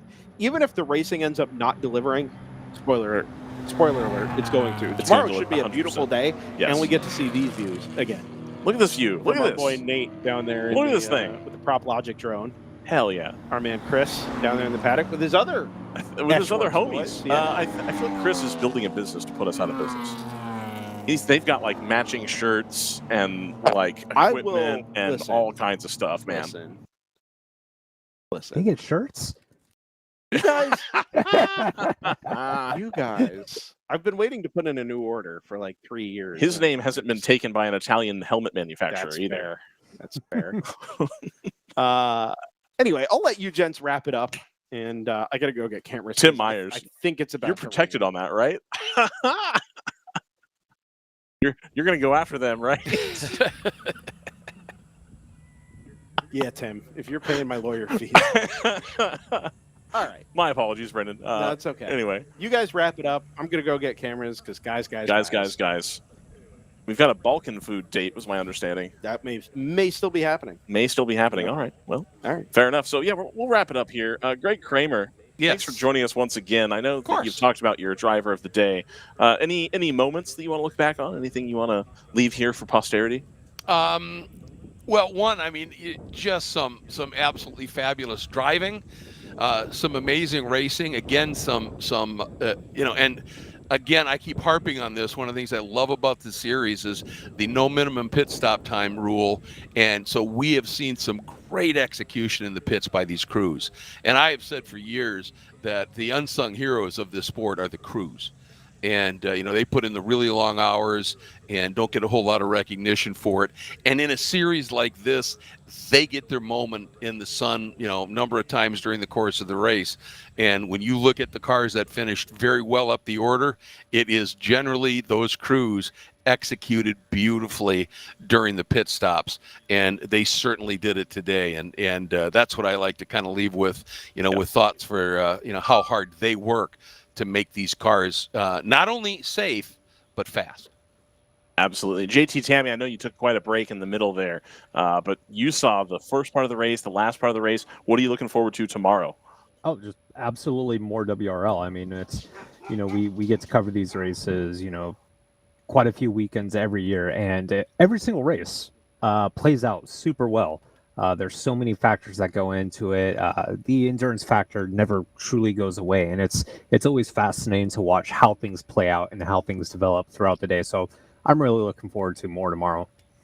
Absolutely. I'm also looking forward to more tomorrow. Like we said, 7 hours of racing action. There will be a little break in the middle there, but we will have full podcast 2 hour available for anybody in the paddock. Anybody in the paddock that wants to come up and chat, we'll have you here. Almost no limits. Can't have cursing still, but anything else you want, we'll have it here. DriversEye live from Road Atlanta tomorrow. Be here 8:30 a.m. Eastern. I know JT's excited to be here at 8:30 a.m. Eastern, and so are we. We'll see everybody tomorrow morning.